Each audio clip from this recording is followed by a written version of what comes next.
hit piece ever. Why Murray's not saying anything about my gear?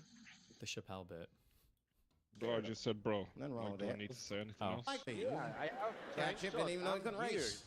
I'm ready for an act. I'm not saying I don't like police. And I'm not saying that. demon gear. I'm saying I'm just scared of them. It's not Nothing full wrong with demon that. gear. Don't. Sometimes demon we want to gear. call them too. No, it's not. I have good weapons. No, you have full demon gear. Yeah, Full like standard. Peregrine. Yeah. Peregrine. Standard. Somebody broke into my house once. It's a good time to call them, but I don't. We go military first. The house is too nice. It ain't a real nice house, but they never believe I lived it. Oh, he's still here. What? So there's more keeping. Oh my God.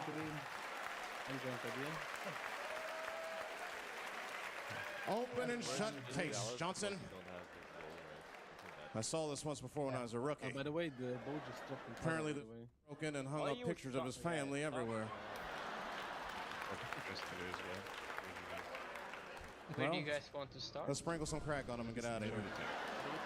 Now the modern iteration of that joke was that one cop ever charged where she went to the wrong house, I think, and then when she got in, a black guy was living there and she shot and killed him. Whatever. What was the resolution to that?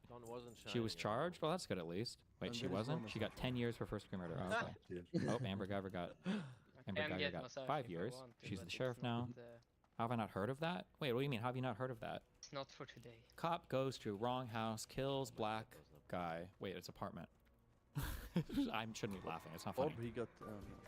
We start with breaking news this midday. We are learning more information about the Dallas police officer who investigators say walked into the wrong apartment and shot 26-year-old Botham Jean. This happened at Southside Flats on South Lamar Street. Officials say Jean died at the hospital. Thanks for joining us this Friday afternoon for News 8 Midday. I'm Alicia Laventure. Now, our Chris Sadeghi has been on the scene of the shooting on South Lamar since early this morning, and he brings us this report breaking down what happened. A Dallas police officer lives here at the Southside Flats and was returning home after working a full shift last night around 10 o'clock when she was trying to get into what she thought was her apartment. But she was mistaken, and the mistakes continued. When she shot the man inside, he would eventually die. The victim is 26-year-old Botham Jean. We talked to people who live here at the Southside Flats, and they said this morning they could see blood in the hallway and in the stairwell. We're not sure the exact details of how or why the officer was trying to get into the wrong apartment or why she felt the need to fire her gun. But that officer is at Dallas PD headquarters, which is just a block away, being questioned. The police department... I can pop it. Sorry.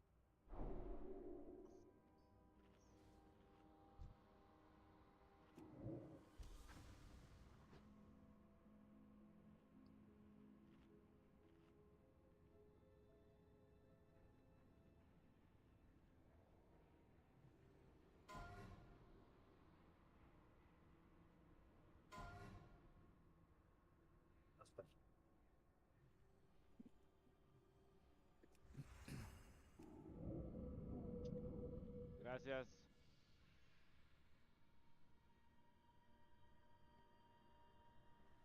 Anyone has a glass? Lars, do you have a glass of madness? Yeah.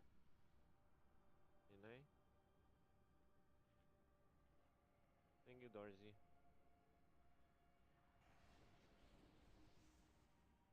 Buff Nala, please. Of my pet.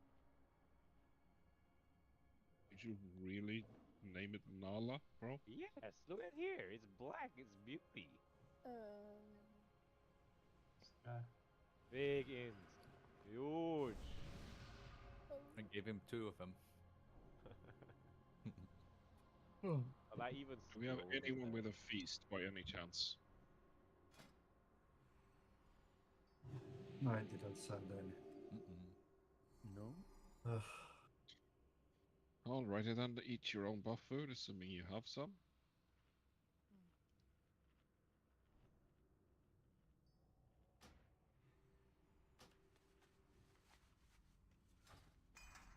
Oops, wrong one. You want an invite, Elite? No, I tabbed to the wrong section. Red Rum, bro. Is he on Discord tonight? No, he is not. Like always. No Discord, no loot. Pretty easy. Look Yeah, this dog. Look this frenzy dog shit. Look at it, so ugly. Oh, you have better line, huh? I have better. Mine's Oh. handsome. We can breed them if you want. Too. Can you check it? Can you do this with your pet? Can you do the wiggy? Wednesday, yeah.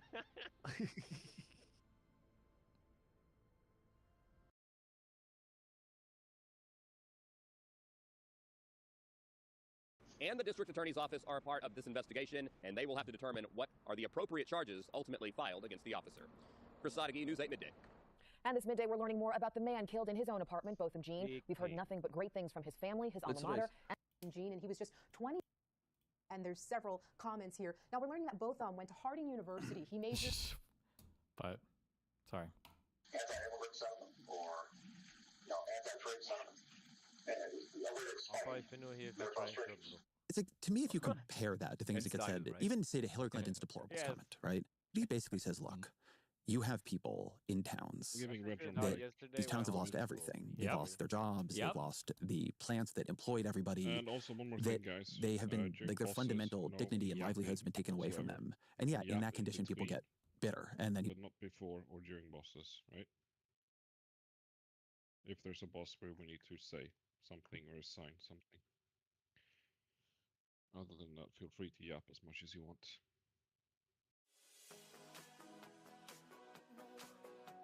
And for this boss, obviously, we're just sugging the boss, tanking the ads.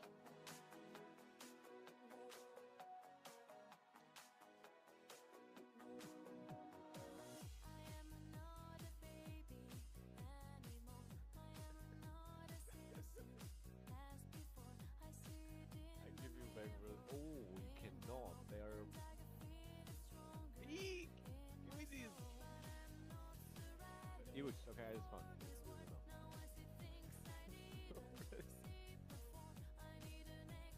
Yeah, give me. You get out of this quiver shit.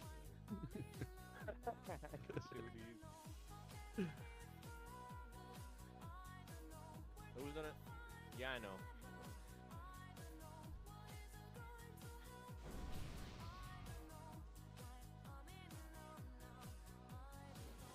So we'll see if Red Run comes back. I have Red. I ate. Next week's actually another final. Alright, give me 1 second. Thank you. No, we don't need a sack. Definitely not. Who's doing the MC?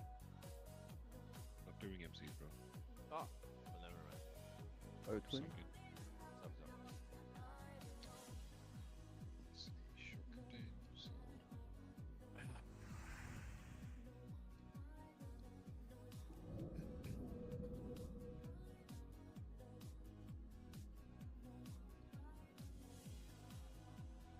Yes, I'll wait a second.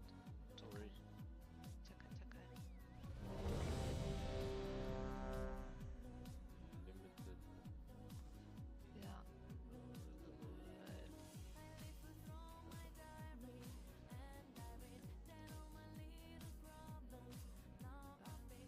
Big, thank you, man. Yeah, we have quite a few druids. Visa, get a bark skin on Nyx in the start phase, and also get her some crit heals so she can get combo points. Rekfell, if or just get your bark skin on the lead in the start as well.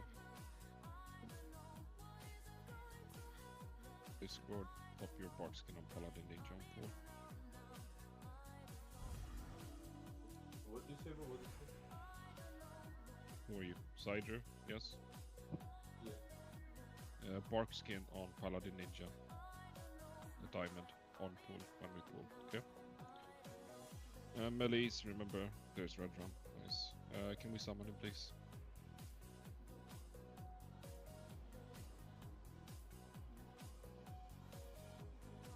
It's blinking.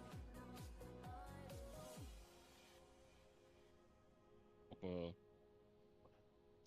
lip on the first thingy-majig.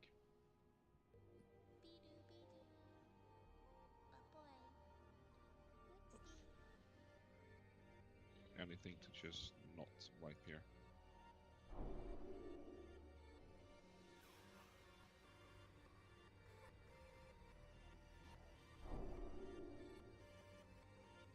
Yes, Lisa. And get her some combo points, because we're about to pull. Let's get this show on the road.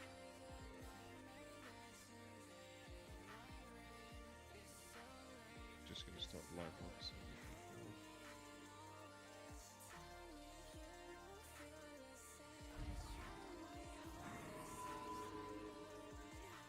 No way! Here we go, we do a pool 7. 5, 4, 3, 2.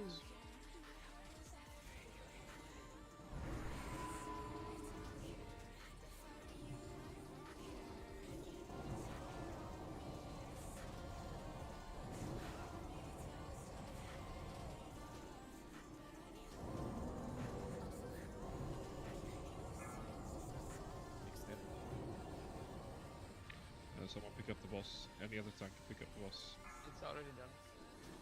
Yes. Yeah.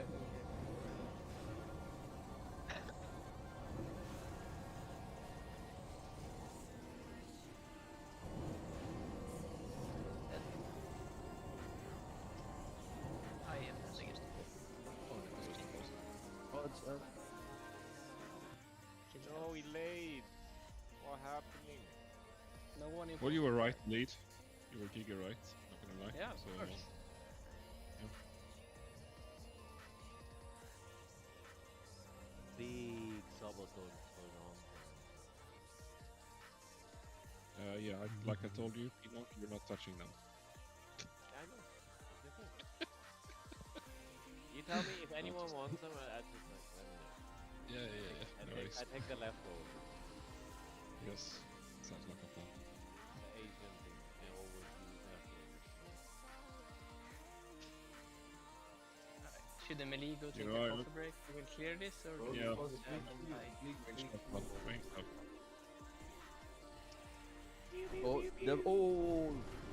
Spam heal, spam heal. That's a promising start to this room. Spam heal, I don't number 1, guys. Untax. Elise, why are you even in there? Like, It would be too boring.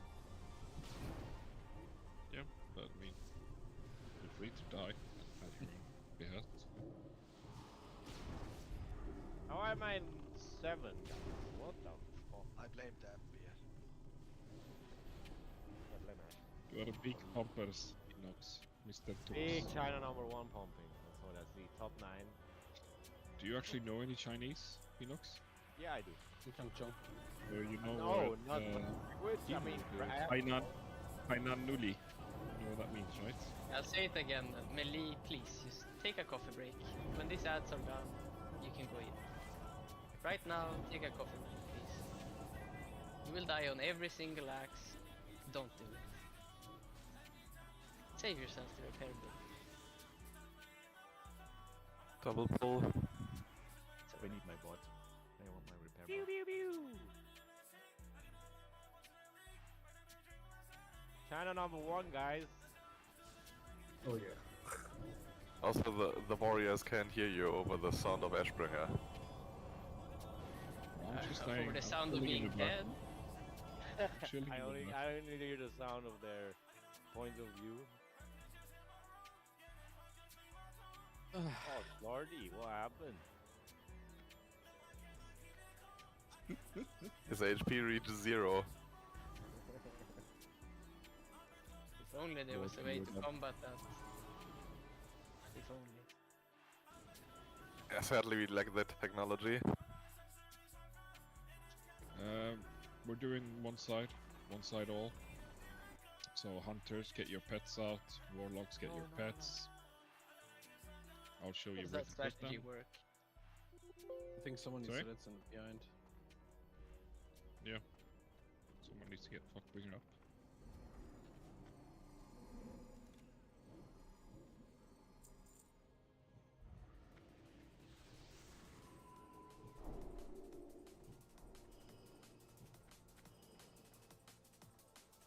So yeah, warlocks and hunters, place your pet on the cross, please.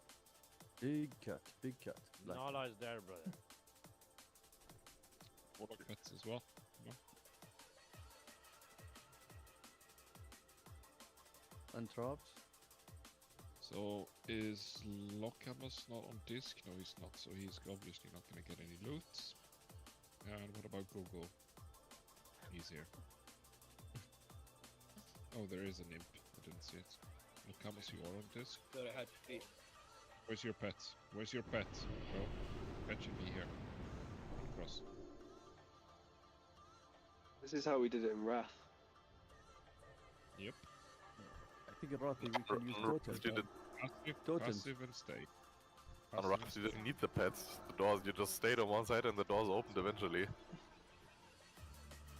If you had a hunter with BM, it kind of killed a few, made it a bit more manageable. Yeah, you didn't really need it.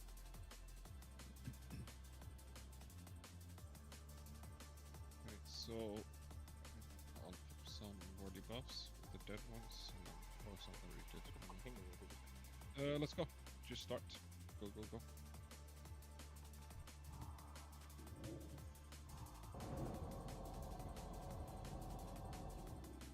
Okay, BM hunters like phase 1 BM or phase 2 Giga Chat.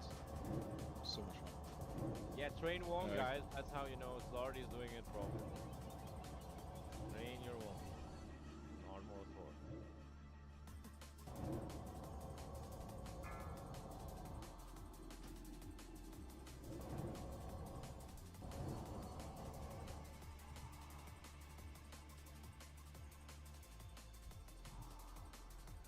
Anyway, we have 38, 0 frames.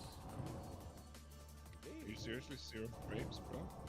Yes, as soon as we are 36, my frames go bye-bye. Like 50 at least.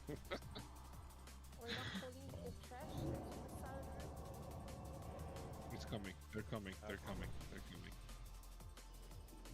I mean, one of the pets isn't on passive, so it's keeping the mobs there. All passive on pets, like passive on pets and stay. That's the whole idea of this exercise.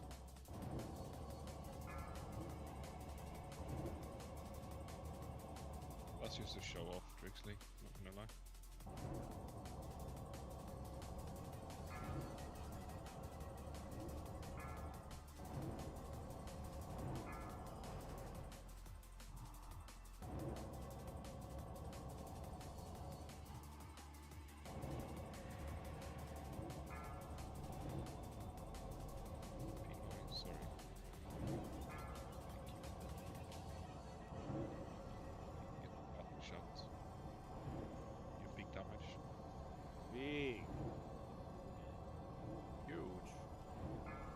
Yuga. Are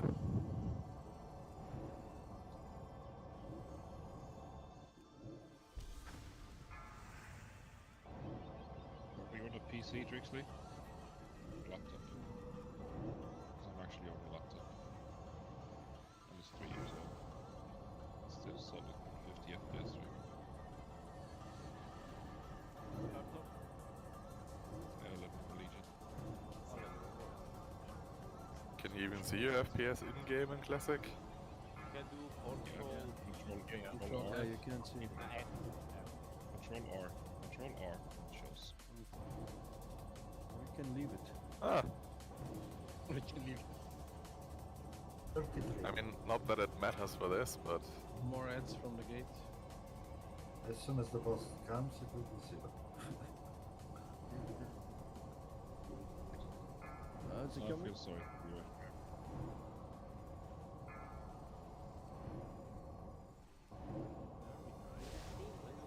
Healers, come on, step up. Right, people should not be dropping this low. I mean, half the shit was untanked, to be fair.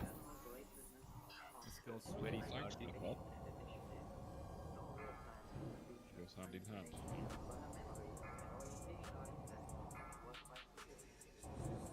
Can I use this on this guy? Yep. It's from the back, from the gate.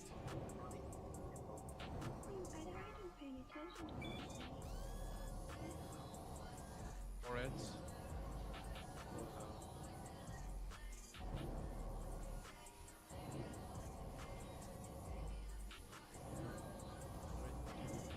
Yes. More ads from the gate.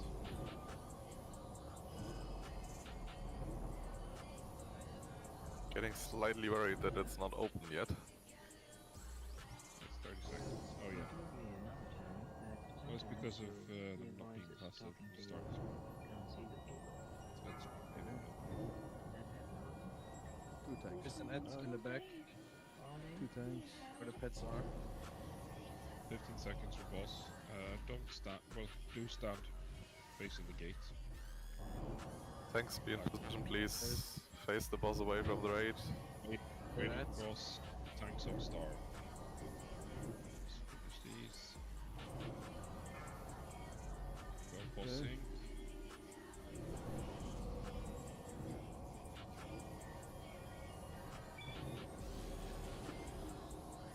Oh, bitch is dead. Shit. So, Renzo, your dog died? Yeah. My rotation is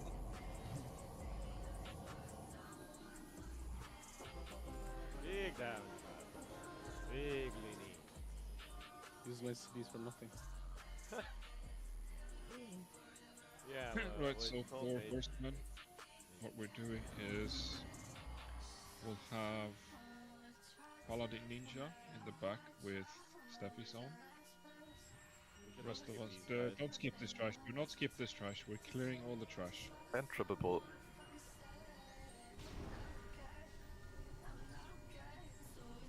We are not skipping trash, I guess. Like this second pack of crews we can skip, but we're not gonna do any like. No healing. Flame shaman. No healing. I mean, there was 3 packs for no reason, just because. Pull the back together. Pull the back. The back together. Shall I pull the next back? The back? No. If you want to pull them together, you do that right from the start. Now we do them separate. I mean, they're gonna pull anyway if people stand up there. Yeah. Go back. Just go back, guys. Like, oh, Lord. Everyone's on. Everyone. Heal, stay, don't move after this. Healers pop some cooldowns there. Because this is gonna hurt. Everyone has some goodies. That's only 4 stacks, it's fine. Yeah, it's fine, yeah. Keep damages. Yes. Carry on. But yeah, don't try to sneak past or anything such like that. I'm just clearing it up.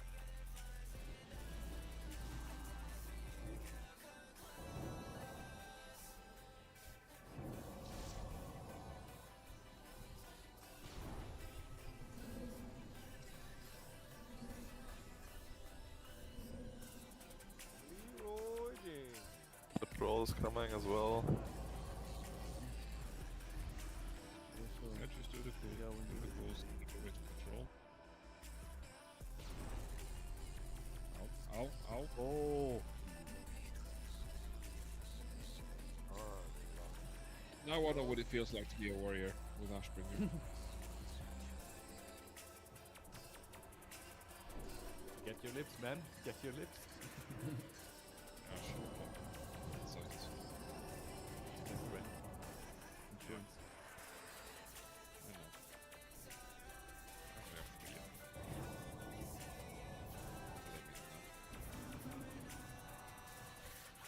But yeah, once again, Paladin Ninja goes right side in the back. Steffi's on goes left side in the back. Don't go in yet. Do not go in yet, please. Do not go in yet. Good. Your boss. I go right side? Yes. No, you go left side. Left side. I go left Because side? he's melee. Ninja is melee, so he starts on Zeliek. So we Zog Thane. Wendy, you want Thane, the lead? Okay. Pull it deep into the left. You all need it. Yeah, you all know it. Quick check. There we go.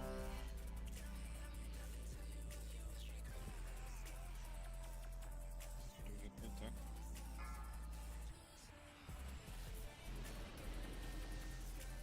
Five, four, three. Get inside. Inside. Alright, pull it to the side. Big rapid fire. We're in the range again. Big damage on Thane. backside wasn't. Come on. But the ninja wasn't there. Bro. Just stick an extra guy there. We have enough people.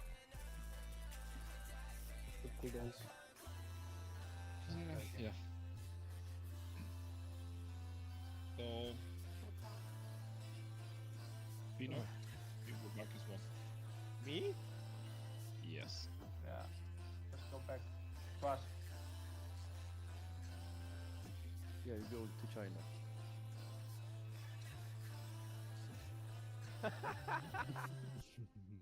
Pino, you go right side on the back. I take Zeliek. What is his name? Yeah, You Zeliek. go and sell it with Polar Ninja, right? Yes, I can do. Do you have rank 7 peanuts? Yes. Check Okay. my seal. It doesn't say, it says 3%. That's why I'm asking. No, I have rank seal 7. No, when you're dead, probably it shows less, that's why. How? I don't Are you know. insulting because you're racist? I think that's it. Right? Yeah.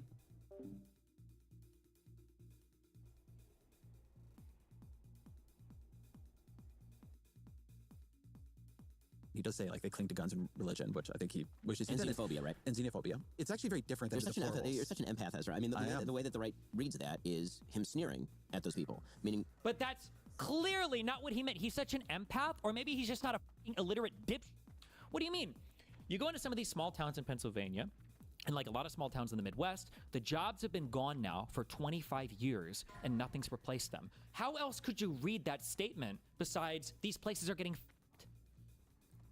and then they fell through the Clinton administration and the Bush administration, and each successive administration has said that somehow these communities are going to regenerate, and they have not. So it's not surprising then that they get bitter, they cling to guns or religion or antipathy to people who aren't like them, or anti-immigrant sentiment or anti-trade sentiment as a way to explain their frustrations. Like, in what world does this read, you have to be an empath to figure out what the f he meant here? Like, holy shit.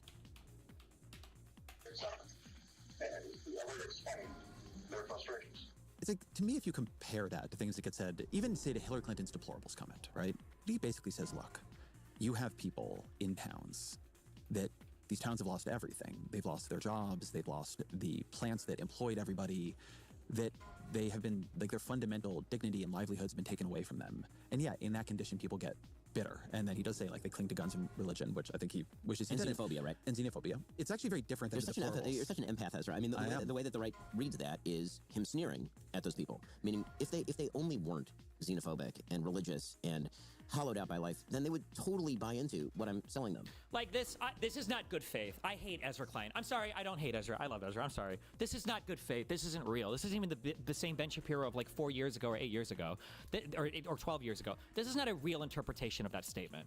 Now we're being asked to pretend. Who did I watch last time that did this? Oh, it was Aaron and Pisco. Now we're being asked to pretend that this is a legitimate reading of that comment.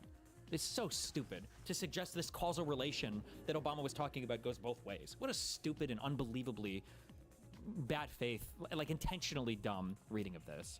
Xenophobic and religious and hollowed out by life, then they would totally buy into what I'm selling them. And I think that this also meshes very well with what the right tends to think. He's saying that we have failed them, right? That they wouldn't just buy into what he's selling them. He's saying that, like, the left has, like, abandoned these people. But I will not fail these people. And if I were given the power, then I would fix all of their problems. And really, they fix them how, Ben? Fix them how? By getting rid of their racism or by providing them with jobs? He just said every successive administration, failed those people. Fix them how? If they only understood how much I could fix their problems, and what's keeping them from doing that, the reason they won't embrace me, it's what I would say is this is the mirror image of how the left viewed what Mitt Romney was saying about the 47% of people who would never vote for him. So people on the right read that like, okay, there's a bunch of people who aren't paying taxes. They're unlikely to vote for a person who's going to lower taxes. And people on the left read that as he's sneering at people who are not paying taxes. And so I think that there is that element here. It's also the other couple of examples you give are interesting for just being about race, right? And again, the racial issue here, yes, like.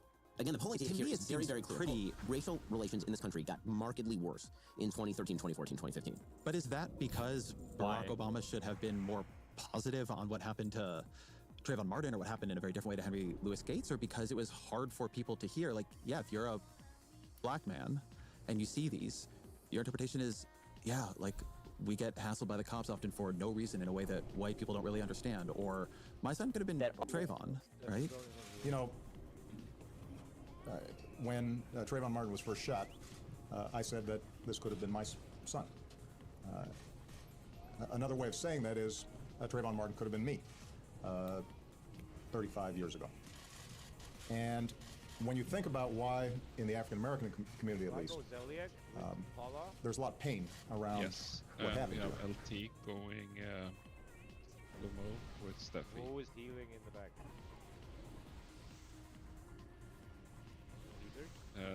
Steffi. There's still someone dead. Can you not rest me for me? Ah, legend.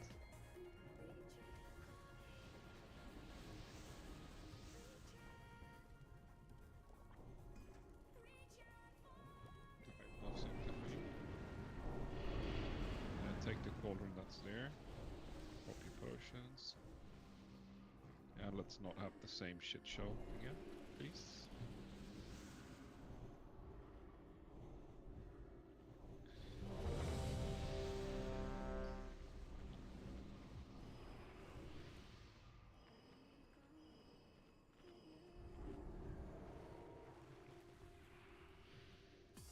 Come follow the ninja, come to me. Follow this stupid hunter.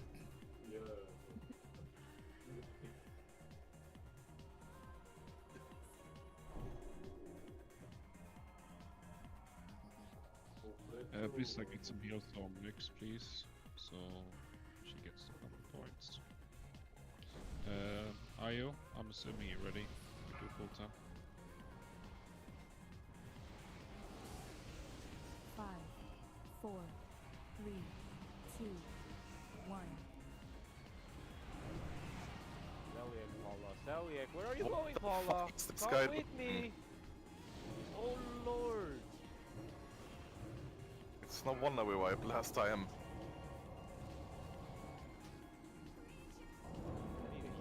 Range cap is no, heal me! You coming there? Where is Paula Ninja? Hard swap, guys. Hard swap. Don't forget the hard swap. More grain. Let's swap, peanut. Swap. Swap on 2 stacks in the back, guys. You know this shit. And move, grain, move. Move to the other side. Come on, jump. Oh, Matt, wo bist du? Bro, du musst hinten rechts. Voila, Celiac. So 3 melee tops, 3 melee tops on Zeliek. So Linny, Card and Mini. Swap.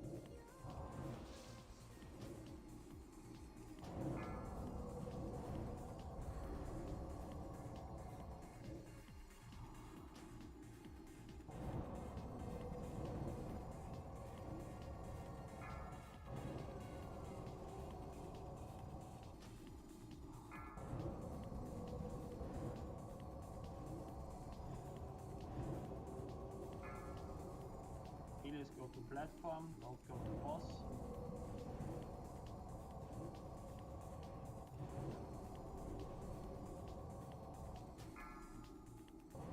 Remember, always maximum 3 melees on Zeliek, guys. You all know this. If Blumo is there, just go to platform. Let the range finish. And do not touch the chest, please.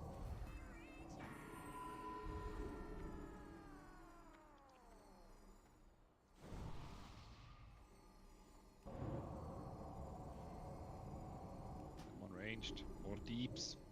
Also, melee, skip to platform does not mean stand next to the ranged.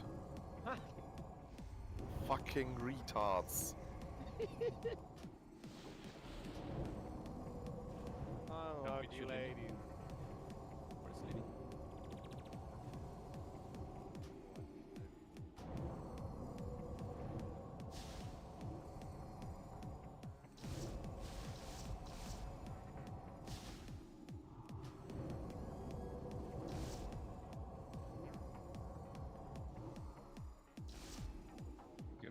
Chest, please. Could I get the rest, please? Thank you. Yeah, rest before you zone away, guys. Main combat. You always get into combat a second time on this boss.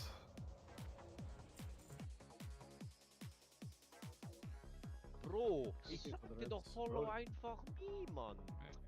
Holle Mole.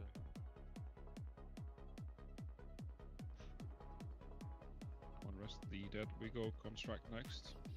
Construct is patchy. Yes. So if you get the debuff, overcharge, overload, whatever it's called, overcharge. I think. Yeah, overcharge. Get the fuck out away from people. You will be marked, but get the fuck out away from people.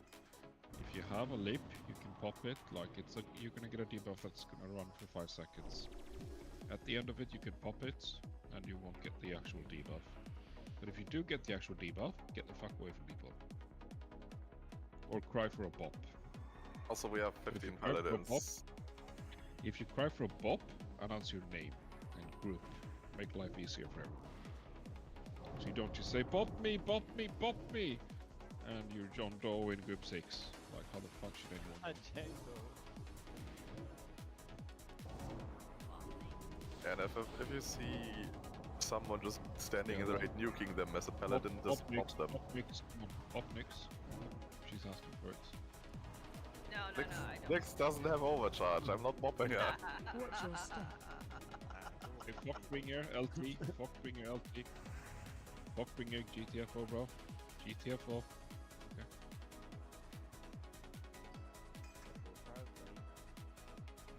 Yeah, move it. Steffi, in with Anna. Summon Anna's, summon Anna's on, by the way. So he doesn't have to run through in case the blocks. How are people dead? Rogue, just start distracting.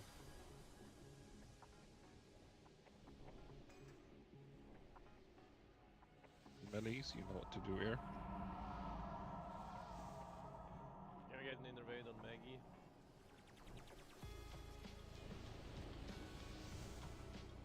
Coolstone itself. Thank you. Maggie drink. You have innervade, 2 innervade. Oh, nice. LT. Someone help someone. Click. Just click, click, click. And keep distracting. Keep distracting. I get 3 buffs. He's on you. Yeah, we wait. Just wait. Rebuff. But we need to get LT. Just keep distracting.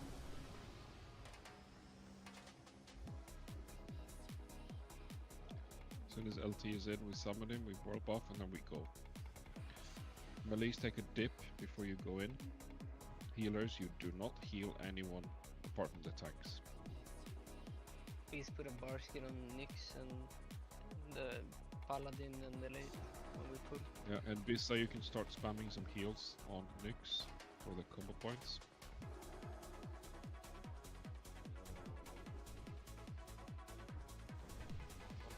Okay, quick. summon LT.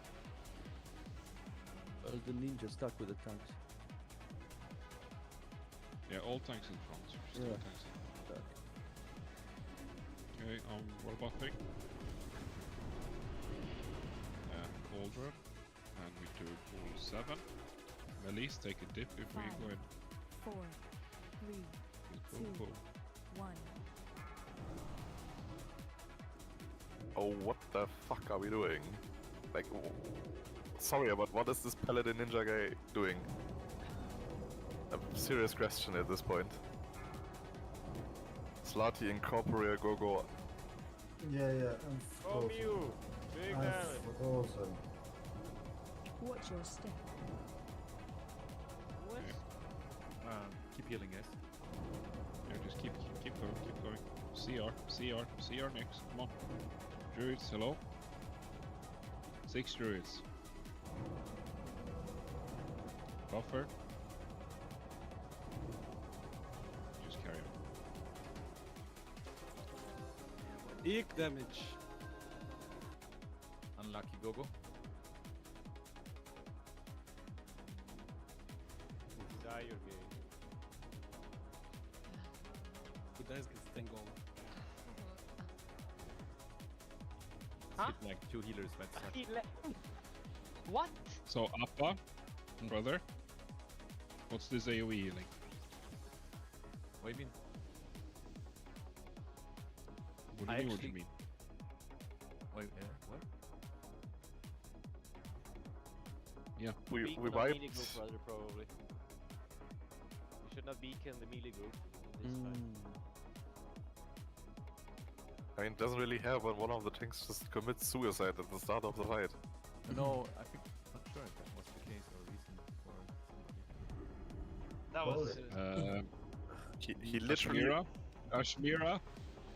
Yes. Don't worry, you'll get the next one. Man, I'm having frame per second issues, really, you don't understand it. I'm barely playing. Oh, brother.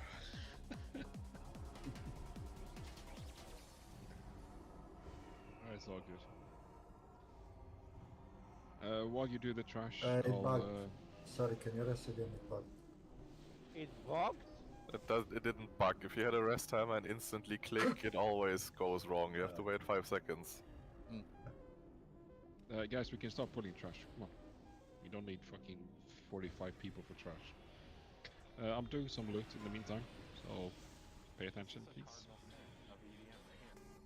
Big Pinox! First item! I was gonna roll. You know what? You know what? You're gonna get 2 of them, so you get for both specs. How about that? I only want to play range. Fuck this melee bullshit.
Run out.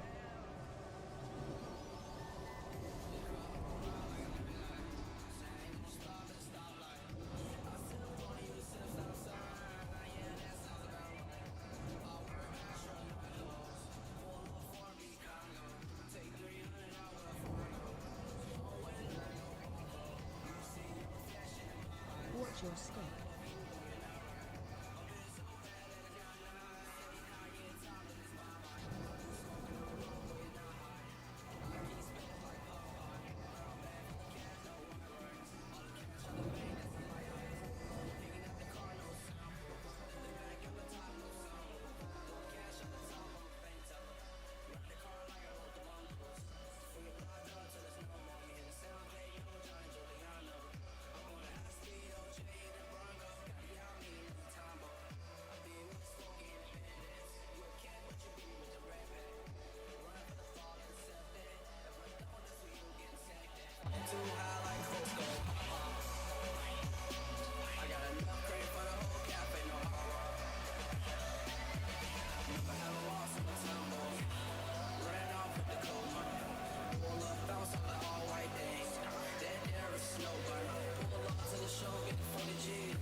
Move back, move back, move back, move back.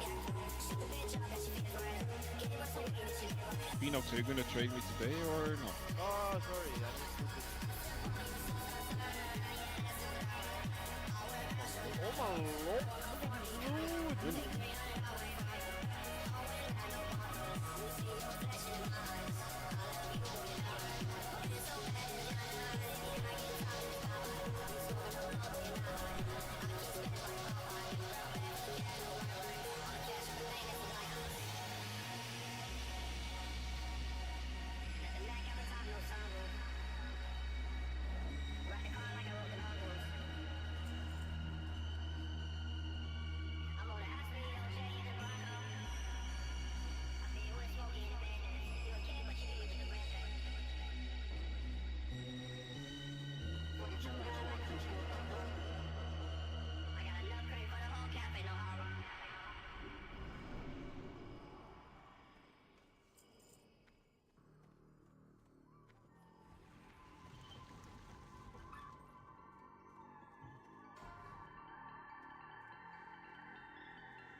Watch your step.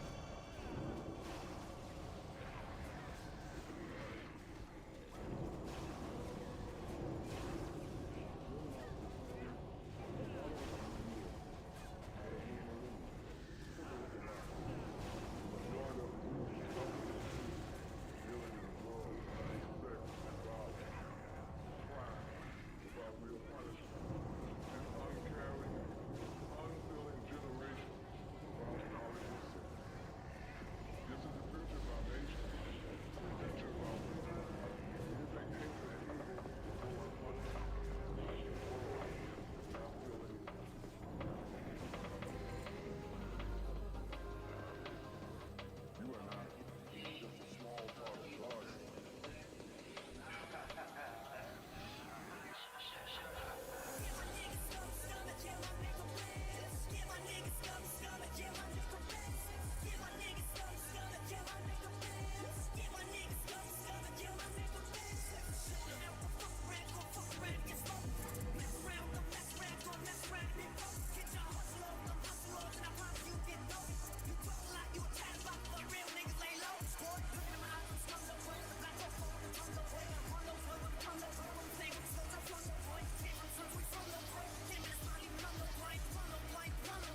Okay.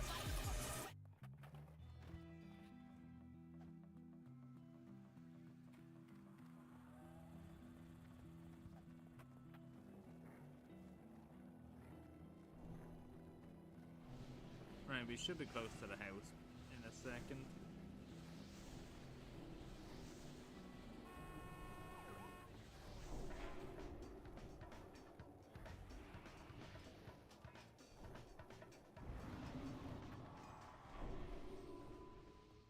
Bro really thought he could catch me.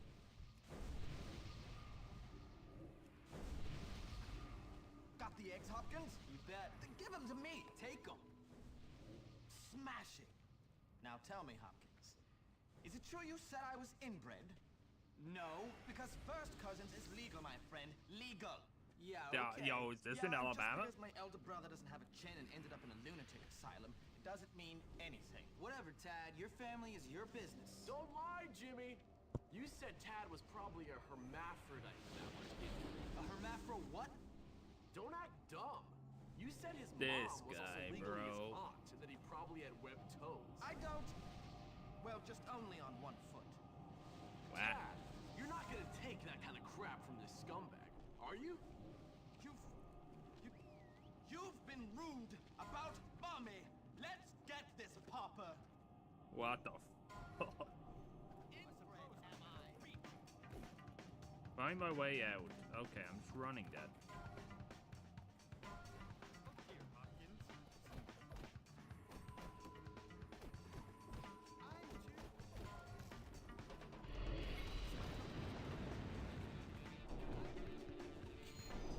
There we go.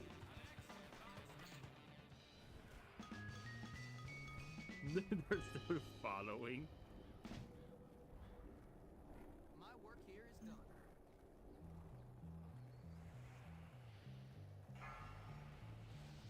Okay, that's good. They're not following anymore. 3, 2, 1.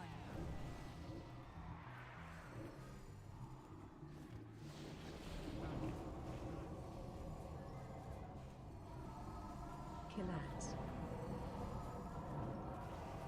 I like how grown adult men are coming up to us for help.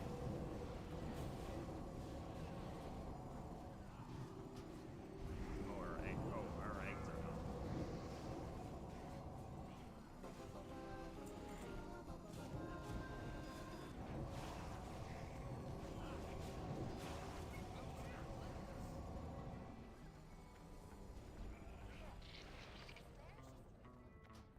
Wait, what's this? Not too bad. Oh, G&G.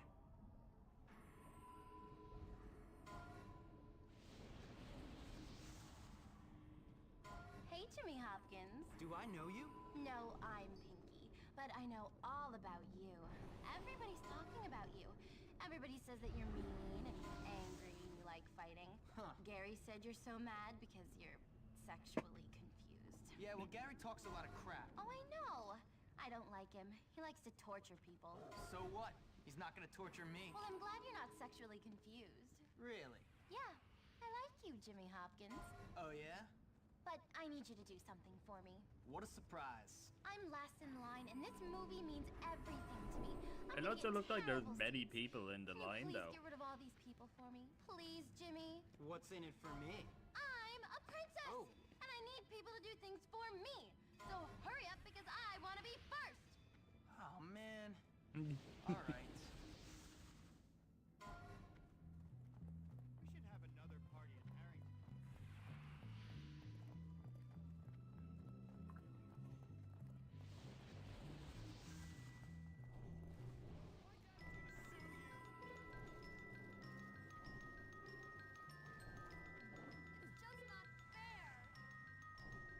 Oh, did I fail? I don't see why something like this should happen.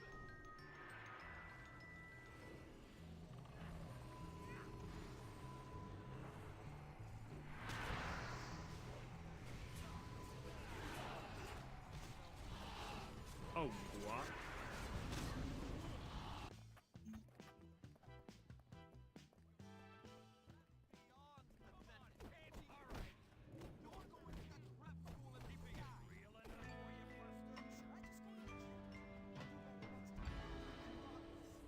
I better run. What's this? Oh, I could have used these.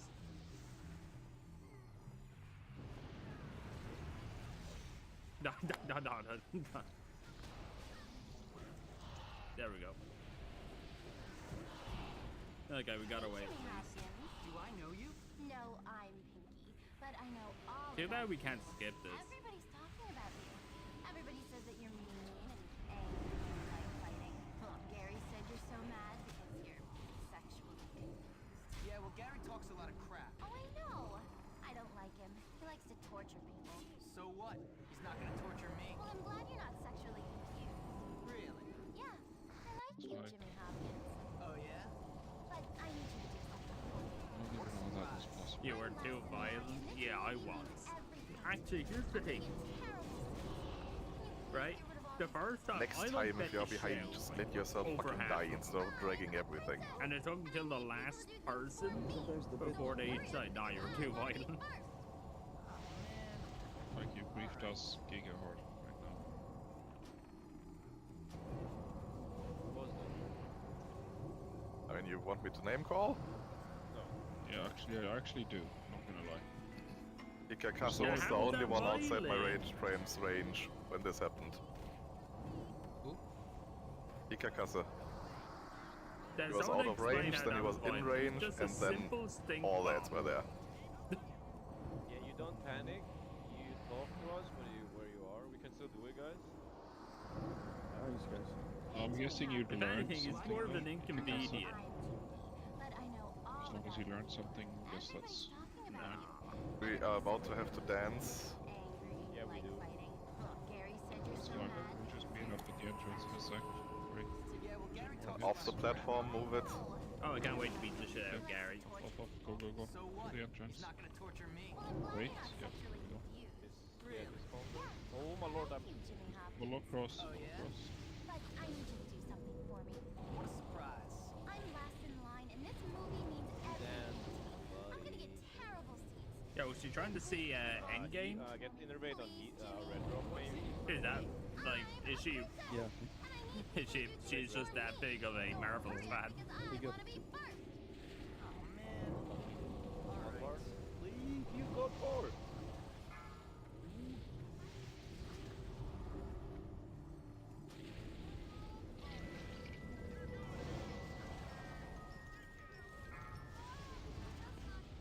Still have to do There, that should take care of most of them.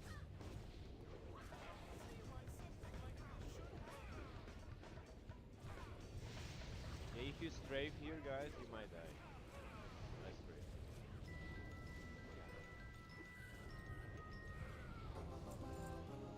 You guys threats us. We're at the gate. Harbinger of Doom? Boo. Necropsy. Fuck yeah. Necropsy as well. Yeah. See, it's we have to go. Plain pudding. Maybe Shut up. sorry, sexually confused. Well, it's kind of like, isn't it like one of the biz items for Warlock as well? For Warlock Yeah, it's and for Warlock. And it's Mage. kinda versatile for Shadow Priest, not gonna lie. And it's shit for Shadow Priest, that's why I'm wondering, but okay. Isn't the Caspid fucking it over? Yeah.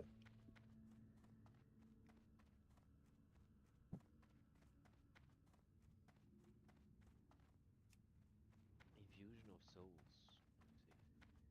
Yeah, so why'd you shame them, guys? Like, kill the fuck out. Infusion of Souls, Shadow Priest build, let's go. Oh god. Not gonna lie, might be new meta, you know? Yeah, you know, maybe he. Yeah, or it might not. What if it is? No neck for Start TB Fest. Does look like a You guys, Reds, I'm elite. still outside at the gate. Elite, don't you think that looks like a Diamond Flask neck? That shit? Oh, Right? no. Look at me, look at me. And I feel like this is a Diamond Flask bis. 100%. No. Look at this. Just trying to trade me. What do you want, brother? You give me this? Just take it. Just sip. Jesus Christ, what's this, like the third time we kissed her? This one hunter item.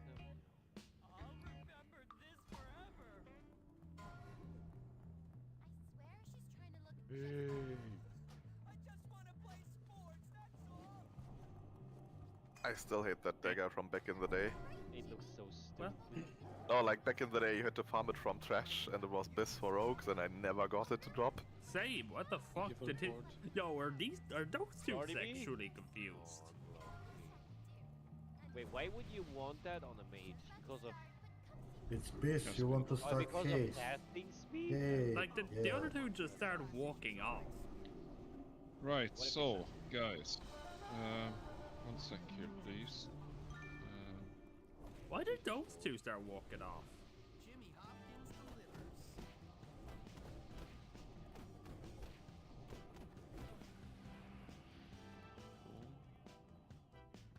I'm sorry, but yeah. So... Oh yeah, I better watch that. Well, group 2 goes... I can't believe the two. My spot. So group 2 first. Oh, the Daisy Belt. Then we have group 5. Why did the two of you like this? No, we do group 2, group 5, and then it's free for all. Okay. So group 2, group 5, and then it's free for all. Yes.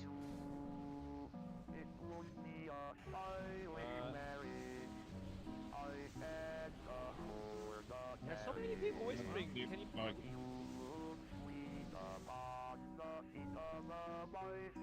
Can I get stamina off, please, Mew? Why are you sending that in? Yo, is Twitch trolling Yeah, or what? They will call it out. Don't grieve with Starfall, guys. Already Wendy's gonna like tell you. Yeah, same thing happened to Antron as well.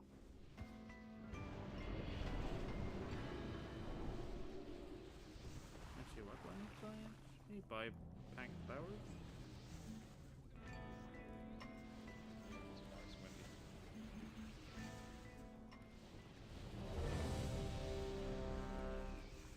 Oh yeah, there's one down here.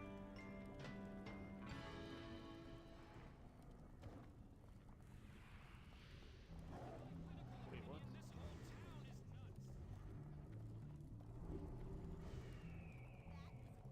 That was weird though.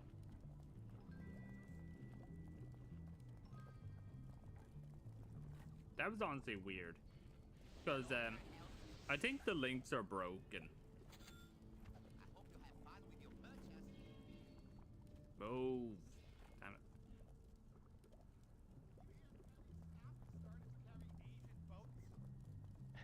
Why are you giving me this? Oh my god. Can we deal with this shit later? I think it could have been. Actually, get a clip of that and we'll see. Because it 100% could be. Take it. 4, 3, 2, 1. What are you talking about? We had a date and you are 3 minutes late. No, we didn't. Yes, we did. No, we really didn't.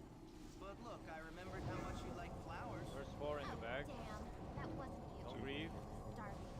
Well, he's late. I cannot believe he's done this to me. Next is 5. It's beautiful. 3 minutes. What does he think I am? A tramp? 5, 5, 5. Okay, next is free for all. Like, dead. No, but Can you it grip would be this one, funnier by the way? if she said Yeah, 10 you can. seconds over the You date. have to be really careful. I really like him, but he's Big grips into the balls, huge! Wait, marry your cousin? You know, it used to be brother and sister. Tank that, that's on elite. Oh Lord, why would you grieve? Really? Yeah, well, I'm not marrying him Grief, now. what do you It's mean? humiliated You me. killed Wendy, what do you mean? I didn't hit her, what do you mean? Well, you can talk to another cousin. Great. You know, You're I'll all let you grief. careful tonight. Jimmy, I'm really starting to like you. Yeah. Jimmy got that riz. It's 4.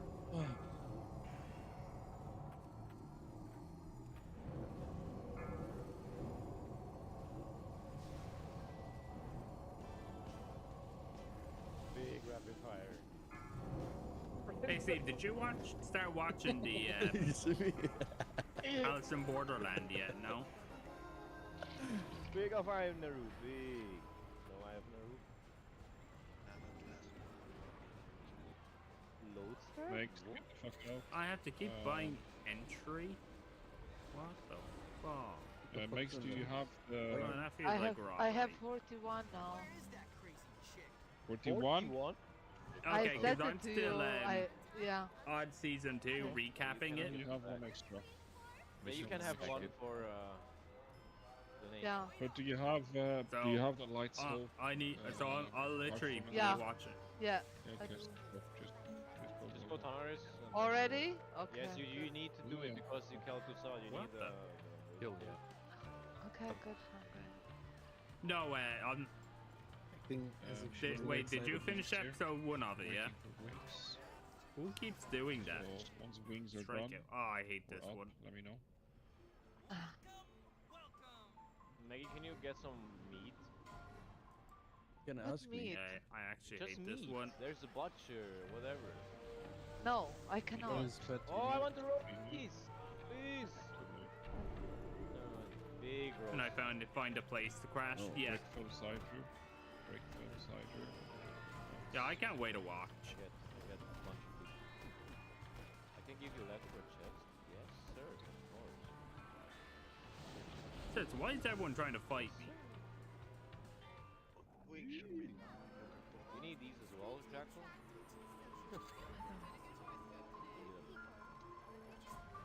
Brimstone stuff.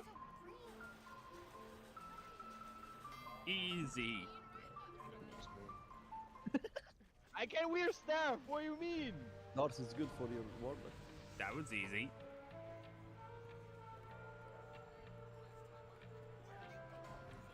So why are people like attacking us here? Reroll, trust on Rickfeld. Trust on Rickfeld, reroll. Trust on brother. Too easy. Only one bracer, Mr. Shaki. Dale, you finished Alice in Borderland season 3 already. Damn. I don't think I got it this time. Oh, never mind. Yeah, please don't. You waiting for Max or? No. Bye. Oh shit, Wendy, I hope you're ready. 4, I hope you're ready. 3, 2, 1. There we go.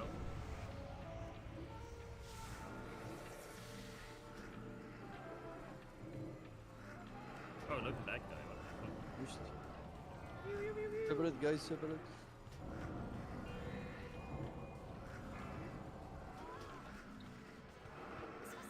Alright.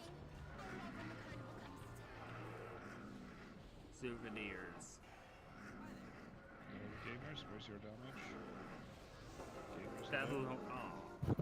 Bro, you do not get to shit talk as a warrior with Springer on a noob. Yes, Please. with Whirlwind in the feral group, please, Marish, don't. It's like the one fight.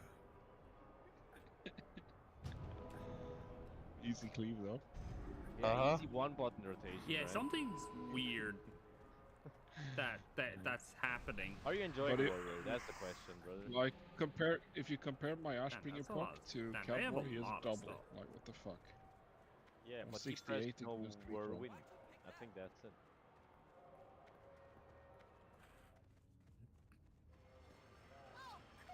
Right, I'll take it after this scene. I'm just used to waiting at least 5 to 10 seconds before I do anything. Pinky now likes you, hey. Yeah. Better than you did. Still, you die. I did actually pop it. Right, let's see. This You're gonna weird get thing's used to been it, happening. Why does it keep going to this?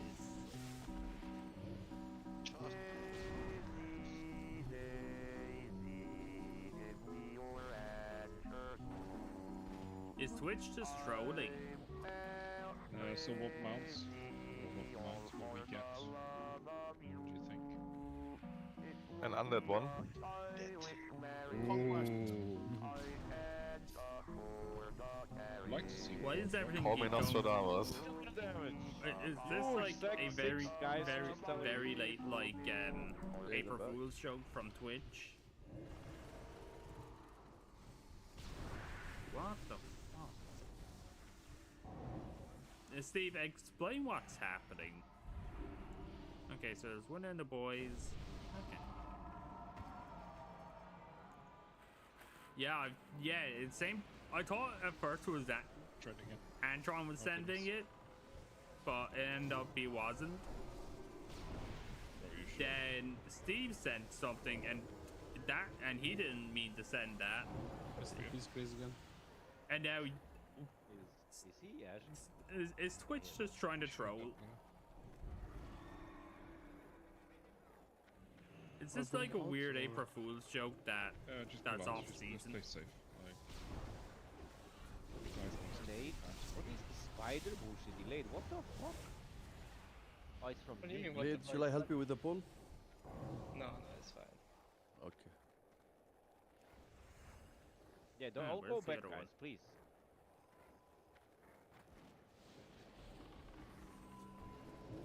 But that was a super easy date.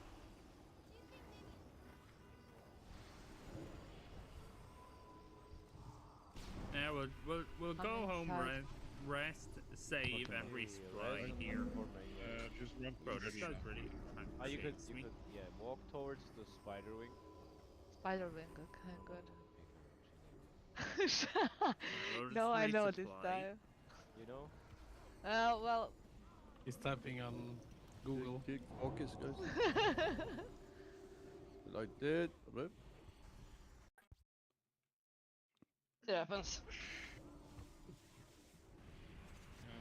Save 13. Connect with the mobs later, please. Let them run a bit more, so you don't do that Aspel next time.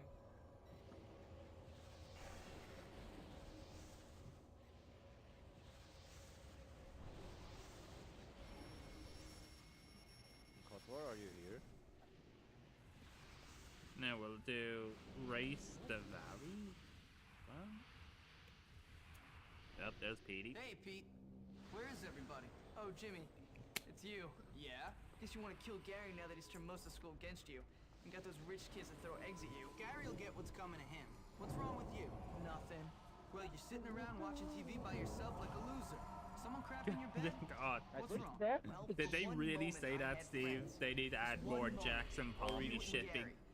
Yeah, Gary's a snake and you're a psychopath. I'm sorry, I don't Come look both below top bullied me one. mercilessly, but Okay, we have barely touched You're only BB high this whole class time. DPS. too cool to be a dork and I'm too dorky to be anything else. You're not on your own. Where is everybody? At the bike race at Old Bulwark Vale. By shiny bikes at the beach. Bike race? Why didn't you say so? Come on. Poor Pete, he's being bullied.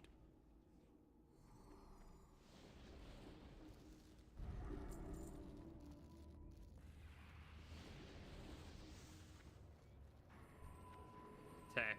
You know, Indy. How would they know if I just stole something? Oh, look, now they don't care.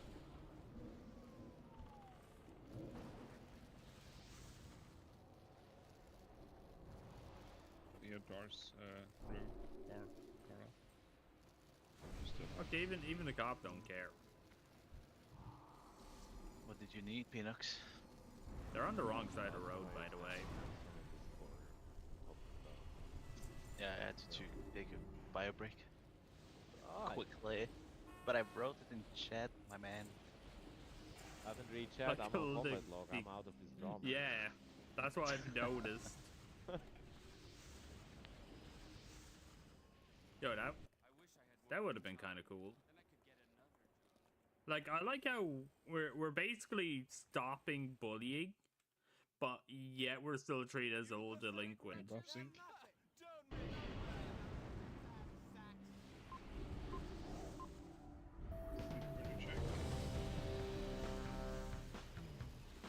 Get some heals on Wendy Vista, please.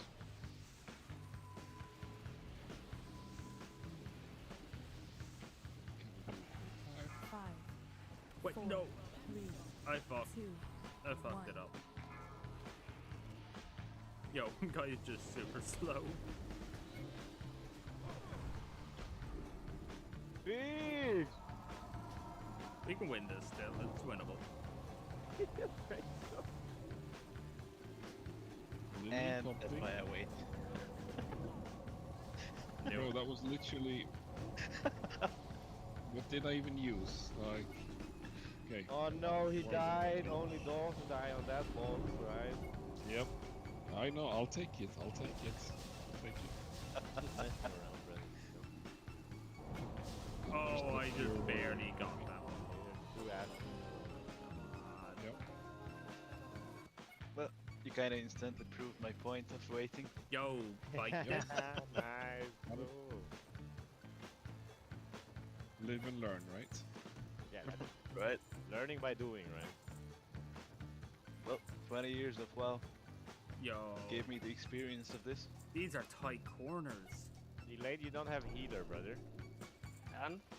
You catch the tank. You catch the tank. Yeah, you're insane. That's what I want. Yo, Jimmy's just cruising. And the problem is he always charges in front with the water pools. You're up for a party? Okay.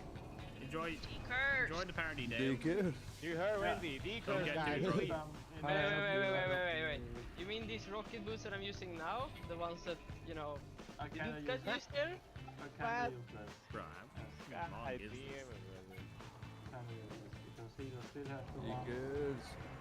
I ran the same way as you did. I didn't use any movement speed. That was share. You're too good for the game, brother. And I started on the boss as a melee, so, you know. Focus It's on the alright. chase. Can we get a stun lock, please? Too easy. Yeah, you can. Yeah, you do, right? Stun it? We are pulling up right side.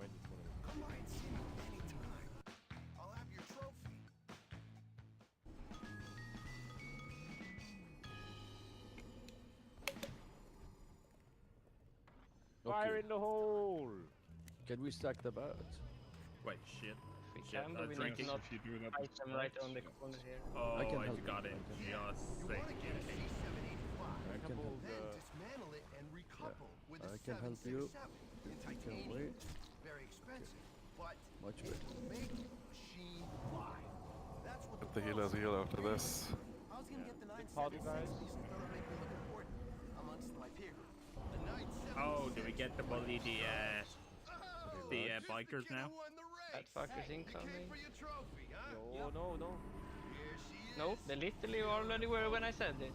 So, you know. Covered in aluminum wrap with stop your him now, name let him heal. misspelled on it. Excellent. Great. Look at this. A bunch of guys whose career aspirations are to work in stores. Fabulous. I love it when people know their place in life. Well, your place in life is in my toilet, you trust fund turd. Do you even have flushing toilets in your trailer? I couldn't imagine it. You guys are a bunch of scumbags, aren't you? What you got? Bring it. Come on. Nice trophy. Hold these right. Here, let me see. Come on, hey, give me There. that back. Yo, Okay. pull.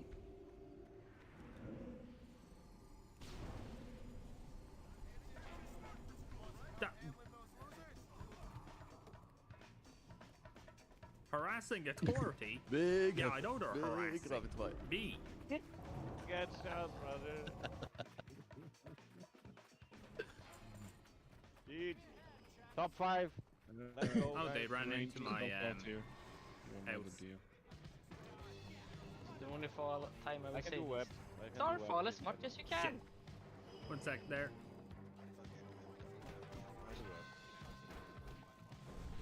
So I you don't should be get web, dead. guys. Dots, there is one here. Oh, there's a towing on. There is a rune, front of rune, Dots.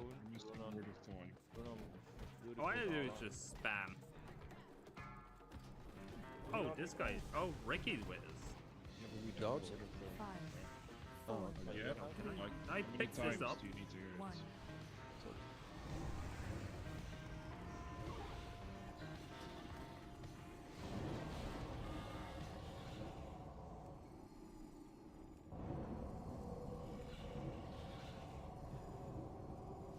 Abolish poison on the tank. I cannot shoot.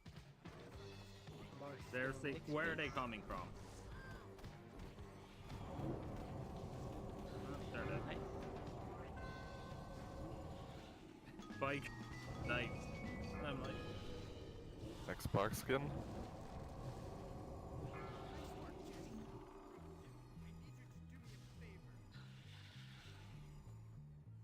No, Wendy. You, Wendy. No way, Wendy.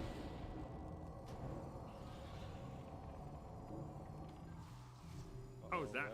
Oh, I didn't even realize that was a song. Why can't I? Big. One kiss. I honestly didn't even realize that was a song. Nice main end. Nice, no webs. Hey, Steve, how bad is that song? Well, Jesus we wait for cooldowns Christ. for sure.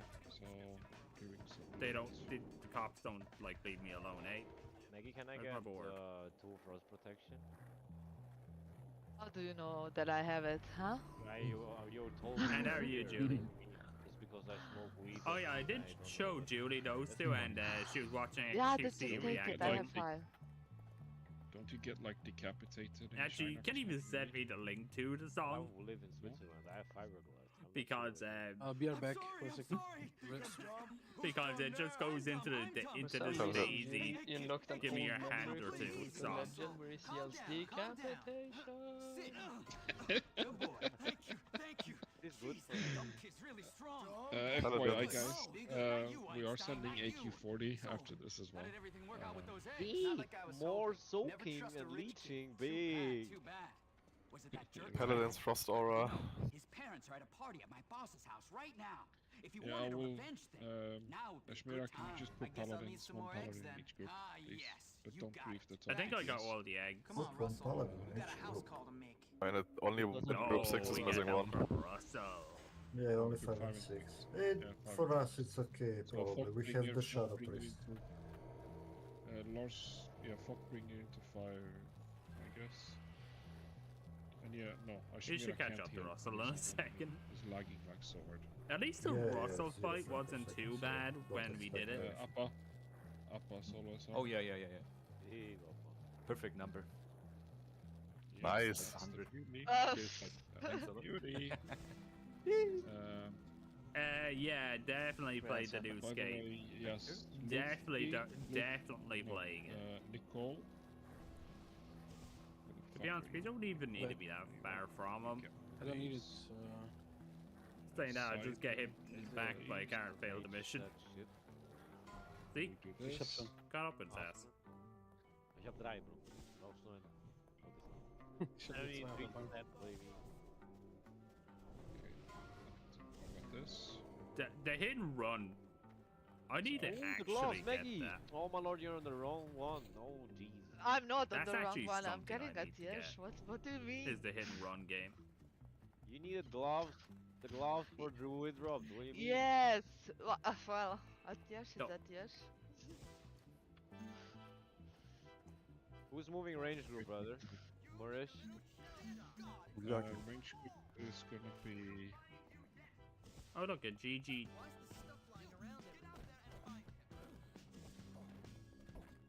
Range group is gonna be the moon. Any zone. Any zone? So Wraithblade. There an open window Anyone? there? Any takers? Go, Russell. Anti-healing's back. Didn't know it procs with Serpent Sting, bro. Russell's the goat. Additional poison damage. Right. Everything is on the web. It sucks ass.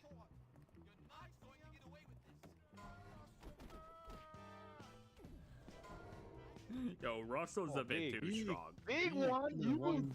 That's my item. Big one. Get on my level, guys. I mean, Right, you truly are so- number 1. I am. I even Bang. roll one. Bang. Not gonna lie, guys. Please, let's pay attention here. Do we have anyone that can go healer? That's a DPS right now. I went. Russell's too Okay, strong, so- bro. Druids and mages, decurs, please. If in the start, before the first air phase, Glacial Blast, we soak. Soak. One on ranged, one on melee. Melee is cross, ranged is moon. Post first air phase. If we can soak it carefully, keep going, we Russell. do. If not, then you Russell go for out, the win. die, unless you have an immunity. I have 4 greater frost protection potions to trade, so if you trade mini-me, you can get one. You should use them mid first air phase or after first air phase. Yeah. Other than that, just yes, play it exactly, safe. Russell. Smash. Wendy, you're tanking the boss, I guess. Can do it otherwise. Bro. Yeah. You were elite, like one of you figure it out. But if you're tanking the boss, you need to be vocal. That's what I'm gonna say. Go destroy more, Russell. All mages decurs. Bro, like you try. Just decurse. You will see it. There's a lot of curses going on. The more it's not a DPS check here, guys. Someone it's a inside the PvP house fight, to just and beat the up longer we more. survive, the easier we can kill, right? Miyu, how many splinters are you missing? Good job, I'm Russell. I'm at 38. Are you done? No. No, 38. 2 is rough.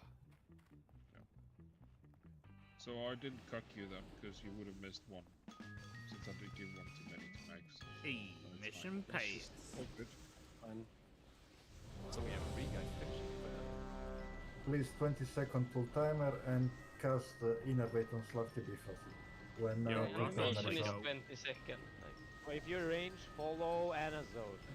He's a priest. Got some truancy right now, but that's alright. Innervate. I mean, that's not even close to the boss going active. There's still the animation. Yeah, no, we can. Okay, Oh, so okay, yeah. That's why I say, like, when you see the animation start, that's like 20 seconds. 5, 4, There you 3. Melee, come to cross. Don't over aggro at the start.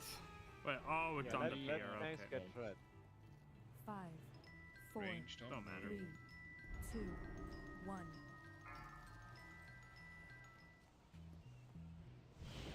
Boxing challenge, hell yeah. So how do I do it, Pete? Do what?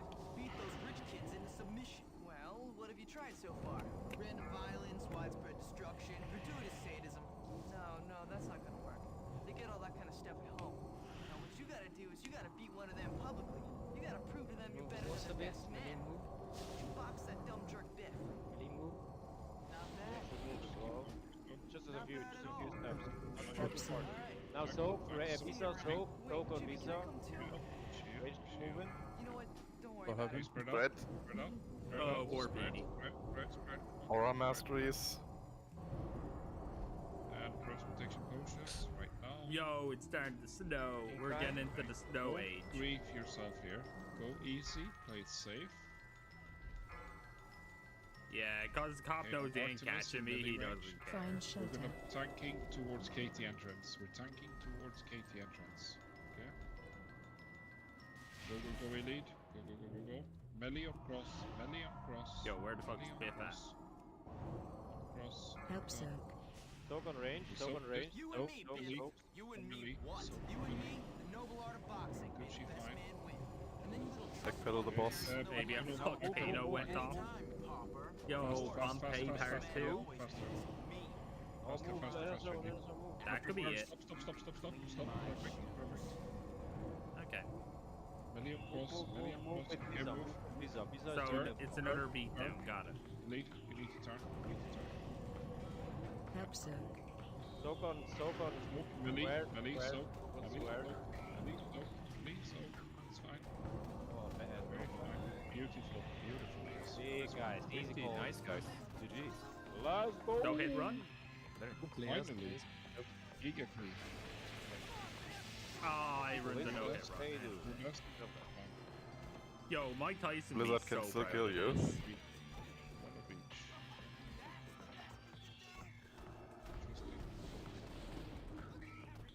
Bro, the damage he does doesn't even matter.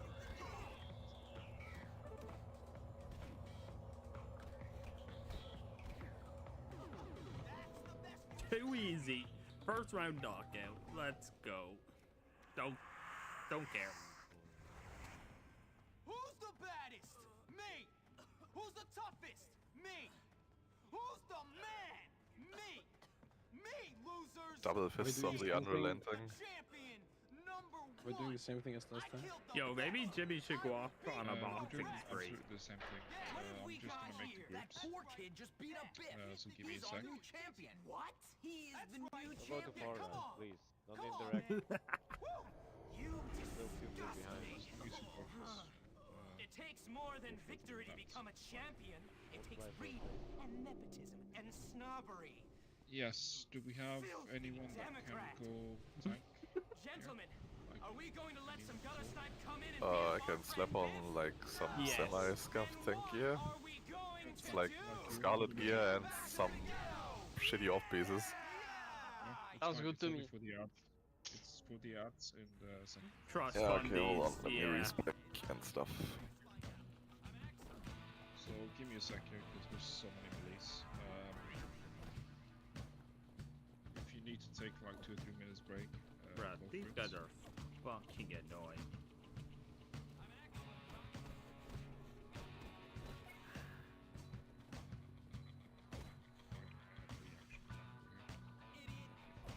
Shit.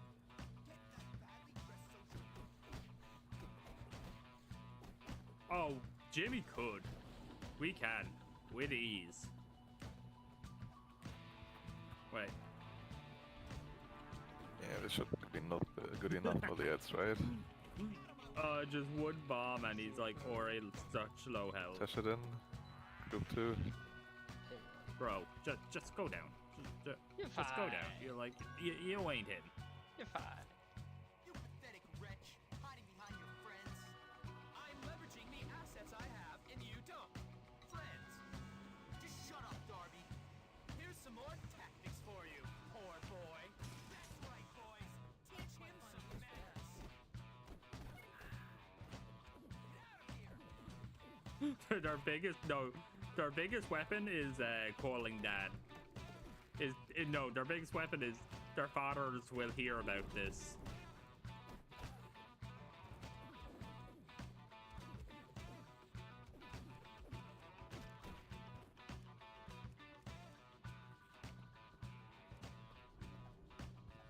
Give me a hand in here, boys.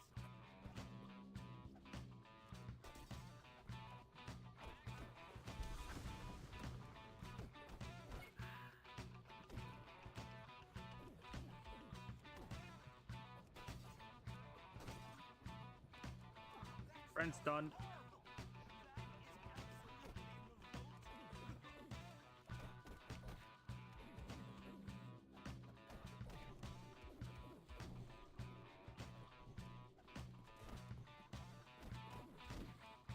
I can grab his friend here.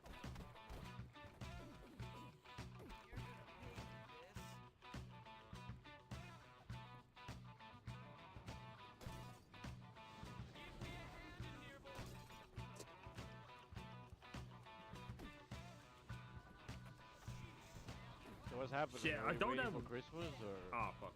Oh wait, I got it. For I a got it. sign of who to beware. Doing 5 things at once. I'm fucking losing. Asking for a friend. Asking for permission to go.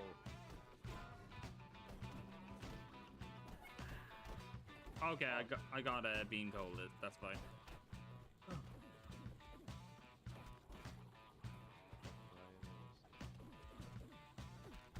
Violence.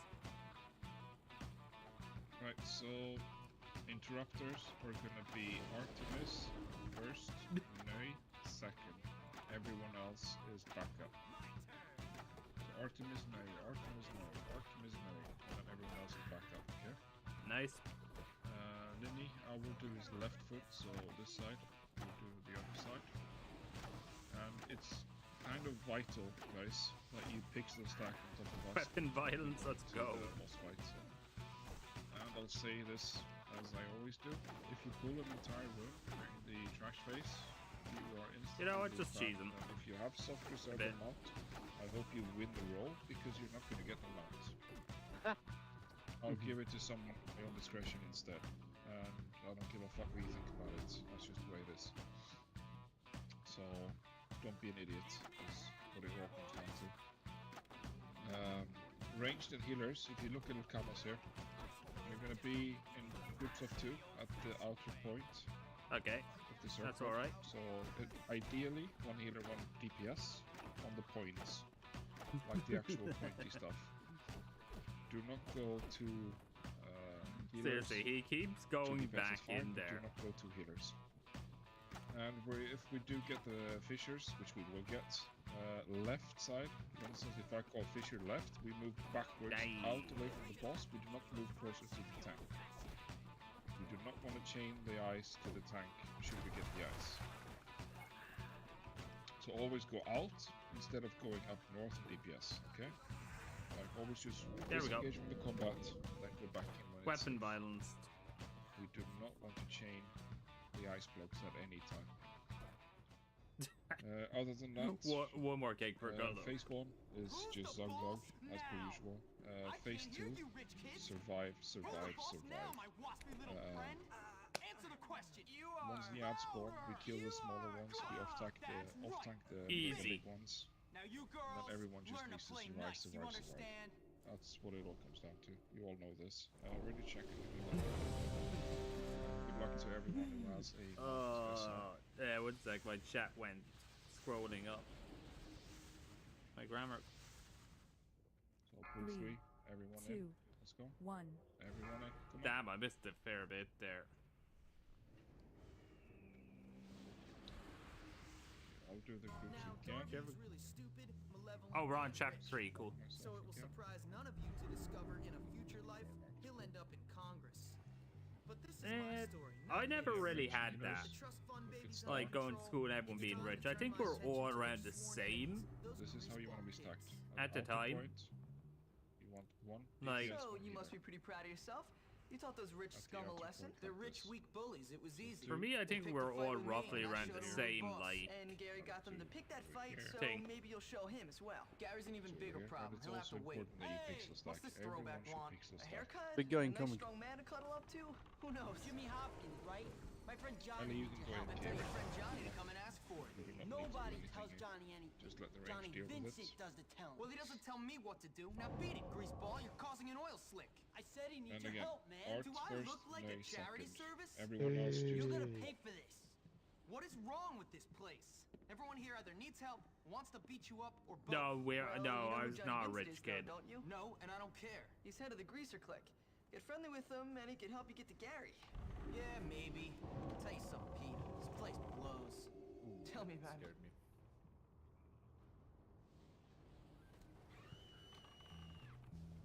Yo, Christmas time. I like And for those of you that have a decent geared alt, tomorrow night... Oh yeah, we need need more stink bombs or firecrackers. It's gonna be a late one though. Probably gonna start around 22:30. Actually, just in case of a crash, we'll just save. So I'm not fighting that big head again.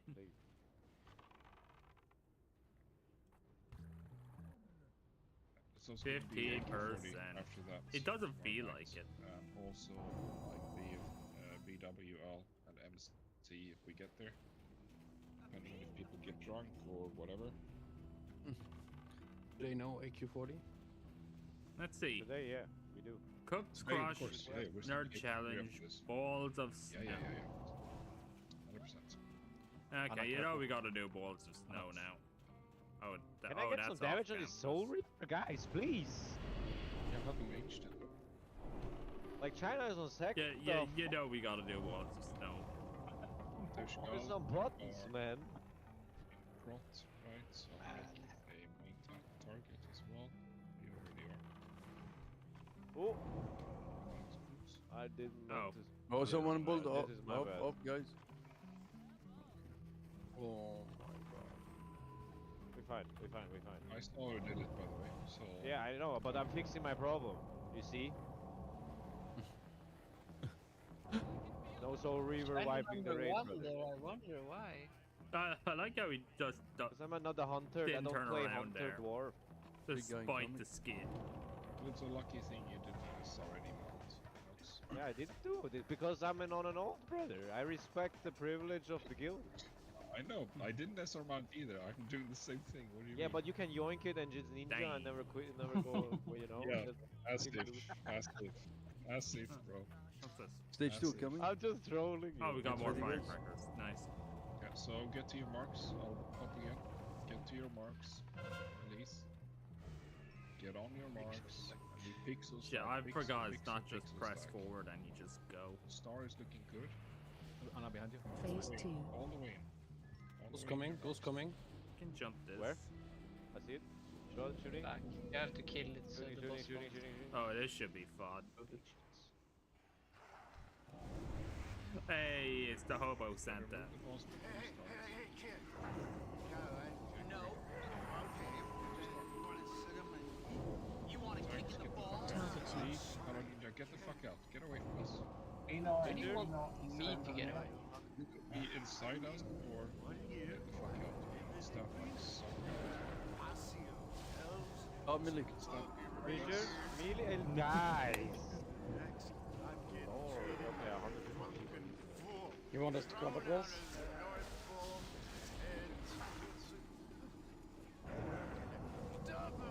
Okay, man. Now you're kind of creeping me out.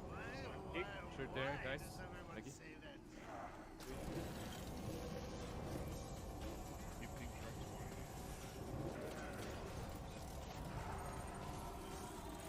Okay, I trap one.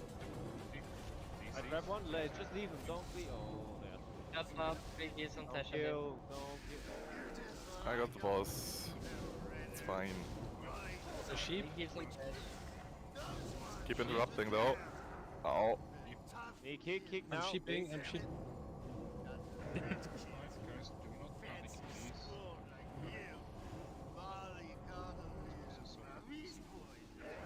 Coming. He's rallying. Coming. Oh, Heads Peter, behind. Some other tank at the ads. kick.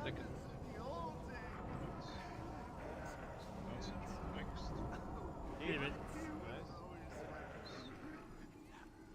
That Santa Claus. Get out of here.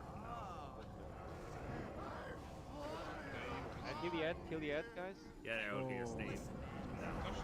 Jump out your window.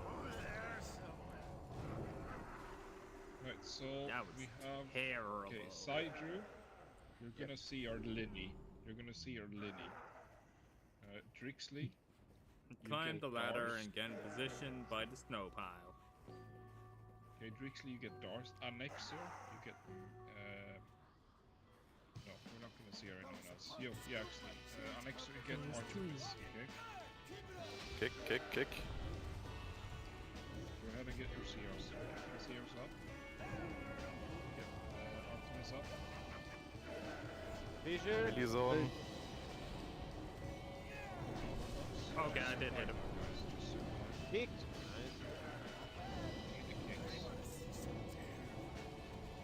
That's coming. Star move, star. Move star. Nice. Yeah, the ones on the bikes are fucking hard.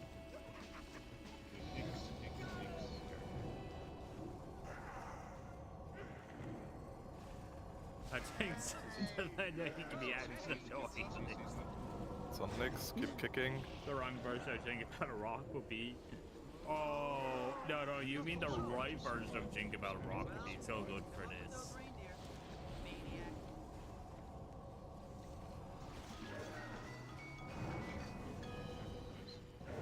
He got reindeer antlers. Spread. It's all good, it's all good. Any paladin you can bother now. I trap this behind you. Don't hit him. Yes.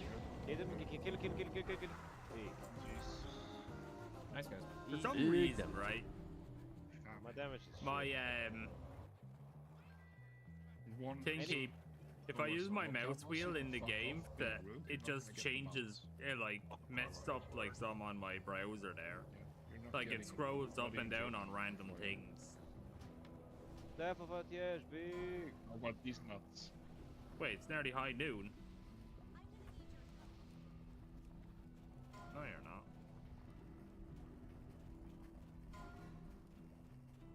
Yeah, 3 million people on the ring. Yeah, that's what I see. For fuck's sake. IO. Hey yo, big this. Huge. Everything's huge to you, Pinox. What do you mean? No, huge roll. He likes big things. Yeah. Really? He needs to compensate. Yeah. Big brother, that's what I see. Yeah, this looks so fun. Bang. Oh, No, Nick. it's two. Well, I at least got Trade me. up there. There's double of them, bro. Trade me. That wasn't the thing I was That's trying why to I do. award you both. Otherwise, I wouldn't award both of you.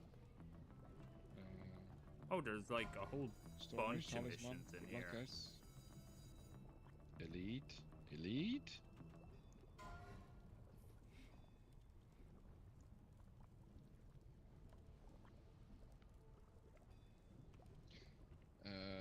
Philosophy.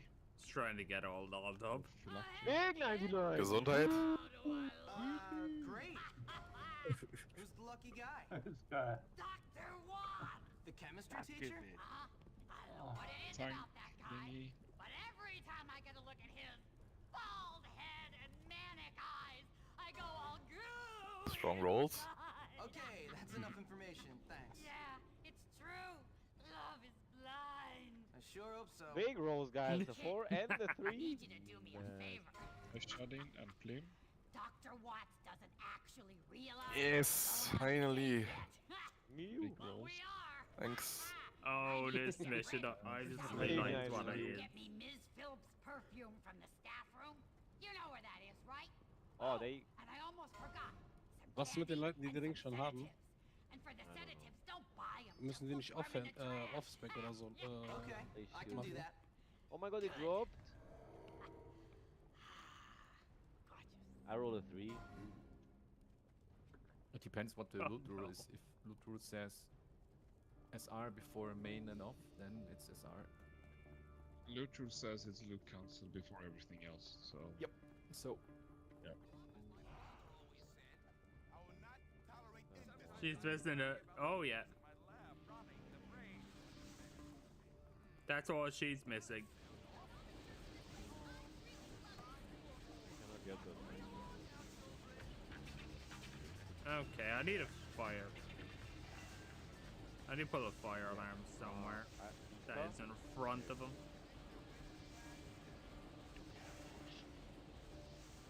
Yes, I have logs. It's live logs.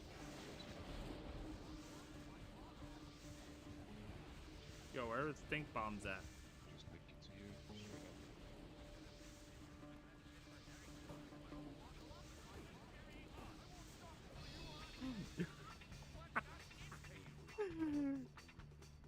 Dear God, I tried blowing him up.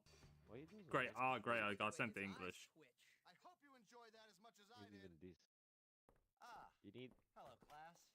The curriculum demands that you do these What did you roll though, assignments. Alchemist? Did you...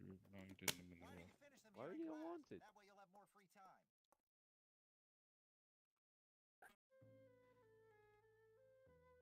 You're gonna be. I don't want it.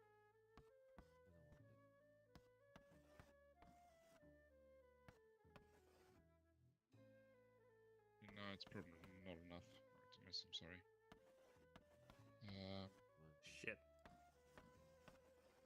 Shit.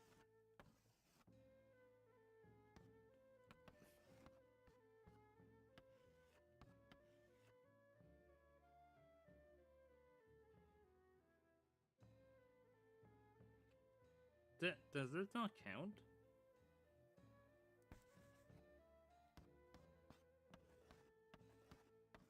Owl.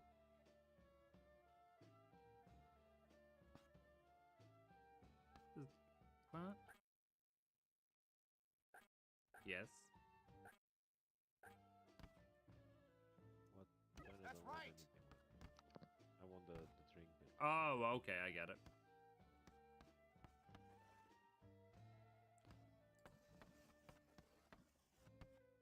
Good show. Low. Right. Why is she always hungry? What the fuck? Fuck this pet. You don't know how to make him happy. No, man. He's It my is best English. friend. What do you mean? What's its loyalty level? It's 6. You wanna check Okay. it? Check my stream. Fucking hungry 24 hours. Here, best friend, loyalty level 6. Okay, then it shouldn't need food that often. Fucking Oh, I found another cat, word. so we never pussy never happy, huh? Do you keep letting it die or something? Well, he dies a lot. Because it's low. Well, that kills the Mel, fucking it's a male. happiness rating. So Yeah, he does. Okay, I see. I just don't. Now it's happy. I dismantle. which is kind of why you just wanna play lone wolf like 90% of the time, honestly. Yeah, I know, but I wanted to level it a little, so I needed to like, you know, introduce. Try the- again, James.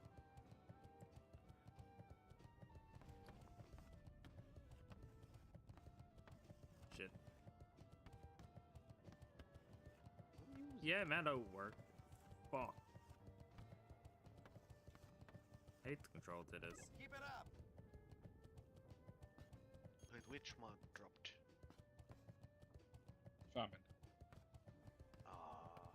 No, wait, we can't even use wheat. I'm not great at this.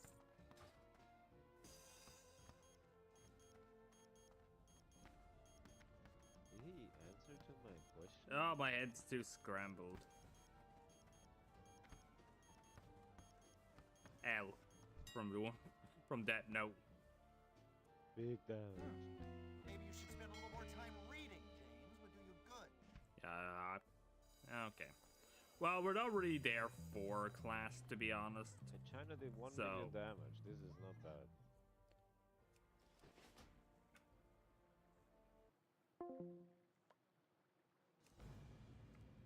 We're not really there for the class, though, to be honest.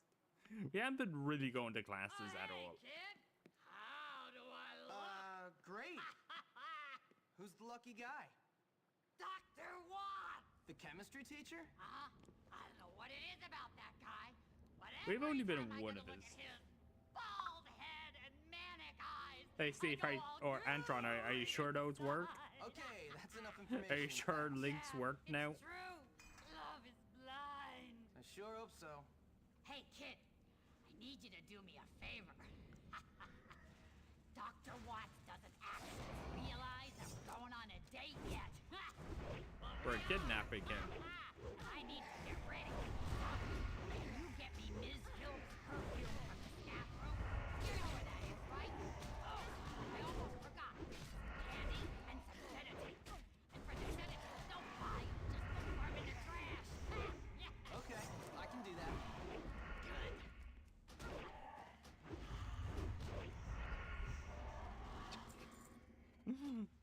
She's wild, man.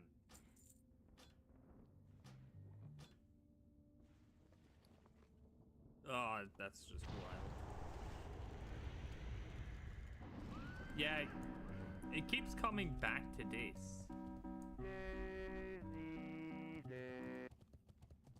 I actually swear it keeps going back to that.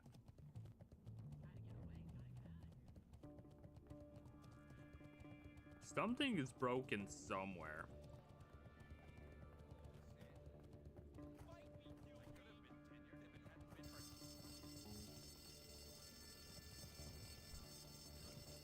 Bruh, did they already lose me? Okay.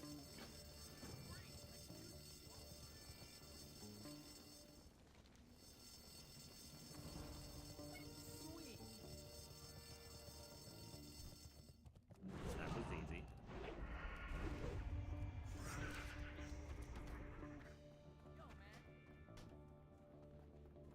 Yo, are they blind? They could have started chasing me then and there.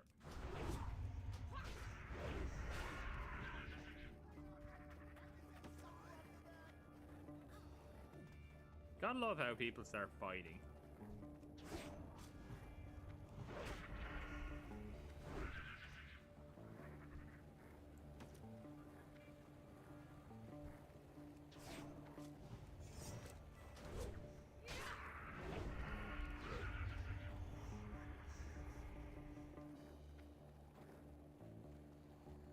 Yeah, we'll take this one first.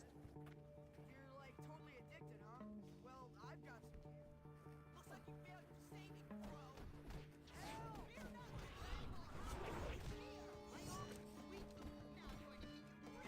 Yeah, we're not buying the chocolates. We're just beating the shit out.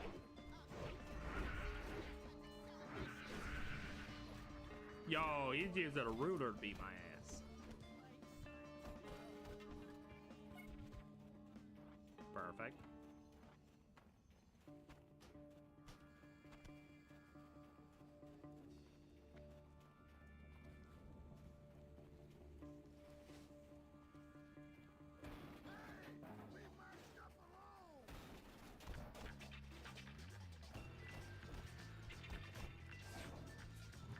Bruh.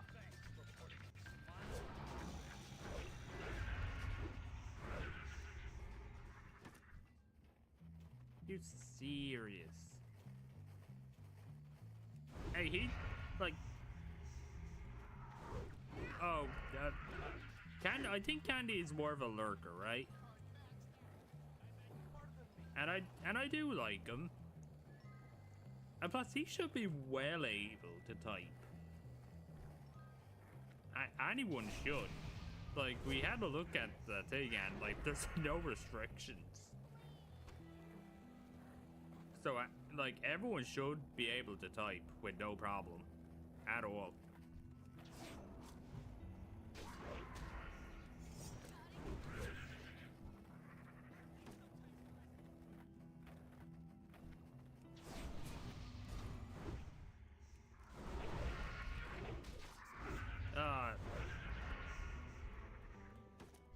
Oh, mate. Oh, do we have to redo that mission, like, the next day in the game? No, I like it. Steve, shut up. I like it. Hello? You, boy, don't just stand there. Come and help. What do you want, sir? Oh, this plant one. Oh my god, I love this one. For you? Oh, yes, I did. Look at that plant, boy. Magnificent, isn't it? A crap. It's alright. Maxima fortissima. A rare and precious Venus flytrap. Unfortunately, there is a boy at this school, Darby Harrington, who was given such a plant from his father. His father is not a nice man. Darby is not a nice man. They keep that plant to belittle my collection. There are two sides to biology, boy. Life. Okay, so we kill the boy. Got it. I make myself very clear, sir. You want me to kill Darby Harrington? Yeah, I'll get right on that.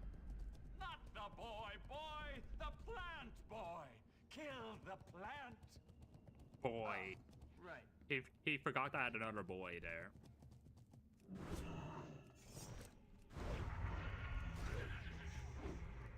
Get a haircut. What?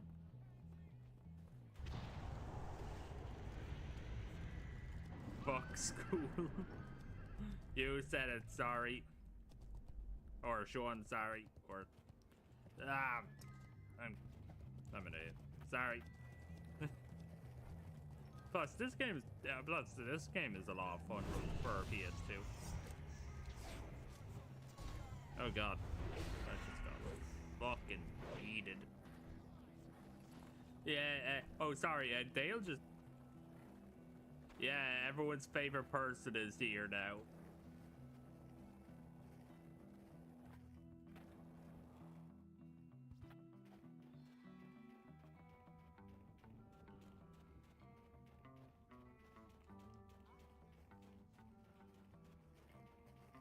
Real, yeah.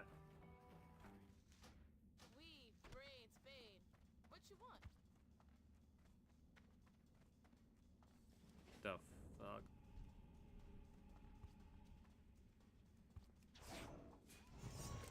So I just buy that? Yeah, I know. Yeah, I know Dale. We know Dale just went to a party. He came in chat for like 2 minutes there.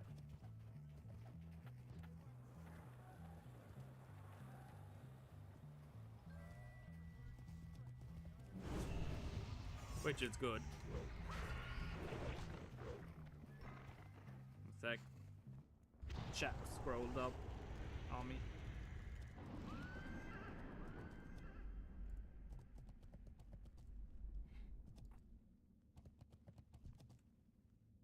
Oh yeah, where am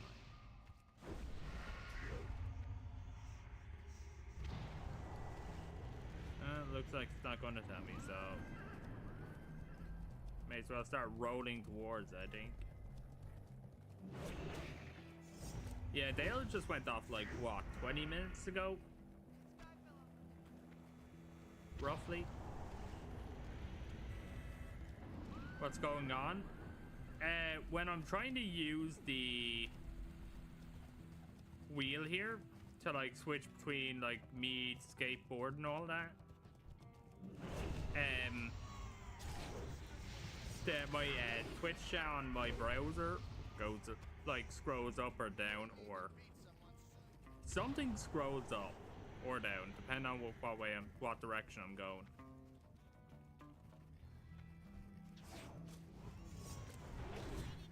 When I'm using the wheel for some reason. They're both connected at the same time when they shouldn't be, and No, I'm going the right way. I'm going the right way.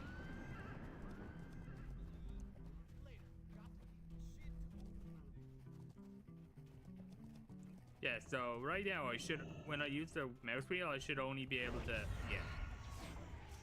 Now, even though it didn't do with the chat, it's doing it with the thing.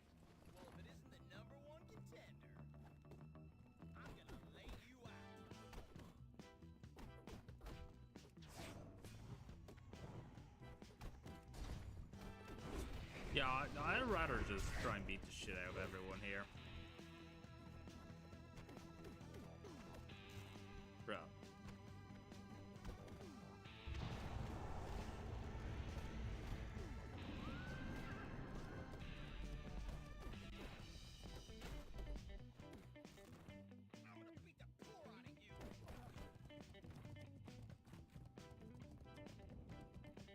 Yo, is there I hope there's a vending machine nearby. It's not that I never noticed. Like, I noticed, right?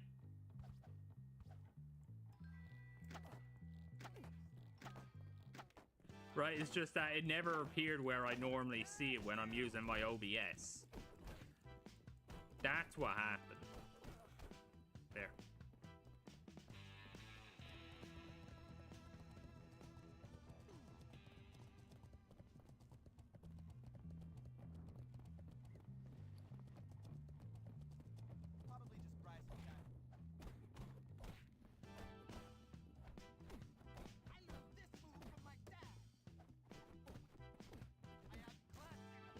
Seriously.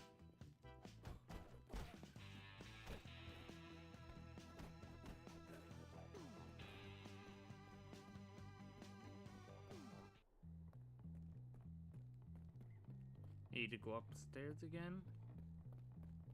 So I asked Mother, why can't I access my button?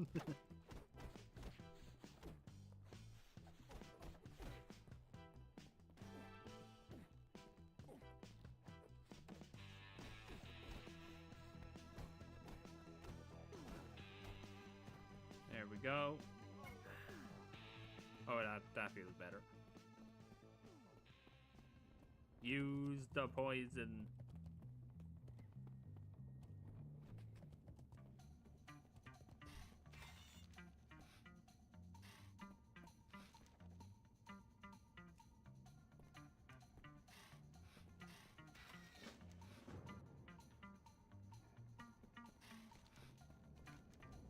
Bruh.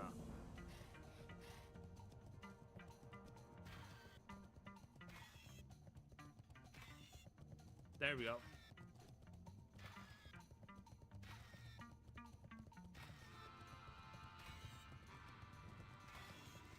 Did they seriously just let me kill the plant? Bro, this is his house? It's on campus? What?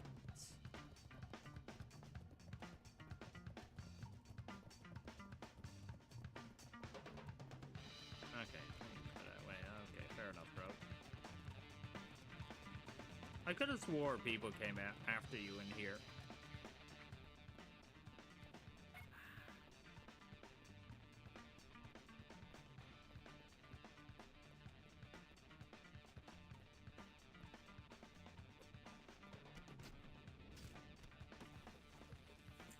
Ah, there we go.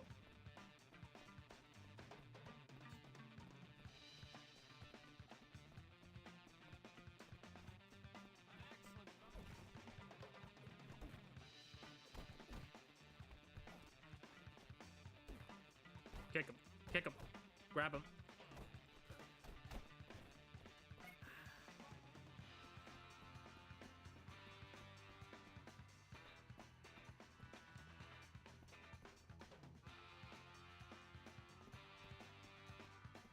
Oh, she was a sister. Oh, you had nuns. You had nuns as teachers. Nice. Well, I actually had one for like 3 years. We drove her insane.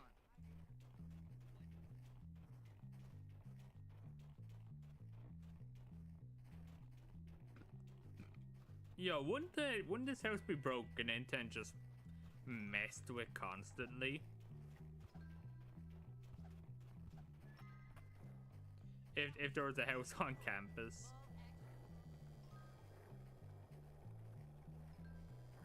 Trust me, I'd come, like, I know people in my class would complete, or school would completely mess with it.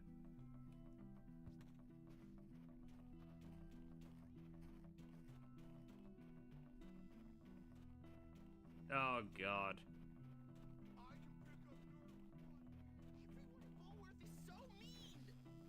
I say that must have been annoying. Having to pray every, like, 2 minutes. You may as well have just done quiet prayer time and just went into your own world at that point.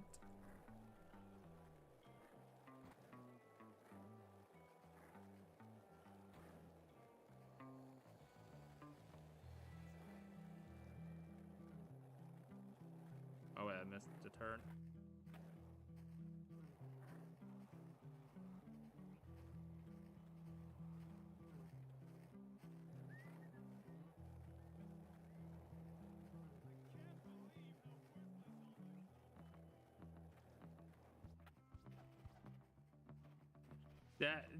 Yeah, we didn't need to know that, sorry. No, not this one. Evening, Oh. sir. You, boy! What do you think you're doing? Nothing. What about you? Well, Nah, this one's nuts. I'm looking for naughty boys. I mean, I'm looking for naughty boys in the wrong parts of town. What I mean, Hopkins, is that I'm glad to report that in that disgusting store, I did not find one naughty boy. Not one. Well, that's good, sir, because filth like that can really rot a young man's mind. Exactly. That's why I got this research, to check on the dangers. It's good to see a teacher so dedicated to his work, sir. Yeah. Thank you. No problem. But I'll tell you, Hopkins, I'm quite worn out with all this work. Is he planning to bring down the Pleasure Island? You could do me a favor. Yeah, I say he is. Well, how do I put this? I'm in charge of the laundry this week, but I got so carried away with my research that I forgot to collect it all at the same time. It would be embarrassing to ask for it now. Bruh. Maybe you could help, but you'll have to be discreet. Discretion is my middle name, sir. Great! So go and collect all the dirty laundry from the, girls' dorm. Okay. And if you get caught, I know nothing about it. I won't say anything, sir. In fact, I'll make it clear that I never saw you coming out of an adult store clutching illicit magazines. Good boy! Now hurry up and bring them to me by the school gates, but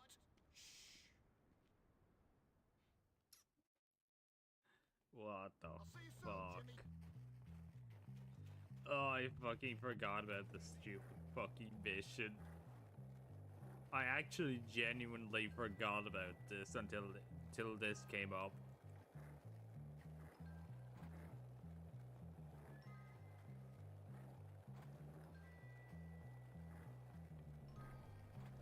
Oh, God.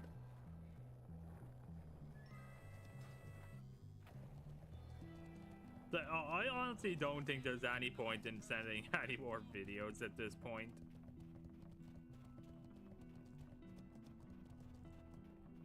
Because for some reason it all goes back to that one fucking thing.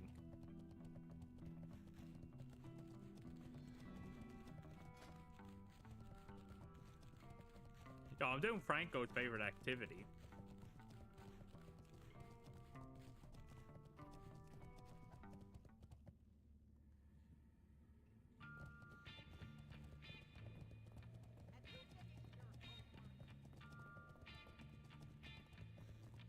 Yo, this attic is spacious. What the fuck? I can use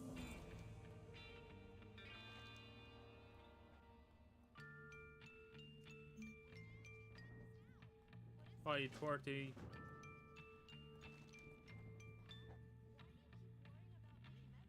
Yeah.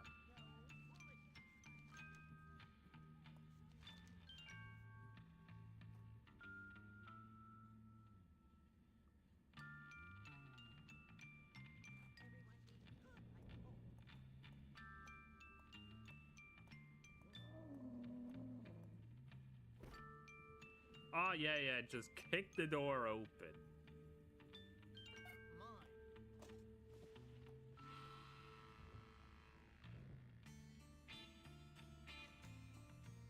Run.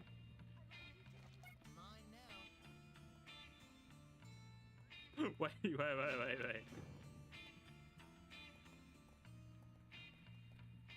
Did it work? I didn't click the link. Bruh. They're like following me. And I'm getting away with this.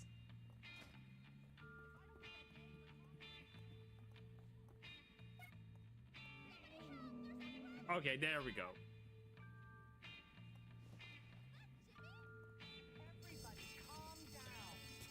What?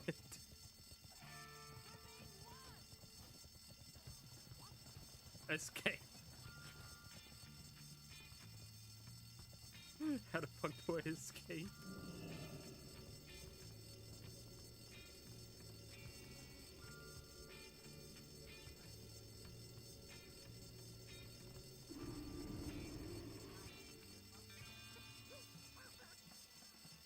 Run.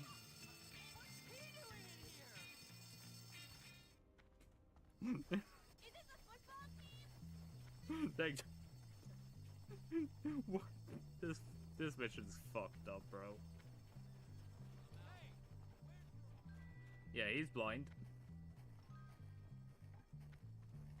I hope these are worth all the trouble I just went through. Yes, thanks for this laundry. Here's some money for your troubles.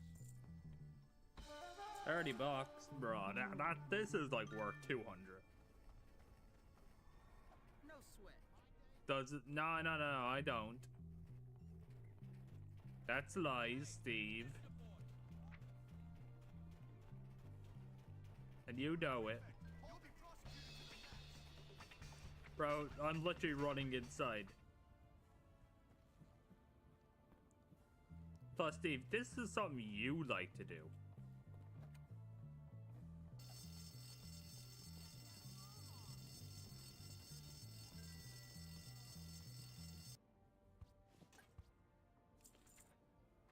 That is Steve's favorite activity.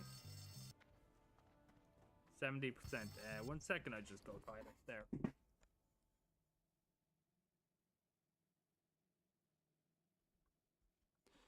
Oh, okay, that would be funny if they actually did.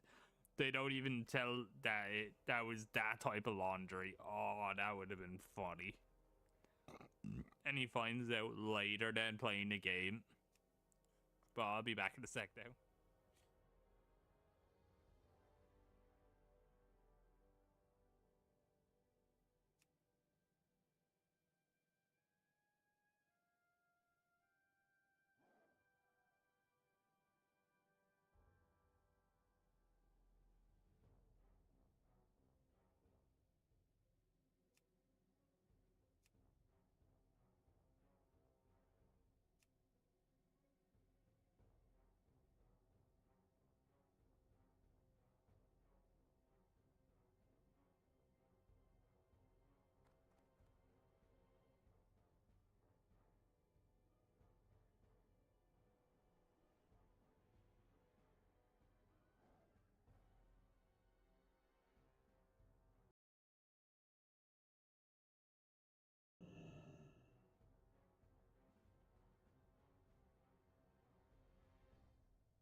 I'm back.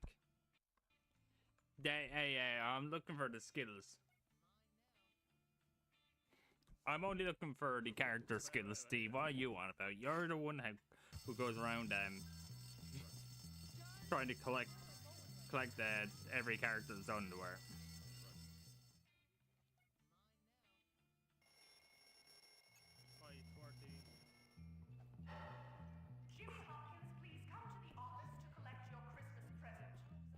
Oh God, Christmas is here.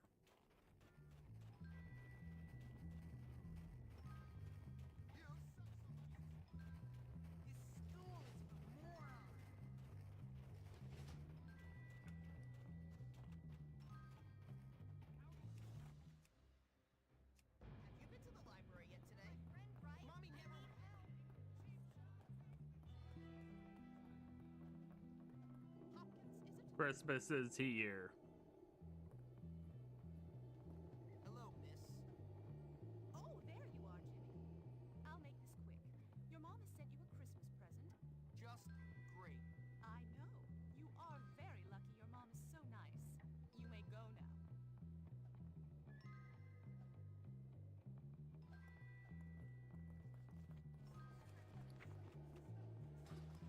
Bro, what's with all the teachers around?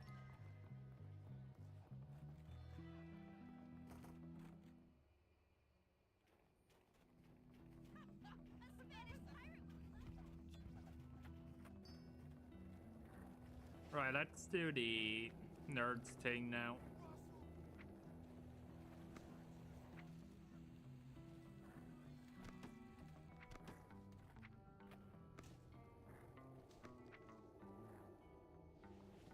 What the fuck?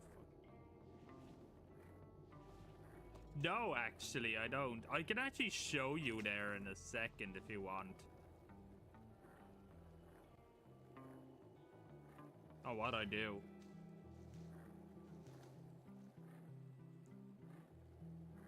No, because I figured out how to not get ads on YouTube anymore, and it feels great.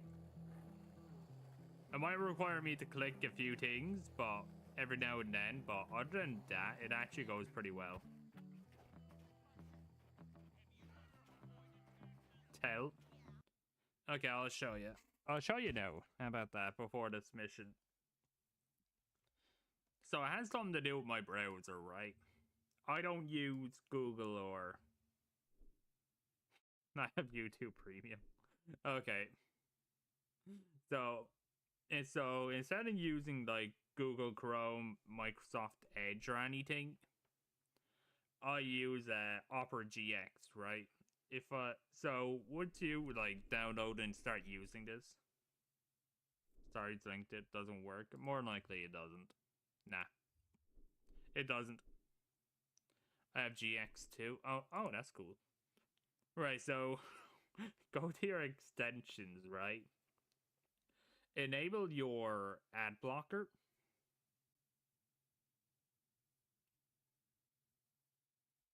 Right, enable that. So it doesn't really work on YouTube Shorts, but that's all right.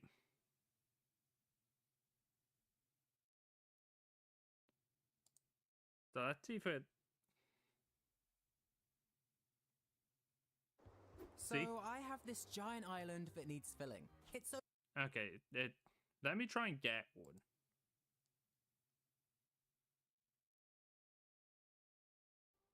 The rivers will Really? run red. The one time I actually want ads. Right, we Yeah. are here to get our themes for the spell and see. Are you ready? Ready. Let me see. Okay. Come on. Okay, well, I'm afraid to go in more now. Oh no, that's the only one that would. Bruh. The one time I I want this. Well, it doesn't really show you an ad. What the? Yeah. No. Hello, my name is Bram.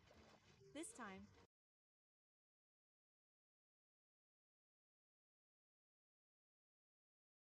That sounds too weird. Normally I'd have one by now. I meant just for normal videos. Imagine that you have let me get, yeah, let's see YouTube music.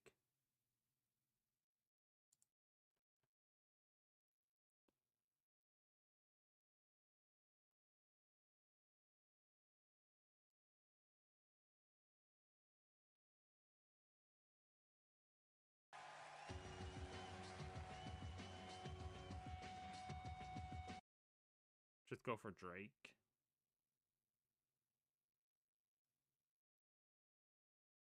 Seriously, where are the ads at? You know, technically don't get any.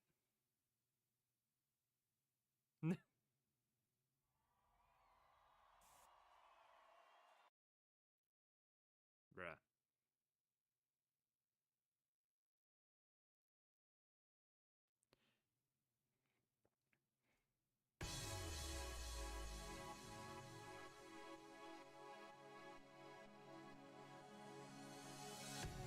Oh, I love this one. It's a good one. That's a good song. Yeah, it doesn't work, sorry. Links don't work at the moment.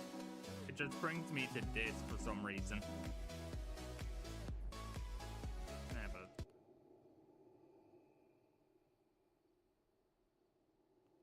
experience it? Nope.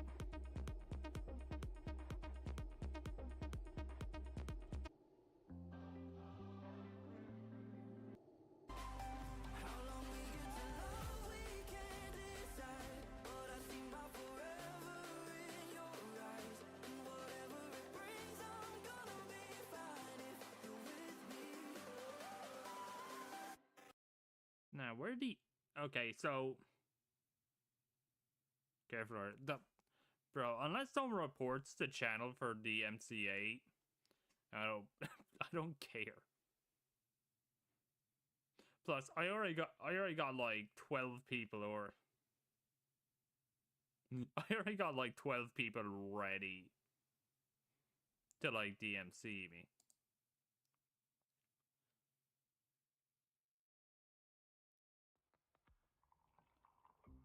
Wait, what is that?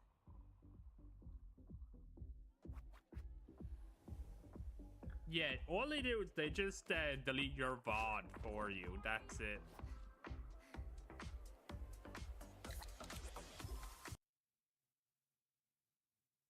That's all it does. That's all they do, and you just don't get DMCA'd.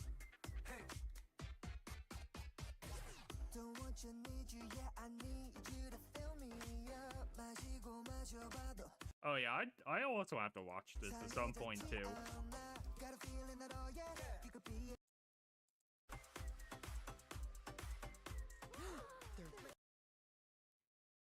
Seriously, where are they at? Like, there's normally a thing. Why are you so late? I suppose that he wants to get filled up. Fans are waiting for you.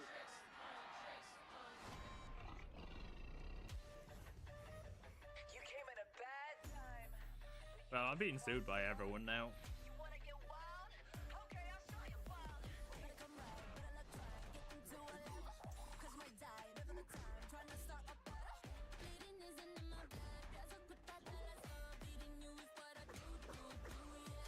Yeah.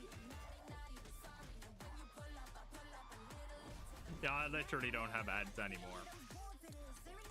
But if you do get like... KDA,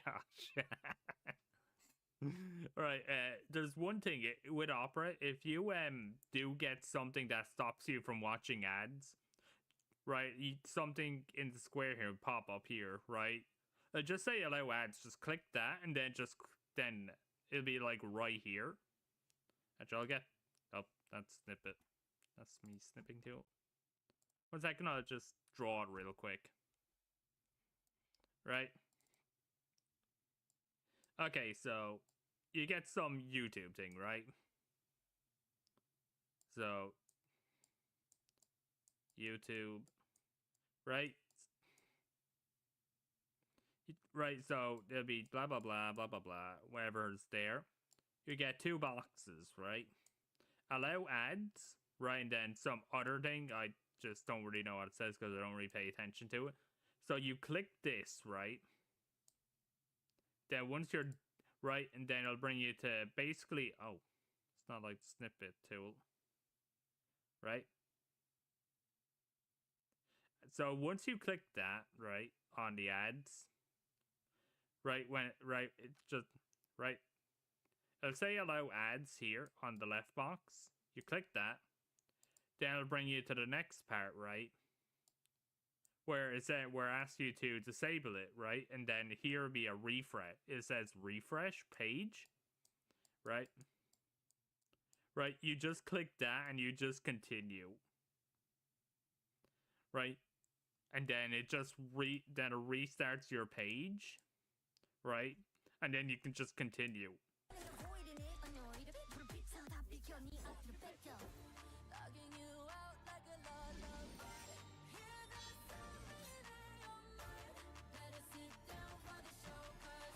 So if you do that, you get practically no ads for the rest of your time on YouTube until they fix that. Until then, then Steve, all you have to do is just get Opera GX, right, and just enable the ad blocker, and Julie, all you have to do is just. Yeah, this plane's trashed. Okay, let's do this. Then all you have to do is just do what I just told you to do then, and you get no ads.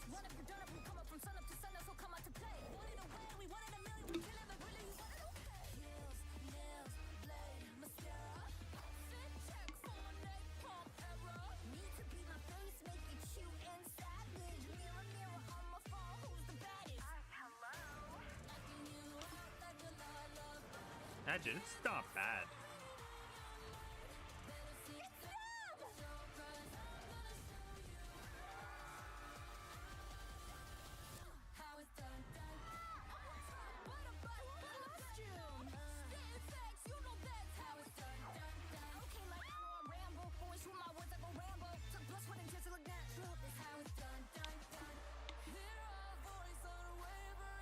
Yeah, we have to watch this at some point.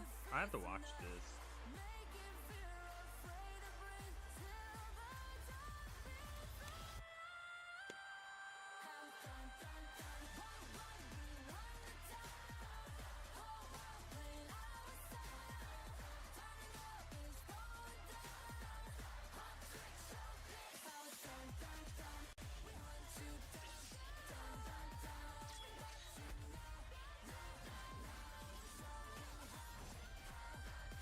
But yeah, no ads.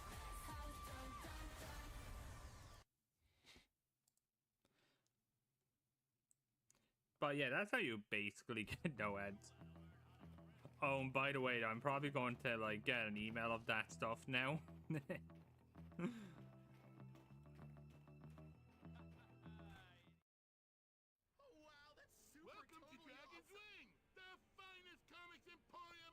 Just make it smooth. Yeah, they should have done that. What's going on, sir?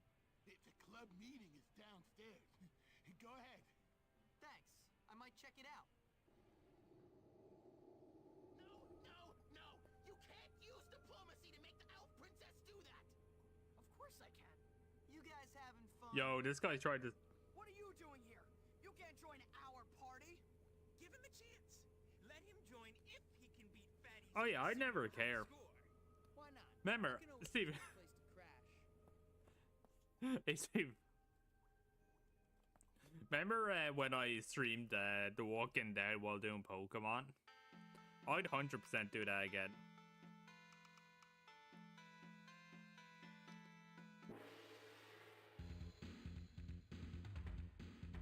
Hey! What? What do I eat? Pufferfish? That's like really lame, man. Okay, so don't eat apples. Oh wait, no. You can eat apples. Just don't eat the cores, probably. Just wait for me and get it over with. Oh, I lost my appetite. My feelings are hurt. Wait now. Wait, tell me I don't have to pay to actually try and beat it. Rotten food lowers health at all costs. Oh, okay, I got it now. That's rotten. If I had my Shit. sword on me. Why did it stop? The TV show Billy and Mandy. I actually don't know. We'll have to look at it. I'll have to look at a video for that.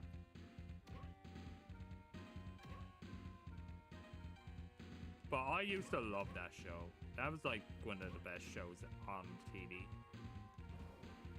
Oh god, they fucking push you. My mom says you should leave Damn. me alone.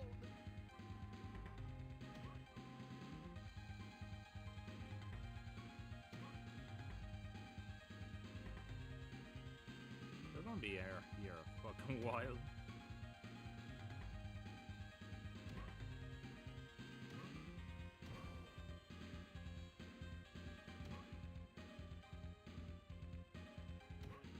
Grab the apple, grab that. Dope. I got sim mode.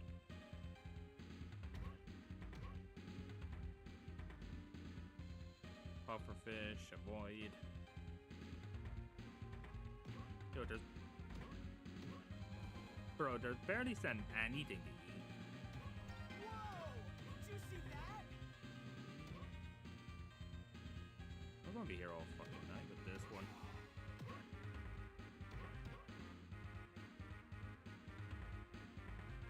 Wait, oh, I already touched the pufferfish. Oh.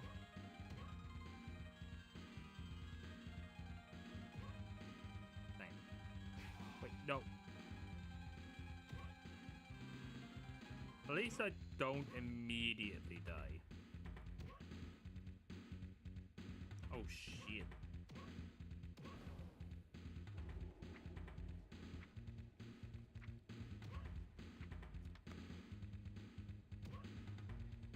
Shit's getting bigger, thank God.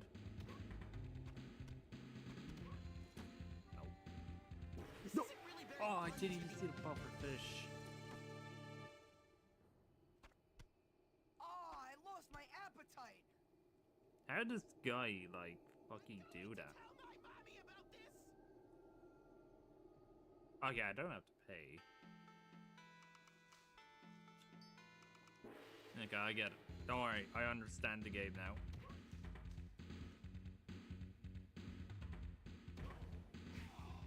I just got sent into orbit into that thing.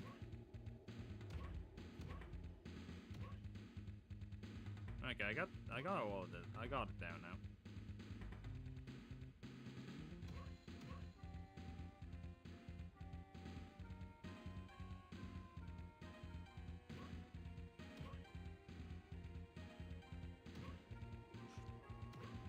Okay.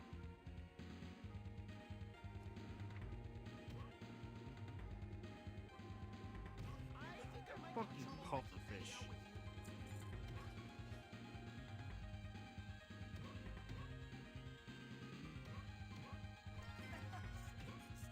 Stop, you'll make me puke.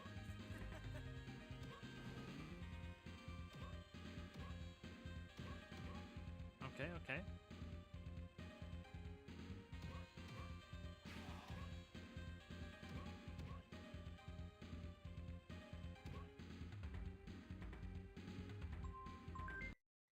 One sec.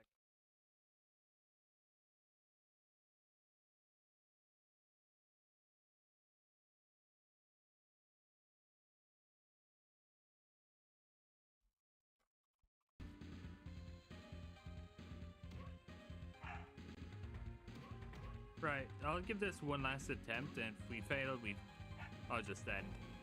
Shit.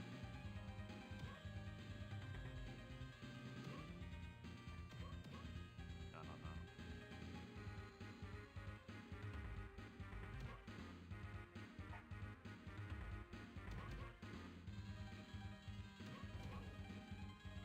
At least the sumos don't damage you. I can at least say that. Ooh.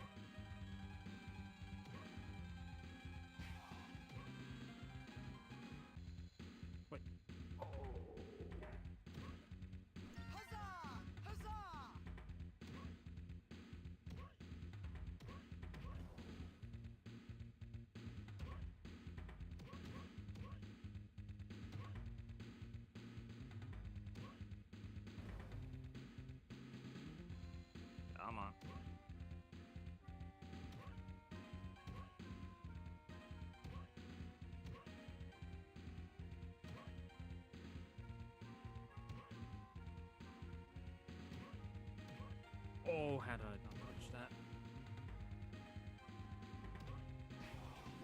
Damn. There we go. I'll look at that message in a second there. This feels like I'm getting, like, nowhere. I'm like super impressed.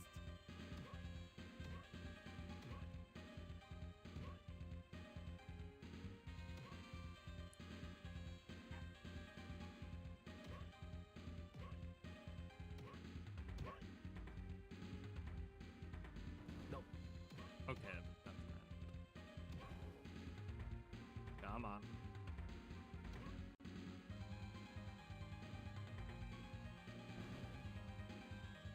At his estate, some guy. Well, sorry. Remember to be careful. Just remember to be careful.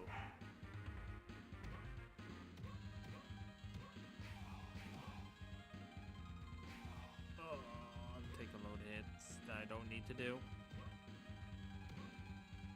We'll have to continue this. Maybe we might continue this, or we might do the Fortnite game. Because apparently there's a Daft Punk. Oh.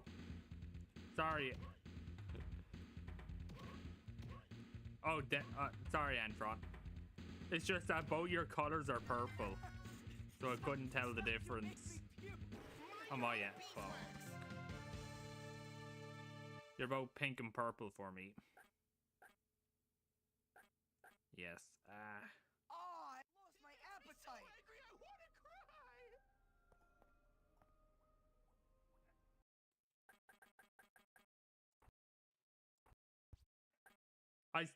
I'd be careful around the guy Pierre there. Actually, where do I end up?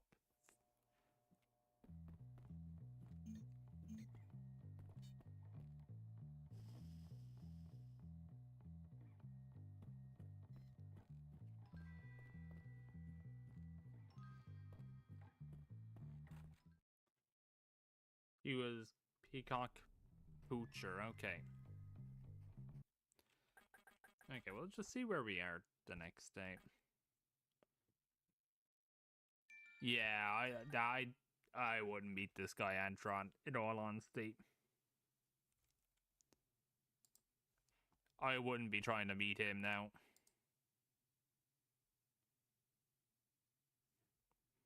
Nah, that's a little bit too fishy in my opinion. I would avoid going with him now. Okay. I wouldn't.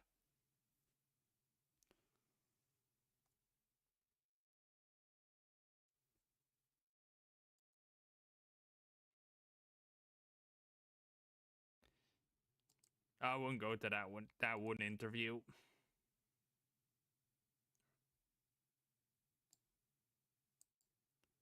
Well, if you do, be careful. But I would recommend not going there. Wouldn't be the best idea.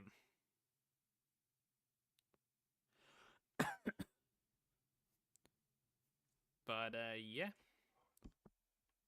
We'll be playing more games tomorrow. We might do the Fortnite thing, yeah, even though I'm kind of messing here with that.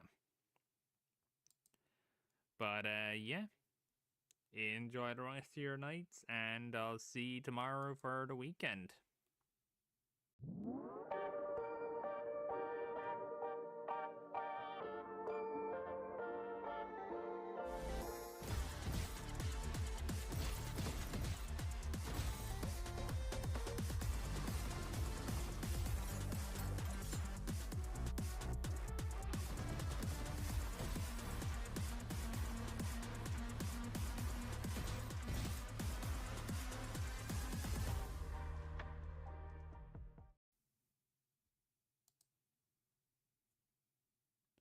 Let me see.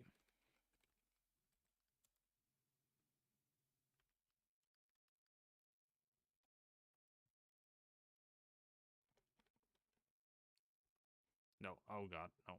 Don't want that.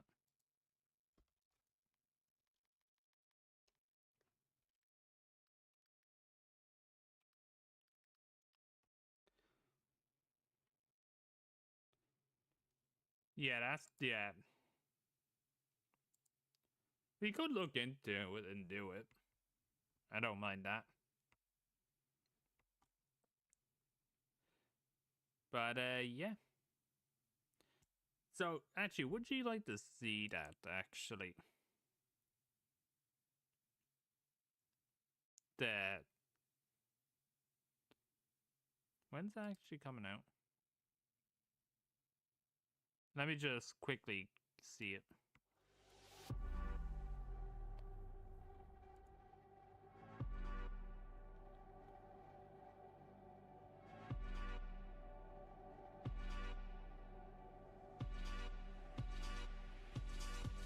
Shit.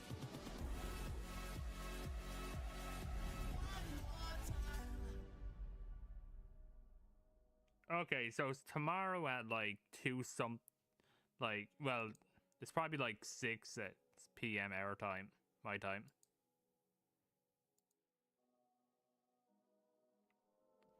Louder.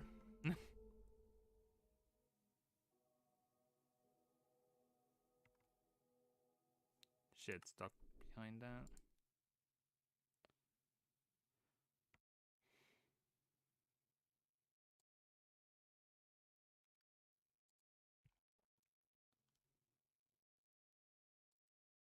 The Daft Punk collab has been. Oh. Where's the thing I clicked?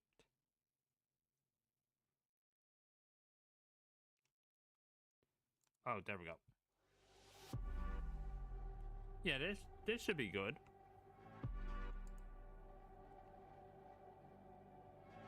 Daft Punk is so good. This should be amazing.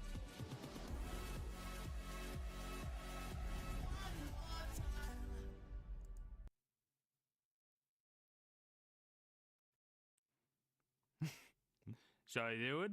Should I do this or no? Because I can download Fortnite now and it'll be ready for tomorrow.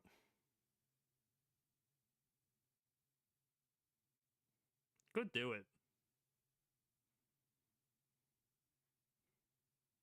I might actually just see what it's like. But yeah. Yeah, okay.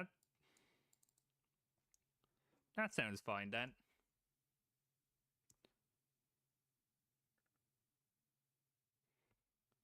We'll see if you're awake. I'll give you a text just in case.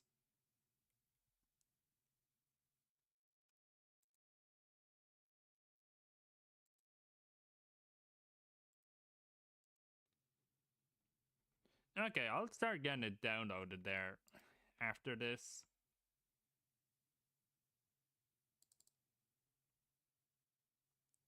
But yeah.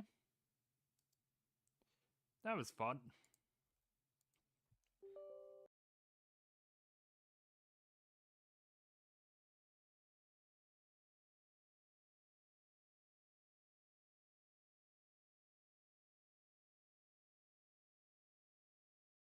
See you tomorrow for the Fortnite stream, apparently. So, yeah, enjoy.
I think it's important to recognize that the African American community is looking at this issue through a set of experiences and a history that that doesn't go away. Like, wow, what a crazy offensive statement he just made there. Unbelievable how disgusting that statement was that Obama made. But what would happen is one or two words for this would get clipped and then ran nonstop on O'Reilly, on Hannity. Glenn Beck would connect it to the communists. Rush Limbaugh would amplify it to the morning crowd. Michael Savage would scream at callers talking about it, trying to defend the comments, and then the conservative media would amplify this nonstop. And so they had you convinced that they wanted all of you to be turned into Zimmermans and arrested just for bravely defending innocent people from evil Trayvon Martin. It's just like so stupid. There are very few African American men in this country who haven't had the experience of being followed when they were shopping in a department store. That includes me. I understand that is also an expression of pain, right? An effort to try to like build a bridge. It's very hard for me to imagine and Donald Trump doing the Henry Louis Gates, the beer summit, as it got called, where you had the cop and Gates to the White House at the same time. It's hard for me when I look back on that. Wait, I didn't even remember that. Obama invited both the cop and the... President Obama called both men on July 24th and invited them to the White House to discuss the situation over beers. Both men accepted the offer. Upon accepting, Gates stated in an email to the Boston Globe, "My entire academic career has been based on improving race relations, not exacerbating them. I am hopeful that my experience will lead to greater sensitivity to issues of racial profiling in the criminal justice system." One of Gates' lawyers, Harvard law professor Charles Ogletree, a former professor of Obama, stated that, "I think the president has taken the right approach by trying to make sure we move forward. He's always had the ability to negotiate difficult conversations, and the steps today are an important step in the right direction. I think the president has given his assessment, which makes a lot of sense, and however you feel about it, has reduced the temperature and allowed everyone to move forward in a constructive way." When asked for his impression of Crawley, the cop, Gates joked, "We hit it off right from the very beginning. When he's not arresting you, Sergeant Crawley. He's a really likable guy." Like, imagine this. Like, it's not, there's no comparison, bro. Called where you had the cop and Gates to the White House at the same time. It's hard for me. Destiny, whether or not it's true, there's literally no benefit in telling white people how much easier they have it. It literally just makes people spiteful. But there's two things that's so stupid about that statement. One, like, Obama wasn't even trying to, he didn't even say anything in that statement about like white privilege. He was just saying, listen, you're black. Here's some bullshit experiences you might have to go through, right? But then even on the flip side of that, when Obama is trying to explain why white people in certain communities might feel like shit, right? They felt like they got abandoned by NAFTA and the Clintons. They felt like their jobs were gone. They were never coming back. Every administration's been in. That's also not okay? You can't explain that either? Like, what is he allowed to say? It's crazy. When I look back on that, and the beer summit in particular, to hear like, that's what radicalized you all? Yes. Yeah, crazy, right? And the reason is because the implicit promise of Barack Obama was the worst conflict in the history of America, which is the racial history of the United States, which is truly horrifying. He's about to cite some shit. I think Ben... Hold on. Somebody find me if Rush Limbaugh called Obama the Great Unifier, because I know what he's about to say, because I listened to Rush Limbaugh say this over and over again, that Obama was supposed to be our first like post-racial president, that all the race relations were supposed to be solved. Obama promised that all of the issues, post-racial America, I think Limbaugh would say this statement over and over and over again, was the worst conflict in the history of America, which is the racial history of the United States, which is truly horrifying. That in his person, he was basically going to be the capstone of the great movement toward Martin Luther King's dream. And when... nobody on the left, I don't remember at least, anybody saying this. Maybe, did Obama ever say this? I'm going to solve racism. I'm going to be the end of all of racism in the United States. Give me a fucking break. Oh, great unifier. He says it here. Now this is the great unifier, Limbaugh told listeners just afternoon today. This is the man who's going to unify everybody and usher in a new era of bipartisanship and love. Limbaugh has said that he wants Obama's socialist policies to fail. I would be honored if the drive-by media headlined me all day long. Limbaugh, I hope Obama fails. Somebody's got to say it. Instead, things seem to move in the opposite direction, which was, well, you know, it turns out that black people in America, they're inherently victimized by a system, by a white supremacist system that puts black people underfoot. And my son could have been Trayvon. And people on the right saw that as like, well, but that's not true. You aren't. Oh my God. Like, this is like demonic shit. Like, no one can draw attention to any problem in the gentlest of ways. Do you understand how fucking snowflakey this sounds right now? Are you serious? How much of a fucking snowflake you are by saying this? Like, oh, black dude is like, you know, I look at Trayvon and I feel like, you know, that could have been my kid. Oh, so all black people are oppressed forever by a white supremacist organization called the United States of America, and there's no hope and no chance, even though you're wealthier than blah, blah. Like, oh my God, bro, are you serious? I remember this, Megyn Kelly, yesterday, right? This was unhinged. We don't feel like ourselves. We haven't felt like ourselves in a while. And I'm sorry to get political, but I'm just going to be honest. We haven't felt like our... By the way, okay. By the way, because people like Wick would be saying things like, oh, well, maybe Joe Biden and the left, you know, maybe they went too hard on the Republicans, or maybe they were, you know, Biden could have phrased the thing or worded it better. Well, apparently all the attacks on Joe Biden didn't work, because now we're hearing more about who? Obama. Now we're going back to Obama. What did Tulsi dig out of the closet in order to save us from the Epstein files? Russiagate with Obama and Hillary Clinton. Who's the fault that we blame now? I guess the Biden attacks just weren't landing, so now we're talking about Obama again? That's political, but I'm just going to be honest. We haven't felt like ourselves since Barack Obama. I just think he was such a slick snake.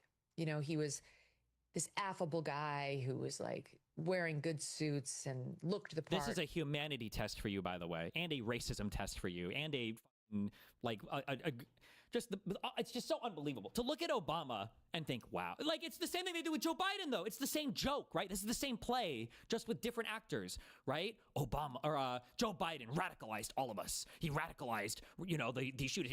Oh, really? Biden? Where's the picture? Was it Gemzar that drew that one?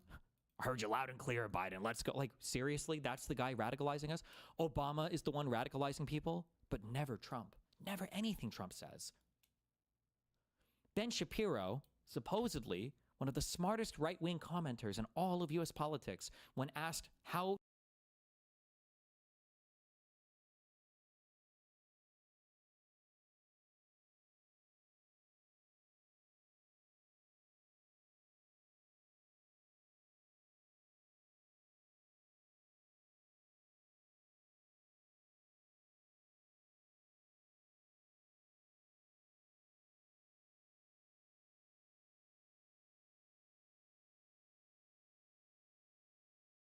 did Obama radicalize the right?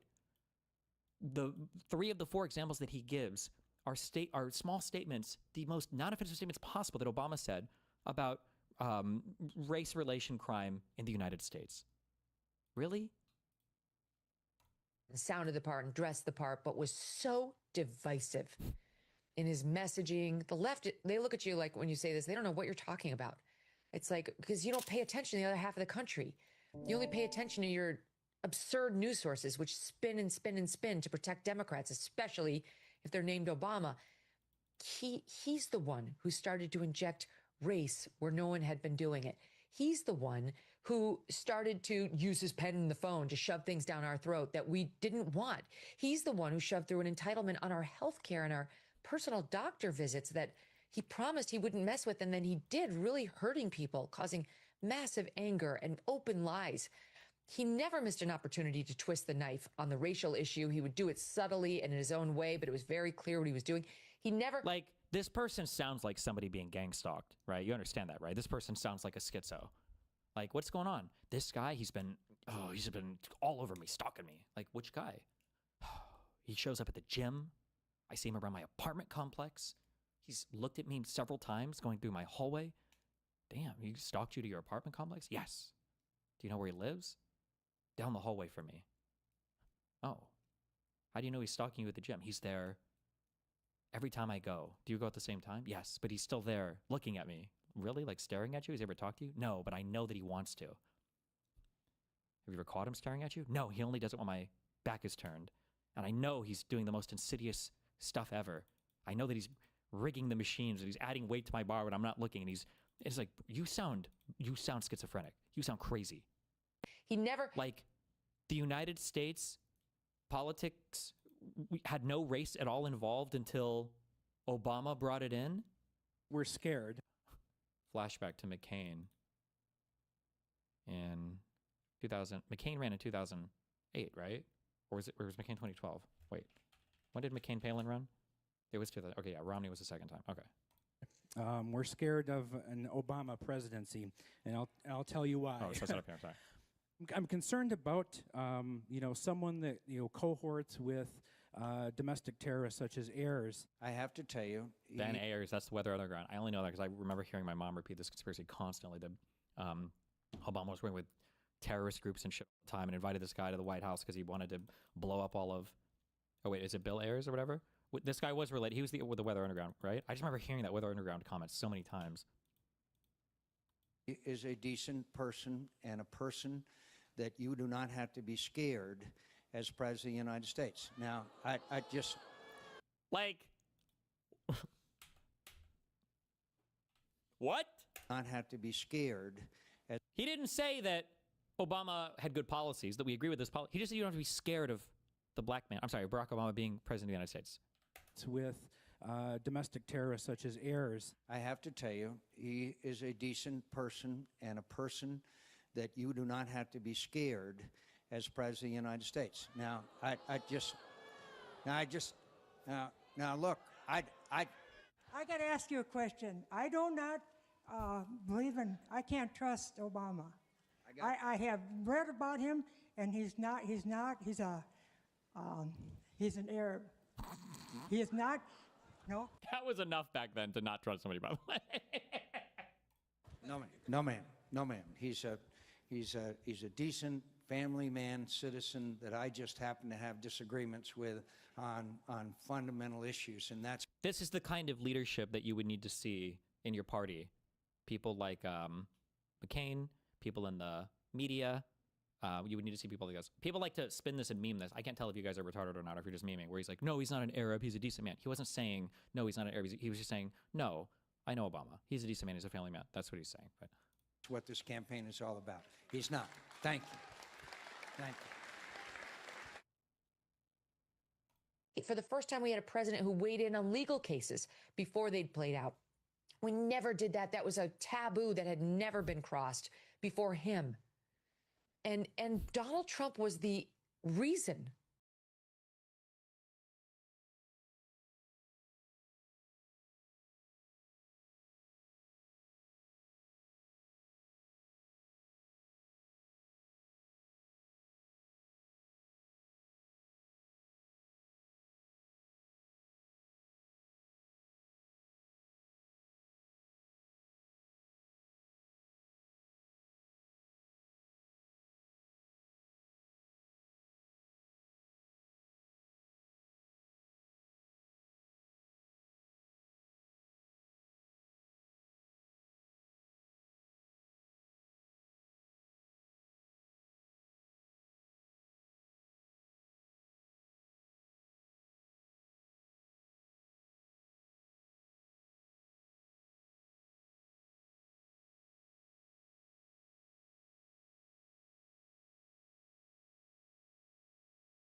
Barack Obama, but reverse that. Barack Obama was the reason Donald Trump came about, that he was born as a political figure. They say Trump's divisive. He was the antidote. He was the answer to the divisiveness of Barack Obama. And we just haven't felt like ourselves for years now.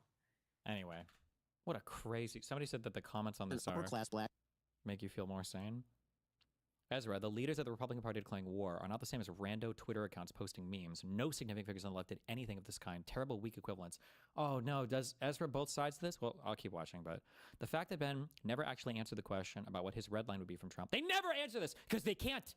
The reason why they can't... Well, actually, I'll wait till I watch it. But the reason why they won't answer it is because they know that they have none. And they don't know what they can say that Trump won't go over the line on.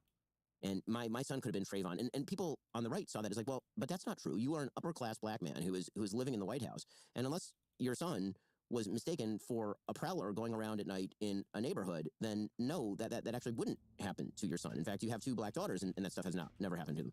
So the sort of Michael Brown and Ferguson, the idea that when the president went out and he said that people wouldn't just make this up, right? And it turns out actually that a lot of it was made up. Right? It kind of sounds like that the interpretation of Obama, at least to you, was that if he's elected, we'll agree we've gotten past all this. Like, it's supposed to make us feel better. And then when it didn't, like, that was understood as the betrayal of a promise. Well, I mean, again, that is how I feel better. If he's elected, we'll agree we've gotten past all this. Like, it's supposed to make... A lot of it was made up. Right? It kind of sounds like that the interpretation of Obama, at least to you, was that if he's elected, we'll agree we've gotten past all this. Like, it's supposed to make us feel better. And then when it didn't, like, that was understood as the betrayal of a promise. Well, I mean, again, that is how I think most Americans saw it, including black Americans. That was a widespread sentiment. That black people in the United States thought that with the black president, the racial issues had been solved? I am so sorry. I would like to formally rescind every single compliment I've ever given Ben Shapiro on his intelligence. Whether he ever was smart or not, it's all gone. That... I can't... What an unbelievable statement. What? What an unbelievably fucking stupid statement. This guy's mind was rotted by conservative media. I know it was because we listened to the same conservative media. My God. And that is how I think most Americans saw it, including black Americans. That was a widespread sentiment, not just among white Americans, among black Americans, is that something had gone radically wrong in 2013, 2014. So something happened. And this was an argument that was made by legacy media a lot, which was that the real reason people were so exercised about Obamacare wasn't because they really cared about Obamacare. Right? It was really because there were a lot of bitter clingers out there who, were clinging to their God and their guns and their xenophobia, and they didn't really like the black president. And what, that God and guns quote was from 2008. He wasn't even president yet. Wait, what is this guy talking about? Really because there were a lot of bitter clingers out there who, were clinging to their God and their guns and their xenophobia, and they didn't really like the black president. And if a white president pushed Obamacare, then probably they probably had some problems with it, but they wouldn't have gone crazy like this. I mean, these people. I mean, I can tell you there's actually, you're saying there's evidence on this. Like, there was a lot of polling on this, on how attitudes on race correlate with attitudes about Obamacare. I mean, that may be the case, but the point is that the perception by people who are not actually picking on Barack Obama because of his race, or were picking on him because of his politics, was that suddenly everything was being refracted through a racial lens. Wait.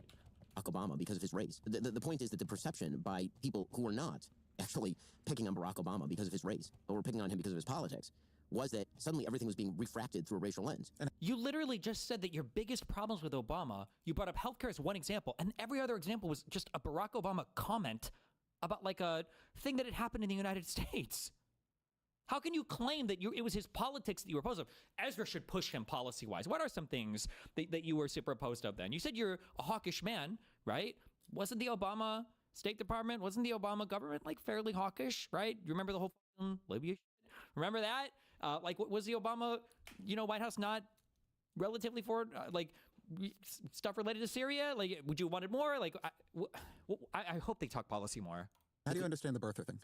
So the way that I understand the birther thing, in terms of, you mean the public resonance of the birther thing on the right? I mean that you have a black president, and there is a wildfire-like theory that he's actually born in Kenya. Dinesh D'Souza does a whole movie about this, or documentary, whatever it was. To be fair to Dinesh, she doesn't actually claim that Obama was born in Kenya in the documentary. Donald Trump is a prime pusher of this, yes. Right? That felt... So that's a combination of two things. That's a combination of two things, I think. Really, if you're going to try to intellectualize it, and again, you're intellectualizing... Well, I'm not trying to intellectualize it. What I am... Documentary. Donald Trump is a prime pusher of this, Yes. right? That felt... So that's a combination not of just two things. That's a combination of two things, I think. Really, if you're going to try to intellectualize it, and again, you're intellectualizing. Well, I'm not trying to but- intellectualize it. What I am saying is that, like, people were not saying that Bill Clinton was not born here. They need to show his birth certificate. They need to prove his Americanness. Well, so I will say that I think that part of it was the same instinct that led people to say that Donald Trump was a Russian agent, meaning I don't...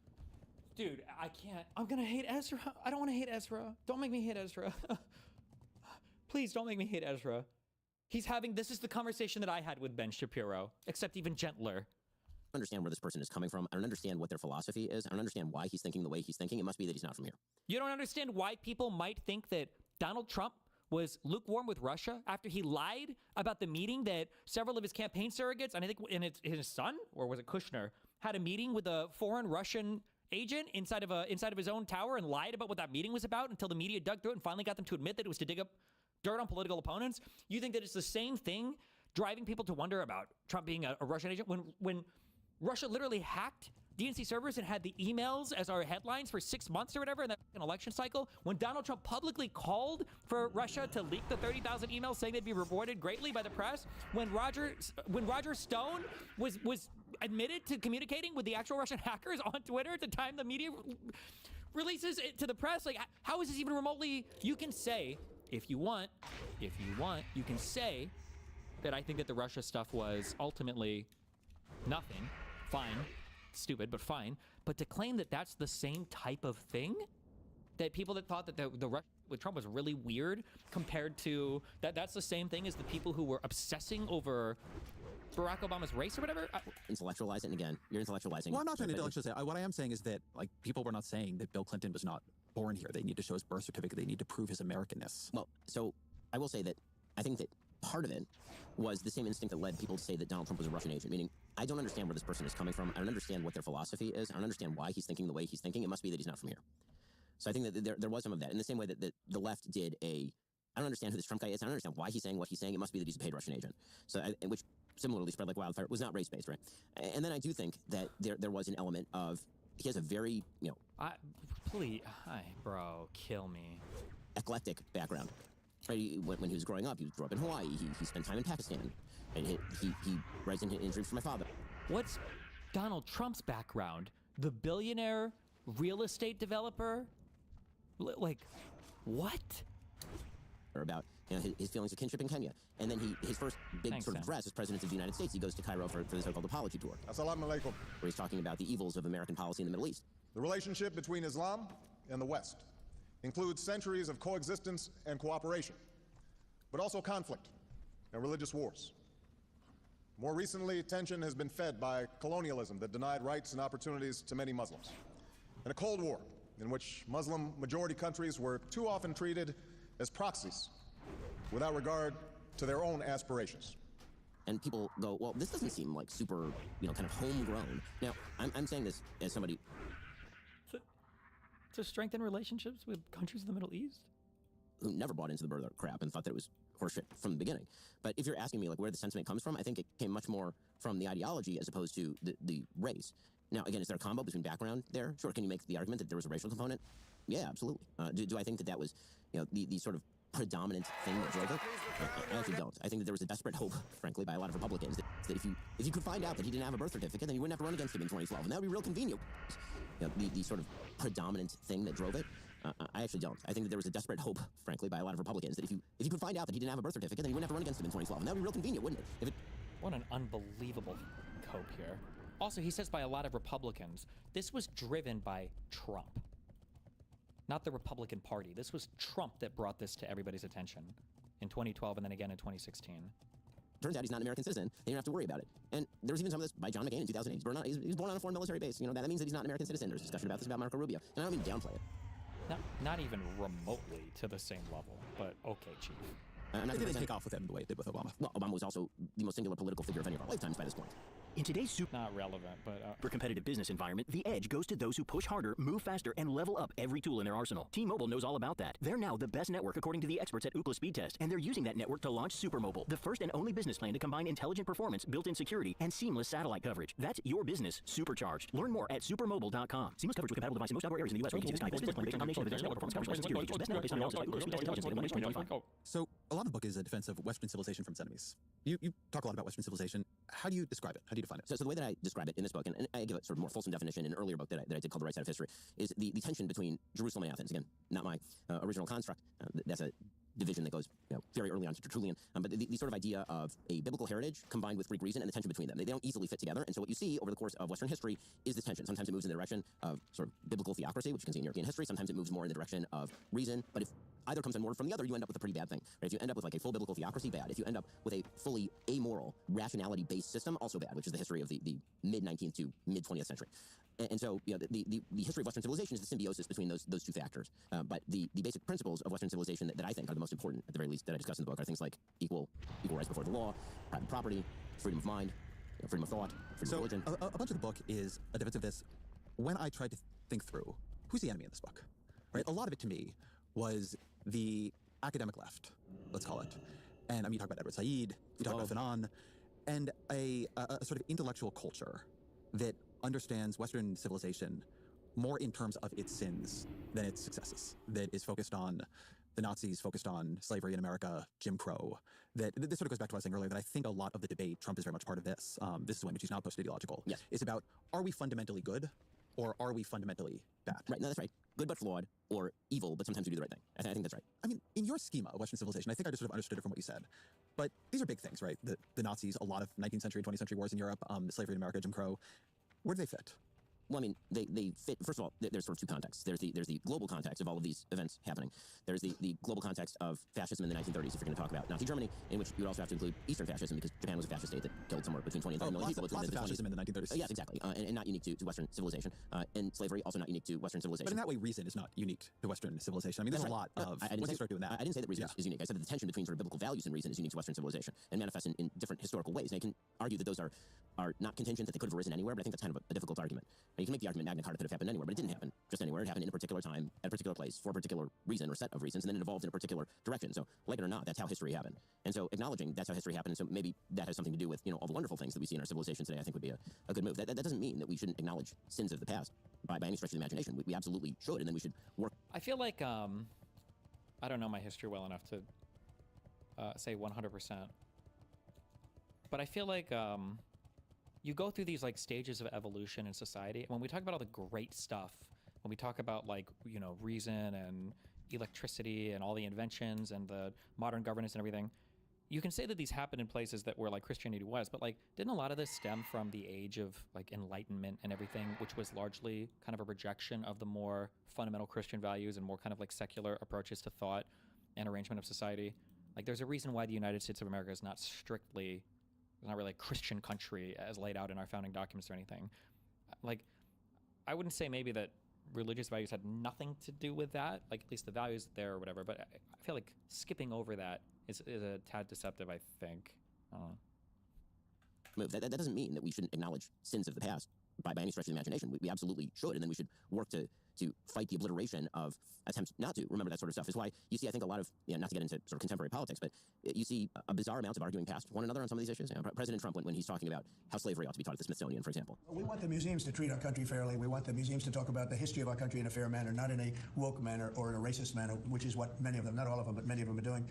Our museums have an obligation to represent what happened in our country over the years, good and bad, but what happened over the years in an accurate way. I think that the way the left interpreted him talking about that was saying slavery shouldn't be taught at all at the Smithsonian. The way the right interpreted that was, we should talk for sure about slavery at the Smithsonian, then we should talk about how slavery ended. We should talk about the Civil War, and we should talk about what was the rest of the globe doing about slavery at that time.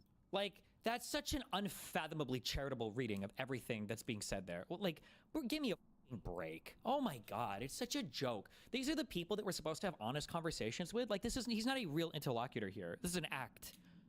Is Ezra aware of it? Like, this guy's putting on a play for you to defend his political movement and to defend his business.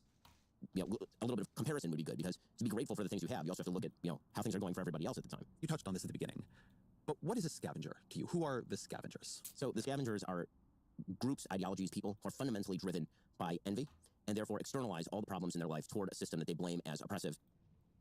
How does this not map on? They're driven by envy. What does Donald Trump talk about more than anything else? It's about how everybody else is stealing from you. Other countries are stealing from us. That's why we have to get rid of the trade deficits. Immigrants are stealing from you. That's why we have to block all the illegal immigration coming from this country. The elites are stealing from you. The deep state is stealing from you. Everybody's taking and like, America's the loser. We're the loser country for the rest of the world. We're gonna make us a winner from everybody else. How is this not like the NATO is taking advantage of us? NATO is stealing from us. How is that not? Maybe he'll agree it is. I don't know. Mentally driven by envy, and therefore externalize all the problems in their life toward a system that they blame as oppressive, and then seek to tear down that system wholesale, without even necessarily a plan for replacing it. The thing that really matters is that the system be torn down. And in the book, I talk about sort of what personality types are most common, relying on the work of people like Eric Hoffer. I talk about sort of why it seems to arise from upper middle class people, particularly in the West. The sort of groups that I break it down into are what I call barbarians, meaning sort of using the traditional barbarians, the gate euphemism, the idea that That seems one of the few liberals with f***ing balls, said one guy. The guy right above him said, I remember when Destiny was kind of interesting. His takes are so predictable now. Based. Thanks. This is what Ben Shapiro was saying about President Obama during 2010. President Obama is, however, a man who embodies all the personal characteristics of a fascist leader, right down to the arrogant chin-up head tilt he utilizes when waiting for applause. He sees democracy as a filthy process that can be cured only by the centralized power of bureaucrats. He sees his presidency as a Hegelian synthesis, marking the end of political conflict. He sees himself as the embodiment of the collective will. No president should speak in these terms, not in a representative republic. Obama does it habitually. Oh my God. there are people from outside the civilization who believe that the United States or Western civilization or Europe is predominantly responsible for all the things wrong with their civilization, and that therefore the only way to regain your innate manhood, your innate nature, is to destroy and to tear everything down. And here, obviously, you mentioned Fanon. I cite Fanon pretty richly here, but I also cite Sartre, who I think is significantly worse than Fanon. At least Fanon is justified in his opposition to colonialism in Algeria. Sartre is a true nihilist and says that essentially the West should import its own destruction as a sort of way of doing recompense for all of its sins. And then you have what I call the looters, people who believe that the systems of free markets, capitalism, private property, that these things are innately impoverishing and thus need to be abolished.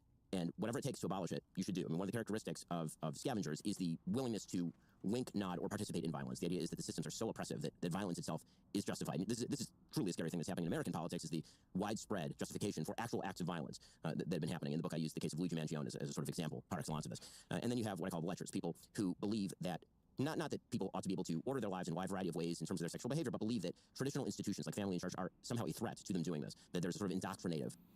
Ezra usually keeps things chill on his show, though, right? Like, not debate-oriented. I'll give him a pass here. Yeah, but that's the issue, is that people like this guy is a scavenger, is a leech, is a parasite on U.S. democracy. The issue is you bring people on like this who lie to your face, who lie to the audience, who say insane, unhinged shit constantly, and then they come on here and they give you the dumbest, the most bad faith analysis, the worst reading of history. They lie about things that they themselves have said, and then we're just supposed to, like, accept it as normal and equal? It's just supposed to be the same thing? Elements to traditional family, to church, and that those need to be abolished or fought or their influence minimized in order to recenter the marginalized. And so the center basically has to be exploded. And so you need to add Pasobik saying, shut up, Destiny, to the soundboard. Oh, that's what I randomly laughed at earlier. Wait, do you have a clip of that? So that explains the sort of bizarre example that we've seen of Queers for Palestine. And so why Queers for Palestine? And the answer is not because, lesbian, gay, bisexual, transgender identifying people are going to be treated particularly well in a future Hamas-ridden Gaza Strip. I think the idea is that the same civilization that is marginalizing you is marginalizing these people, and therefore you have to get together in a coalitional fashion in order to take down that civilization. I mean, you've been talking about the omnicause on the left, but there are parts of your scavenger chapters where the people you're naming are on the right. Tucker Carlson, Andrew Tate, and there are streams of the right that are grievance-oriented, streams of the right that I think offer a vision, at least of masculinity specifically, that differs quite a bit. That is destructive and tears things down, yes. I mean, Talk me through that. I mean, I think that the idea, again, is that this crosses party lines. I would say that the ideology of sort of resentment-driven politics, particularly in the economic sphere, tends to be more left-leaning than right-leaning. But when you're talking about the right, I do not mean this to be a pure right-left division. And when I criticize the sort of great conspiracy theory, as Karl Popper talked about, yes, there are people on the right who obviously are doing it. I mean, Tucker is name-checked in the book for this reason. The question that all this bears on, the purpose of this interview, the purpose of all questions that I've ever raised with Epstein, go back to one central question, which is who runs the world? Yeah. Who's making the decisions and on whose behalf? I think that Tucker engages in extraordinary amounts of conspiracy theorizing these days because he has a belief that the United States has been fundamentally corrupted in some way, and that the only way to explain that fundamental corruption is because there are shadowy forces outside of his control who are not only manipulating you, but they are engaging in a sort of tacit brainwashing, right? A sort of mental manipulation. I mean, the book is largely written against reasons politics, this idea that you see a system, you don't like the system, it must be that the system is to fall. I think that is a rather cowardly way of addressing issues. So name some scavengers with power. Wait, I mean, the book is largely written against reasons politics. This idea that you see a system, you don't like the system, it must be that the system is to fault. I think that is a rather cowardly way of addressing issues. So, name some scavengers with power for me. Well, like, this is also, remember how a couple years ago I started saying, like, you need examples with everything? Because people can, like, give you so much theory and concept, and you're like, yeah, we agree on everything. Yeah, oh my God, yeah, that sounds true. I get it. And you're like, give me examples of what you're talking about. And then as soon as you start giving examples, you're like, oh, wait a second. Wait, I was following you, but now every example that you're giving feels like the exact opposite thing that I was thinking of. All right. What are some examples of these scavengers? Pressing issues. So, name some scavengers with power for me. Well, I mean, I think that by political, I mean, I would say that Joe Biden's willingness to open the border is an element of scavengerism. The willingness to open the border. The asylum laws were on the books. You would have to change the process, unless you just want to rule via executive order, I guess, which is all Donald Trump is doing, is declaring emergencies everywhere and using executive order. Open the border. Idea that America somehow bears some sort of bizarre blood guilt that requires us to keep our southern border open. Like, do you think that Biden believes that?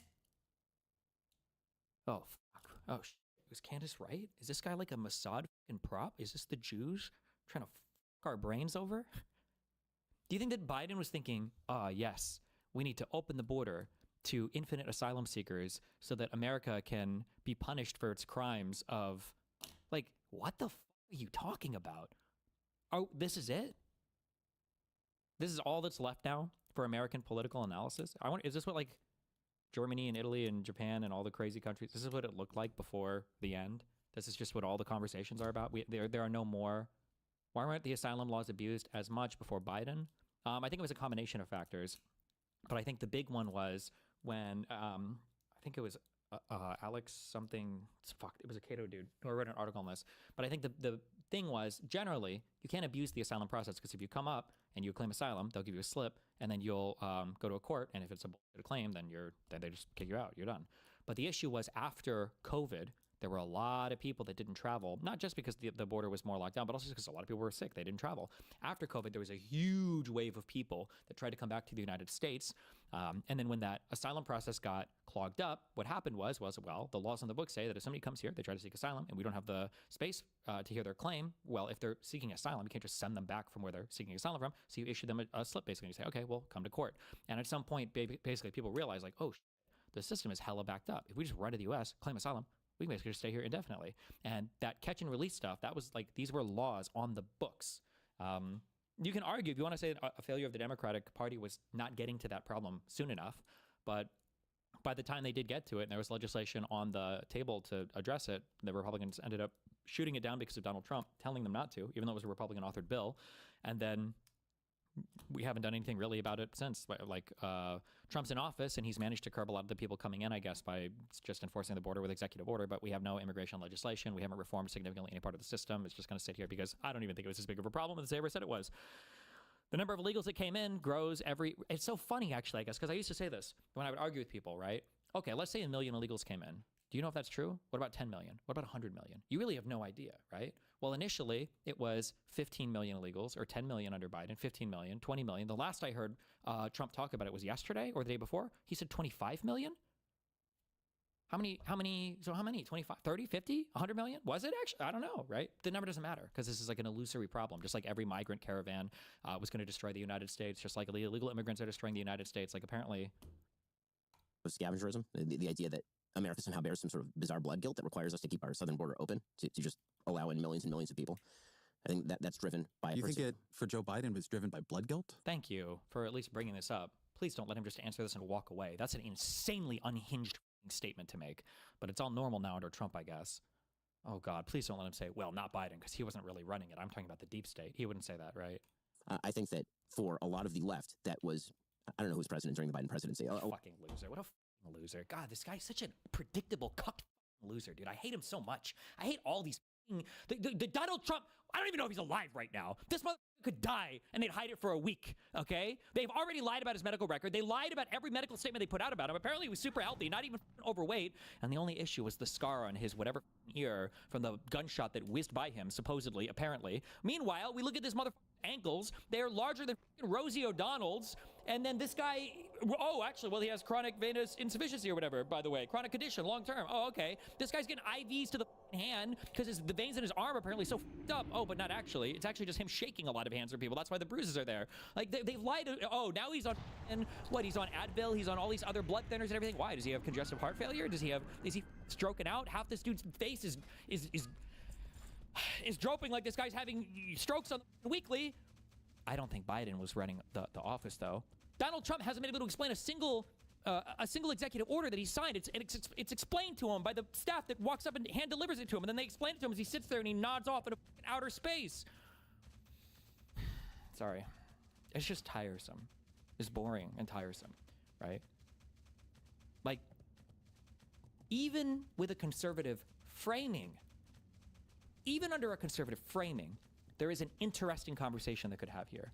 That the left's inability to directly confront the more toxic aspects of their voter coalition has rendered them incapable of sufficiently addressing problems at the border. And Biden was probably too afraid of angering some part of his base to tackle the immigration problem, that he kicked it down the road too long and conservatives capitalized on it, right? You could even frame that in a conservative, beneficial way. But he can't do that because he has to live in fantasy land with Donald Trump and the rest of the loonies he's cast his lot in with. Blood guilt? I think that for a lot of the left, that was, I don't know who was president during the Biden presidency. A lot of the left. Name your person. Yeah, exactly. No, I don't mean it like that. Thank you. Oh, no, he's not going to say it. Oh, God. I thought Ezra was going to be based. I thought Ezra was going to be based for a second. I thought he was going to say, hey, instead of just saying some random person was running the office, who? Who do you think was in charge then? Name it. Name the person. Who was in charge? Who? Kamala? Was she in charge? Was it the AG? Was it who? Name the person. I mean, I know the Biden administration pretty well. And what do you think I'll ask you, what do you think was the ideological drive for leaving the border open? Look at how Ben retreats, right? Like, retreats like a coward. We went from, it was Biden to, oh, well, it was I don't know who was running. Who? Well, it was the left. Who? Oh, well, the ideology. Look at how weak the claim is that we've retreated all the way back to us now. I think that they believe that... Oh, and good. Whew, he shook him. He got him off it. Thank God. We have an asylum process, that people were fleeing genuine poverty, persecution. I think that they were in coalition and were appalled by the first-term Trump administration on immigration. And I think that they did not act fast enough when it became a crisis. But I don't think, having talked to many of them about it, that they so Ezra has, that's more or less, I think, right? Yeah. So this is a kind of reparations. So I do think that there is a part of the left that articulates this as a kind of reparations. I think it's fair to say that wasn't Joe Biden specifically, but I think there is a part of the left that sees it as a kind of reparation. In terms of economics, Bernie Sanders definitely falls in this category. Bernie Sanders? Was he the one running the party? Also, by the way, Bernie Sanders doesn't fall into that line because Bernie Sanders is a populist. Bernie Sanders doesn't even like immigration. Bernie Sanders, that was one of my criticisms of Bernie Sanders. Unless his position has changed in this recently, Bernie Sanders was actually relatively anti-low-skill and H-1B immigration because he thought that it was competing with domestic workers too much. That was one of Bernie Sanders' positions. He was relatively protectionist when it came to immigration policy for the United States.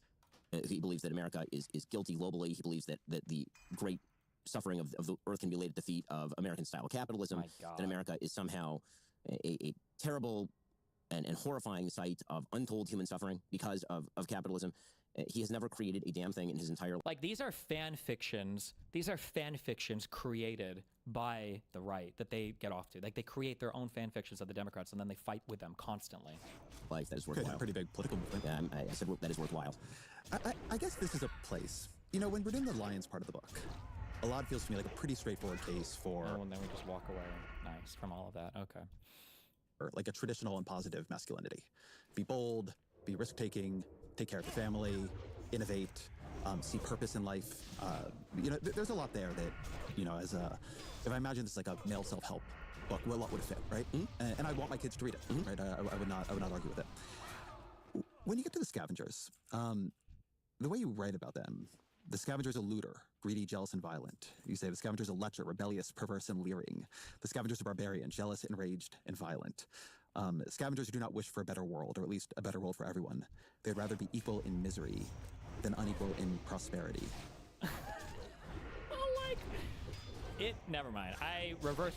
I just said earlier that I didn't believe in, I think Ben Shapiro's I reverse. I'm just joking. I actually think Ben Shapiro's based. He's got to be trolling. Ben is trolling. It's a troll, and I think it's funny again. I think it's a little disgusting that he's kind of like destroying the country while he's trolling, but It has to be a troll. This is absolutely a troll.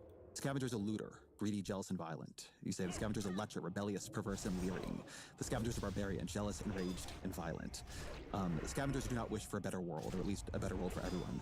They'd rather be equal in misery than unequal in prosperity.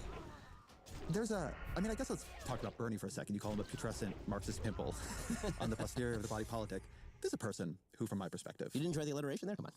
This is a person who, as I see him, has really devoted his life to trying to make the situation of people in the working class or in poverty better, right? He believes that the billionaires and the millionaires have too much.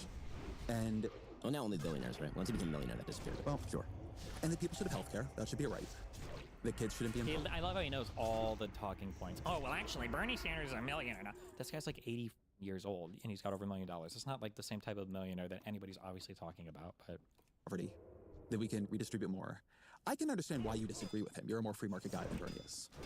But the cut you're making here is very, very deep, right? Just people who are extractive and want to destroy, want us all to live in hell. And it's like, yeah, this longtime Democratic senator and former mayor who's pretty good at running, but like, I guess defend that for me. Okay, so, I mean, Bernie Sanders has met very few dictators who are socialist in bent that he has not offered a defense of. Bernie Sanders has never... Like Donald Trump being envious of North Korea, being envious of how China runs, being envious of every dictator, authoritarian loser this guy ever meets, and then meanwhile turning around and criticizing and attacking every single Democratic leader he meets? Produced anything outside of a grievance-based political movement that suggested a defense of. Oh, I mean, Bernie Sanders has met very few dictators who are socialist in bent that he has not offered a defense of. Bernie Sanders has never produced anything outside of a grievance-based political movement that suggests... Like, they love to do this, like, oh, he hasn't made anything. Yeah, he's a politician, bro. What do you mean? Like, people that go to work in politics are not necessarily the same people that are like business people. Like, Donald Trump's production of stuff has amounted to basically a reality TV show. All the rest of his brand sucks. Nobody's bragging about Trump-branded anything. If anything, it's a symbol of, like, American gaudiness. Like, nobody was bragging about eating Trump steaks or saying, like, oh, well, if you want to have, like, the nicest, best-looking, coolest place, Trump Tower is, like, one of the finest stuff. Like, it's just, like, gaudy, gold emblazoned everything. He's doing it now with the White House. It's the obsession with wealth and flashiness and, ugh. Stay where I'm on what Bernie wants, right? Because what you're describing in terms of he's never produced anything outside of politics, well, okay, politicians produce politics. That's their job, right? Many politicians on the right have not started large businesses, so that doesn't cut. Not to mention Donald Trump inherited everything from his daddy. He has not produced job growth. He has not produced a more productive base of citizenry. He has not produced public policy that has resulted in anything of measure. He has not been a co-sponsor on a major bill his entire career. He has sat outside the political system and bitched about it for literally... I watched him at... Like, Ezra should throw this right back in his face. These are good criticisms of Bernie Sanders, but I thought earlier you said that Bernie Sanders was like the guy to represent the Democratic movement, but now you're saying he hasn't co-authored any major bills? He hasn't represented any large thread of thought in the Democratic movement? I thought earlier Bernie Sanders was like the go-to here for a good representation of the left, no? Had huge amounts of things to various bills. I mean, I covered the Affordable Care Act very closely. Are we now going to pretend that Bernie Sanders is a wildly powerful legislator? Because he was always for someone on the left. He was always somebody. He was always somebody who was very good at working to get his amendments into bills. I don't want to try to convince you to like Bernie Sanders. What I'm trying to do is match up like the guy who got a bunch of funding for community health centers. Hold on a second. To this division you are creating in the people who just want to suck dry. Oh, Ezra brought Bernie up. You're right. I'm sorry, my bad. Benjamin brought up Memdani, who's even more of a outer perimeter figure in the Democratic Party. My bad. Like, you don't see anything of value in the way he understands, people I think you would see sympathetically as suffering, as deserving a higher minimum wage, as deserving health care when they can't afford it. To you, he is just an enemy of Western civilization. Yes. And the reason I say that is because, again, I think that the easy part of all politics and all of human life is to find the places where you think that life has been unfair to people, because life is sometimes unfair to people. The question is how you direct that. Has he directed that toward actually building better systems? Or has he spent his entire career yelling at people who have become wealthy? Has he maligned them as morally inferior for having developed wealth? Has he decided that there is a class of people who are the great exploiters in his moral narrative and who must be torn to the ground? Billionaires shouldn't exist. I have a question. When you cross that $999 $1,999,999 mark. Is that when you become evil? Like when exactly is that barrier crossed? I think you could not become evil. You could just have a high marginal tax rate. Well, but that's not the case he makes. That's not the case he makes. He makes the case that you are a moral inferior if you're a billionaire. Let me read you something J.D. Vance said to my colleague, Ross Douthat, in 2024. He said, the people on the left, I would say, whose politics I'm open to, I'm here as J.D. Vance, it's the Bernie bros. But generally center-left liberals who are doing very well, center-right conservatives who are doing very well, I think that's actually you and me, have an incredible blind spot about how much their center-right conservatives who are doing very well, I think that's actually you and me. Oh, he's saying he's the center-left liberal, or he's the center-right conservative, right? Have an incredible blind spot about how much their success is built on a system that is not serving people who they should be serving. Is J.D. Vance, at least this part of J.D. Vance, a scavenger? That ideology is a scavenger ideology. Yes. That is a grievance-based politics that is not rooted in gross. But generally center-left liberals who are doing very well, center-right conservatives who are doing very well, I think that's actually you and me, have an incredible blind spot about how much their success is built on a system that is not serving people who they should be serving. Is J.D. Vance, at least this part of J.D. Vance, a scavenger? That ideology is a scavenger ideology. Like, this is the entire ideology of, arguably, this applies so cleanly onto the anti-globalist ideology, no? That there are some people that get wealthy off of globalist policies, but it's not serving the American public, or at least sections of the American public that have been left behind or forgotten by globalists. Like, yes, that is a grievance-based politics that is not rooted in reality, and it is directly at odds with the lion version of J.D. Vance, who wrote Hillbillyology. He's not been that guy for a long time. I'm aware of that. So J.D. Vance is a scavenger to you? Well, I think that's valuable for me to understand. Like, how you're I think that I think that his economic philosophy, as articulated there, and again, he's given a lot of different messages to a lot of different people about economics, right? Sometimes he's a Peter Thiel innovator, and sometimes and a crypto bro innovator, and sometimes J.D. Vance is we need to ensure that Elizabeth Warren's economic plans are implemented, but from the right. And so, again, I'm not going to be inconsistent about this. If I'm condemning Bernie Sanders economics, if it comes out of the mouth of J.D. Vance, then it's the same economics. So can an economic system be unfair structurally? Well, I mean, it depends, of course, but I don't know why that would be the case with a private property system in which people own the fruits of their labors. There's all kinds of ways a private system can be unfair. Well, I mean, sure. And also, markets are shaped. I mean, come on, we're not. What is this? Why he sounds like a. Well, economics. So, can an economic system be unfair structurally? Well, I mean, it depends, of course, but I don't know why that would be the case with a private property system in which people own the fruits of their labors. Like, this is like a 4-year-old. I don't even know if I was this retarded reading Ayn Rand in high school. Like, everybody's not born, like, we could do this from a race realist perspective, right? That not everybody's even born with the same capabilities biologically. So is it necessarily fair that some people right off the bat, might be more qualified for some work that just happens to be more economically productive than other people? We could do this from an inheritance perspective. Is it fair that some people may be born with a lot of money and other people aren't born with any money, don't have the same opportunities? We could do it from a geographic perspective, that some people might be born in areas where they have more opportunities versus others that are born in more areas where they don't have the same. Like, we can do this from, there are so many different obvious assertions that you can make that even in the most free market capitalist system ever, there are certain people that have obvious advantages and disadvantages through no fault or contribution of their own.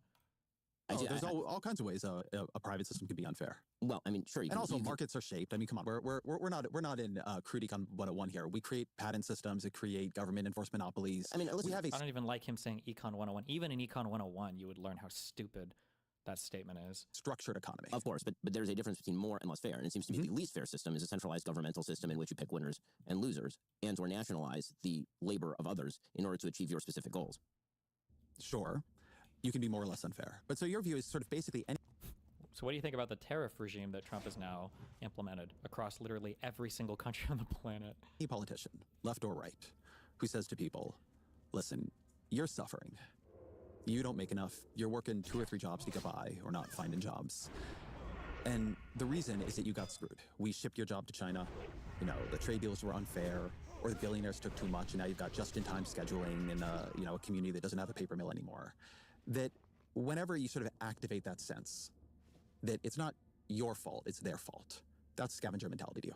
I think, generally speaking, that is true unless you can provide very, very good evidence that there is a cause and effect relationship between the thing that you are blaming and the thing that is happening to the person. I think most of the time it's misdirection. So I think that when people suggest, for example, that manufacturing is going to come back to the Midwest, if you just tariff China hard enough, and that's not going to victimize consumers on the other end who are going to be paying more, then yes, that is a grievance-based politics. That is an envy-based politics. And listen, envy can go really far in politics. Envy is a great way of doing politics. It really is. The hardest thing in politics is to say the thing that no one will say, which is, my job is to basically get the obstacles out of your way so that you can succeed or fail on your own merits. And if you fail, you know, that ain't always everybody else's problem. How do you understand the pitch Donald Trump, over the course of his career, his political career, I should say, made to his voters, right? Because I would say a real way that he differed from Mitt Romney was that he came and said, you got screwed. Yes. And so I think he's wrong, but yes. And so Trump is it's sort of, he pulled the right into a scavenger mentality? I think with regard to sort of a populist economics, yes, sure. You seem pretty positive on him a lot. Sure. That way. Sure, Well, I guess. I mean, like you I voted think for him in that- 2020 and 2024. Yes, You I campaigned for him in 2024. Right, so I'm happy to explain my evolution. No, on President Trump. I didn't vote for either candidate in 2016. I voted for him in 2020. Yes. I campaigned for him in 24, yes. But that doesn't mean I agree with him on everything. I actually want to be super clear. I understand your evolution is interesting, right? I don't want to do a gotcha interview with you. I'm actually tracking it because I think it is important to understand you to understand the right. The reason I'm actually surprised to hear you say some of this isn't that I couldn't map it onto the theory of the book, but that the way you write about scavengers in the book, it's so vicious, it's so subhuman. Damn. That to realize that actually politicians you somewhat like fit in that for you is genuinely surprising. So again, I think that to suggest that adopting certain aspects of a scavenger mentality, that doesn't necessarily turn you totally into, this is why I started with the point that every day you wake up and decide whether you wish to be a scavenger or a lion. So there are people who have aspects of scavengerdom, there are people who have aspects of liondom. I mean, I think that President Trump's economic agenda has aspects that are more lion-like. I think it has aspects that are more scavenger-like. Like, can you make it to notice the nuance, right? The selective nuance, right? Bernie Sanders was just bad, full stop.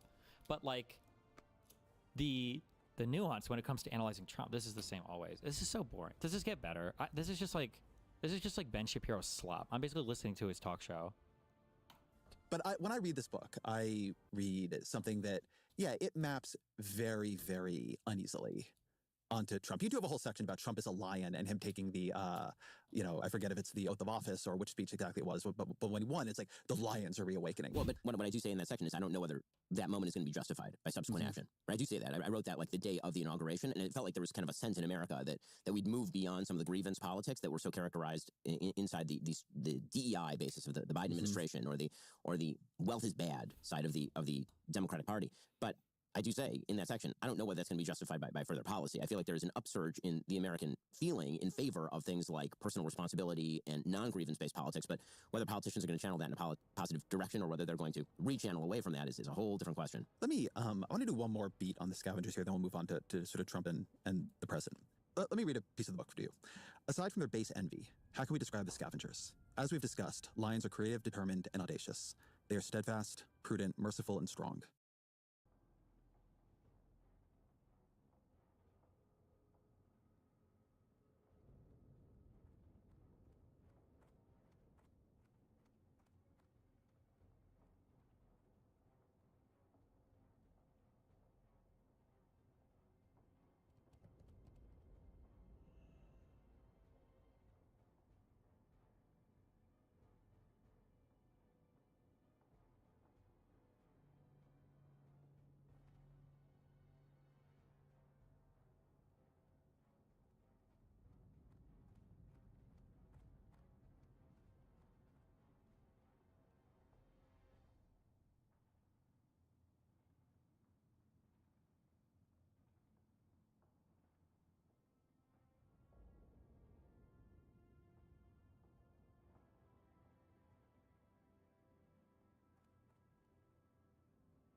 Scavengers are something else entirely. In his book, The True Believer, Eric Hoffer explains that those who tear down the societies in which they live are typically what he terms inferiors.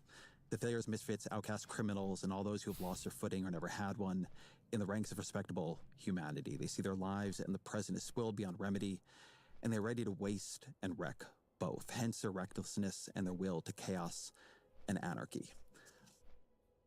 It's a troll. It's epic. My opinion for Ben is climbing. It's going higher and higher now. He must be trolling.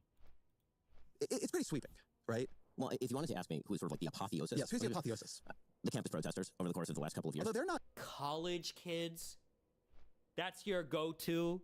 This is why these are not. We need to make another word for politics so people can go do real politics. And then if people just want to talk about college kids and want to talk about TikTok trends, they can go do that. And so Ben Shapiro can go talk about like what do college kids protest or what do they, and then we could actually have real policy-based conversations. That's who you had in mind. The scavengers in society are college kids. You know, definitionally, they are scavengers. They're children. They haven't even gotten to contribute yet. You're not like a net contributor until you're probably at least 30, if not into your 30s. Your parents are paying for you. Your parents get tax breaks and everything to care for you. You're going to school. You're not working. You're a huge money and time sink. You're a fiscal sink for the state. You're a financial sink and a time sink for your parents and for teachers and schools. Yeah, your go-to scavengers in society are school kids? This is such an unserious conversation. Well, if you wanted to ask me who's sort of like the apotheosis. Yes, who's the apotheosis? The campus protesters over the course of the last couple of years. Although they're not inferior. I thought about this. I have a little note on that section. I'm like, no, they are. Because they are the kids at Ivy League colleges. They're doing just fine. They're not social inferiors by any measure. No, I do talk in that exact section about the scavengers, about why scavengers tend to be drawn from the ranks of sort of the upper middle class and the overly educated who then produce less than they should. You know, the sort of prototypical scavenger, and again, one of the points I make in the book, I'll say it over and over again, is that people are a mix of these things. And that you can sometimes be a scavenger, sometimes be a lion. There are ideologies that are a mix of both. When I'm talking about like the pure thoroughgoing scavengers, here you would be talking about Hamas, people who stand for Hamas, people who are out there protesting on behalf of the idea that the real problem in America is police, to the extent that they actually want to defund the police. Those are the people who want to tear down entire institutions. Now, politics is a game where you can channel that, you can use it as jet fuel for your political movement. And the problem is that when you do feed that sort of envious mentality, what you end up doing is throwing more jet fuel on a raging fire that already exists in the human heart, and eventually that's going to take over your entire politics, and that's what I'm concerned about. And the reason that I'm sort of objecting to mapping that onto sort of prototypical politics is because I don't use Democrat and Republican as the model of this. I'm not saying that Democrat politician is the scavenger, Republican politician is the I want to say this clearly. You do not do that in the book. He doesn't do that in the book, but hold on. What are all of his examples for scavengers, Ben, though, right? Who did he name? Was Mamdani, did he call him out as a scavenger, or did he just say he was the Democratic person in the party that resembled them? I don't think he said that. He did say Bernie Sanders was a scavenger. He said Vance's old views were a scavenger, but they're not that anymore, implying that now that he's aligned with MAGA, they're not. He called out the campus protesters, who I believe were largely left-wing protesters, as scavengers. Are there any Republican scavengers? Is Ezra going to ask that? At the same time, there's very little, I would say, effort to cross the empathic chasm sometimes to the people you are describing as scavengers, how they would see the world that way, how, in fact, in seeing the world that way, there would be a boldness, there would be an effort to change things for the better, to protect their family, to protect their community, right? How protesters, even the ones you don't like, often understand themselves as standing up for someone who actually needs someone to stand up for them. AOC and Bernie Sanders really thinking, like getting up in the morning, Zoran Mamdani, how I see them, getting up in the morning and really feeling like there are people out here working their asses off, not able to make ends meet, and like they need people in power to stand up for them. And some of the, like, I actually thought the weirdest part of the book to me, the part that was the most striking when I got to it, was when you quote Nietzsche on Judaism, right? And you say this is an incorrect interpretation of Judaism, but you quote Nietzsche writing, it was the Jews who, with awe-inspiring consistency, dared to invert the aristocratic value equation, good equals noble, equals powerful, equals beautiful, equals happy, equals beloved of God, and hang on to the inversion with their teeth, saying the wretched alone are the good, the poor, impotent, lonely alone are the good, the suffering, deprived, sick, ugly alone are pious, alone are blessed by God. And now you disagree with Nietzsche that that's the right interpretation of Judaism and then ultimately of Christianity. And I also think that it's an immoral view of the world. Right, this is what I want to get at. That I do not think that poverty somehow creates value in humans more than riches create value in humans. What you do in the world is what makes you a good or a bad person. I agree with that, actually, right? I both understand that and agree with that. And that's why I say that Nietzsche's wrong, by the way, because the Bible explicitly says you're not supposed to favor the rich or the poor, right?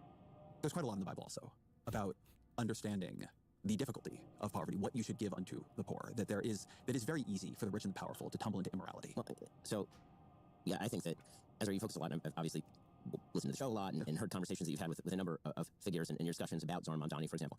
And empathy and grievance are not mutually exclusive. In fact, empathy and grievance can go very easily hand in hand. And I do not actually think that once you translate empathy into grievance, I think that you've actually fundamentally undermined what is good about the empathy. Say what you mean. What what is the moment when empathy becomes grievance? Okay, so I feel so bad for you that I'm going to get in your shoes and I can see why you would believe that the systems are screwing you, therefore the systems are screwing you, therefore we should tear down the systems. The transition from I can see why you believe the systems are screwing you to the systems are screwing you, that exact transition is where empathy becomes grievance.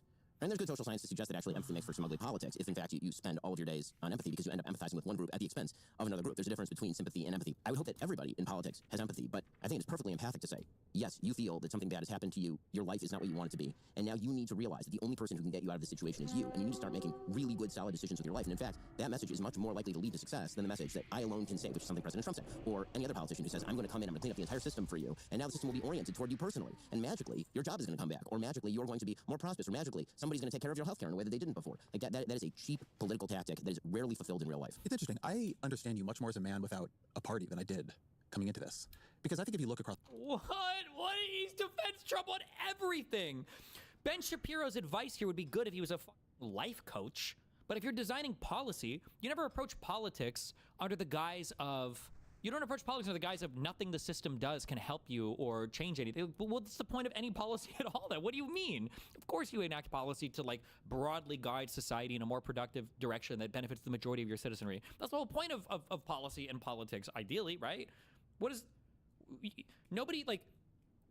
Like, what did the president say? You need to figure your own out. What did the attorney general say? We're not going to prosecute that guy. You need to figure it out yourself. Damn, what did the FBI say? We're not going to arrest that guy. You're going to figure it out yourself. Okay, fuck it. I'm going to go... I guess kill the guy then. Good job. You killed him. What did the cops say? Nothing. You're going to take care of it yourself. Like, what is everybody like? Politics right now. There is not a political party. There is not a forceful political movement that at its core isn't saying the system is screwing you. Trump is saying the system is screwing you. The left is saying the system is screwing you. The liberals are saying the system is screwing you. Trump is saying the system is screwing you. The left is saying the system is screwing you. The liberals are saying the system is screwing you. Like, not even on remotely the same level, though, but... The right is, I mean, we're not in the era of Mitt Romney anymore. And, like, you are really allergic to that view. Yes. I mean, and again, one of the things that I believe is that the biblical worldview, right? This does go to sort of religious beliefs to me. The biblical worldview is rooted in a fundamental distinction that the Bible makes. And as an Orthodox Jew, obviously, this is something I try to live by. The kind of ethical basis of ethical monotheism is the idea that you have things to do in the world and that free choice is up to you, right? When I define sort of what a philosophy line would be, the basic idea that is revelatory about the Bible is this idea that it's not, your life is not a series of random coincidences and pagan gods fighting in the heavens and lightning randomly striking you. Right? I quote Lear, where Gloucester talks about, as flies to the gods are we, right? They kill us for their sport. Like that's not the mentality of the Bible. The mentality of the Bible is something that is radically different, which is basically you choose life, right? Like the choice is in front of you. Do the right thing and good things will happen. Now, again, that raises all sorts of theodicy questions. Is that really true? Do bad things happen to good people? Of course, these are not new problems in religion. But the basic concept, which is if you act responsibly in the world, you're significantly more likely to have a better life and to make the world around you better. That's the thing that I try to live by and to teach my kids. And when you teach my kids the opposite, when you teach them that no matter what they do, they're screwed by the system, and actually the systems that have brought them unnamed prosperity, the greatest prosperity in the history of the world, the most freedom of any human beings who have ever walked this earth, that system is to blame, not them. I am allergic to that. I think that it makes people worse. I think it makes society worse. I think it makes cultures worse. I think college does radicalize people. It radicalizes conservatives that look at college. Holy shit. Tease out your civilization of meaning, purpose, and prosperity. It's interesting. I've noticed that there is a real collision of interpretation of the Bible that I feel has become more central in the past decade or 2 decades than at least I perceived it as being before. So on the one hand, I see the author of Dominion, Tom Holland, on a lot of right-wing podcasts. I read Dominion. I think it's a really fascinating and beautiful book, right? And putting forward the argument that a lot of what we revere in modernity, this belief of like the dignity of the individual, that they have rights, they have a soul, that they're not just pawns on a chessboard, right? That they should not just be subject to the whims of power, that is an inheritance of Christianity specifically. And that there is no liberalism without Christianity, there is no. That all these things that the left has sort of rejected as retrograde, it's actually where they come from. And in rejecting it, they've lost something very, very fundamental to what made their entire worldview. This is something that you sort of gestured at, but why don't we do it as a way to set up this part of the conversation? You were very, very opposed to Trump in 2016, wrote a piece about how you would never support him, over time shifted. You've talked about this publicly. National Review where I said, like, here's what you could do to earn my support at the same time, but yes, I need many of them. Here's what you can do to earn my support? Didn't he say he would never vote for him ever? I thought he said the same thing again in like 2021, no? What? Those things, to be fair. But yeah, so talk me through it. Talk me through your evolution on Trump. Sure. So when he came along, I made several critiques of Trump. Some were character-based, some were sort of personality-based. Some were critiques of people he was letting into the movement. I thought that the expansion of the Overton window for the right, well, I think somewhat necessary. I think that it was overexpanded, and I think that there, as I said at the beginning, some clowns in the tent. But when it comes to his actual policy, I assumed that he would be as heterodox in his politics as he had been in his campaign, which is to say he was on every side of every issue, and you kind of saw in him what you wanted to see. Was he going to be conservative on social policy, or was he going to carry around a gay pride flag? Was he going to be a person who was staunchly pro-life, or was he going to be a sort of New York pro-choicer? Was he going to be somebody who was in favor of strong Second Amendment rights, or was he going to be, maybe do some gun control? Was he an industrial policy guy, or was he free markets guy? Like, you could legitimately take any or all of those sundry positions. Were the judges that he appointed going to be along the lines of Clarence Thomas and Antonin Scalia, or was it going to be his relatives? And so my assumption was that he was going to essentially govern almost from the center left, and that many of his policies were not going to align with the things that I wanted. So I wouldn't get what I wanted policy-wise. I thought that he was going to... By the way, policy-wise, that is basically where Trump is. That's why it doesn't really make sense to analyze Trump as like a far-right conservative, because he's policy-wise, he's really not. And he broke with the old hawkish neocons in significant ways, right? In that he doesn't want to do anything in regards to foreign policy, nothing in regards to helping or invading other countries, although he goes back and forth on this constantly, I guess, or he wants to invade maybe countries in the New World, in South America, but not as much over in Europe or the Middle East, except when he's bombing that. It's hard to say at any point in time. He switched from being like an open markets, free trade kind of guy, which I believe also is kind of where the Republican Party was more at, into the most hardcore protectionist policies, the most isolationist policy you could ever have. His social views are all over the place. Have a dire effect on the kind of political nature of the country. And I had objections to his character. Well, I mean, the extent of the rhetoric that he used in 2015, 2016, I think what was quite unpleasant and wrong and bad, and I still have objections to. And so, as I said, when I endorsed him in 2020, my character critiques of President Trump didn't change. And many of the things that I thought that were bad, that he might bring about, more polarization in politics, for example, that did happen, but I got much better governance than I thought I would, and meanwhile, the left went insane. And so that was sort of why I moved in 2020, was the bad things are pretty much baked into the cake. We know what we've got. He gave me more than I thought he would when he gave me several justices on the Supreme Court, who I actually quite liked. When he decided that he was going to push sort of a traditional Republican economic policy with regard to deregulation and tax cuts, he pushed a foreign policy that I thought actually was quite excellent. That was the best part of his administration in term one. And so I got more than I thought I was going to get. So I changed my opinion because the facts had changed. And then in 2024, again, it came down to a binary choice. In the primaries, I supported Ron DeSantis. When it came down to a binary choice, when it was basically over after Iowa, and now it's a choice between Trump and Biden/Kamala Harris, then that was a clear enough choice where it's like, okay, I'm going to go campaign for the guy because I do not want to see a second Biden presidency or a Kamala Harris presidency. Can you ask him, please, what was so horrible about Biden's presidency? What was so horrible? Maybe besides immigration. What was so terrible? Is he going to ask that? Please, God. But I think that many of my underlying objections didn't particularly change. Where are you now? We're 7 months in. What have you liked? What have you not liked? So I think that his attempts to move more toward meritocracy and away from DEI in sort of federal policy and procedure is good. Yeah, the guy who's hiring Fox News hosts all over his fucking cabinet and installing them as prosecutors across the country? Really? That's the merit-based guy? Okay, what else? I think that what he has been doing on foreign policy is shockingly better than I thought that it was going to be. You mean where he's pulled zero concessions from either Hamas or the Israeli government, where they're continuing to fight with each other, despite the fact that he said he'd solve that on day zero? You mean, and Witkoff even bragged with Trump that they'd already gotten a ceasefire certificate before Trump even came into office, which I think is illegal, by the way. Or the fact that he said that Ukraine-Russia would be solved on day one, day zero, and it hasn't been, and Putin continues to make a joke out of it on the world stage. Like, what are these huge Donald Trump foreign policy wins where every single country hates us now because of these arbitrary tariffs that go on and come off constantly, where we're ruining our relationships with even countries like India and shit? Modi hates Trump because he's lying about ending wars, because he's putting all these random secondary tariffs on other countries. Like, what is the foreign policy W that we're looking at here? I think that what he has been doing on foreign policy is shockingly better than I thought that it was going to be. I was one of the few people on the right who consistently took the position that we ought to continue supporting Ukraine, for example, and he came around to that position. Where's the lav clip? Sometimes I just lie, and it just comes out, and I just lie. That maintaining support for Ukraine is a good thing. Obviously, I'm very pro-Israel. I like his Israel policy quite a lot. I think that when it comes to his terror policy, I've been openly and vocally anti. When it comes to things like industrial policy, in which we're taking stakes in Intel, not a fan. When it comes to his social policy, there hasn't been a lot to say on social policy, frankly, because after Roe versus Wade was rejected, basically kind of got kicked down to the local level, so you're not seeing a lot there.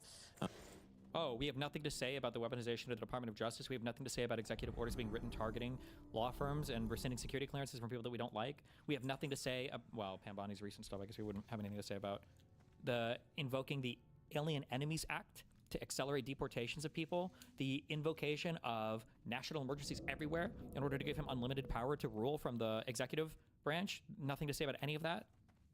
But, I would say that overall more good than bad, but it's a mixed bag.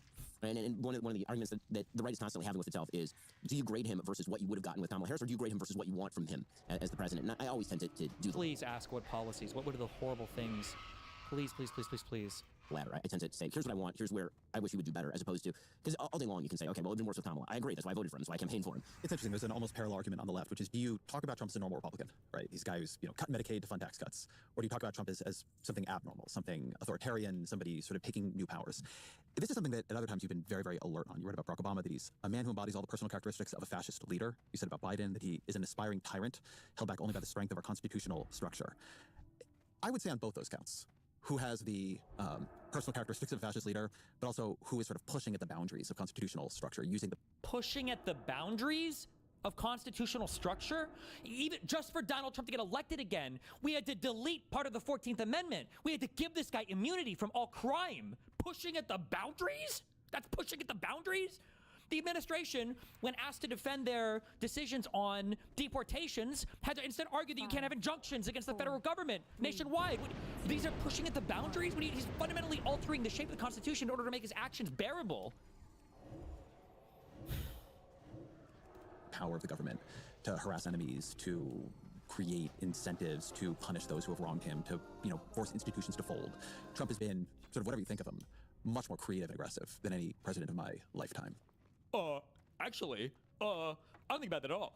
What about when Biden told everybody that they had to take their kids and get in trans vaxes in their dicks, and then shut down schools for 100 years, and then forced everybody to go and drink trans COVID vaxes, and then what about when they locked down the whole country and ruined the economy and forced everybody to get vaccinated, and were anti-DEI?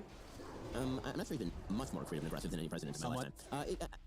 It depends on the sector. I mean, It's so unbelievable, dude. I'm old enough to remember in 2009 when Barack Obama called bankers on the carpet and said, I'm standing between you and the pitchforks. On the left. What is the comparison? What? Oh, what is he talking about? What? That was widely understood as him saying, listen, you guys should support reasonable financial regulation because I am trying to keep these people from coming for you. And that was actually true. Well, I mean, the other way to read that is as a tacit threat, which is how you would read it if it came from Donald Trump's mouth. If Donald This is a joke. This is bad faith. Does Ezra realize that he's getting led around? He's getting this is like a... I don't know. It's like you're chasing a toddler around a room or a chicken, around the coop. This is not a serious person. This guy does not do politics. This is like a joke.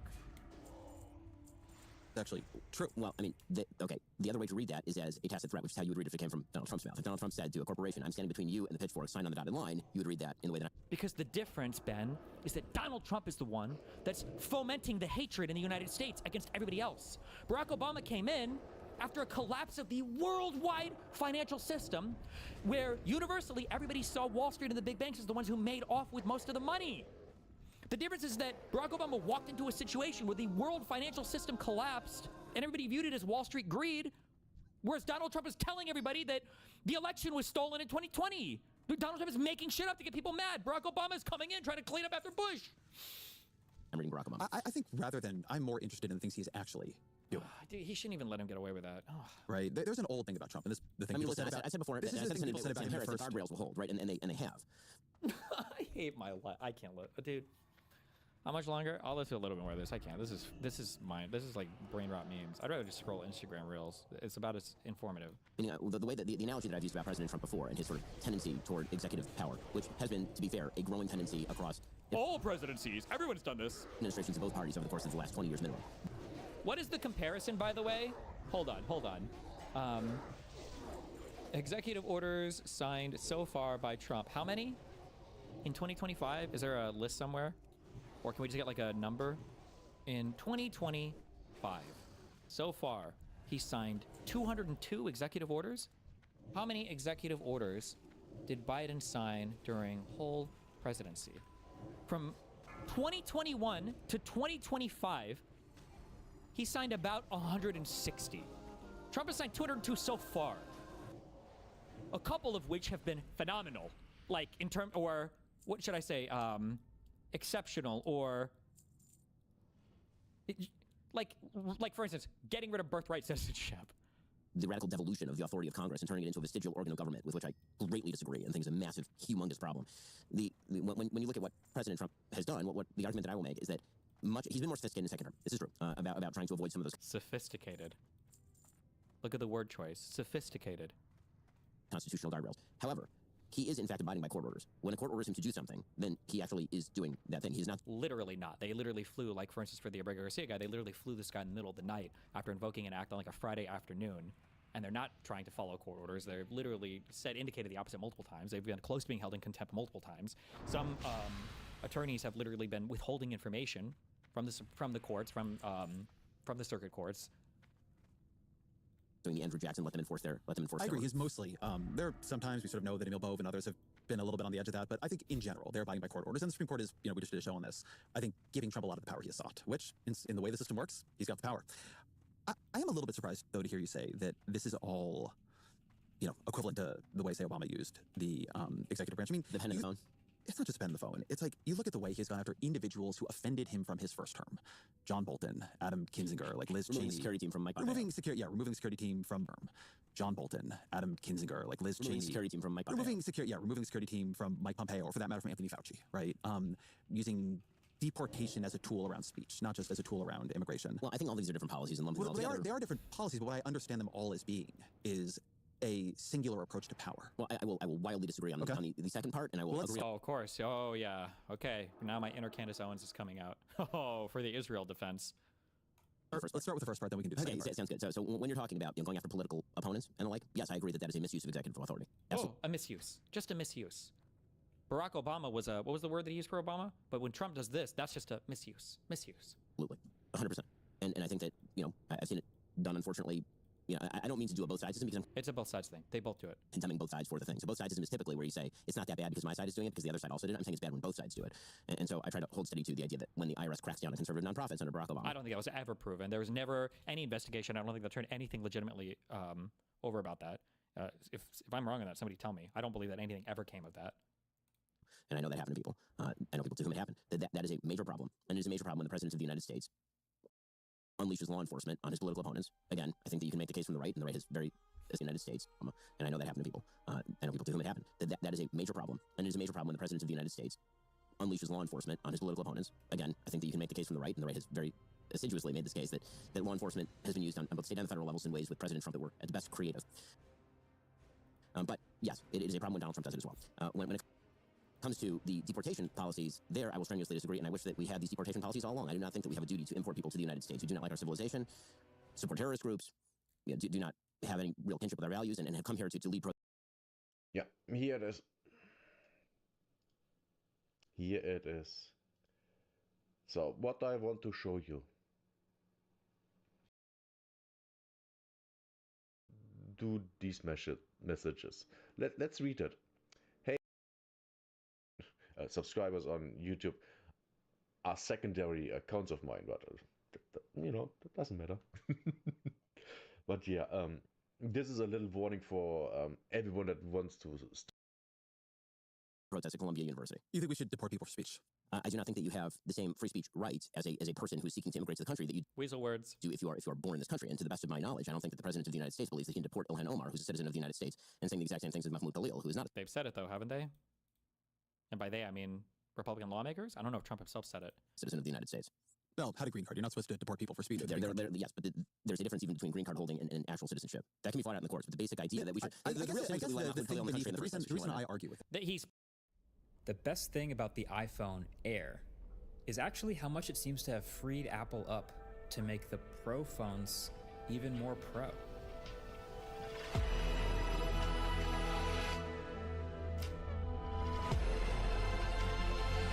For bigger batteries and a vapor chamber and a bigger camera, it's not quite on the level of the Ultra phones, but this is the most maximalist that an iPhone has ever felt.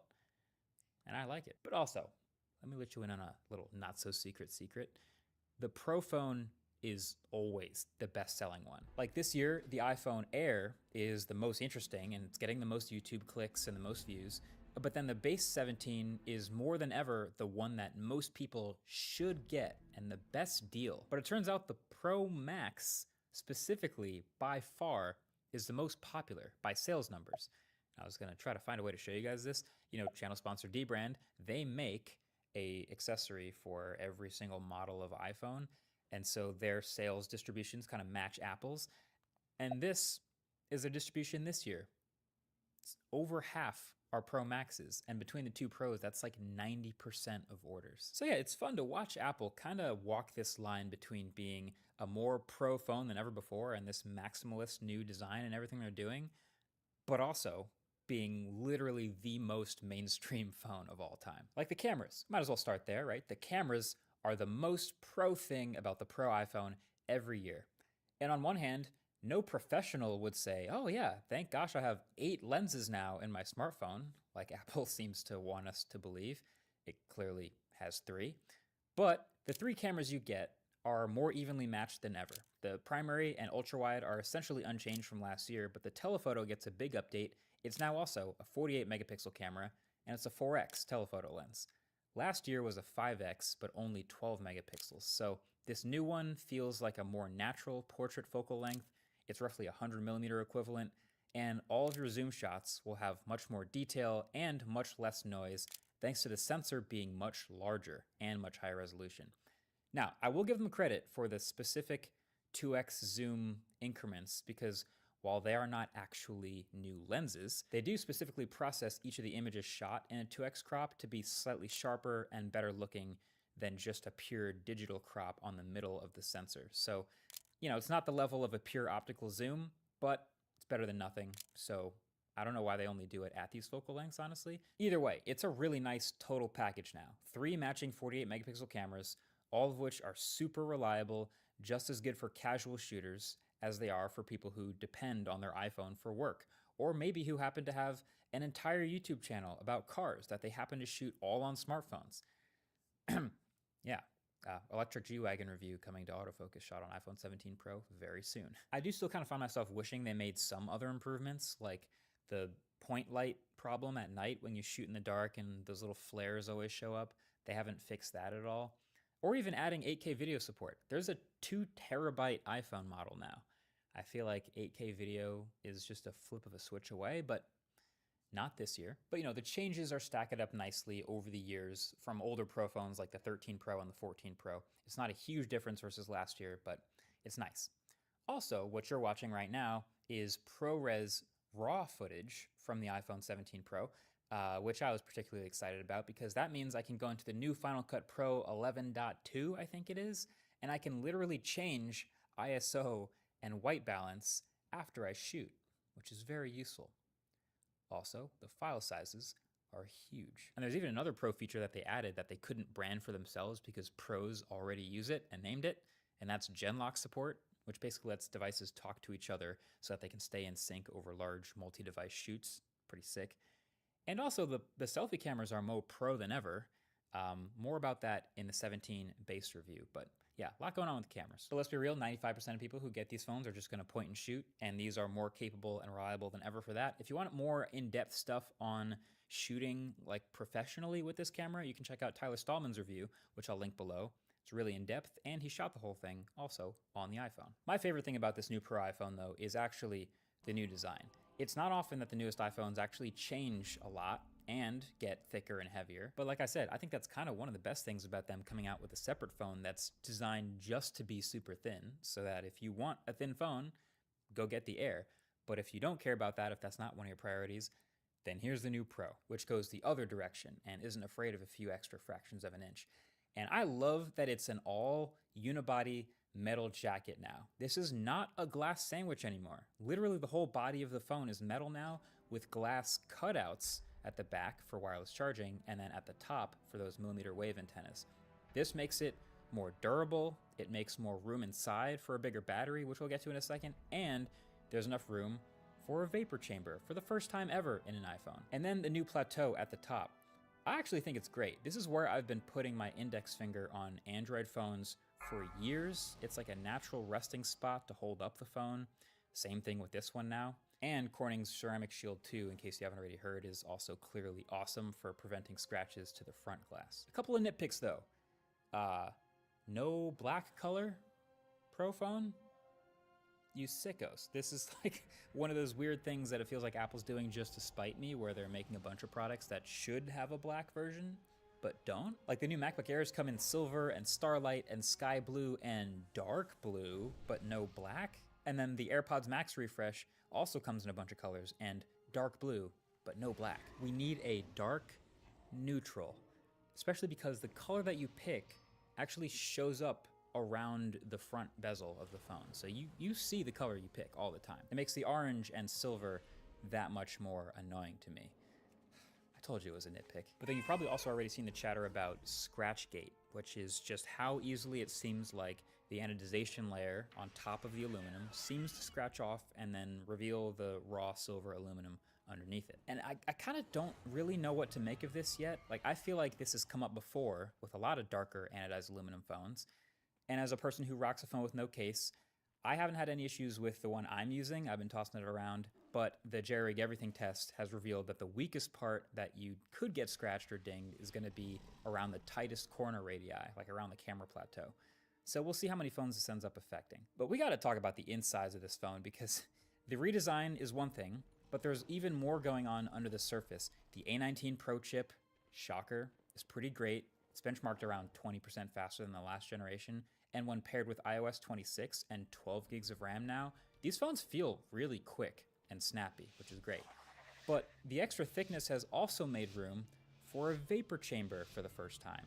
And it's actually made a real difference to the thermals and the behavior of this phone. Big shout out to HDX Studio, YouTuber, who was able to put thermal cameras on these phones under load and really visualize this.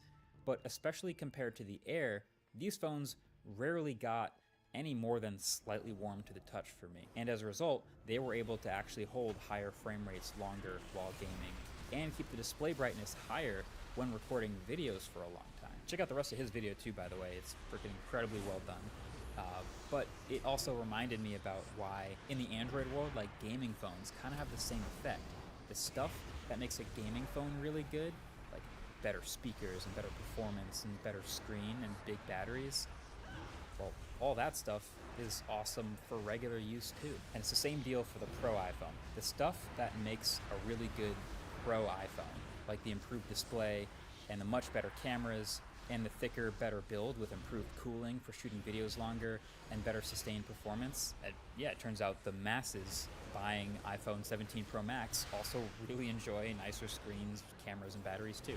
Not a surprise. And we've all been saying for years, hey, just make a thicker phone and put more battery in it. I just really feel like this is another place where having an iPhone Air focusing on getting super thin, let them feel free to go the total other direction with the other phones, because they're gonna claim the iPhone Air is all-day battery life, then great. Every single other phone in the lineup gets even thicker with bigger batteries.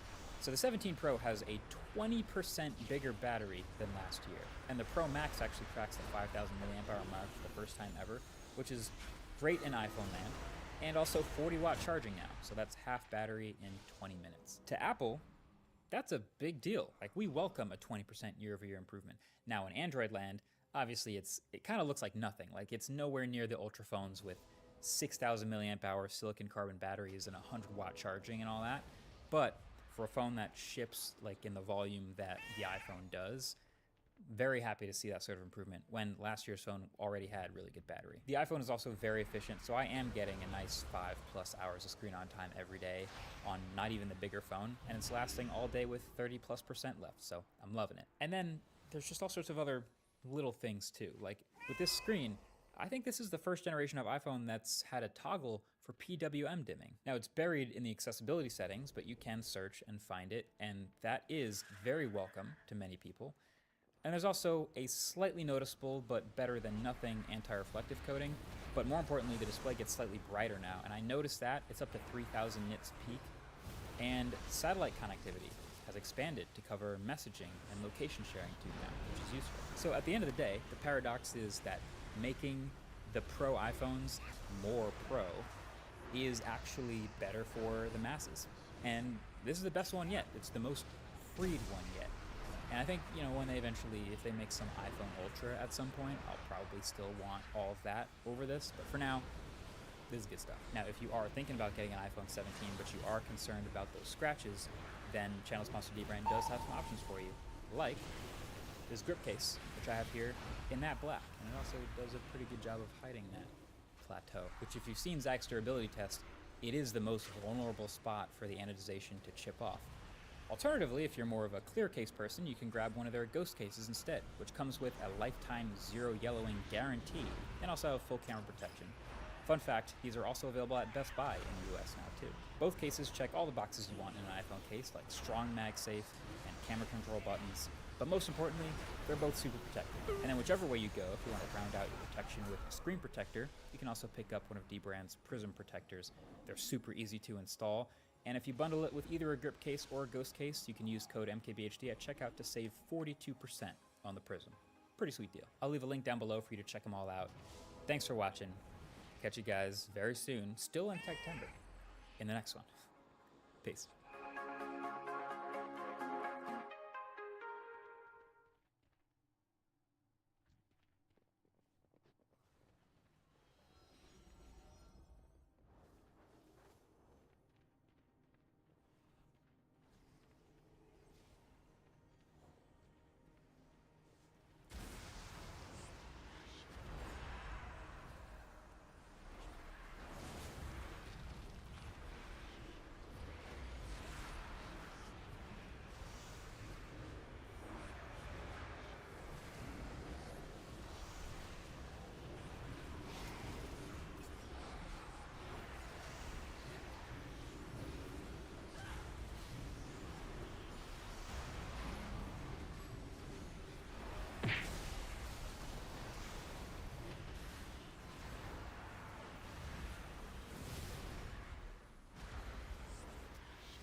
Season 10 is upon us, and with Season 10, probably the largest amount of viable builds we've ever had in D4.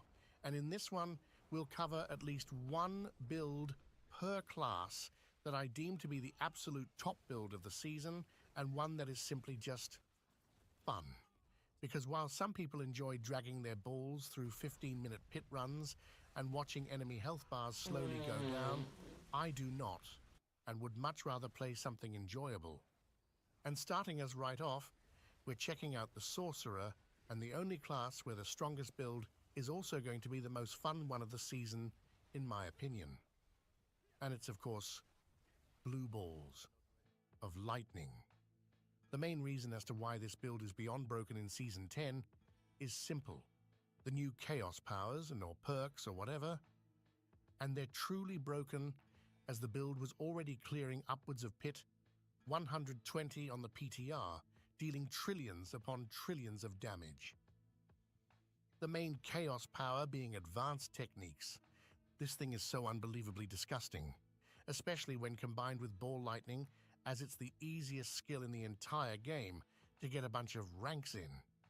Because we can get upwards of 50 ranks to this skill, meaning somewhere in the ballpark of a fuckton of damage, and the downside here, the increased mana cost, is actually a buff to the build as well, because by spending more resources we can utilize the Banished Lord's Talisman to overpower each cast.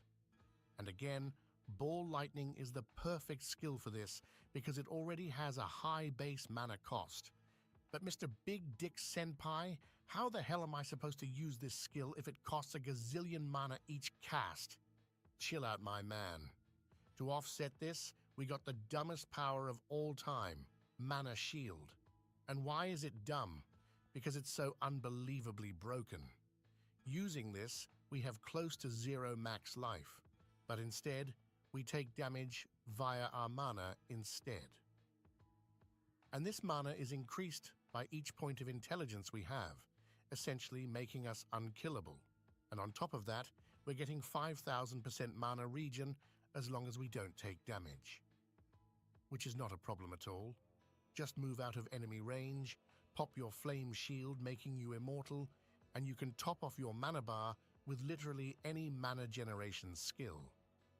Now to fully maximize your damage here, you're getting several other chaos perks that more than doubles your damage, obviously, because why the hell not?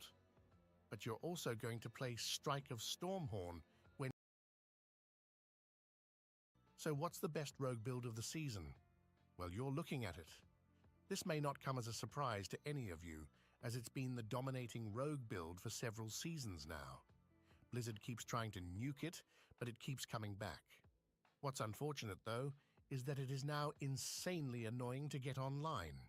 It still has the same damage, the same speed, and same clearing capabilities, but I think the changes made to resource generation is why I would only recommend playing it when you're far into the endgame and can spend some gear and resources on optimizing your tempers and cooldown reduction.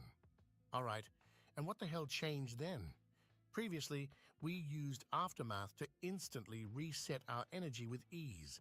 Just slap on some additional passive ranks and you were basically done with your resources and could spend the remaining tempers on cooldown reduction as to make Death Trap spammable. But now, Aftermath got obliterated.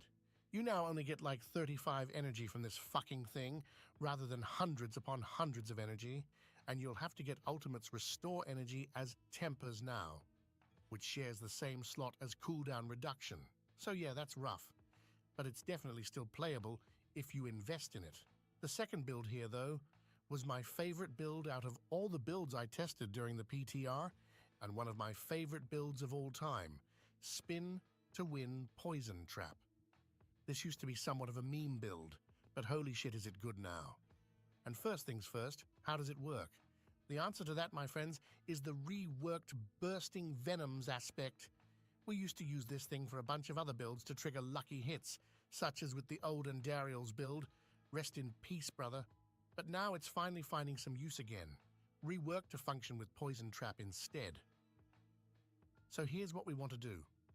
We want to spam a shit ton of lucky hits all over the screen.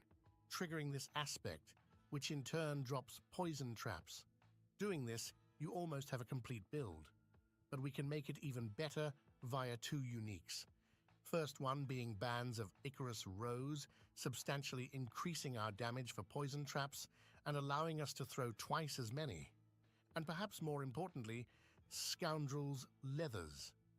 This thing allows us not only to actually throw poison traps, which when spinning almost feels like using aimbot, but it also transforms Poison Trap into a core skill, allowing us to stack up multiplier after multipliers for a bunch more damage. On top of that, the build also received some substantial buffs to the Chaos powers after the PTR, reworking some of them. So while you're seeing Pit 90s being blasted here, you can probably do the same thing to Pit 100s now. And speaking of Chaos powers, the main one is definitely Hit and Run, allowing you to stack up a 50% multiplier every 15 meters you move. And as you should already be capped at movement speed when playing this build, let's just say we move around a lot, stacking it up like crazy. Alright, the only thing I'd like to leave you with here is a bit of a heads up. Before rocking the build, you definitely want to sort out your movement speed, get your main uniques, and the poison burst aspect. But it's also insanely important that you temper on traps arm faster, because without it, you're going to throw out poison traps too fast for them to trigger, which means you'll have too many of them out at once. And this happens.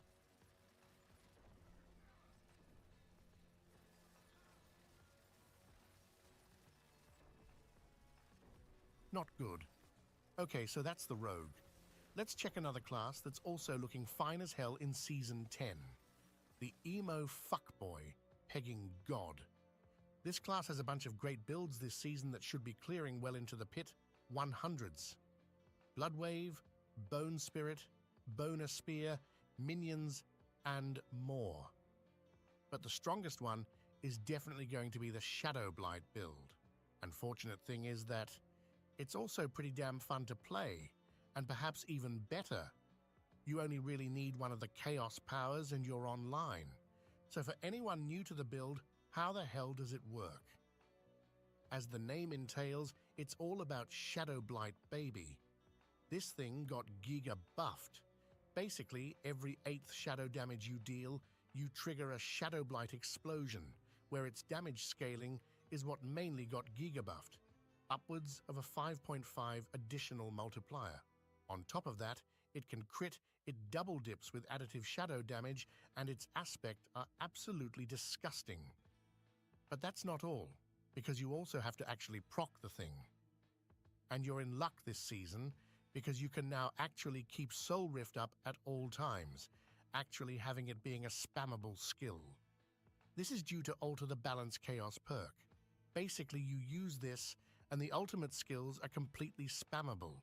This does, however, put your Blight on a cooldown instead, but for most of the content, you won't even need it. Alright, and for my top pick for fun build, we have Boner Splinters. We covered this build long ago, back in Season 4 or something, and it was already back then a good build. But it had some massive issues. For example, a lot of uniques did not work for the build, and it didn't pierce enemies, meaning you had to crawl so far up the enemy's asshole to actually hit something, you couldn't even figure out if the light at the end of the tunnel was the mouth or anus. Now, though, shit seemed to be working, pun intended, and we also got a new unique, Gospel of the Devotee, that allows our splinters to pierce. Good stuff. And how do we spawn the splinters? Because they're not on our bars, are they? Nope. We spawn them via the Shattered Spirits aspect. By busting out a bunch of Boner Spirits and grabbing some extra splinters, you're busting out 36 goddamn splinters per Bone Spirit cast. Not only that, they're also getting a 10x multiplier on top of that. Pretty busted. Just be aware, this is not an early game build. You'll have to reach endgame as to get your tempers and cooldown reduction to bring the build online. And preferably also the unique, but once you do, the build feels great to play. And with that, we're leaving the Pegging Lord and checking out the fat wood-chopping man. This is yet another class that has insane amounts of strong builds in Season 10. But the best one, to no one's surprise, is yet again the Pulverizer. Now, this build was already the best one in previous season, but this time we're getting some crazy-ass chaos perks. Overabundance, for starters, will generate a shit ton of damage. OP as Pulverize, but it's not far from it, as it's definitely a S-tier build as well.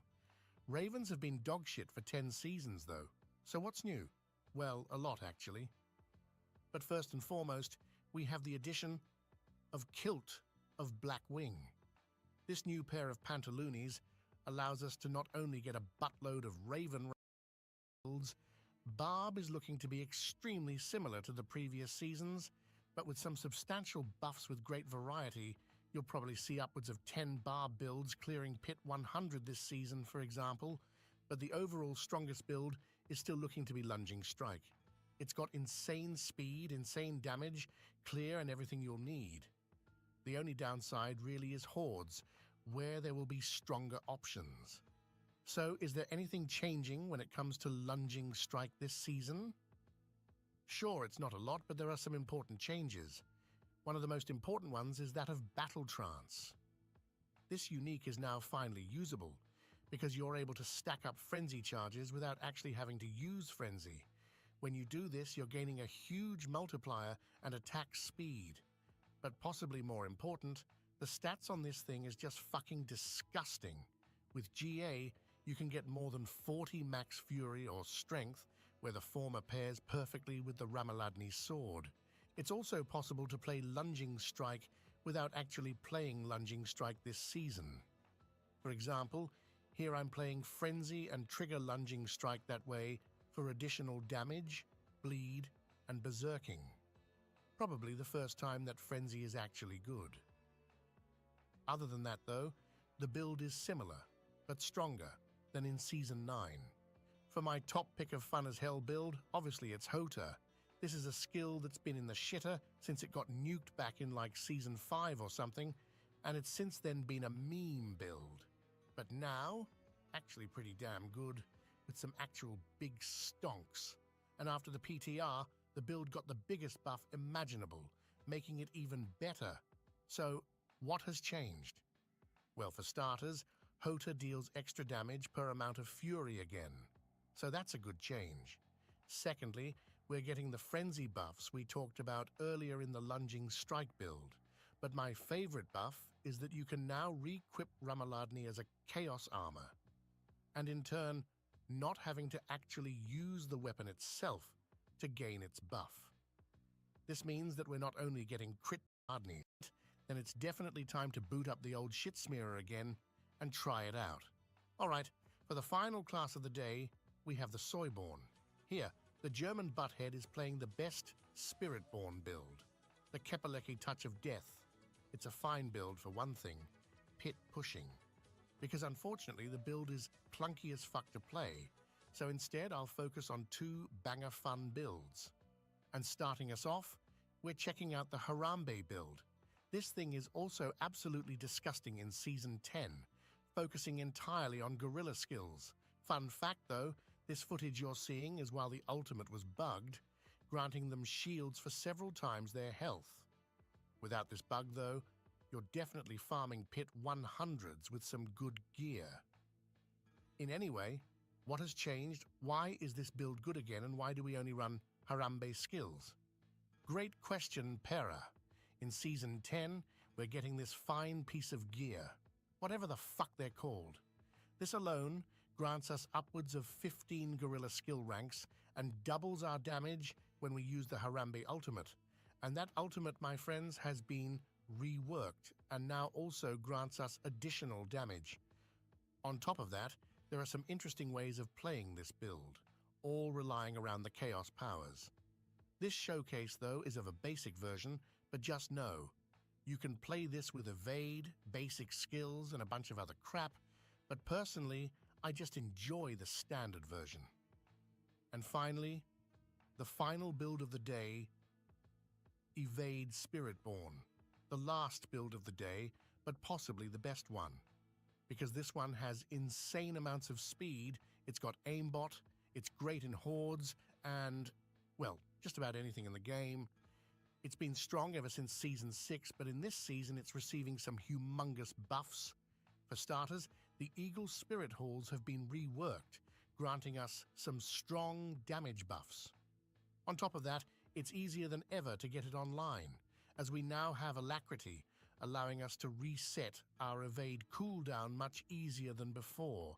And finally, the biggest buff of them all, we're able to equip 3 two-handed weapons. Not sure where you'd store all of them, but somehow they are all usable at once, granting you some crazy-ass multipliers.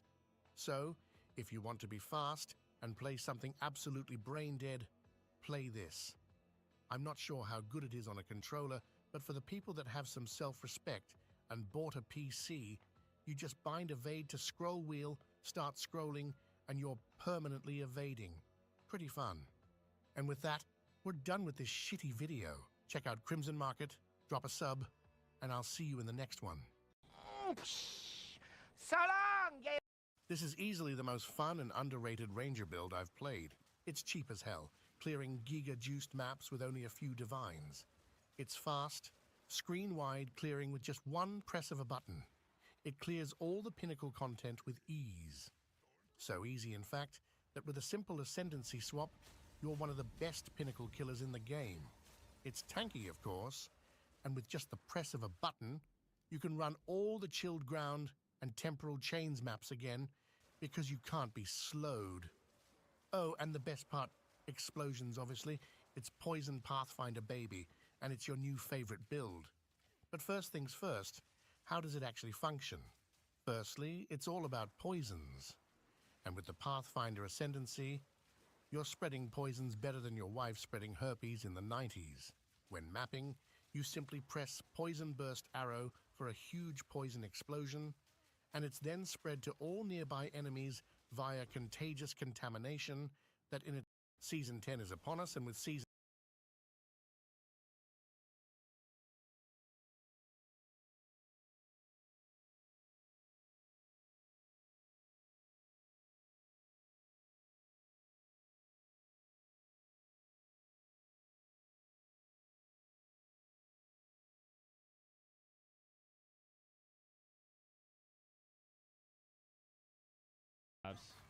before they do. All right. That was cool. Yeah, my team played that really well. It was impressive.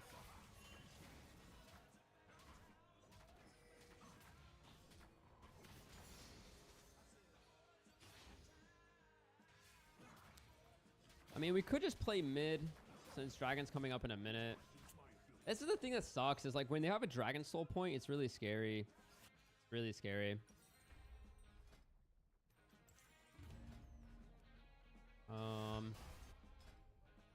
Yeah, I'll stay with my team. You never know, they might get TP'd on by Aurelia.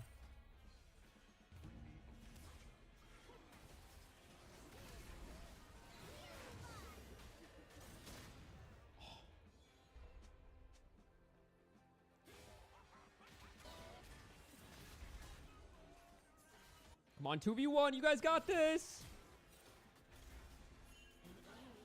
Oh, they got this! Where the hell's Viego, by the way? Oh.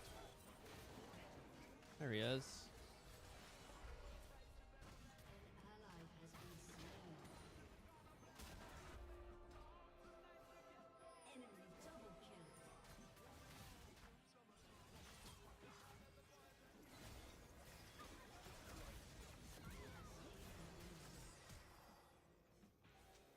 It was alive?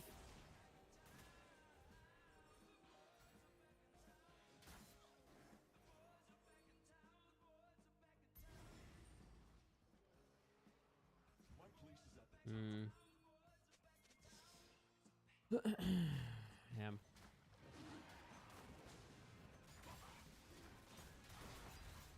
As long as we secure this, we're chilling. Because Cloud Soul is so hard to win against.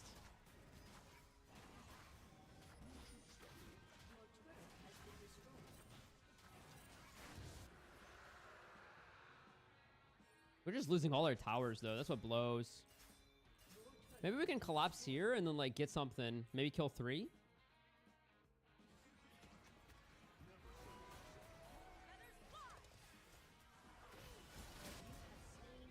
Dude, I'm loving this build, actually, chat. This is a good build, man. This is a good build so far.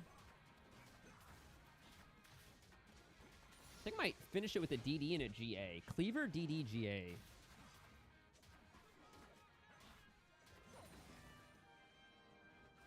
That was personal with Lulu? No, I mean, she stepped in front of me. What am I going to do?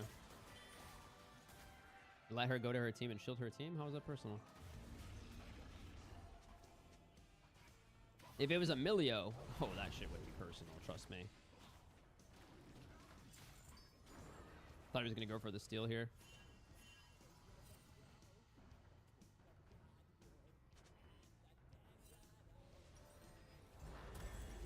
All right, Cleaver, I'm thinking DDGA, maybe GADD. Oh, nice moves by the Seraphine.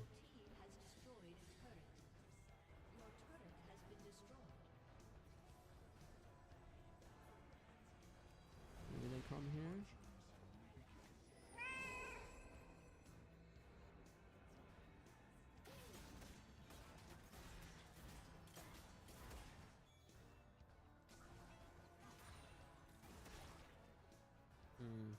Let's hover. Let's hover. If I go to my blue, she might get caught. Just flash though.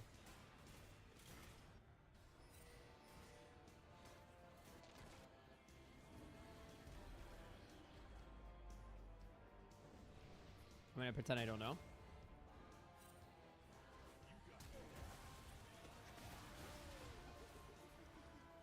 I think he's dead. There's no way for him to get out.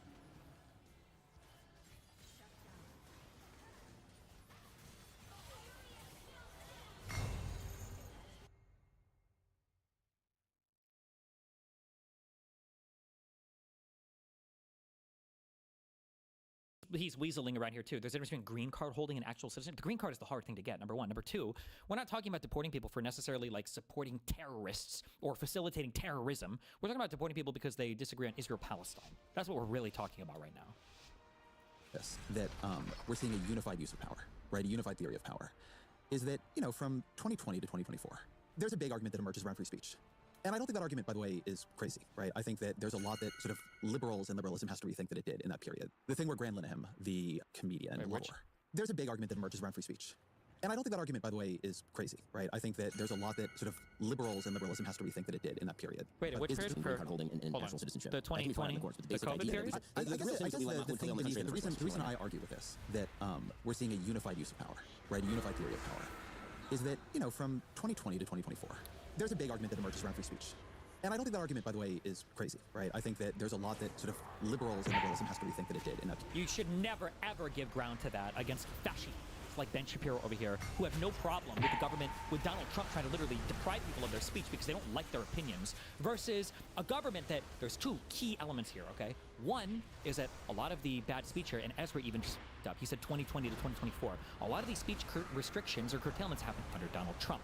Number one. Number two, a lot of these speech restrictions happened due to private companies deciding to do it, right? It's not like Trump was telling Google or Facebook they needed to ban people for things. And number three, a lot of these restrictions are happening because people genuinely were trying not to let the country be destroyed, right? You had Cambridge Analytica where people's analytics were being dug and information was being, gone through with a fine-tooth comb to target voters in ways that never should have happened. You had all of the Russian intrusion that people, before they got brain broken, saw that there were foreign enemies trying to significantly manipulate or influence our election system. You had so much information going around about COVID, about vaccines, about so many things. There were a lot of people were like, okay, there's a lot of crazy out there. Like, how do we responsibly manage this, right? But most importantly, not only, okay, you can say they went too far, sure, not because they were all in lockstep conspiracy trying to deprive you of your freedom of speech, because remember, every single prediction that conservatives made about those curtailments were wrong.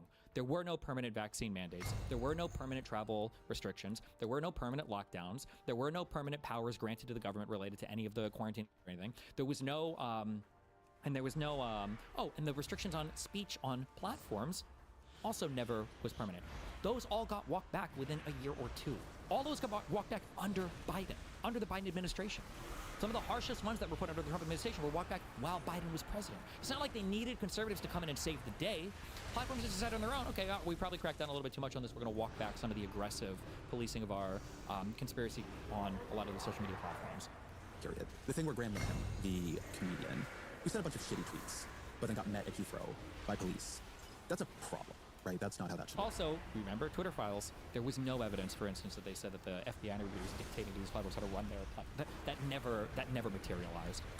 And I think that, you know, it is something that sort of we on the left have to answer for having, in some cases, been... I don't even know which thing Ezra Klein is citing there. Is that a thing worth looking into? He's usually not wrong on the facts. I don't know what he's referring to specifically. And I think that, you know, it is something that sort of we on the left have to answer for having, in some cases, been enthusiastic about things like that. Thing? Oh. Why do we have in the United States? What? Okay. But in other cases, just decided to avert our eyes, right? If a bad thing was happening to a person we thought was bad, we just didn't talk about it, right? But there's a very principled defense of free speech, including speech you hated, right, on the right. And what I see happening with Trump is anything, people, institutions, that he perceives as threatening him. And in many cases, just speaking out against him, or having investigated him, or, you know, participated in his impeachment proceedings, you know, with Adam Schiff or something else, he is using what powers he has to go after them, you know, alleging mortgage fraud or cracking down in a million... The mortgage fraud thing, which was totally fucking bullshit, by the way, which they publicized, but was total bullshit. And the reason why he was attacking that person is because he wanted executive control over the Federal Reserve and the ability to set interest rates from the White House, okay, which is already crazy in and of itself. Ways on universities, the thing with the law firms, I think, was an example of that. And when I the law firms is a better example than the universities. No, the universities is doing exactly what you guys said Obama and Biden were going to do the whole time. You guys said that they were going to try to control curriculum in the United States, that they were going to tell the universities what they were or weren't allowed to teach. That's exactly what Donald Trump did. It's a great example. You guys have to fire these people. You guys can't have these policies. You guys can't do these things. You're also going to rescind the funding from you. I'm going to defund your school. I'm going to make it so people can't get visas or whatever to come to school here. I'm going to make it so that you guys can't have any funding for federal student aid or whatever.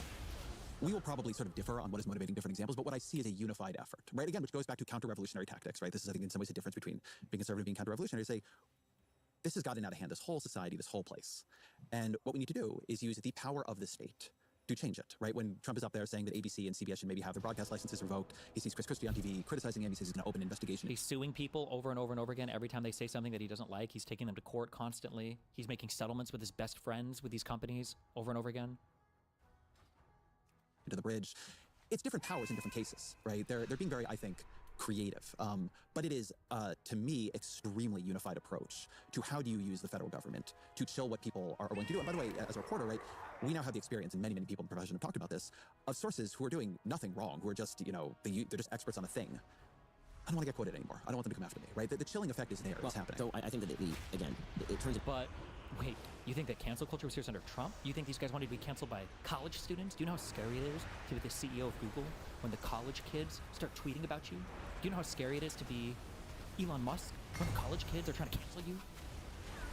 Both sides isn't really quickly here, because it really does. But the chilling effect is there. It's happening. So I think that Ezra should ask, is there a single thing that you could condemn the Republican side for or Donald Trump for, right? Also, this whole conversation has, by the way, been emblematic of my issue with this making concessions to the right without them making concessions first. I don't know if Ben has made a single real concession this entire conversation. Ezra's made several, right? Like, if you were listening to this coming away from this, you didn't know fuck all that much about American politics. Sounds like Ezra's side is really... And maybe Ben has made some concessions, but for the most part, yeah, Ezra Klein, even he acknowledges that his side picked up a lot, and they need to reckon with a lot of really bad things that they've done. Again, it turns into both sides isn't really quickly here, because it really does. But I lived through the Obama administration, and there was significant concern about, you know, the possibility that we get an IRS audit. Like, listen to the comparison. Oh, like, under Donald Trump right now, they're fabricating charges to take people to jail. They did it with the Russiagate thing with Tulsi Gabbard, and they just did it with that lady who's a chair in the federal board, the Federal Reserve Board of Governors or whatever. They fabricated that she lied on some mortgage document, right? They fabricated that. They made that up, and then they recommended charges, or at least an investigation to DOJ, and they published all of it publicly. Talk about a chilling effect. And then, what is Ben Shapiro's go-to example? What are you scared of? What did Obama do? What did Obama do? Again, it turns into both sides. He said he lived through it. What did he live through? What did he live through? This isn't really quickly here. He lived through it. Because it really does. Okay, he lived through... I lived through the Obama administration. Yeah. And what happened? What happened again that you lived through? And there was significant concern about, you know, the possibility they're getting an IRS audit. Bro, get the out of here.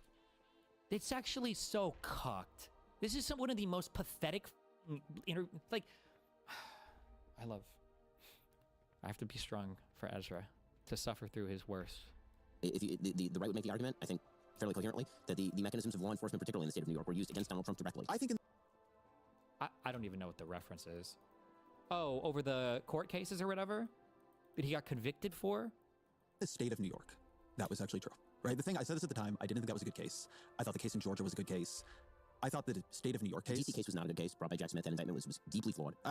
Loser, retard. Also, you know what? You know what?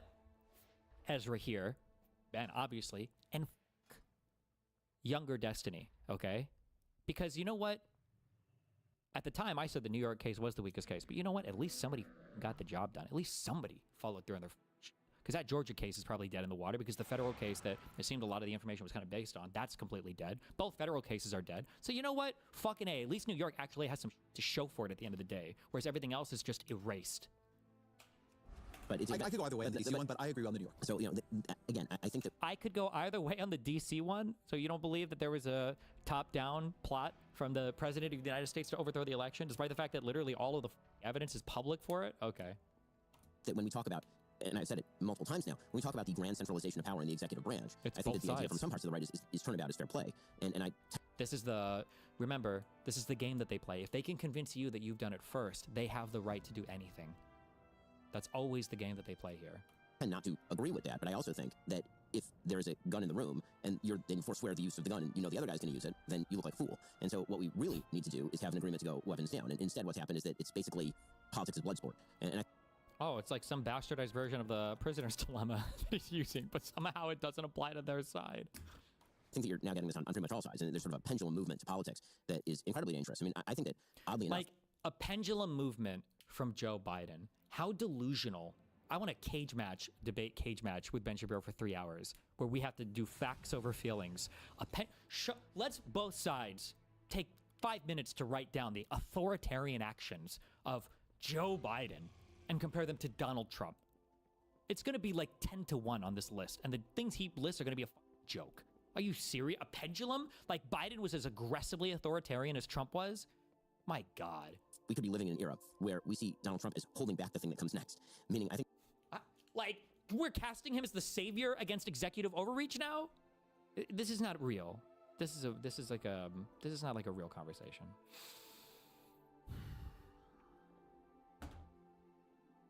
Things could get a lot worse. I think there are a lot of people on the left who are like, things can't get worse. Well, you know, they say it always goes darkest just before it goes pitch black. So my grandfather had a joke, and I've checked it in my family. Foreshadowing. That I remember, right? It's the only joke I remember. It's a very Jewish joke, where he said, a guy goes to the doctor, and says, "Doctor, I don't know what to do. I'm sick. My wife left me off. I've lost my job. Like, help." Doctor says, smile. These things can't get worse. So the guy smiled, and then they got worse. Yeah, exactly. So it's a scary thing for me to hear you say that you think Donald Trump can be holding back the thing that comes before. I will probably disagree with you, right? I don't think we're going to bridge this chasm on some of the individual things. Like I looked into, at that time, the question of the IRS and the Tea Party nonprofits, and my read of reading Inspector General's reports and other things was that there wasn't much there. But I think there is something to my read of on some of the individual things. Like I looked into, at that time, the question of the IRS and the Tea Party nonprofits, and my read of reading Inspector General's reports and other things was that there wasn't much there. There wasn't.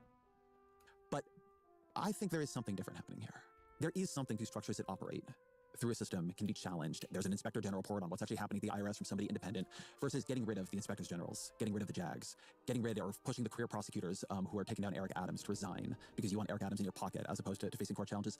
I think we're crossing lines we're going to really wish we didn't cross, like masked men in the streets. You need ICE, right? ICE has a role in the system. But it shouldn't be masked men who refuse to identify themselves or authority, etc. I guess the question I have for you, because I reckon, like, I'm not trying to get you to hold my position, but what's a red line here? When would you say to me, you know what, we entered something different? Well, I mean, I think we already entered something different. Biden did it. Eat fresh. The analogy that I've used for President Trump is that I think that the right has a very different view from the left, because the left sees Donald Trump standing over the body politic, prone in the street with a knife in his back, and they say, well, Donald Trump is the murderer. He killed politics. Everything was basically working fine. Donald Trump came along, and he's the guy. You can see he's standing right over the body. There's a knife right in the back. And the right says, no, he's the coroner. And he came over here. He noticed the body was dead, and there was a knife in it. And he noted that the body was dead. Now, I think that he doesn't get credit for fixing it. I don't think the president has relegated power back to its proper channels of authority. But I think that... Nor wants to. Yes, I don't think that he desperately wants to go back to Congress for things. But again, I think that we have been in a different era of politics for a while here. And I think that the pretending that the thing that's happening is only happening right now and it's brand new. I get that. I think that's not true. I wrote a book about polarization. I was on your show for a book about polarization that I published in early 2020. Easy to remember because the tour got bisected by COVID. But look, like you got Lisa Murkowski, Republican senator, saying... We're in a time and a place where I don't know, I certainly have not been here before. And I'll tell you, I'm oftentimes very anxious myself about using my voice because retaliation is real. I guess, again, the question I'm asking is, at some point, I'm not telling you that there was not escalation over time. There has been, right? And there was, liberals saw this. She's the one who stood big and tall about voting for some budget or something, right? And then she just buckled immediately. Is that right? George W. Bush this way, I understand, and I'm not trying to get everybody to tell the same story about politics. It's actually sort of core to my politics that they're just going to be different stories. But you can escalate to a point where something tips. So, and that's sort of what I see happening here. And I guess I'm asking you, if you don't see it as having happened yet, when would be the thing where, instead of the book being, well, there are lions and scavengers, and my hope is Donald Trump is getting the lions out, you're like, oh, well, what is your moment? Again, I think the book is largely a recognition that we're in the OSHA moment. We've been in the OSHA moment for quite a time. I think that the aggregation of power to a centralized authority is an outgrowth of a grievance-based politics that has been growing inside the United States and the West for decades. I do not think that these two things are disconnected. All centralized politics of the 30s, if we're going to do that analogy, is rooted in grievance-based. Notice this is strategic because he's evil, okay? Notice the strategy here, okay? What is he saying? When his side is in power and we're looking to restrict the power of that side, nothing can be done because it's already as bad as it can possibly be. There's nothing. It's already as bad as it possibly could be. But you better believe that if 2028, 2029 rolls around and a Democrat steps into power, now we need to have a huge conversation about curbing executive authority. We need a huge conversation about curbing or curbing the powers of Congress or whoever else is in charge that he doesn't like at the time. But now that Trump is here, what can we do to change anything? What can we do to restrict it, right? This is strategic right here. If you really think it's so bad, why not ask your side to calm the down on it? Because they won't. They rely on you to do that. Politics. That's what it was. Nazism was grievance-based politics. Mussolini's fascism was grievance-based politics. Japanese fascism was grievance-based politics. And that politics goes awry very, very easily, and it typically results in people who believe that if you give enough power to one mode of the government, it will do your bidding for you. And that's a very, very scary thing. And I think the only way to fix that is to do a few things on the personal level, to actually stop treating it as empathetic or virtuous, to tell people that their grievances are because of the system that must be completely wrecked. I think it's a huge mistake. And then on a political level, I think that we ought the system, stop blaming grievances on the system. How many times has Donald Trump talked about the deep state, the bureaucrats, the bureaucracy, all of the people that are the immigrants, NATO, the European Union, everybody, the Democrats, Antifa. To discuss how exactly the sides go weapons down. So a proposal that was made by my friend Jeremy Boring that I think is actually quite smart. I happen to be a fan of the filibuster. Now, I know Democrats right now are a fan of the filibuster because it's useful to them, and presumably, if they win the Senate back, they will no longer be fans of the filibuster. I'm a long time not a fan of the filibuster. Right, so I'm a fan of the filibuster because if you actually wish for there to be any form of slowing in the system or gridlock in the system, which I'm a fan of gridlock in the system. I think gridlock is actually quite a good thing. I think that the American people should be told no an awful lot. And that's why the Constitution is very complex and designed specifically in order to create federal gridlock. So if you're a fan of the filibuster, I understand you're not, I am. What the Senate should do is they should say, let's do a constitutional amendment to enshrine the filibuster. I think that the attempt to do a convention of states in order to enshrine the principle that Congress is responsible for significantly more of our policy than the president, that would be a very good thing. I think the thing that the founders didn't gain for, they figured ambition would check ambition. They didn't figure that electoral ambition would check actual power ambition. So let's talk about the founders didn't, because I think this is actually an interesting place to explore. I'm not a fan of the filibuster, but one of the reasons I think is sort of not dissimilar from why you are a fan of it, which is I wrote this piece in Newsweek many owners of Newsweek ago, and the argument I made was that gridlock is actually a better metaphor for what happens in Congress than people think, because in gridlock things don't just stop moving, everybody starts to take side streets, and what the filibuster does is it often takes Congress out of the game. But the pressure in the party, whatever the governing party is, pushes towards the executive branch, right? So to do this on the Democratic side, right, you get 59 votes, but not 60 for Dreamers.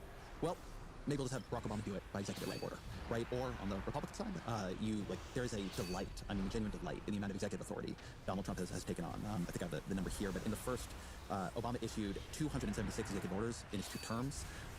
Trump did 220 in his first term, and his second term is already at 198. Right. So as Congress gets more gridlocked, what we see is an expansion of executive Bring up, power, how many did Biden do? One of the reasons I would like it to be easier to pass things in Congress is I think it would push things away from the executive. So I'm not a fan of your filibuster thing because I don't think the filibuster works the way people think it does. Well, the reason I like the filibuster is because I think it ought to require large-scale consensus to make large-scale change in the country. And I don't know that 51 votes in the Senate and 218 votes in the Congress and the presidency is enough of a consensus in America to do large-scale. Holy shit. Destiny, you should post on Twitter a picture that you've unbanned a troll a little. I should tweet a picture of one of my emails for an unban and claim that I got Hassan to talk to my good friend Dan Clancy to unban me. Oh, shit. Change. And you will end up with policy. I understand, but I guess the counter argument I make on this is that when the country feels that problems are not getting solved, it creates pressure for somebody who will solve them one way or the other, right? And so you got to make sure, when you said the country should get told no all the time, I'm not sure the politics you get after a long period of that is actually a healthy one. But let me give a different one of this, right, that I think about a lot. I think the stakes on the Supreme Court have gotten way too high. And I think it's weird that you have lifetime appointments, so you don't have a predictable pace of retirements. Then you have people staying, trying to hold on when they're, on death's door for years so they can get a congenial replacement from another. Ben would never agree to this because he has the power right now. He might agree to it. He should, but from a president of their own party. There have been proposals that you want to create a balanced front. And this goes to, I think, a pretty deep idea about what it would mean to not disarm, but try to fix one of the deformities in the system, which is the framers didn't expect highly nationalized political parties. They didn't expect political parties at all.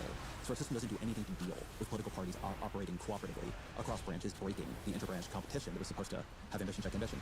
So you could do something like say the Supreme Court was going to have 5 Democrats and 5 Republicans on it at all times. We have commissions like that. And as such, then you don't have this problem that it becomes like the most valuable thing in the world, worthy of all political warfare, to stack it. Although the legal realist argument will be that you'll end up with preference-based politics anyway. And so even if you have 5 Democrats, 5 Republicans, Republicans tend to be worse at nominating justices than Democrats do. And so, 1/3 of the justices that they've appointed over the course of the last few decades have ended up voting with the liberal camp in the court. And so that doesn't solve your problem if you're a Republican, for example. I mean, the real thing that the founders did not game for, put aside everything else, the biggest thing they did not game for was the insane growth of the centralized government. If the founders looked at the size and scope of the federal government today, they would be absolutely shocked and appalled. I mean, appalled. The federal government was tiny when it was created. The only question was it going to be tiny or even tinier when it was created? You could literally walk to the White House and just get an appointment with the President of the United States. And so the thing they didn't game for was that all this power would accrete to the federal government, and then from there it accreted in the executive branch. what do you think the federal government does now that the founding fathers would say the federal government shouldn't do? Curious if you've ever answered that. This is like a truism that's always given. Oh, the government's way bigger than they ever thought it would be. I mean, we have the ability to increase it or decrease it, right? That's what the amendment process is for. No. And so, that obviously has been a mistake. And the proposal that I've made to my Democrat friends is, you don't like when Donald Trump is president because you believe that he's exerting authority in ways that you don't like and it's affecting your life. I don't like when Joe Biden's president because I believe the exact same thing about Joe Biden. It'd be awesome if I lived in Florida and you lived in New York and we got to elect these things called governors. And you could even live in like a local area that better reflected your politics. And we could do fewer things at the national level. Like the Constitution originally intended. And then you could do your politics at the local level. It would be amazing. Right? This whole subsidiarity thing, genius idea. It turns out that Montesquieu totally had it right. And that when you try to take a country of 340 million people and create a unified, the people demand policy, what you end up with is essentially a blood sport politics in which whoever controls the government gets to point the gun at everybody else. And then people get mad. And then the next guy comes in and does the exact same thing. And that's a very, very dangerous politics. I guess there's an interesting way that's very, very pessimistic. Because I'd say 2 things. One is that... that's what the founders... That's literally... The founders were pretty pessimistic. I mean, they were at times, right? There's a lot the founders didn't see. And people say, well, if you plot the founders here now, they would have absolutely this opinion. I'm always very skeptical. Who knows what Alexander Hamilton would think? Alexander Hamilton would certainly not be in favor of the executive branch of the federal government issuing thousands of pages of regulation every single year. That would be shocking. We would have to see Alexander Hamilton raised in this time. But going away from sort of ventriloquizing the founders, I think there's a good argument for more localism and more federalism. At the same time, I don't notice that people are much, much happier, right? People don't... right now, the Trump administration is saying they might declare a national housing emergency in the fall, which I think is a very funny line, right? It's a huge emergency in the fall. I'm not a fan of emergency declarations. But it's because people believe that the housing markets, which are heavily locally controlled, become very, very broken, right? So you, in a country of... Don't let the socialists here. Well, listen, I wrote a whole book about fixing it. I know you did. But like, I am actually on one level here where you are, which is we are going to have to find some pathway forward to de-escalation, right? I think if the lesson the left takes from these years is, we'll see how hard they went. We have to go 30% harder. It's going to be a mistake. Like, I think we are seeing, my view is, we are seeing the way this whole thing can break. The whole experiment can break. We're getting too close to genuine violence in the streets for my liking. But I think it's going to be very, very, very hard without trying to figure out some way to say, okay, we have these political parties competing. We have to create spaces where people feel represented even when they are out of power. And I think the problem with saying, well, it'll just be that Florida is its complete own polity and California is its complete own polity. So there are a lot of Republicans in California, man. You were one of them. And then I left. There are a lot and then I left. I don't think that's why we want to live in community with each other. Just get the hell out. I mean, I'm not so sure that's true. I mean, truthfully, I'm not sure that's true. I mean, again, I think that people... Not a national divorce, but national separation. I mean, localism is what we used to call it. I mean, again, like treating it as though the idea of localism was that you move away from everybody you disagree with. I mean, it kind of was. That's how the United States began.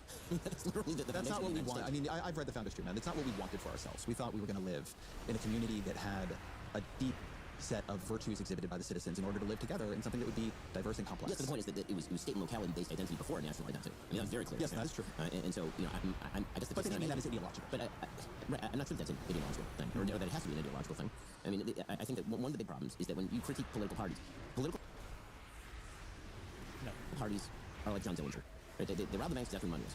Okay, and so if you're a political party and you want to control the federal government, you need to unify your own party. And so what we've seen over the course of the last 5 decades particularly is the radical homogeneity of the political parties emerge. And so my proposal is, what if we throw the ring into the fire? And instead of trying to figure out better ways to control the handling of the ring, what if we just take it and we toss it into the fire and then we actually just go back home to the Shire? Like, how about that? Yeah, I think the part of the place where I go off of that is that, unfortunately, I don't believe there's a fire. right? That my sense is people want action, and they often want national action. I mean, and so there isn't a way to bind that as effectively as you want. That's incredibly dangerous, and I think that's exactly what the founders were attempting to avoid. So, I can stop citing the founders. That's what I would attempt to avoid. There you go. Okay, I think, I like the founders. I'm happy with citing the founders, but again, I think that the growth of the federal government, every time Donald Trump becomes president, he's done it twice now, every time he becomes president, I hear from my liberal friends that they are terrified by the prospect of unified national power in the executive branch. And every time a Democrat becomes president, I hear that they are very excited that the president of the United States is going to unilaterally relieve student loans and use OSHA to press a vax mandate that I have to sue the federal government to stop. Like, think about the differences and examples given there, right? Why are you terrified of Trump being president? Well, he could deport my family. He could crack down on a ton of civil rights. And not just like civil rights and go to the next thing. Civil rights specifically, like the fact that in California now, the Supreme Court has said that ICE is allowed to stop and demand papers from somebody who works in a certain field and is brown. That's not an exaggeration.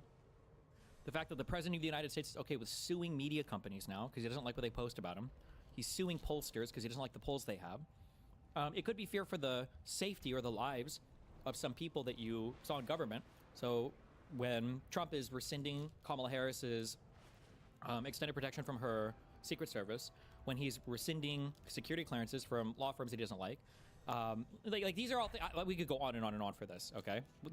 Trump making the world scarier by increasing the aggression and the rhetoric towards neighboring countries. When Donald Trump makes our products cost more by tariffing it. These are the things that we're scared about from Donald Trump. What are you scared about from Biden? When he forgave student loans from everybody. Okay, which the Supreme Court blocked, and he accepted, by the way. Or, what was the other thing? Vaccine mandates from OSHA, which also got blocked, and then nothing happened. That's what we're scared of? Like, give me a break. Right, so, like, if that's the game, then it only gets worse from here. In today's super competitive business environment, the edge goes to those who push harder, move faster, and level up every tool in their arsenal. T-Mobile knows all about that. They're now the best network according to the experts at Ookla Speed Test, and they're using that network to launch Supermobile, the first and only business plan to combine intelligent performance, built-in security, and seamless satellite coverage. That's your business supercharged. Learn more at supermobile.com. Seamless coverage with compatible device in most outdoor areas in the U.S. where you can see the sky. Best business plan based on combination of advanced network performance, coverage layers, and security features. Best network based on analysis by Ookla Speed Test Intelligence Data 1H 2025. You like what Trump is doing on immigration. And I think there are two streams of the Trump administration's immigration policy, right? One you can sort of imagine of almost any Republican administration right now, which is there was a huge amount of migration during Biden.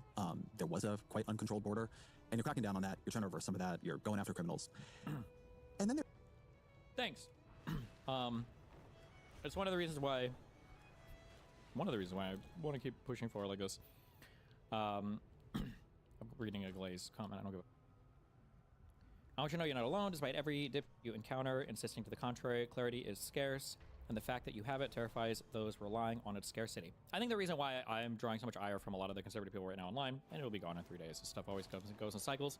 Also, because Trump didn't give much about Charlie Kirk either. As much as that hurts you to hear, Trump is not pushing on the Charlie Kirk angle much, which is another reason why I think this will probably mostly be not talked about in like 3 to 4 days. Yeah, I think he skipped didn't he skip the wake or the funeral or whatever to go play with his golf balls or to go do a baseball game?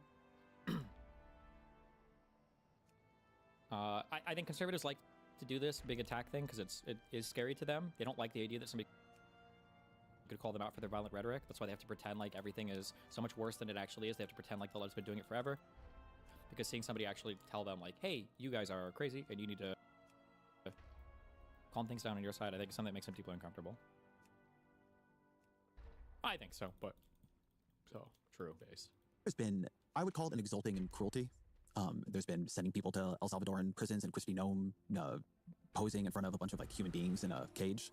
There's been the tweets and memes of, you know, a Studio Ghiblified immigrant woman weeping as she's deported by presumably border agents. The masked ICE agents thing and like the sort of the ruthlessness of it has been very telling. Like, I understand that you want tighter immigration enforcement, but how do you take the rest of this? So I think that a lot of our politics is reactionary triumphalism, and I think that is exacerbated by the onlines. And so, you know, the way that you gain credibility with a very online base is to do some of those sorts of, I mean, some of these things you're talking about are memes, right? And are basically designed for online memery. As far as the actual immigration policy, which again, I think is a different thing, I think that a lot of immigration policies are quite popular with. I don't know how else to express this. I don't even know why I'm saying this. These two guys on screen know this. Ben Shapiro absolutely fucking knows this. Ezra Klein just won't call him out on it. The idea that what you do is the only thing that matters, and how you phrase it, how you sell it, how you market it, how you talk about it is completely and totally irrelevant, is a betrayal of everything that we know about mankind. It's a betrayal about everything propagandists knew about propaganda. It's a betrayal of everything we know about art, media, anything. Like, telling somebody that, well, I might not like the rhetoric, I might not like the messaging, I might not like the videos they make about it, I might not like anything else, but the policy at its most purest basic form is okay. That's the equivalent of taking a fucking blender with you, going to a 5-star Michelin, whatever the restaurant, ordering a $250 steak dinner, and throwing everything in the blender, turning it on, and drinking it like a giant meat milkshake, and saying, well, it all goes to the same place at the end of the day. Who the actually cares? It's such a stupid statement, and everybody knows that it's not true. Everybody knows it's bullshit. And you know how you know that it's bullshit? You know how you know that none of it matters? Because earlier, when Ben Shapiro was asked why did Obama break the minds of the Republican Party, there was basically nothing on policy, and it was words that he said about clinging to their guns and religion, about the things that he said about Trayvon Martin, and the things that he said about Gates. That was it. So to say that the most brain-breaking things about Obama were words that he said, with no policies attached. But now when it comes to Trump, well, the only thing I'm ever going to evaluate him on is going to be, at its purest, most distilled form, is maybe the policies that he has, and I'm not going to care about anything else. I'm going to ignore every single other thing that they do. Bullshit. Even you don't believe that. Ben doesn't believe that.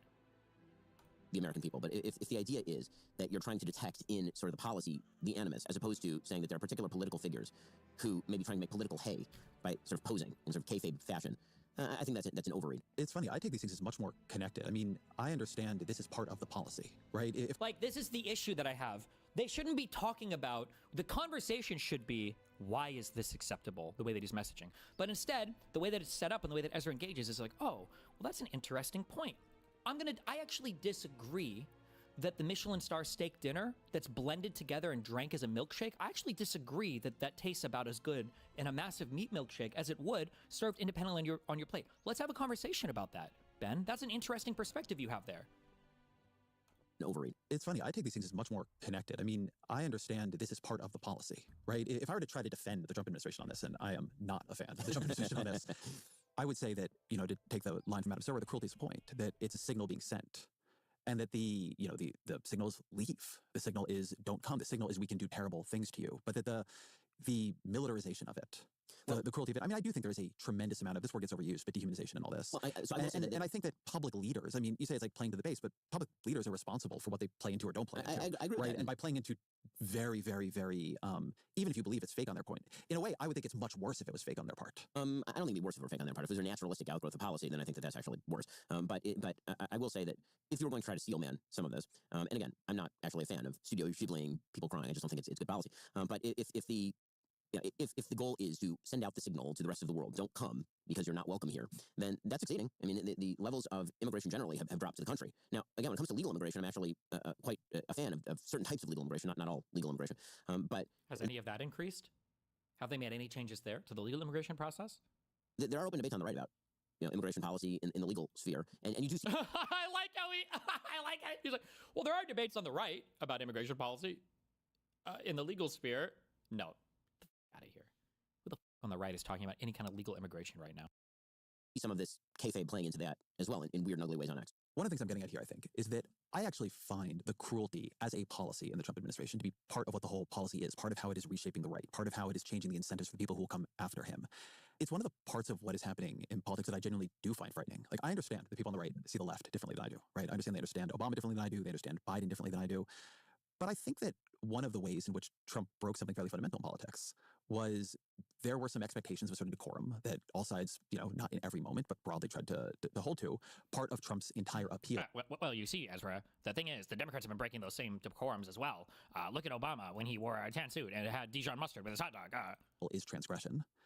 And then it's like the people running the social media accounts, the people coming up behind them, the people trying to appeal to the base, they just keep escalating with transgression. I think it's a mistake. I mean, I think it's a political mistake. I also don't think that it's a good thing to do. I mean, but I think it becomes, like, I don't think it stays in this cordoned off place of I'm just running some politics here. I think it becomes you, right? I think in the same way that, kids become edgelord neo-Nazis online, and then one day they actually don't like Jews. I think participating in this kind of politics is the mustard thing real? It was just every little thing. And finally tonight, as you all know, President Obama is a real man of the people. And yesterday, he dropped by a popular Virginia restaurant to grab a burger with his pal Joe. Now, the Gateway Pundit blog pointed out that plain old ketchup, well, it didn't quite cut it for the president.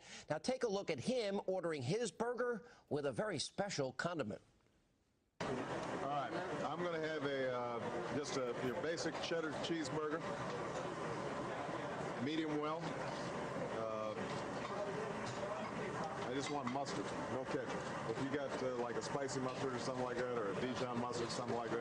All right, Dijon mustard? I think the president watched just a little bit too much television as a kid. Is that even an unpop? What did I work? Was it at McDonald's we had Dijon mustard? Maybe it was at the casino?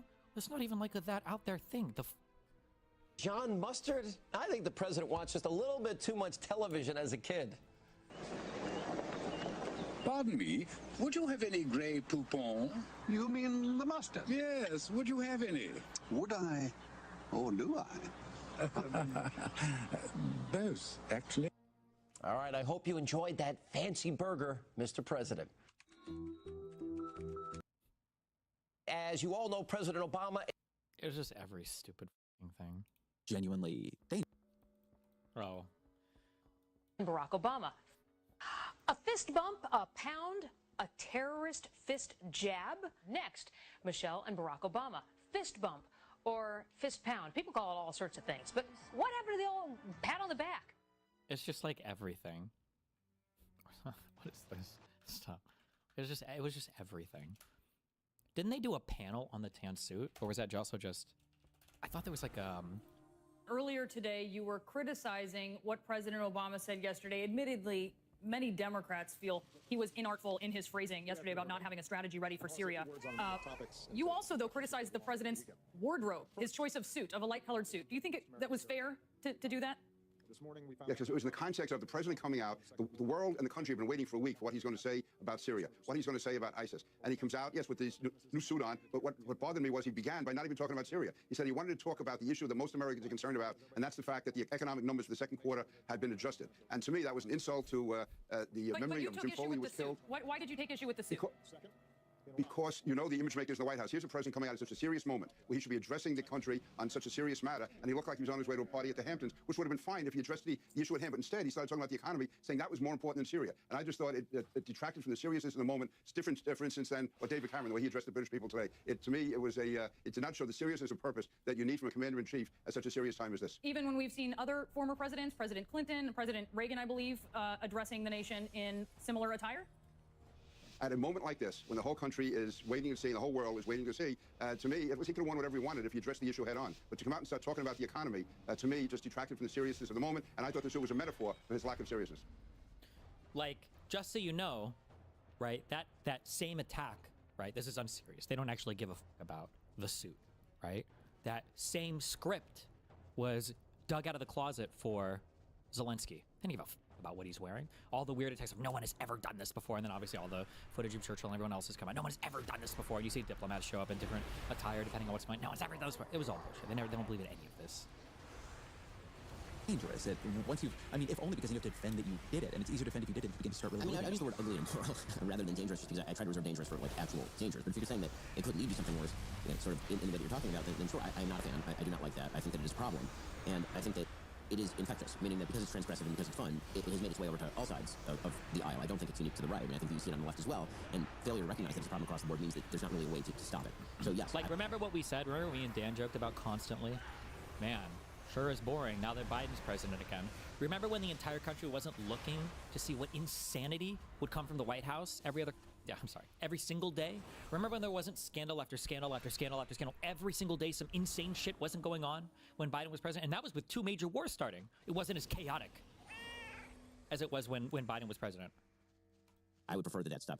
I do not think that it is good for the soul. I do not think it's good for the body politic. I think that a politics that says that when we have to do hard things, that we should, at the very least, treat them as hard things. Yes, we're determined to do them. Yes, it's important that we get this done. Yes, it's important to take criminally legal aliens and deport them. Does that mean it's important to have a picture in Studio Ghibli of the person crying?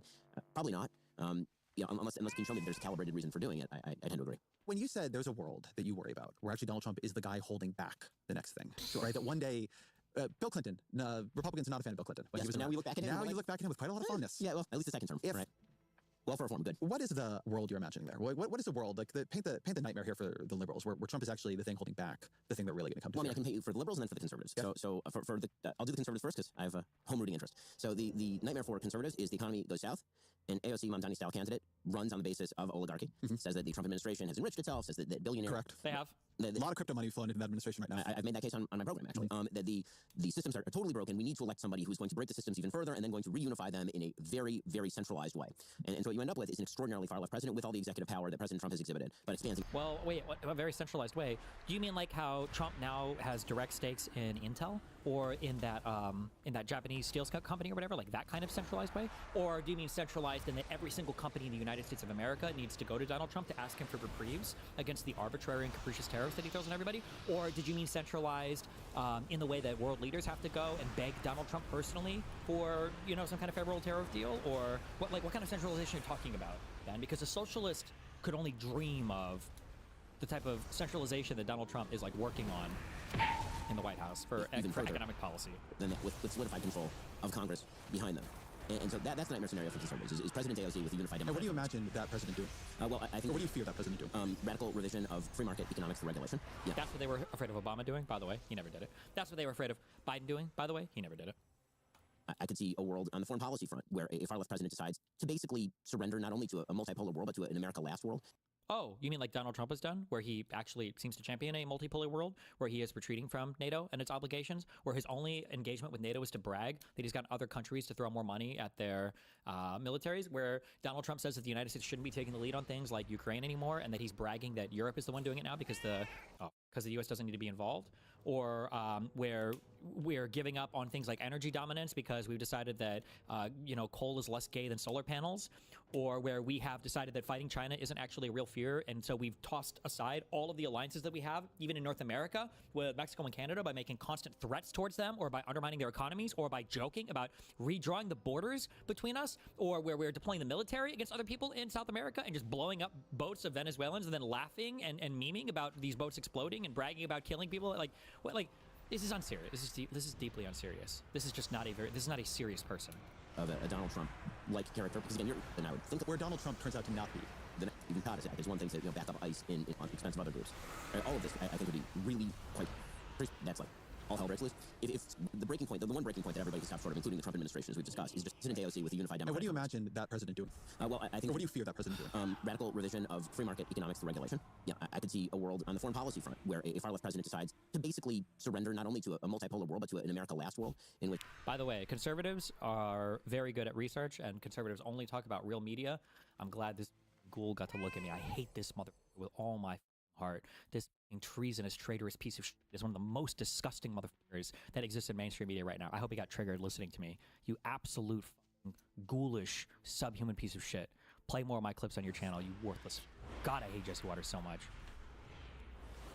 Which the United States takes not only a non-muscular role in the world, but a sort of repentant role in the... Read the headline? Yeah, that's why I said they do good research. Good research on those shows. But we already know that they don't do any research on those shows. Oh no, they used to, with the Brain Room, right? Liberal wanted blood. Now he's banned. With all my guns in the background. Oh, look at the little DGG guys here! Cute.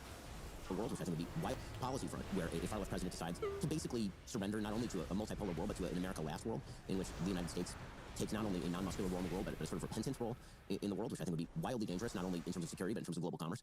An unwillingness, I think, increasingly to listen to the Supreme Court. I do think that the breaking point, the one breaking point that everybody can stop short of, including the Trump administration, as we've discussed, is just saying to the Supreme Court, what we're doing, right? They've said it. They haven't quite done it, barely able to, maybe, but... I do think that we are on the verge of somebody trying to challenge that, right? And I think that when that happens, that's all hell breaks loose. If Supreme Court orders do not hold, then you can see the kinds of crackdowns on free speech that you see in Great Britain or that you see in Canada. You can see a restoration of particularistic regulations designed to benefit certain groups explicitly at the expense of other groups. All of this, I think, would be really quite terrible. Yeah, right now, people on the left are worried that Trump doesn't care what Chicago wants, but this is one of the reasons why I'm not actually in favor of the president violating the Posse Comitatus Act. It's one thing to back up ICE in pursuing some legitimate federal... Can you play that Waters clip of you? I don't know. Somebody will have it somewhere. I'm sure it'll get posted soon. It's another thing to police crime in Chicago, even if you don't like crime in Chicago, which nobody likes crime in Chicago. So that's sort of the nightmare scenario from the right. The nightmare scenario from the left It depends on where you are on the left, because again, there's a horseshoe theory where some of the left agrees with some of the right. So, I'm kind of giving you the nightmare scenario from my perspective. For a mainstream Democrat. For a mainstream Democrat. Where Donald Trump turns out to not be the worst thing behind the door. Right. I think that, you could probably describe this better than I would. Think of a Donald Trump unbound by the Supreme Court. Think of a Donald Trump-like character, because again, I agree with much of his agenda, but imagine the agenda that you hate most, but being effectuated by the executive branch completely without any sort of checks and balances. What would that look like to you? I can tell you that as a traditional conservative who is, hawkish on foreign policy, many of the worries that I have about the left apply also to the right. Right? I think that there's a world where the next thing that arises on the right is a sort of conspiratorial, grievance-based politics. I was going to say that if I were going to do it, I would say that Donald Trump, whatever his views, whatever moment he thinks America was great in, the thing that has emerged behind him, you would know what it's like to be young on the right now better than I would. But when I talk to a lot of people I've known on the right for a long time, they seem pretty concerned, even the populists, about what it's like being a 23-year-old rightist in the YouTube comments, right? There's a real sort of rise of the Groypers, of Nick Fuentes, of, that we've moved from a decade ago, we might have talked about Yuval Levin. It's like a central intellectual right figure. And, we've moved to... Why do you think they go so about you? Because Republicans like to control every single part of the media narrative on everything. That's all they want. And to hear somebody tell them, hey, maybe you guys should drive some crazy. Because nobody in liberal media is allowed to say that they're conservatives. They're unhinged. Bronze Age pervert. And that Trump is not. He does not come out of an ideological hothouse. No, he does not. He has his own intuitions. This is right. The people coming behind him do. I totally agree. This I actually very much agree with. So I think that the president, what's unique about Trump, and this is why whenever people are talking about him as sort of like the crisis level figure, oh my God, he's going to be... Donald Trump is non-ideological. He is effectively a pragmatist. The way that I have described him before is that he is heterodox. A pragmatist? He's a narcissist, and he does whatever gives him the most attention. but reactive to circumstance. So for example, the most positive attention. As I said earlier, I've been a supporter of continuing to fund Ukraine. That was not a traditional kind of Trumpist position during the election cycle. And President Trump put his hand in the Putin fire, it got burned, and he continued to support Ukraine, right? And so that is him trying a thing. And support Ukraine, like, barely. He brags about how he only loaned the money now instead of giving the money. What is he talking about? Like, barely. Not working and him backing off the thing, right? The way that the left characterizes Trump with regard to tariffs, right? The sort of taco thing, where Trump always... What's the difference in money that we've given? Oh my God. You know what? I just solved. No, because they wouldn't agree. They wouldn't go this far, or they'd want more. I was gonna say, I just solved my lefty issue with the Kyle Kuklinskis and all these losers. You know what? If you want to defund Israel and our support to Israel, I will only agree if whatever money we were sending to Israel, we 5x it and we send it to Ukraine instead, okay? Then you know what? Then you sold me. Fine. You've got a deal, okay? I'll take that. Another way to describe that is he tries a thing, if it doesn't work out, then he stops trying the thing, right? And so this sort of idea that Donald Trump is this ideological monster dedicated to wrecking all of the things, like that's not right. Donald Trump tries things, and if it doesn't work, he kind of untries things, and then he sticks his hand in the fire, and then he takes his hand. What are you talking about? Donald Trump only untries things if he gets an ungodly amount of pressure. Remember what I said before, they never, ever, ever give up anything. He didn't take his hand out of the fire with the J6 stuff, or the insurrection stuff, or pardoning all of the criminals that help him stuff, or any of the, like, it's only like when the yield market started to change, and he's like, oh, I'm about to my shit is about to get fucked. They haven't given a fuck about the budget or the deficit. And out of the fire, you can create algorithms to trade based on this sort of stuff, right? And so I think that the thing that both you and I are saying, which is the centralization of power in the executive branch, if in the hands of a true ideologue, could be a dangerous thing. Right? Like, I think that's right. I mean, one of the things to remember about the 1930s, and again, people keep citing the 1930s, is that the mechanisms of power pre-existed the people who then misused the power. I mean, that's like a real thing. The forcible use of the centralized government in Germany happened under Brüning in 1930. It was Franz von Papen who was getting rid of the powers of the various principalities in Germany before the actual centralization under Hitler in the final enabling act in 1933. These sort of bizarre misunderstanding of history in which, like, there's one bad guy and nothing led up to the bad guy is not right. There are things that lead up to the bad guy. The important takeaway isn't that it slowly crumbled over time. The important takeaway is that if somebody wants to do a thing and they have the support to do it, the thing will happen. Right? No system, no checks and balances is going to protect you. Checks and balances aren't slowly eroded over time because there are multiple bad guys. They're eroded over time because the people don't care about them anymore, because the people don't like them anymore. I think less important than any erosion to German, democratic levers of powers or institutions was more just a lack in general of the population's support for any sort of functional democratic regime. They wanted to return to something different, some Bismarckian empire that they fantasized and never existed. The important part is that if somebody wants to destroy a system and utilize it in some way for some single-minded thing, that they'll try to do that. No checks and balances are going to save you. And I fear that we're coming to a point where the dominance of a grievance-based politics, and this is why, as you say, I'm assiduously avoiding right and left in this book, because of this, a grievance-based politics that says that America, at a fundamental level, the things that have made America awesome and prosperous and a good force in the world, that those things are actually bad, and that those things need to be torn away, that American history has to be seen as a series of actual bizarre conspiracies, complete with brainwashing of the American population. We didn't actually win World War II. We didn't actually land on the moon. Was America actually founded on slavery and not on the basis of the Declaration of Independence? That's all of a piece. And when that becomes the dominant ideology, it was prosperous and a good force in the world, that those things are actually bad, I agree, and that those things need to be torn away, that American history has to be seen as a series of actual bizarre conspiracies, complete with brainwashing of the American population. We didn't actually win World War II. We didn't actually land on the moon. That's your side pushing that right now more than anybody else, right? That's Tucker Carlson right now that's pushing that we weren't the good guys for World War II, or that we didn't land on the moon. That's Candace Owens pushing that right now. These are the lunatics and that are loosely supported by your right-wing bro podcasters like Joe Rogan, right? This is Ian Carroll. Was America actually founded on slavery and not on the basis of the Declaration of Independence? That's all of a piece. And when that becomes the dominant ideology of the American people, that our problem is the system, then the next thing that happens is not something that anybody of traditional bent is going to like. And the internet makes all of this so much worse. It's so much worse. Because it used to be that we used to interact with human beings.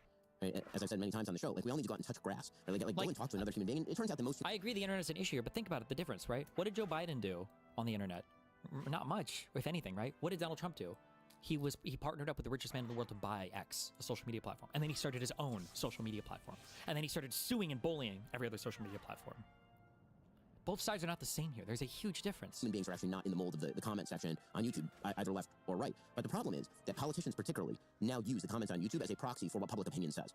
They use retweets as a proxy for what public opinion says. And the way that Twitter is not real life, but they sure confuse it with such. In some ways, I feel like the thing you are saying behind a bunch of this is that the thing you fear behind the door, that's Tucker Carlson's right. The thing about Trump and the reason why he could be the end of something and what could come next could be completely different is any attempt, and the left has been trying to do this, some parts of the right to philosophize Trump. It's a fool's errand. You cannot philosophize Trump. There is no Trumpism. There is just Trump. And there is no Dana, only Zool. And so what you've seen is an attempt to turn Trumpism into a theory of economic disempowerment, right? Which I think is actually quite wrong, because Donald Trump quite likes hanging out with, as it turns out, people in Silicon Valley and crypto bros and people who he thinks of as innovators. But at the same time, he'll yell at China about how our manufacturing base is being emptied out. He, as you say, contains multitudes, but I think that whatever comes next is not going to. I think it's a good place to end. Always our final question. What are 3 books you recommend to the audience? What an unreal show. What do the comments say? People said the comment section was... Last week, Charlie... Oh my god. Ezra, the leaders of the Republican Party declaring war are not the same as rando Twitter accounts posting memes. No significant figure on the left did anything of this kind. Terrible weak equivalents. The fact that Ben never actually answered the question what his red line would be from the Trump admin goes to show that he's too afraid to cross Trump and his sycophants to go beyond meekly disavowing their fascistic tendencies. While our very democracy is dismantled before our eyes, the chilling effect on speech and dissent is evident in this very conversation. True, even amongst his own followers. Also, this whole the guardrails held line is the epitome of disingenuous partisan hackery. True. What about the guardrails holding with Biden? When the OSHA mandate got overturned, when affirmative action got struck down by the Supreme Court, was that not the guardrails holding? When all of the major social media companies decided to walk back on a lot of their censorship, was that not the guardrails holding?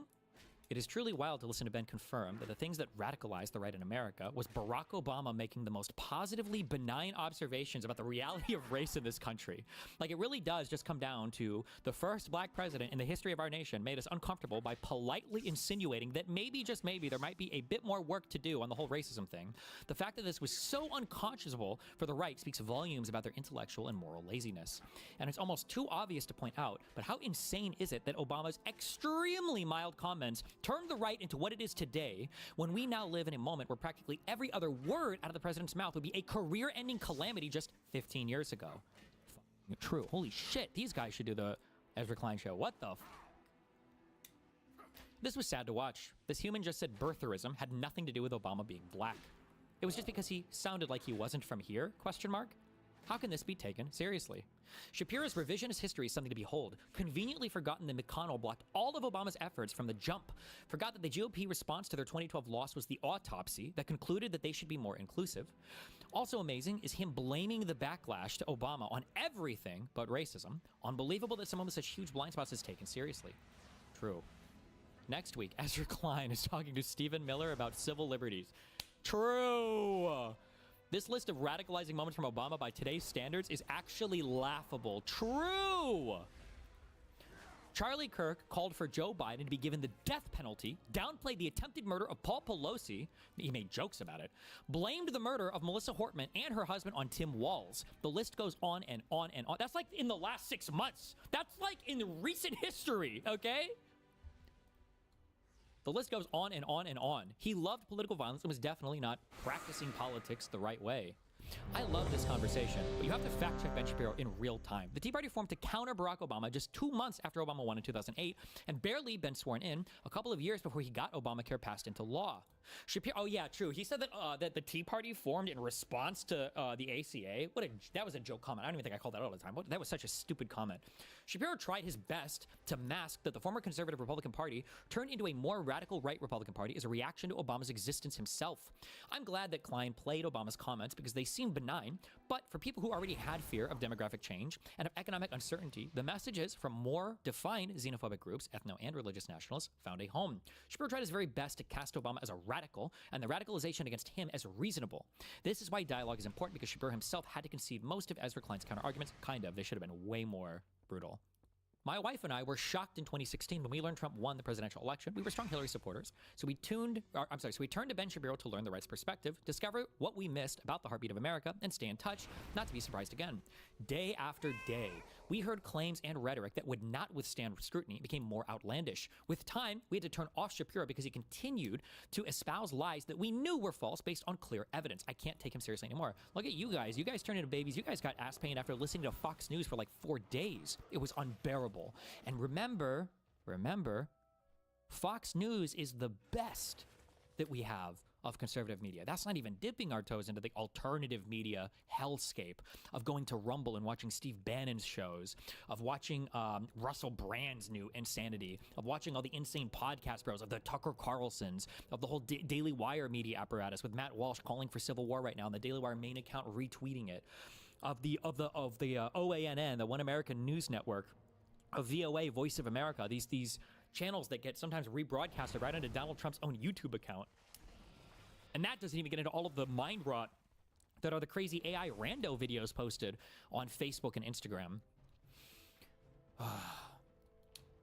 Next, Ezra is talking with Jordan Peterson about trans rights.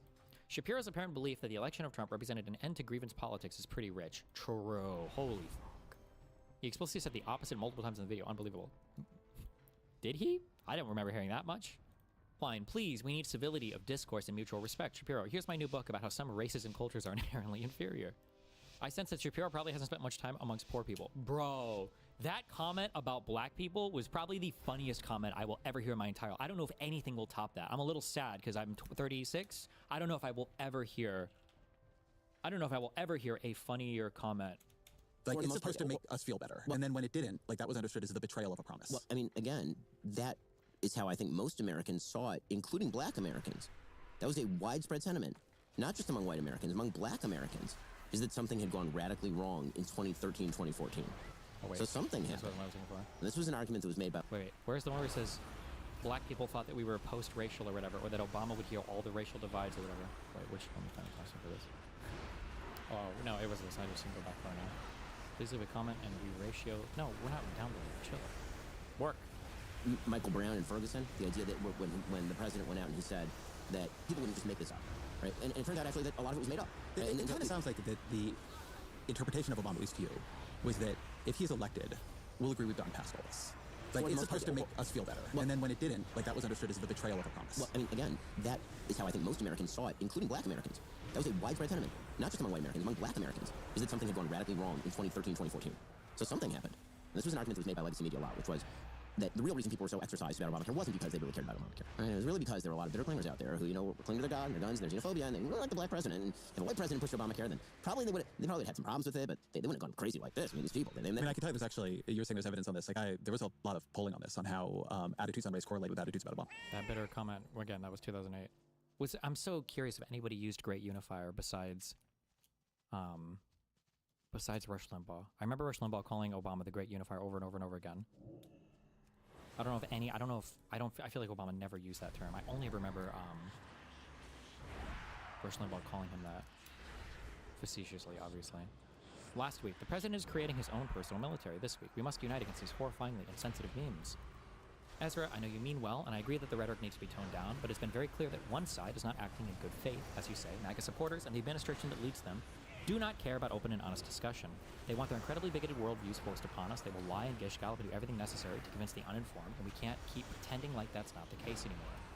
True.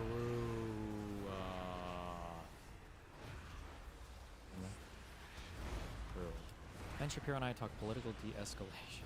My God. 826 comments. Oh, shit. I'm about as big as an Ezra fan as you can be, but I've just found him so lost in this moment. I heard him in his intro and heard how scared he is, and maybe it's that simple. This country can survive Charlie Kirk's death. It's no worse than many acts of political violence we've seen. It can't survive grifters, social media algorithms, and evil authoritarians using it to rip this country apart. There needs to be more discussion on the latter and less the former. And this conversation can't happen through discussions with Ben Shapiro or by saying Charlie Kirk practiced politics the right way. The issue, I think, is that there's two things at play here, I think. The first thing is that these people are your colleagues, and you really don't want to believe that it can be that way. It's hard, like you read, if you read Lauren Southern's book, when I was in New York and I was hanging out with her in fucking one of Elon's apartments, like, we had a huge fight, and that mind fucked the fuck out of her. Because for a lot of these people, like, political disagreements are just memes, right? They're just like things that you do online that are funny. I'm autistic. I actually care about this shit, and I don't agree with that, and it pisses me the fuck off. And when I see people in real life, I get mad about it. I'm like, this is fucking crazy. You guys are insane. But for a lot of people, they're like, after the show ends, you shake hands, everybody's cool. Sometimes you hang out afterwards, you run in the same circles, you share a lot of the same media contacts, a lot of the same political contacts. Like, it's all just like part of like this kind of thing. And so there's an unseriousness about it that results from the personal relationships, number one. And then number two, and this is like kind of scary / sad, because you don't really want to think it's gotten this bad, because we have some kind of, I don't know if you'd call it a normalcy bias or what, but you probably don't realize the direness of the moment until you're already in the moment, you know? History of America, which is the racial history of the United States, which is truly horrifying. That in his person, he was basically going to be the capstone of the great movement toward Martin Luther King's dream. And when instead things seem to move in the opposite direction, which was, well, you know, it turns out black. We're good. Yeah, that people, you don't really want to think that, like, is it really this bad? I got radicalized hardcore, not radicalized, but like it stuck in my mind a lot. And I repeated a lot. That comment on my subreddit where that guy typed in, "Remember, they'll defend gallows." And I realized at that point, I think that was the thing that shifted my brain into thinking of like, okay, well, we can't think about what they're defending Trump doing now. We have to think about what would they defend Trump doing. And that's why I shifted a lot of the conversation to like, do you think Trump will run for a third term? That's not an interesting question. The question isn't, do you think Trump will run for a third term? The interesting question is, will you defend him if he does? And that's where most of them will say yes. They'll admit to it. And that's the shift, is that it's not about what they support Trump doing right now. It's about what would they support Trump doing in the future. And the answer seems to be almost anything. I don't know where any lines are drawn at the moment. Doesn't seem like there are any. And so I don't necessarily fault Ezra Klein for taking this approach. I feel like I'm watching a lot of other people, Pisco with the left, I guess maybe Ezra Klein with the right, going through this like discovery process of like, these people are...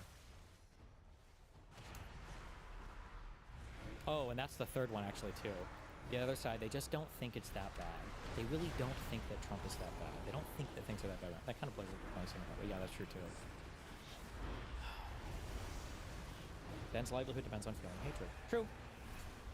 The president refuses to condemn violence, and he spent his entire time in public generating crossfire animosity. It's not some secret. Trump is the reason we're seeing this fight. Violence and kumbaya moments like this do nothing to quench the fire, especially when Ben won't make any concessions. Like, there is an opportunity on these shows, right? Now, this would be another thing where if Ezra Klein did it, maybe there'd be people critical of him, maybe even people in my audience, whoever I haven't banned yet, would be critical of him.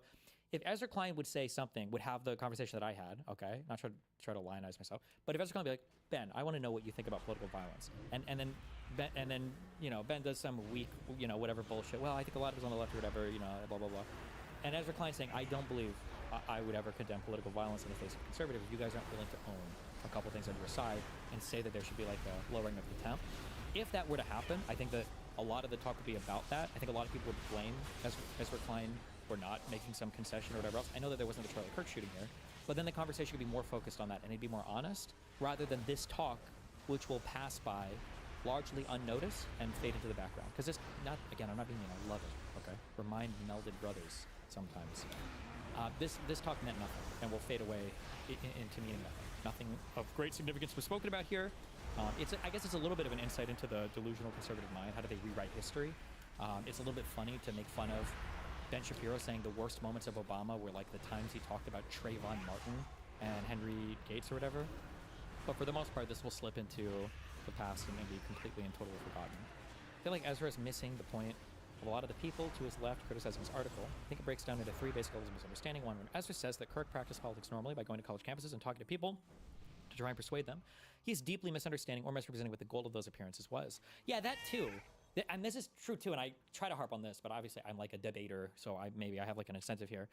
Charlie Kirk was not a guy who went to these college campuses looking for honest debates. If he like set up a stand and was like, let's have a debate or whatever, that would be one thing. But these were massive, like orgy, circular, masturbatory events to trash college kids that were unprepared or ill-equipped to do these types of debates. Why do you think that we had to sneak into the last Charlie Kirk event, right? Why do you think that security came up and talked to me about, even being there? It's because they don't want people that can actually vigorously defend their left-leaning beliefs. They can only take the weakest, the college kids, the people who are outnumbered, that have a mic handed to them by some other guy that works for TPUSA, Kirk was not there to convince the liberals of anything. He was there to do hack roast comedy of cringe liberal freshmen for his radio show's base. You can see it in the last question he ever answered, and every question before that. At no point was he trying to convince the people he was talking to that he was right and that they should come over to his side. At best, he was trying to convince conservatives in the audience of his intellectual superiority by dunking on basically children. Kirk was a deeply violent political figure. He was not someone like Ben Shapiro, ironic given the episode, who even if I don't respect his views or how he carried himself, I can at least admit I've never heard him advocate violence. Kirk bussed people to J6. He called for gay people to be stoned according to biblical law. I don't remember hearing that. He wanted trans people to be lynched like we used to this. I don't remember hearing that. Fuck. These things might be true. I haven't heard the clip itself. He wanted to bail out Paul Pelosi's attacker. He did say that. He has called for civil war, to crush the left multiple times, maybe. He was not a normal pundit. This is hardest for me, but I think Ezra is either overexpressing empathy as a fellow pundit. Oh, true, you got that. Or falling into understandable cowardice in the face of growing violence against media figures. I don't think it's cowardice. I just think people don't really think. I don't think people really think that it's as bad as it is. Violence is a fact of life in American politics. It always has been. Just because we are at an ebb in the pattern of the violence since the end of the Cold War doesn't mean that it is impossible or that it will ever go away. This intro felt like someone who thought that American politics was no longer violent, realizing that it is when someone he empathized with was affected. I don't know how I can put this gently, but he needs to realize that politics has been violent for those below him in social situations, status maybe, since the beginning of time, and that no one is immune in a world of statistics. This stuff happens. It happens more now that we are in the throes of a fascist takeover, a fact I thought Ezra acknowledged. You can't lose your cool just because it has the chance to affect you now. You owe it to the people it has always affected, some of whom have been directly threatened by Kirk's escalatory rhetoric, to look at the situation with a level head. This is the thing, too. We're laughing at people being deported, and it's such a weak word even, deported. Like, these people's lives are being destroyed. Can you imagine being picked up from the country you live in, maybe even with your family, and thrown back to a country you've either haven't been in for over a decade or maybe have never lived in before? Like, what is that experience of walking off the plane to start over completely in a whole new place, maybe now separated from your family? And this is happening by what number? Sometimes under the Alien Enemies Act, or sometimes you're shipped off right to an insane prison in El Salvador that we're paying money for. Like, but they're immigrants, so we don't think about them. They're not like us. We don't think about them as much, which I get, but. Or sometimes they're not immigrants. Sometimes they're green card holders. Sometimes they're...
think we're fine. Just bring, if you have aggro, just bring him into the I'm AoE. taunting. Yeah. Nice. Oh, Nice.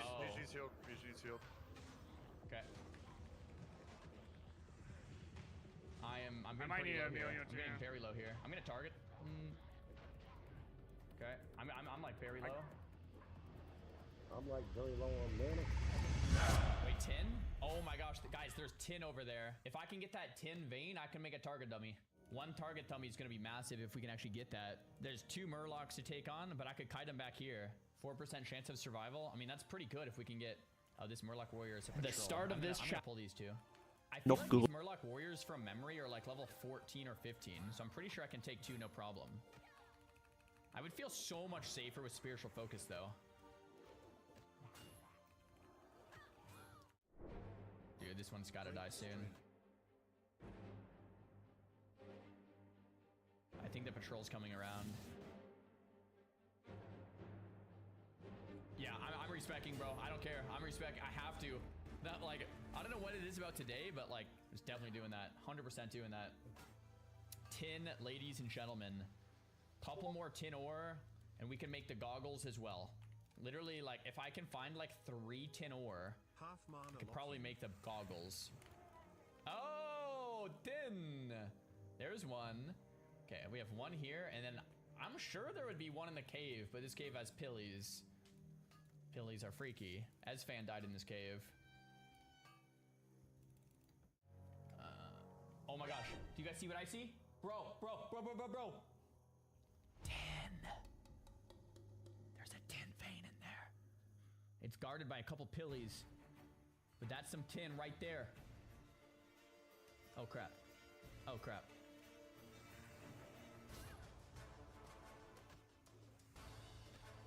I aggro too.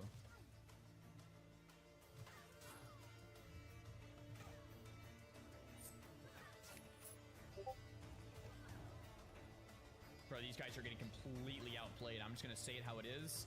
The line of sight. I mean, these guys can't touch it, man. Yeah. Died for 10. Guys, I'm not dying. We're not dying today. We are not. Oh my gosh. Extra copper on my way to the tin, boys. Let's lock it in and dial it. I think I'm gonna have enough. Let's see how much I get from this. 13 core stones and 8 tin. I think I have enough to make the helm. One more tin, I would feel comfortable making the helm, I think, but I think we're good already, to be honest.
heard the pillager aggro. That's not.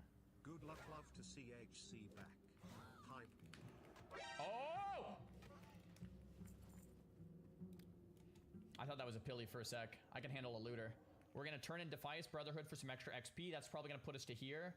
In the meantime, we're going to look for some more tin and make some target dummies in Stormwind, and then we'll head back out for Dead Mines. And when we're in Stormwind, we'll respec to Spiritual Focus as well. Now that Ozzy got the full Ultra Dead Mines in my head, I kind of want to do full Ultra. I know it's not part of the rule set to do it, but like, it would be pretty cool to full Ultra heal. Or full Ultra Dead Mines, sorry. That would be like a cool thing to do. Even if we didn't do it for the next dungeons, like to do it at least once would be sick. At least once. I think I'm gonna go to Red Ridge. I have 3 quest turns in Red Ridge, and maybe I'll do one. I'll do like Red Ridge Goulash, and then when I ding, I'll leave. Yeah, I think we go Red Ridge. Yeah, it's gotta be it. You healing would be content. I mean, it would be. The healing, dude. The healing on Ultra is like so scary. Check the shield vendor for a green shield. You know, that's a good idea. I just got a new shield upgrade, but I'll check anyway. Oh my gosh. Dude, this shield is a mate. Oh. These are really good, but I don't have the gold. I need the respec, and I need to get my enchant. Like, I literally don't have the gold to buy this. I need a respec, right? Like, we all agree I need the respec. I think moving oh, crap. It's a run angle. I bubbled. I don't know. I bubbled. I don't know if one of those would crit or something. Yeah, that's a bubble. Yeah, I don't know. Crap. Okay, no bubble for 5 minutes. Hey guys, I'm gonna take a quick bathroom break. I'll be back in just a couple minutes. Bro yaps too much, just go for it. Guys, we have to hit 20, so we need 3.5 bars. And then we're gonna level up professions, and then we're gonna get there. So like realistically, we're about half an hour out. I need to hit 20, respec, learn flash a light, level up my engineering, make the goggles and the target dummies. So we're half an hour out for sure. Doing a first full Ultra run, who cares about loot? That's actually true. Guys, yes, I don't care about loot. I don't care about loot at all, guys. Are you kidding me? I don't play this game for loot. I play for fun time with friends. I'm down for whatever. Sign me up. I don't care about loot at all. Yo, Pops, if you're watching, how much experience do you have healing in groups on Ultra? Be honest. Like, if there's no experience, that's fine. I'm trying to gauge out what's happening. Hello, everybody, and welcome to my Twitch channel. Oh, we're in trouble. Same spot. Well, on this channel, you'll usually find me playing World of Warcraft. Freaking resist. I can't believe it. Earthbind, baby, Earth. Come on, you dumb son of a... Get undazed and run. Stoneclaw. Son of a... I hope you enjoy this channel. And I'd love to see you all stop in and say hello. Uh-oh. Netted. Escape artist, come on. Target dummy. Come on, Net. Let go. I can't escape artist. I'm f***ed. Maybe not. Not if I get off of this cliff. Oh, son of a... No! What a flying F! I think healing is absolutely the hardest role on Ultra. I'm honest. Like, if there's no experience, that's fine. I'm trying to gauge out. On this channel, you'll usually find me playing World of Warcraft. Freaking resist. I can't believe it. Earthbind, baby, Earth. Come on, you dumb son of a... Get undazed and run. Stoneclaw. Son of a... I hope you enjoy this channel. And I'd love to see you all stop in and say hello. Uh-oh. Netted. Escape artist, come on. Target dummy. Come on, Net. Let go. I can't escape artist. I'm f***ed. Maybe not. Not if I get off of this cliff. Oh, son of a... No! What a flying F! I think healing is absolutely the hardest role on Ultra. I mean, the good news is I'm a pally. I can always just like bubble and roach, or like I have defensive options that I can rotate through in case things get intense. I'm messaging Pops right now if he's tried healing in a group yet with the Ultra add-on.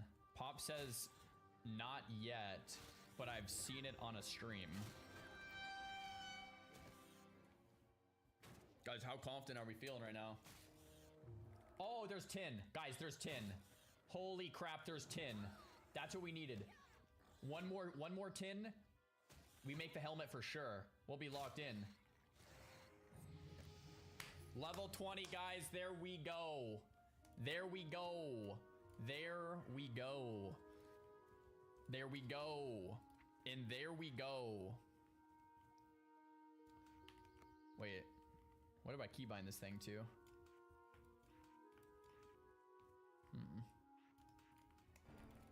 I'm gonna take 2 on at once.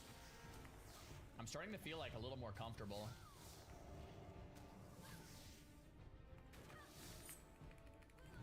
I am like kind of out of mana though. Oh yeah, I'm complete. Oh no, no, no, no, the consecration's gonna pull the boar. Oh crap.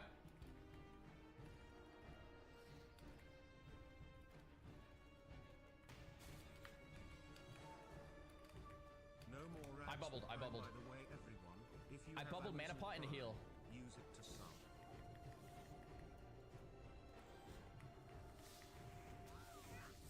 Okay. I'm running. I'm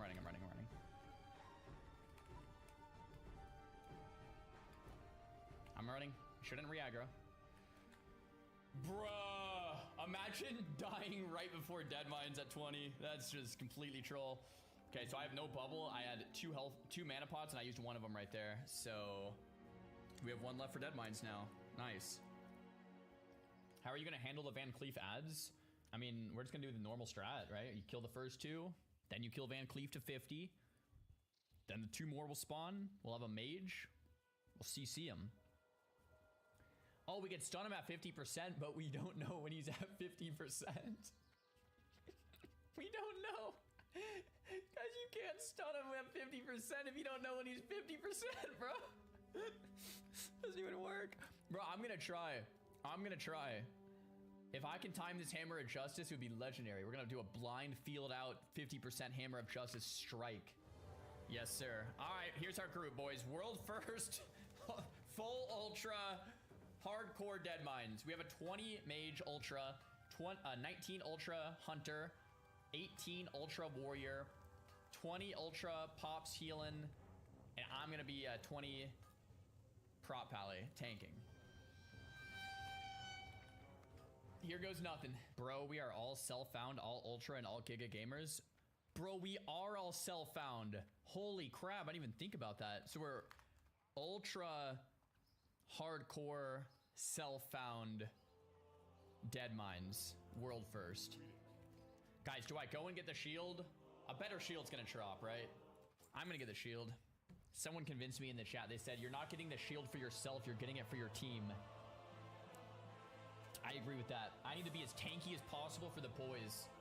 Guardian Buckler, 3 stamina. Yeah, I mean, that's definitely the one. I have 8 silver left. I don't know. I think that's worth it. I just got 84 armor and 3 more stamina. And 2 more block value. I mean, hey, man. I'd rather have a slightly higher chance of survival. That's got to be worth it. Huh. 99 copper to get to Westfall. I have 11 copper left. Boys, good vibes, good vibes, good vibes. I'm gonna go to the restroom when we send this. Be right back. Yo, what up, Sour? Sorry. Dude, just talking a little bit before. I'm feeling good. I'm feeling confident. How are you guys feeling? We got this. We got this.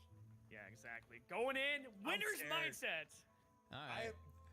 I just drank a bunch of coffee too, so I don't know. We're so locked in. All right, I love it.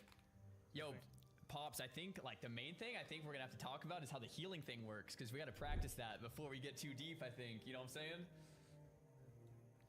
Yeah, so when we get in there, there's non-elites as we go down the first part of the corridor. Just pull 1 or 2 and we'll see how it works. Okay. I'm pretty sure that all I got to do is click your portrait.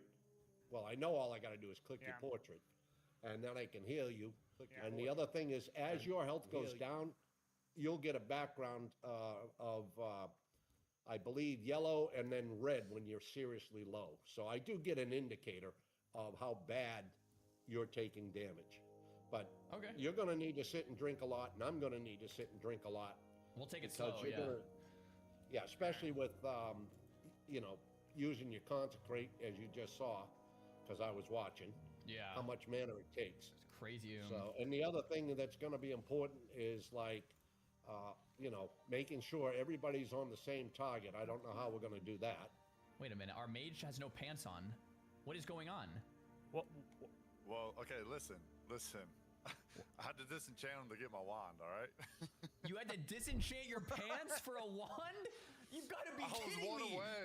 I was one away. Was it worth it? Like, dude.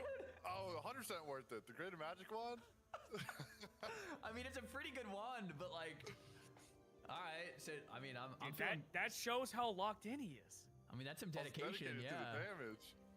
I mean, you look pretty dedicated. All right. I mean, I'm cool with it if you guys are cool with it. So, what blessing are you running? I'll run wisdom and I'll run retribution aura. Run might. I'll keep you with wisdom. Cool. All right, I got might then. Yeah, good call. I'll go might everyone if you want me and to then. Anything off the start, let me know. Okay, and then you got devotion aura and I got red. Okay, is that cool? Yep, I got Debo up. This guy isn't elite here. All right. I'm gonna just auto. Let's just see. Okay, here we go. I mean, that was easy. Are we doing all the quests also? Even the undead ones? I'm cool with it, or we could come to undead after. Either way. We could practice on the undead part. Yeah. Although the undead sometimes are scarier than the dungeon. I mean, I was gonna say, you know how many death clips I've seen the undead part? Yeah. Maybe we skip undeads till after. Yeah, just go real slow. Yeah, because then we'll be probably 21. Yeah, we'll have a little more health. Yeah, you can probably pull 4 or 5 of these guys because they're non-elite. Okay, I'm gonna gather up 5 and then I'll pop a little consecration. All right, I'm getting low. It looks like. Okay, how's it looking on your screen, Pops? Are we? Oh, there's a mage that just. Okay, don't look like you're taking any damage. I mean, I'm pretty tanky, but I meant like the UI. Like, does the UI look okay? Like with the healing indicator or whatever? Yeah, like I said, doesn't look like you're taking any damage. Okay, cool. You got elites on our right over here? All right, I'll grab him. I'll grab got a henchman over here.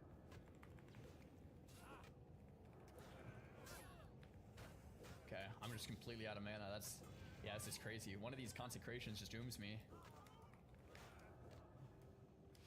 Pops, you should let me get a little low to just see if you can see what it looks like on your end with the health thing over my head. I'm getting all right. mana. So go ahead on this henchman. Yeah. So let me just solo this. Let me get to like half or whatever, and let me see if you can see what it looks like. Can you see anything? Not yet. Okay, because I'm like half HP right now. Can you see anything now? It shows your orange. Do you see the orange, Pops? Not yet. Are you close enough? Maybe get closer. Do you see it now? No, I don't see anything changing on you. Okay, so that's good thing we're testing because I think we need to make sure that more pants. Oh, let's go. Don't worry, I'll be spamming flash heal on you anyway. Hey, there's a copper vein back here. Okay, you can take that one. Add-on in the last couple days, Pops? Oh, there's a tin one up here. Oh, I'll take the tin. Save me a hit on that. Okay, we can each take a hit. I'll hit it first, then I'll pass it to you. There we go. Yeah, I'll just watch. Make sure no one comes up. All right, perfect. Stand guard. All right. Let's keep moving. Okay, so we have to figure out what's going on with Pops's ultra settings because the healing indicator is definitely going to be a pretty. Pops. All right, says I have to update my add-on real quick. Okay, Somebody said I have to update the add-on. Okay, let's Are you guys good out there? Curse Forge for that? Yeah, everyone's in. Yeah, Curse Forge. Do I need to log out or can I do that while I'm on? You can stay logged, guys. Is this cooked? Guys, he can't see my health at all. Guys, we literally can't. We brother, we can't see the health at all. We can just do it purely from communication. Like I could just be like, yo, I'm low key peeling, kind of a thing. You know what I'm saying? Okay, nameplates are gone. I've updated Ultra. Every day, feel more strong.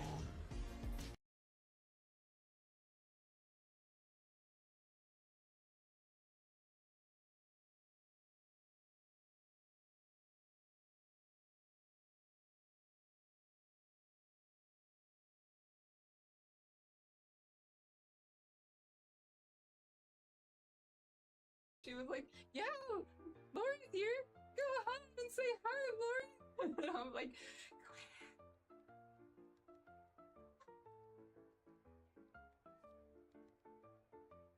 I'm not here.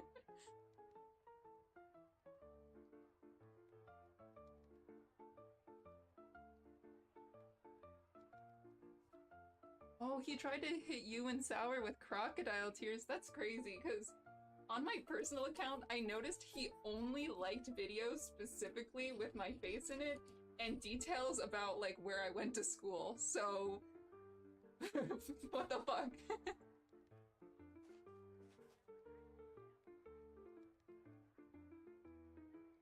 Maybe I should make it look like, hard to see. It's like a window with an arc, but maybe I can make it look like a smiling eye window. Yeah, I know, like, didn't even like my art post. What the fuck? That's what got me the most mad. Like, oh, okay, you're gonna like that photo, but not my embroidery? Fuck you.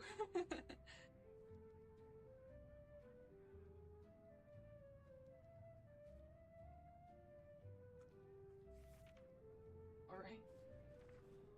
I hope this is still fun even though the angle is not great. And if I like try to lean forward, I will run out of my 3 hearts.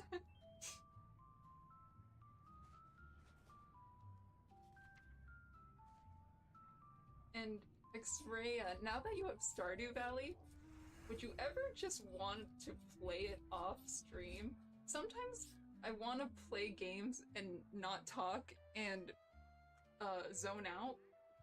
Would that still be fun even if I'm not talking or like I can just type? 'Cause I do like talking and I like being social, but I don't know. Do you guys ever like vegging out? And just being like, ugh, and being a stump after work?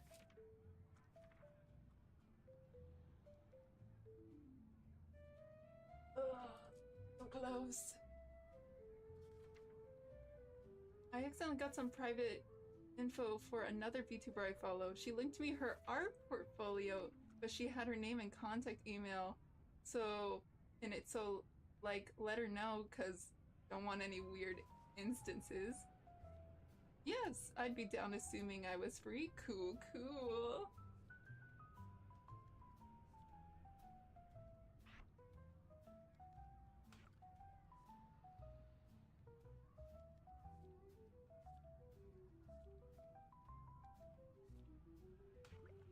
Wish, wish.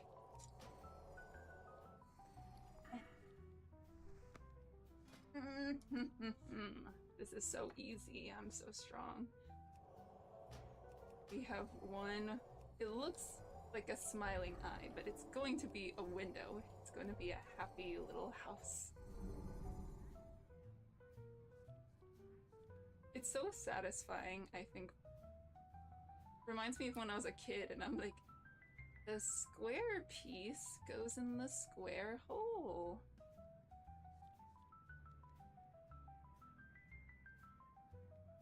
I ate so much pho. God, I wish that were me. So it reminds me at some point I'm gonna owe Zeph some jewelry. Bro. What did Zeph do in order to get owed jewelry? Because I need to match her strat because you make killer jewelry.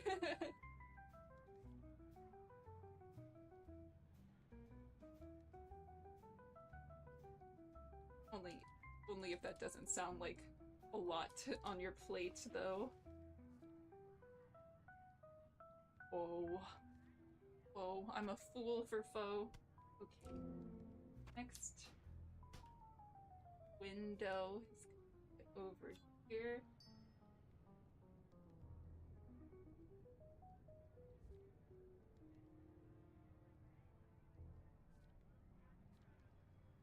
God, my arm's getting tired.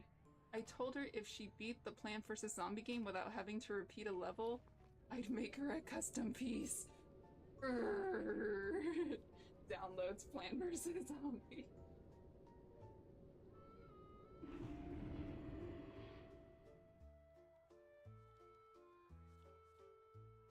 I haven't played Plant vs. Zombies in like forever.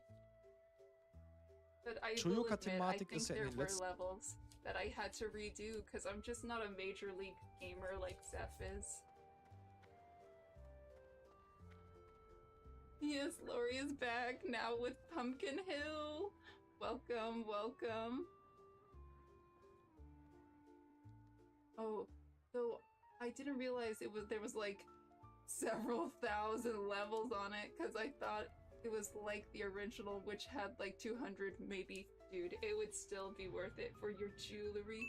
Welcome back, Robonyan. Thank you for the follow. How are you doing? Are you still doing your daily Japanese? I kind of fell off of it a bit, which is terrible, but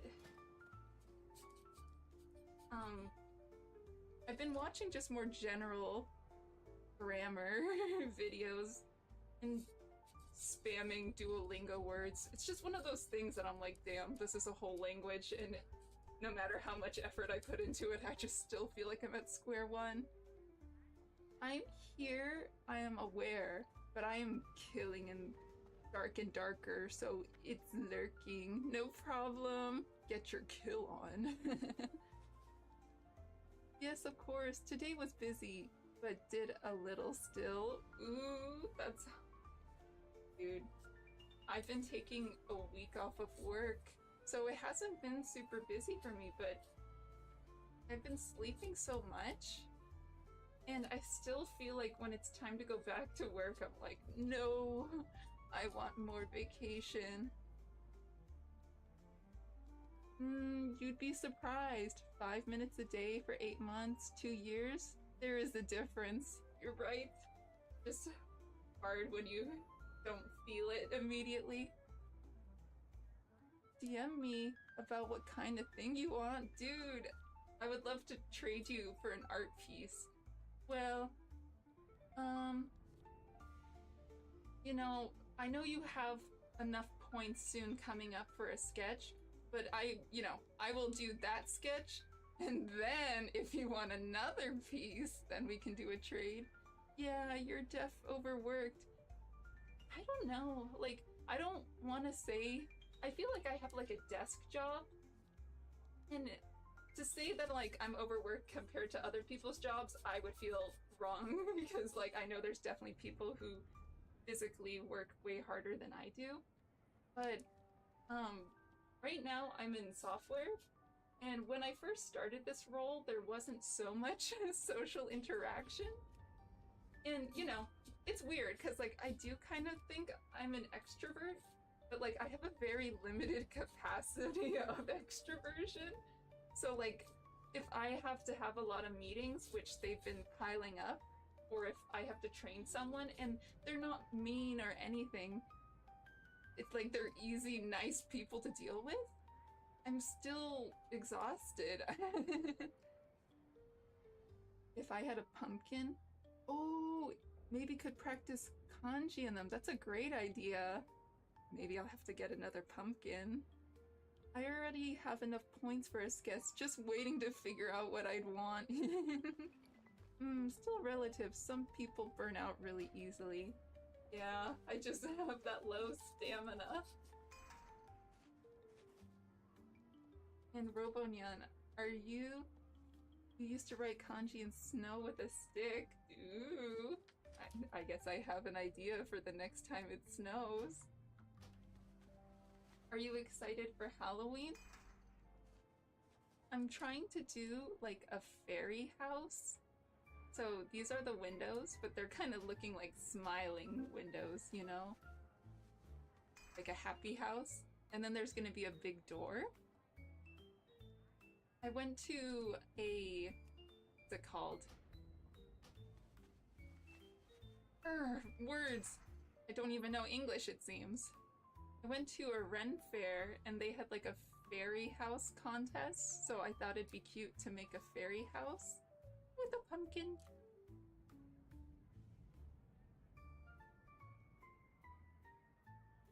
Okay, and then the door, I'll make it a big door. I also brought in some, what's it called? Pine cones from outside. Oh god, I want to lean forward and get this. Here we go. So, on the top part, I'm gonna put a bunch of like the pine cone pieces so it looks like a roof. Halloween! Ah, cool atmosphere. I don't really participate, but I like the themes. Really loved it as a kid. Lori, huggies! Hi! Hug, hug, hug! Dude, how did you make your look, your bunny has hearts. Do you think when you say certain words, it makes it do that? Yeah. There's a lot of things. It's hard to keep the magic for when you were a kid, you know? Like, I know last year I went trick-or-treating, and welcome, music player. I went trick-or-treating, but like sometimes it's hard to feel the same way you did when you were a kid, you know?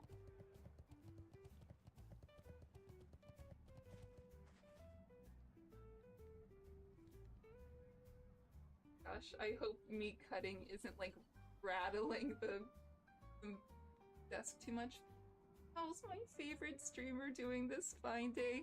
Thank you so much for the flattery, even though you guys missed it, but there was a lot of scuff going on. There was yeah. I'm doing well. I'm taking the week off of work, and I've been sleeping a lot, but honestly, I sometimes you sleep a lot and you feel really sad, but I feel like I slept a lot and I was like, hell yeah. I freaking love sleeping. I mean, if I were to participate these days, would be to go with others who are excited, or to be the one who gives out candy. Yeah, I went to walk around and see other kids, but there weren't many other kids. You are my favorite little nuggets. Yup, yup, I love being a nugget. Gives Lori a Kit Kat. Here, it's yours. My gosh, you guys show up and suddenly are so nice. Even though I'm being so evil to this pumpkin.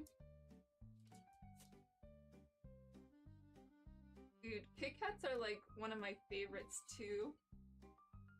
But another thing that's tricky is that when you're a kid, you just like eat all the sugar and don't even think about it. And now that I'm an adult, cause chat like Lori, now that I'm like an adult, I feel like I have some members in my family who developed diabetes later in life. So now I feel like I'm stricter and paying more attention to sugar. But one thing I read recently, and I don't want to give out false info because, you know, I'm not a doctor, but apparently like the daily value you see on packagings, it's like the upper limit. And like the UN has like a different daily recommended value. And I've always been like eating to the upper limit, you know, for like sugar. And I'm not worried about like calories or anything like that. I just know my weakness is sugar, if that makes sense. So I have to be careful. When kids' parents are like, you can't eat it all tonight. Yeah, I would go crazy on it. And it's Reese's flavor. Dude, Reese's. I love peanut butter. They're like my weakness. You know what? I feel like getting virtual candy from you guys is just as sweet as the real thing. Yeah, I eat sugary stuff to help me drink lots of water. Oh, speaking of which, I should drink more water.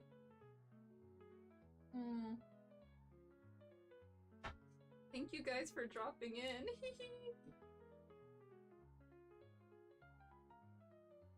Sometimes I'm worried, like, uh-oh, is this stream like a little boring? Because it takes me so long to carve out the shapes. X-Raya and Risky were here, and just like, I was spending like 30 minutes just trying to rip off the top part, because the little strings were so tough. Maybe Lori gets a virtual hug from chat too. Hug, everyone. We like to chat with you. So awesome. One thing I still love about Halloween is dressing up, though. Do you guys like dressing up?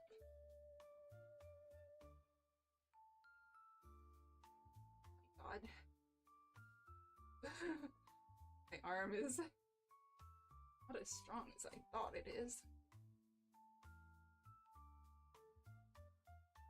And I need to play more Fire Emblem, but then I also want to play a bunch of October games.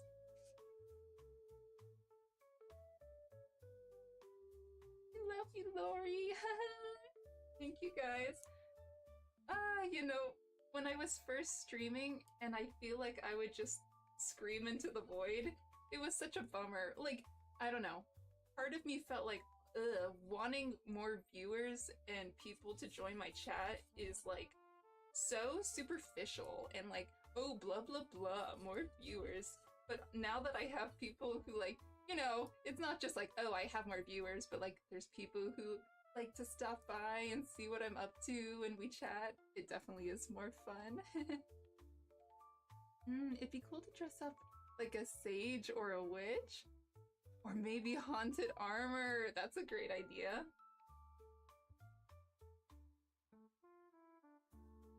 Last year I dressed up as Kirby.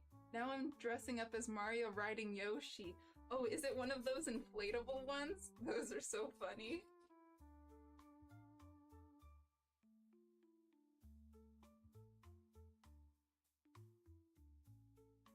Like the Yoshi is like inflatable. Yes! That sounds like fun. We're almost with this door. Lori dresses up as a fairy. Since like the fairy house.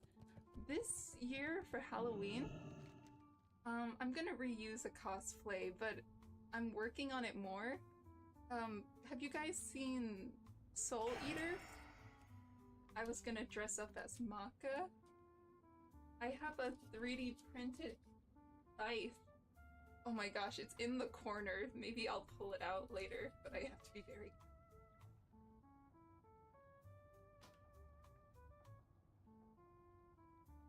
A fairy would be cool, but I would want to make my own fairy wings.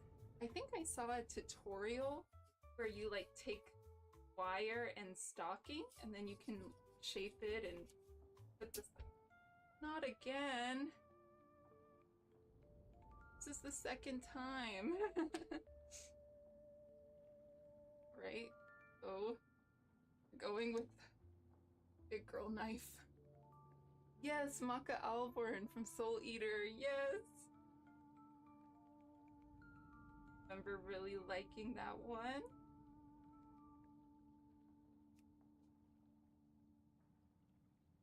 I also made my friend Death the Kid.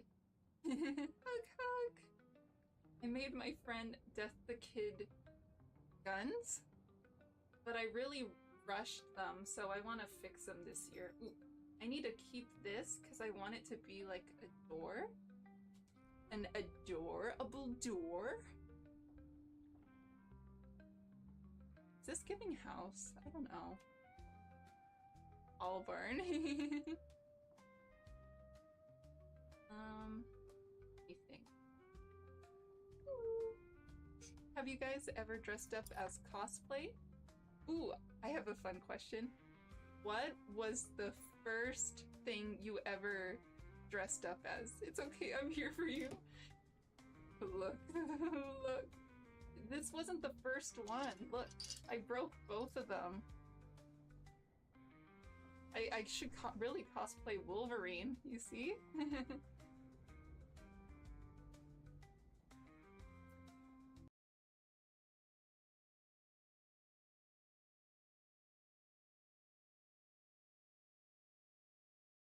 Wochen immer ruhiger geworden. Man hat das Gefühl, dass das Ganze irgendwo auserzählt ist. Dennoch fand ich es sehr interessant, was die beiden dazu zu sagen hatten. Schauen wir da auch einmal kurz rein. Ich habe mal Gronk reagiert ja auch ab und an auf Gossip-Themen, so ganz frei. Bei sowas ist wohl keiner. Ja, safe, ne? Aber ich glaube, da muss man halt sagen, es ist ja was anderes, ob ich jetzt also selber für mich sage, okay, ich beschäftige mich jetzt einmal die Woche damit. Ja, sagen wir mal, Gronk ist so ein kleiner Kuchen-TV-Fanboy, ja, der sagt so, ey, das Video gegen Mert, das ziehe ich mir rein und 3 Wochen guckt er aber kein Video von mir, ne? Nur so als Beispiel. So, er entscheidet ja dann selbst, wann er sich damit beschäftigt. Und bei mir ist ja, ich habe einen festen Upload-Plan und ich habe halt, also ich muss halt dann Videos hochladen, ne? Das heißt, ich bin ja gezwungen, in Anführungsstrichen, dann halt auch Content zu liefern. Ne? Das ist ja einfach so. Und ja, für mich ist da, also ne, kann ich das auf jeden Fall nachvollziehen. Und ja, dass wir uns halt eher mit Negativität befassen, ne, das stimmt auf jeden Fall auch. Ich habe auch mal 2, 3 Videos zu positiven Themen irgendwie gemacht, aber ne, die kommen halt einfach nicht gut an. Ich habe zum Beispiel auch mal ein Format gehabt, 3 gute YouTuber hieß das. Und die Videos sind also irgendwann wirklich komplett abgeschissen so. Und zum Vergleich, eine Zeit lang, ne, 3 schlechte YouTuber lief halt mega gut beispielsweise als Content, ne? Und natürlich, ne, also ich bin auch quasi Unternehmer in dem Sinne und ich will natürlich, dass mir der Content Spaß macht so. Mir ist es im Endeffekt egal, ob ich über positive oder negative Sachen berichte, solange ich halt einfach da ein geiles Video draus machen kann. Aber man merkt ja einfach auch selber, was die Leute halt sehen wollen, ne? Und daran richte ich mich halt auch einfach. Schau, die reden da immer noch so viel drüber. Ich denke, Bruder, ist doch langsam mal in Ordnung. Diese ganze Shuyoka-Thematik. Ja. Wo ich mir halt auch irgendwie am eine gewisse Punkt, ich sag mal, da aus meiner Sicht streiten sich da Pest und Cholera. So, aber das ist so, ich sag mal, ey, Freunde, ihr seid doch alles, auch wenn ihr jung seid, verhältnismäßig jung seid, ihr seid doch alles erwachsene Leute. Wie könnt ihr euch denn noch ewig mit diesem Streit aufhalten? Also ich bin mir nicht ganz sicher, ob das, also ich glaube, das Rabbit Hole ist inzwischen auch noch tiefer geworden, wenn ich habe das so am Rande. Unsagbar tief. Ja, ich habe das am Rande immer ein bisschen mitbekommen. Ich bin auch überhaupt nicht so tief drin. Ja, genau. Aber ich glaube, es war für viele Leute halt einfach auch ein gutes Sommerloch. Total. Ne? Also, ja, dass man irgendwie ein Sommerloch überbrückt oder einfach, wie gesagt, das, glaube ich, gutes Beispiel, das tote Pferd aber noch weiter prügeln. Ja. So, und dann immer drauf rumreiten und oh, was ist denn jetzt wieder passiert? Oh, was hat sich denn jetzt wieder und bla bla bla. Aber da habe ich dann auch das Gefühl, ich falle so ein bisschen aus der Zeit vielleicht raus oder aus ja, Sommerloch, 2,5 Jahre. Digga, Jahrzehntloch eher. Interesse raus, was der normale Konsument will, weil anscheinend wird es ja immer noch geschaut, sonst würden die das ja nicht weitermachen. Ja, aber vielleicht gibt es einfach gerade nichts anderes. Also da muss man halt sagen, das Interview kam halt jetzt zu einer doofen Zeit, ne? Weil momentan ist das Thema wirklich tot. Bin ich ehrlicherweise sogar relativ froh drüber, muss ich sagen, ne? Also keine Ahnung, ich weiß nicht, ob Ofenkäse hat auch schon länger nichts mehr dazu gemacht, ne? Der macht jetzt wieder mehr Drachenlord. Also, ne, ich sehe zum Beispiel auch auf Twitter immer noch so viele Kanäle, die wirklich jede Story, jeden einzelnen Post und jedes Reel oder whatever, was Shuyoka macht, da wird irgendwie sich das Maul zerrissen und so weiter. Und also ich lese mir das zum Beispiel auch selber gar nicht mehr durch, ne? Klar, wenn Shuyoka jetzt irgendwie wieder anfängt zu streamen und die labert da wieder 3 Stunden irgendeine Kacke über mich, so, dann bin ich der Erste, der wieder am Start ist, ne? Auf jeden Fall. Aber ich finde es tatsächlich eigentlich ganz cool, dass das Thema jetzt auch, es ist halt auserzählt. Es ist so wie Henker, hat er das gesagt oder habe ich das gerade im Chat gelesen? Ne, hat er, glaube ich, gesagt, ne? Man muss schon sagen, dieses Rabbit Hole ist halt wirklich über die Jahre einfach immer tiefer und tiefer und tiefer geworden, ne? Wenn man sich einfach mal so überlegt, wie das angefangen hat, ne? Wir haben uns mal über ein Spiel gestritten, ne? Dann, keine Ahnung, haben sich ja voll viele Leute eingemischt, 2023, dann 2024 war die ganze Zeit irgendwelche Anzeigen und Klagen und was weiß ich nicht alles und Streams hin und her, ne? Man hat sich da die ganze ganze Zeit fertig gemacht und jetzt dieses Jahr ist es halt immer weniger geworden, ne? Und die Leute haben einfach keinen Bock mehr auf Schurker. Das habe ich tatsächlich auch gemerkt, so. Ich hatte die ja in einer Cake News Folge, die musste ich löschen, weil die ist gelb geworden. Also ich habe die aus Sicherheit gelöscht, damit ich mir den Kanal nicht kaputt mache. Und da hat sie gegen Boos vor Gericht gewonnen. Das war, glaube ich, Platz 8 von 10 oder so. Ne? Keine Ahnung, wenn von ihr jetzt nichts mehr kommt, keine Ahnung, klar, ne, wie gesagt, ich will mir immer das Türchen offen halten, weil ich kenne David Dragomirovic. Wenn jetzt irgendwer nochmal so ein geiles Zusammenfassungsvideo macht, ja, so, keine Ahnung, die Timeline Shoyoka und das ist so ein 2-Stunden-Brecher, Bruder, ich bin instant drin und werde drauf reagieren, wenn das gut gemacht ist. Aber ansonsten ist das Thema halt durch. Na, aber da muss man halt sagen, es ging schon sehr, sehr lange und safe. Auch ich habe bestimmt mal das ein oder andere Video gemacht, wo man im Nachhinein sagen kann, so, ja, war das jetzt nötig oder nicht? Es ist halt aber auch, wie Henke sagt, erstmal, es klickt sich halt. Ich weiß, dass es halt ein Video ist, was die Zuschauer einfach interessiert. Das Thema hat mich ja auch logischerweise interessiert. Und es ist auch immer wieder was Neues gekommen. Na, der Spitzel-Discord, die Anzeigen, irgendwelche Abmahnungen, Kuchenfiles, Streams, wo sie uns irgendwelche komplett falschen Verschwörungsvorwürfe gemacht hat und so weiter. Na, und ja, das war zu der Zeit einfach cool. Ne? Aber ja, wie gesagt, so, ne, es ist vorbei.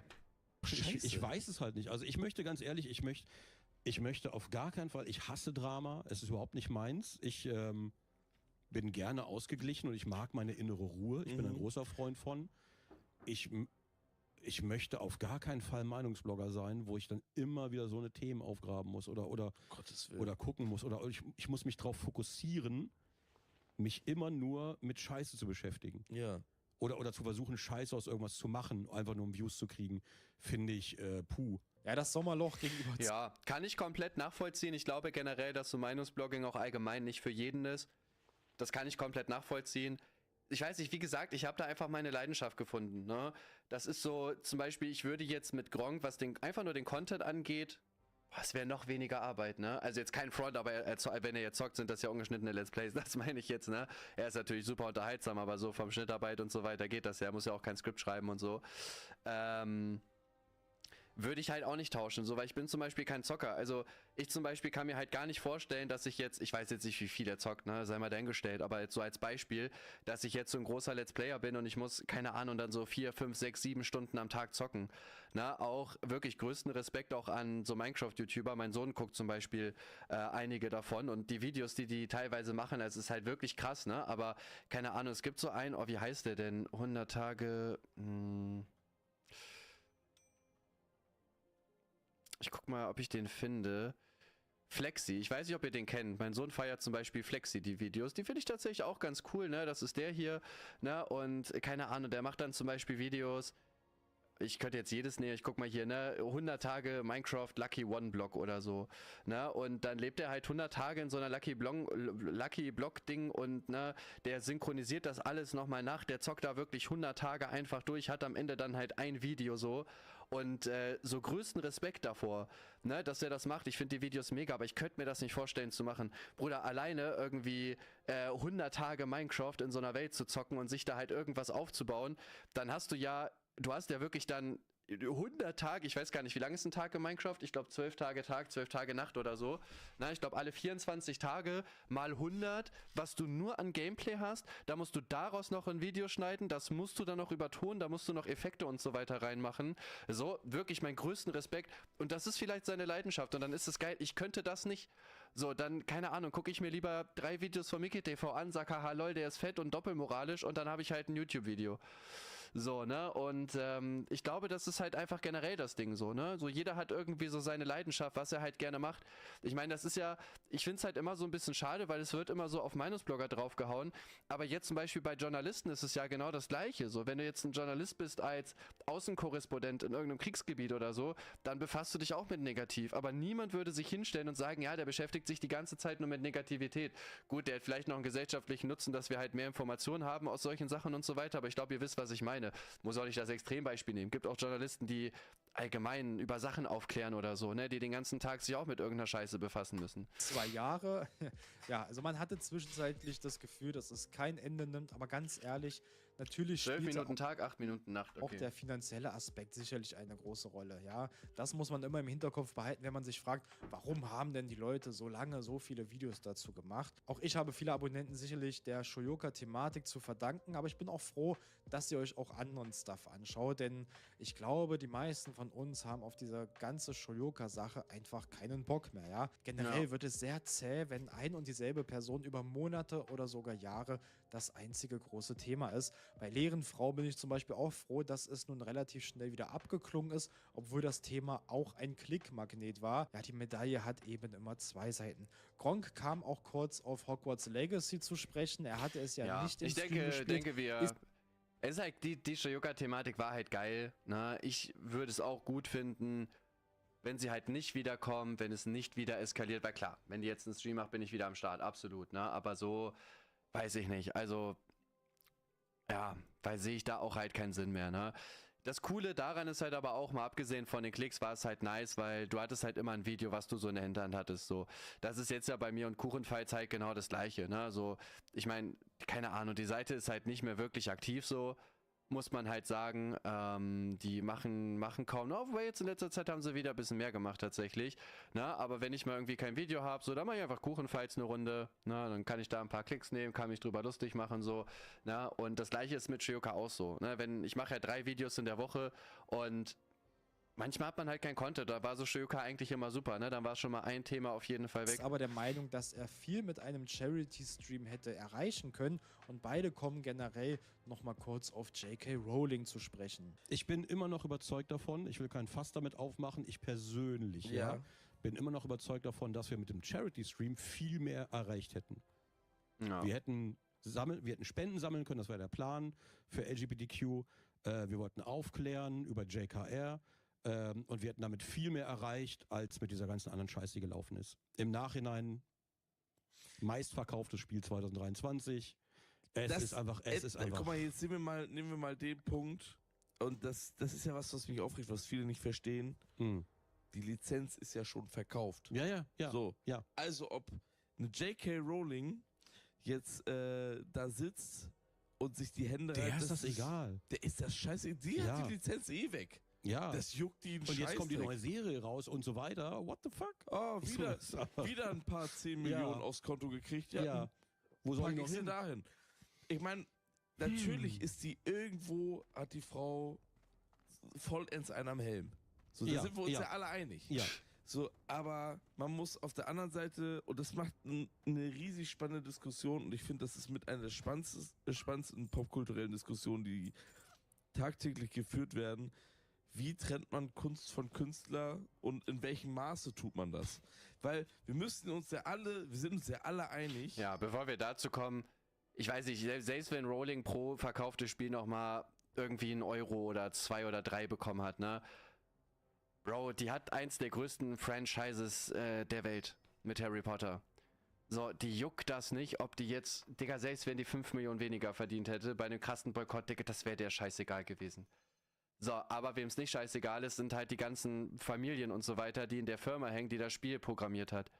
Irgendwelche Leute, die da halt, ne, als IT-Leute angestellt sind, als Grafiker oder whatever, die dann ihr Spiel nicht verkauft kriegen, die Verlust machen und die dann halt gefeuert werden müssen. Und deswegen, also ich finde diesen Boykott, den man da versucht hat, auch absolut peinlich. So, und wie gesagt, das ist ja auch das meistverkaufte Spiel. Es gibt jetzt auch eine Fortsetzung irgendwie, die kommen soll. Ich persönlich habe es nicht gespielt, wäre lustig gewesen. Hätte ich eigentlich machen sollen, ne? Dass diese ganze Welt um Harry Potter, so bescheuert und scheiße wir auch J.K. Rowling finden dürfen, dass das, was die geschaffen hat, ja genial ist. Das war ja auch mit eins meiner Argumente, dass viele Leute aus der LGBTQ-Community einfach einen Safe Space in diesem Potterversum haben. Ja. Und also immer noch haben, auch bis heute haben. Total, ja. Ja, und dann kannst du einfach sagen, okay, die sind transphob. So, what the fuck, wovon reden wir da überhaupt? Nein. Das ist so, ja. Das also dazu, ich denke auch, dass man sinnvollere Lösungen gefunden hätte, als einfach nur zu sagen, J.K. Rowling ist doof und deswegen darf Hogwarts Legacy nicht gespielt werden. Man hätte das Ganze ja für eine wichtige Aufarbeitung nutzen können. Gronk geht sogar noch weiter und denkt, dass bestimmte Themen einfach dafür genutzt werden, um sich selbst besser darzustellen. Weißt du, was ich dazu abschließend gerne sagen würde? Ja. So. Ich finde es, also ich weiß nicht. Ja, ich finde es unglaublich anstrengend. Jeder hat eine legitime Meinung zu solchen Themen, also zu dem Thema auch, eine legitime Meinung. Und ich finde es, dass es inzwischen schwierig ist, einfach vernünftig miteinander zu reden, sich gegenseitig aufzuklären, vielleicht manche Dinge auch zu erklären, weil es heutzutage einfach nur noch, ich sage das im Stream ganz gerne, es ist gefühlt eine Anschreikultur geworden, mit sehr vielen Leuten, die der Auffassung sind, bist du nicht für mich, bist du gegen mich. Ja, es gibt keine Grauzonen mehr, es gibt nur noch 100% oder 0, es gibt nur noch ganz oder gar nicht. Und es gibt einfach keine Kommunikation mehr untereinander. Und das finde ich am allerschwierigsten. Auch bei dem Thema, wo wir es gerade aufgegriffen haben, ich hätte mich gerne mehr mit Leuten darüber unterhalten, auch über verschiedene Blickwinkel, verschiedene Perspektiven auf die Sache, weil natürlich ist mein Blickwinkel ist nicht Ultima Ratio. Nee. Ich hätte einfach gerne mehr Meinung erfahren, ohne dass die einfach in Hass geschürt sind die ganze Zeit und in Ablehnung und dieses krasse Gegenmovement. Da macht ja auch immer der Ton so die Musik. Ja.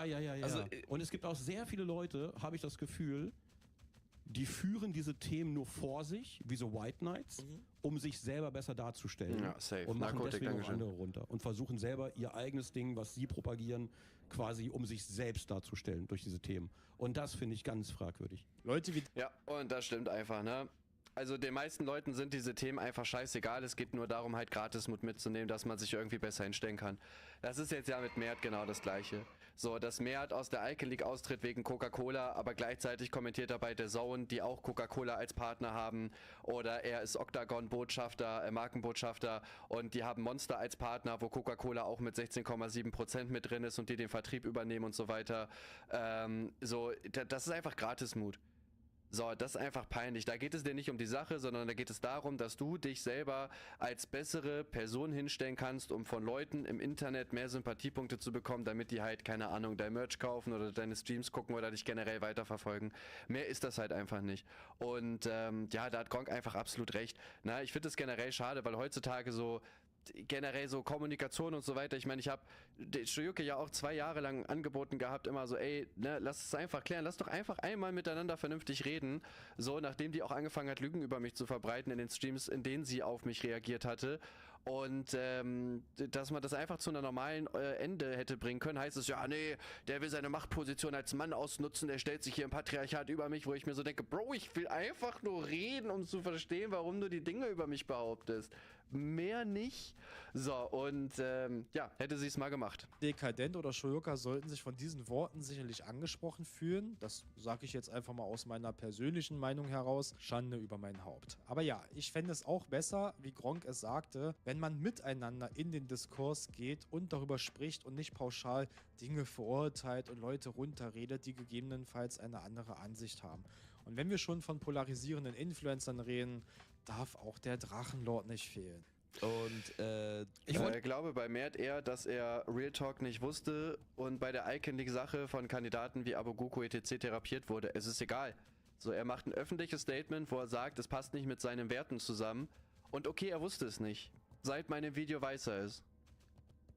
Hat er irgendwas geändert? Nee, geh mal in seine Twitch-Bio, also hier da unter dem Stream. Da ist ein riesiges Amazon-Ding von ihm eingeblendet. Er nutzt weiterhin Stream-Elements. Ich habe kein Statement gesehen, dass er jetzt bei The Zone raus ist.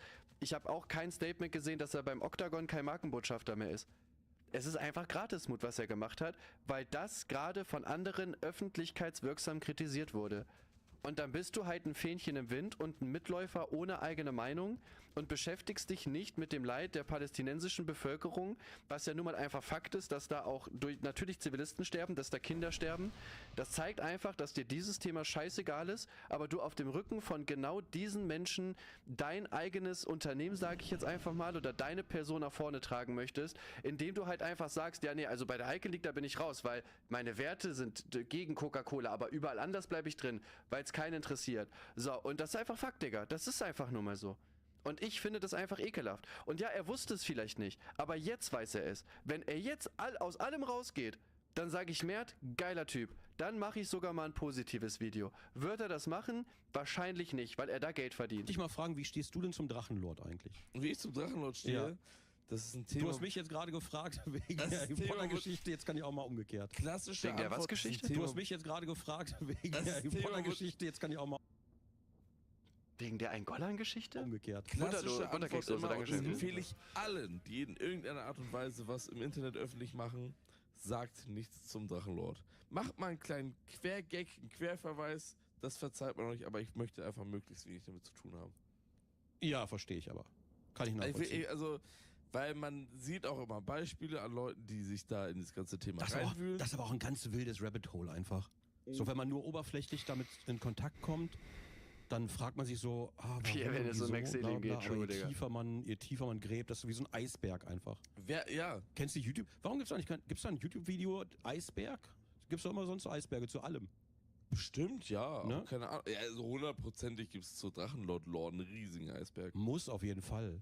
Dann kam man auch auf die Konstellation mit... Und ja, wie gesagt, kann ich auch absolut nachvollziehen. Ne? Also ich halte mich ja auch größtenteils da auf jeden Fall raus. Ich finde generell ist es ein spannendes Thema und ich finde auch so, wie gesagt, das habe ich in einem Fragkuchen auch beantwortet, Memes und so machen in Ordnung. Ne? Aber wo ich mir auch wieder so denke, ne? Ich habe zum Beispiel hier diesen, ich glaube Klonter oder wie der heißt, das heißt der so, ich weiß nicht, kritisiert.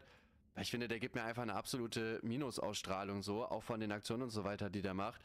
Dann nimmt der Ofenkäse den Clip und postet ihn bei Twitter so und dann ist man wieder auf so einer großen Bühne. Ne? Also die Sachen, die man generell zu diesem Thema sagt, gehen in dieser Bubble einfach so schnell rum und es gibt immer irgendwelche Leute, die dich dann irgendwie ficken wollen und keine Ahnung. Die Leute haben mich auch, das war jetzt natürlich schon lange her, ne, aber mal gedoxt und so weiter und als Influencer eigentlich das Klügste ist es wirklich, lasst die Bubble vom Drachenlord einfach machen, was sie machen und haltet euch da einfach raus. Dann habt ihr wirklich weniger Probleme. Smart, Dankeschön für die 250 Bits und David, Dankeschön, dass du Quentin geschenkt hast. Sarazar und Rumpel zu sprechen. Die drei waren ja eine Zeit lang unzertrennlich, waren die Gesichter hinter Play Massive, hatten das Let's Play Together im Livestream auf die Beine gestellt und da kam es dann irgendwann zum Bruch. Gronk erklärt einmal, was denn da los war. Hast du noch Kontakt zu Rumpel? Überhaupt nicht mehr. Nee, schade. Das war... Aber ich fand, das war immer ein lustiger Side-Character. So ja, der hat, glaube ich, irgendwann mal im Interview über mich erzählt, ich wäre ein eiskalter Geschäftsmann. Echt? Ja, weil, pass auf, Folgendes ist passiert. Luther Kings war ja da und ich habe mich ja relativ wenig um die Sachen gekümmert. Ich habe immer Let's Plays gemacht, das war so mein Fokus, hat mich interessiert, hat mir auch Spaß gemacht und die Playmesse hat das Ganze finanziert. Und ich weiß nicht warum, mit mir war es jedenfalls nicht abgesprochen, ob das noch weiter finanziert wird. Ach so. Und mit mir war es nicht abgesprochen und es war die Zeit, da hat die Playmesse versucht, mich in ein Management zu schieben, wo ich nicht rein wollte und sollte. Dazu hatte ich einen Vertragsentwurf bekommen, den ich unterschreiben sollte, aber ich habe damals einen Roadtrip gemacht und war gar nicht da. Ich hatte 2 Wochen Urlaub. Und habe den aber prüfen lassen, den Vertrag von Kai. Liebe Grüße gehen raus an Kai. Kai! Ja, super Typ. Kennst du auch? Kai Bodensieg, Anwalt? Super geiler Typ. Weiß ich nicht, ich glaube nicht. Ja, und er hat mir jedenfalls gesagt, Alter, Erik, unterschreib das auf keinen Fall. Wenn du das unterschreibst, gehört dir gar nichts mehr. War das der Bruch dann auch mit der Play Massive? Ja. Stimmt, das habe ich damals tatsächlich auch mitbekommen. Irgendwas war da. Das war so der letzte Nagel quasi. Sagt man das so? Der letzte Strohhalm. Wie lange ist das her jetzt circa? Das müsste, also der Roadtrip war glaube ich 2017 und wir hatten dann, oh Gott, ich glaube über ein Jahr hatten wir Anwalts hin und her und dann bin ich Ende 2018 da raus. Aber ist doch, Und jedenfalls, pass auf, was ich erzählen wollte und dem rum. Ja, und das ist halt krass, ne? So, ich weiß nicht, Digga, es ist generell so schade, ne, wie viele so Freundschaften, also wie viel Freundschaft das jetzt ist, sei mal dahingestellt, ne, aber wie so, was alles so für Kontakte an Business und so weiter zerbrechen. Ich habe das damals tatsächlich so Insider-Infos mäßig habe ich da auch auf jeden Fall mitbekommen, dass da so viel Scheiße abgegangen ist. Ich habe mich immer gewundert, warum da nichts an die Öffentlichkeit gekommen ist. Ich habe ja auch nie irgendwas dazu gesagt gehabt. Aber ich habe auch gehört, dass der in so einen Knebelvertrag einfach reingepackt werden sollte. So, wo ich mir auch so denke, warum? So, also warum macht man das halt überhaupt? So vor allem, also Gronk wirkt für mich jetzt auch nicht wie so ein dümmlicher Typ, der jetzt irgendwie sagt, ja okay, ich unterschreibe das jetzt einfach mal und dann gucke ich mal, was da steht. Es ist ja klar, dass der das halt, dass der den Vertrag halt durchgeht. So, und dann kommt halt raus, so, jo, also dir gehört da nichts mehr. Ja, geil, Digga, mega, dann unterschreibe ich das. So, und sowas check ich halt einfach nicht. So, und irgendwie habe ich generell so das Gefühl, dass es so viele Leute gibt, die dann für einen kurzfristigen finanziellen Erfolg von mir aus, ne, auch zum Beispiel bei Labels oder so, dass man irgendwelche Künstler ausnimmt, die dann, sobald die halt raus können, einfach weglaufen und nie wieder zurückkommen, anstatt dass man dann gemeinsam das mit dem macht. So, wenn Play Massive mit Gronk da einen vernünftigen Vertrag gehabt hätte oder gar keinen Vertrag, wie auch immer die das geregelt hätten und die hätten weiter Business gemacht. Also Gronk ist so eine Riesenpersönlichkeit im Internet, da hätte man so viel noch mit dem machen können und stattdessen dachte man sich, okay, wir können ihn jetzt komplett ausnehmen oder gar nicht. Warum? Ich verstehe sowas nicht. Wurde erzählt, ich hätte gesagt, nein, da geben wir kein Geld mehr rein. Was aber nicht stimmt. Da gab es dann nie wieder irgendwie so Das nächste, was ich von Rumpel gesehen habe, war, dass er mit Walle bei mir vor der Tür stand, als wir dann noch gewohnt haben in Bergisch Gladbach. Und wir hatten so große Fenster, so Bodenhöhe und so. Und wir saßen mal am Abendessen und auf einmal klingelt Sturm.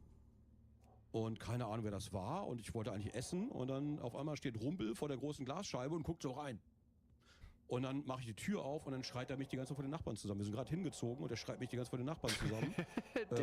Was ich für ein Arschloch wäre, bla bla bla und wegen Geld und Pipapo. Und ich weiß nicht. Wurde erzählt, ich hätte gesagt, mit Gronk da einen vernünftigen Vertrag gehabt hätte oder gar keinen Vertrag, wie auch immer die das geregelt hätten und die hätten weiter Business gemacht. Also Gronk ist so eine Riesenpersönlichkeit im Internet, da hätte man so viel noch mit dem machen können und stattdessen dachte man sich, okay, wir können ihn jetzt komplett ausnehmen oder gar nicht. Warum? Ich verstehe sowas nicht. Wurde erzählt, ich hätte gesagt, nein, da geben wir kein Geld mehr rein. Was aber nicht stimmt.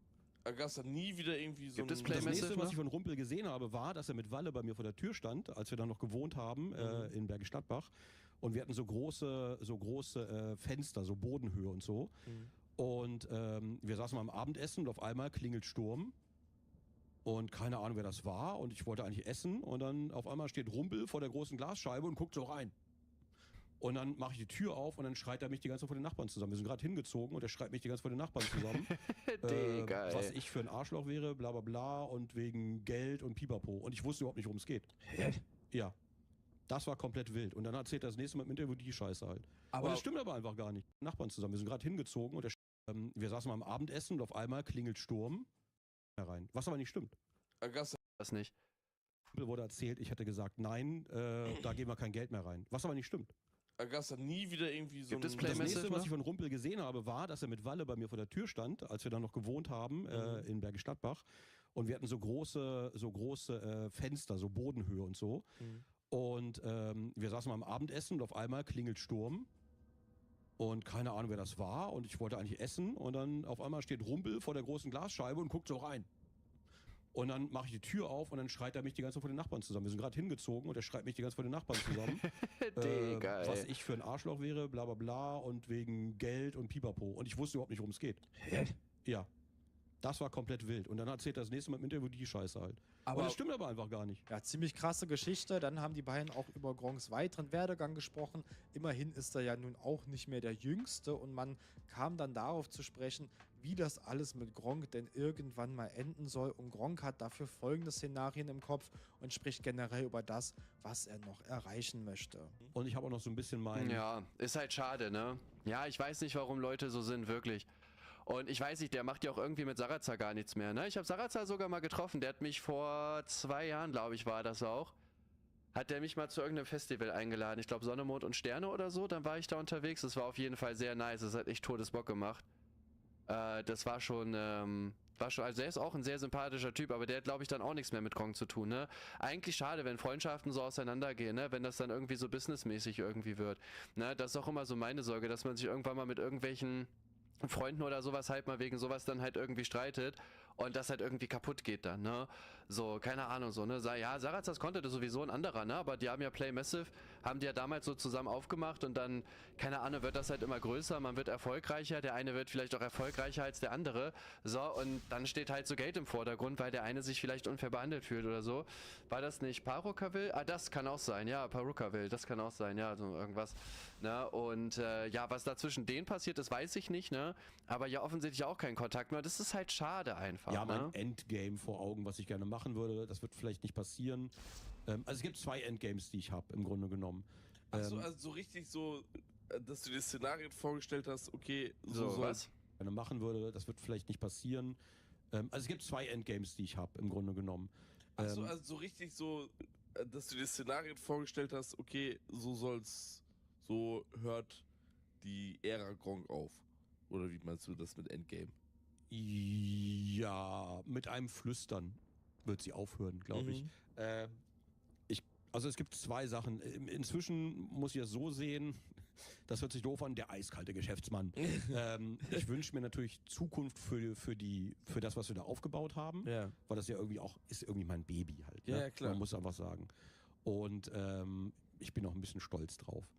Und da habe ich halt noch, da gibt es halt noch endlos viele Ideen. Alleine, was wir mit Mike zum Beispiel, Grüße gehen raus, alles ausbaldowert haben, was wir noch machen können und so weiter, ist halt eine riesige Ideenliste an Möglichkeiten. Auch was man, ich sag mal so, für andere Streamer machen kann und so weiter. Aber auf der anderen Seite gibt es auch nur die Gronk-Geschichte. Und ich bin ganz ehrlich, da ist mein Final-Ziel, habe ich glaube ich schon im Stream erzählt, ich hätte irgendwann mal gerne so ein nicht Internetcafé, so ein Gaming-Café, wo man quasi zusammensitzt. Das glaubst du doch wohl selber nicht. Wer weiß? So Anspielstationen oder Spielstationen quasi, wo du sitzen kannst, du kannst ein Käffchen trinken, kannst was essen, kannst nebenbei ein bisschen zocken, entweder Multiplayer oder Singleplayer, irgendwas. Von Klassikern bis hin zu, naja, was auch immer dann modern sein wird, ich habe keine Ahnung. Und ich würde da halt dann quasi in der Theke stehen, ich würde Käffchen machen, würde mich mit dazusetzen, ein bisschen quatschen einfach. Ach so, auf süß. Auf super entspannt. Ja. Ich bin nicht darauf angewiesen, dass das Ding Gewinne abwirft. Ich würde, glaube ich, auch eher so eine Art Verein draus machen, glaube ich, damit nicht einfach alle reinkommen oder so, sondern das soll auch nicht straßenkundschaftsmäßig werden, sondern wirklich eher so ein bisschen, wo man sich trifft mit Leuten, die man vielleicht dann auch kennt, so Stammkunden, bla bla bla, bisschen quatschen übers Leben, über Gaming, über dies, über das. Das also einige. Ja, das ist aber eine coole Idee, ne? Ja, ich denke generell so Gaming-Cafés und so weiter, ich weiß nicht, ob sich das jetzt wirklich, also ob sich das so durchsetzt. Es gibt ja so VR-Hallen und so weiter, ne? Da laufen einige sehr, sehr geil. Aber, ja, das ist eigentlich so ein cooles Ende, ne? Dass du am Ende echt irgendwie einfach noch so einen Verein leitest, einfach so ein bisschen unterwegs sein und so weiter, ne? Du hast da deine Stammleute, ne? Die zahlen alle so ein bisschen, dass es sich halt finanziert, ne? Du musst dich ja um nichts mehr kümmern und das ist eigentlich geil. Eindrücke aus dem Danke für nochmal Interview. Wer mehr über 250 Gronk Bits. erfahren möchte, kann sich gerne den Zweiteiler auf YouTube bei Henkes Corner anschauen. Soll man jetzt über den Twitch giften oder über den Link unterm Stream? Also unter dem Stream, der Link, da habt ihr weniger Gebühren auf jeden Fall. Ne? Ja, das auf jeden Fall dazu. Ja, finde ich auf jeden Fall, also ich habe das Interview nicht komplett gesehen, ich habe jetzt auch nur den Ausschnitt gesehen gehabt. Finde ich aber auf jeden Fall, ne, Gronk super sympathisch, ne, muss ich sagen. Also auch in dem Interview, ne, tut mir auf jeden Fall leid, dass er da dann Stress mit seinen alten Leuten und so weiter hatte. Sowas einfach unnötig. Und ja, was sagt ihr dazu? Schreibt es auf jeden Fall gerne in die Kommentare und wir sehen uns bis dann. Okay, thank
Thanks, bye.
Welcome back.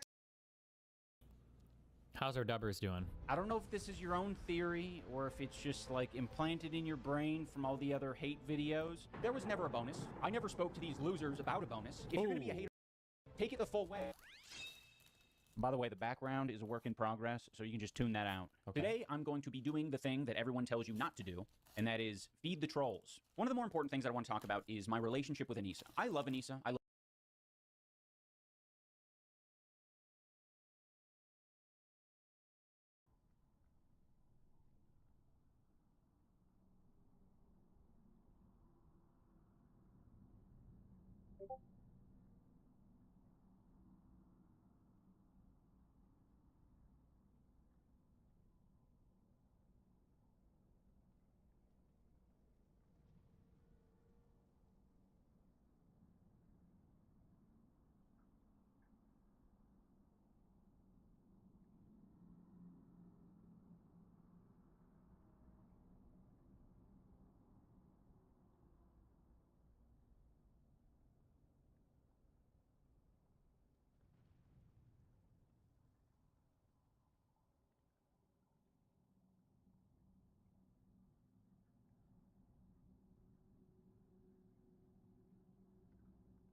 Love everything about Jesus. her. I've only grown to love her more with time, and a lot of people online don't see it that way. For me, it's very obvious. I thought more people would be able to catch on. I am quite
quiet, stoic, not talkative. She is the opposite of that. She is loud, very talkative, social. People struggle to understand that dynamic, I think, especially me being a person who has made a career of talking online. So yes, Anissa will oftentimes, like in many relationships, be the more talkative one. We've been together for nearly 10 years, and all of it has been online for the public to see, and there are still people accusing her of cheating, accusing me of being in an abusive relationship. None of this is true, and there is no evidence for any of this except, like, I guess, body language experts coming on and being like, IDubbbz is being stoic here, therefore he's in hell. Okay, hang on. Watch the change there. Watch the change there. I don't know what the fuck that was. I have never gotten. Look at Ian in this moment. Oh my god. Like, he looks sad. No, he is disgusted at her. He's... I do think this is like one of the things that Ian, or sorry, that Ethan does that I think is kind of cringe. Like, there are things that Anissa does that are kind of cringe. Maybe. But there's like hyper analysis of like tearing apart every single video frame by frame to like, look at the body language. He's clearly miserable. And it's like, I feel it's kind of cringe. Depressed. He's so disgusted. Working on. He looks disgusted with this. He looks so uncomfortable. He's like, should I be here? He looks so uncomfortable. Look at this guy's body language. He doesn't want to be there. Look how miserable he looks. Dude, he looks miserable. Dude, he looks like he wants to kill himself. I mean, I kind of want to kill myself now. Okay, so they're not a fan of the resting bitch face. All right, well, I'm not going to smile.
smile all the time, fellas. And even when I smile, you guys still, like, contort it into he's so uncomfortable or he's smiling through the pain. Oh, he's so uncomfortable. He's smiling on his face, but inside his eyes, you can see his pain.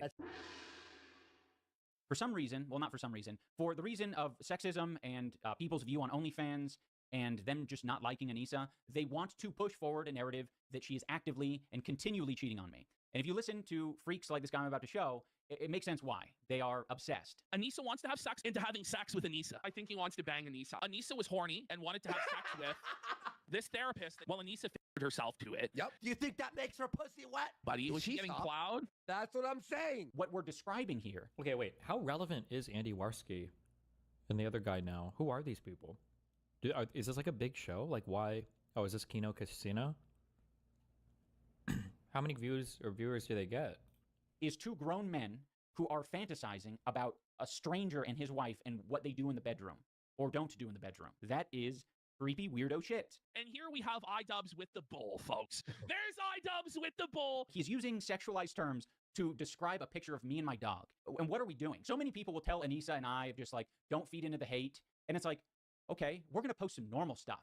Anissa posts just me with a picture of my dog, and this is the type of commentary we get about it. iDubbbz with the bull. Gorgeous Gabe plowed her in the back room of the salon. 3-hour bukkake session with all of the male stylists.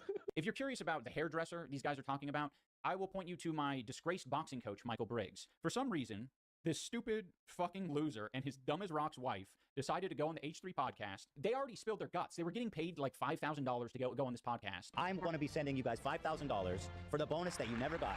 I think they were maybe afraid that they wouldn't get the money if they didn't thoroughly trash us. So them maybe thinking that they weren't trashing us hard enough. Michael Briggs.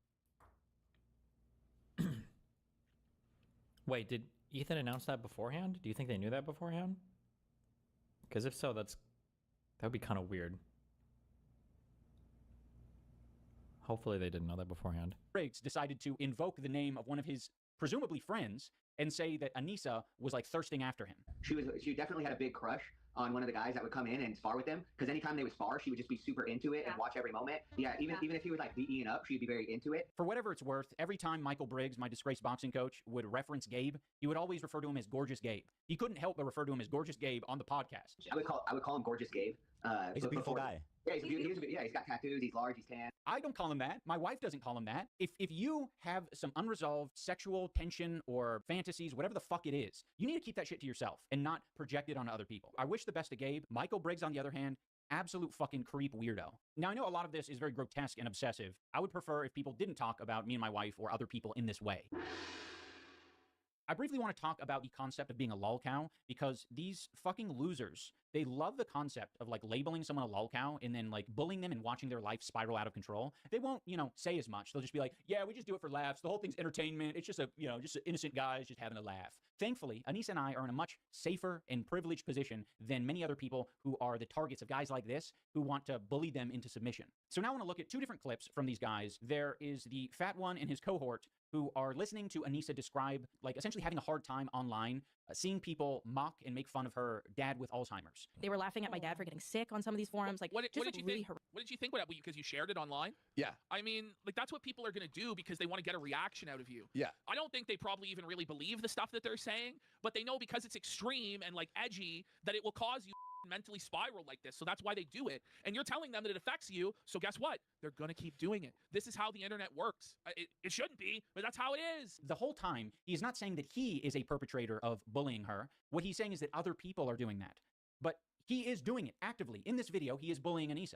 And in other videos, he's literally bullied and made fun of her dad who has Alzheimer's. With a late-stage dementia patient who is an extremist Muslim, and he sees his daughter covered in tattoos, married to iDubbbz the cuck, and he just freaks the f out. iDubbbz is having to take him on walks through the neighborhood, talk to this demented guy. So this is something that he's very familiar with. But for some reason, in this moment, he refuses to take any ownership of the fact that...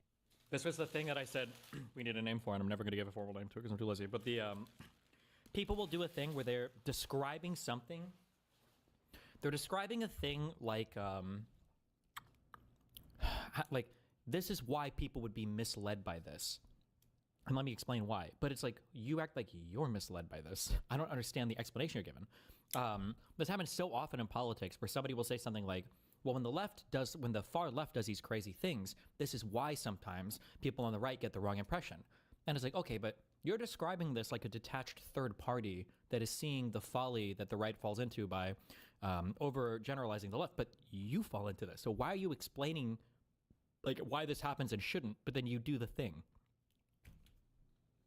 He is part of the problem. Like, that's what people are going to do because they want to get a reaction out of you. So that's why they do it. And you're telling them that it affects you. He doesn't want to admit it, and it makes you wonder why. And we get a little window into that at the end of the clip. This is how the internet works. It shouldn't be, but that's how it is. He says in this moment, it shouldn't be. Why the fuck do you think he says it shouldn't be? Could that be because it's wrong and it's a mean, evil thing to do? To acknowledge that someone is suffering and deciding that you are going to attack them online continuously for the thing that they are, either insecure or struggling with? It's plain as day that he's part of the problem, but he fucking refuses, like a coward does, to take any responsibility for him being part of the problem. I don't think a lot of these commentary channels want to be held to a higher standard. I think they want to comment on the strategy of things, and they don't want to reveal too much of their own morals or principles. This next guy is the perfect example of what I'm describing. He is being very critical of me talking. I mean, the only issue, though, is that I feel like he did all of this to Ethan, right? The concern trolling about his mental health and all this other stupid shit. So it rings a little hollow here, I think. To a therapist. And by the way, that wasn't even a therapy session. I just happened to cry in that moment, and I was like, this might be able to communicate authenticity, so I'll include it. And then Ian goes on a podcast with a therapist and gets extremely real with him, which is a profoundly stupid idea.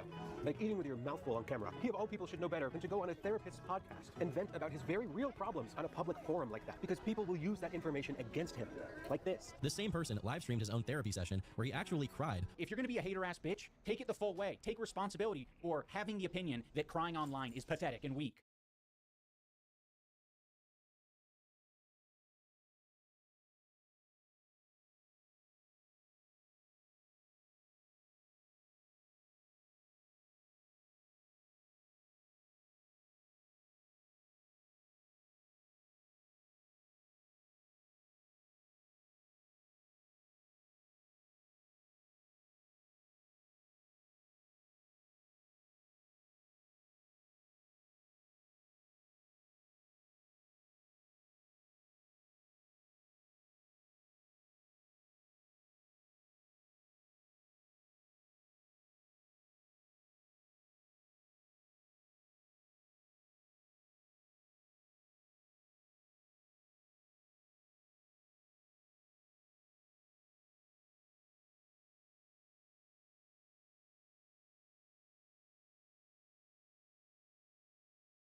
Don't say I am the enlightened centrist and other people are going to make fun of you for that. Because people will use that information against him. People will use the information against me. Who's people?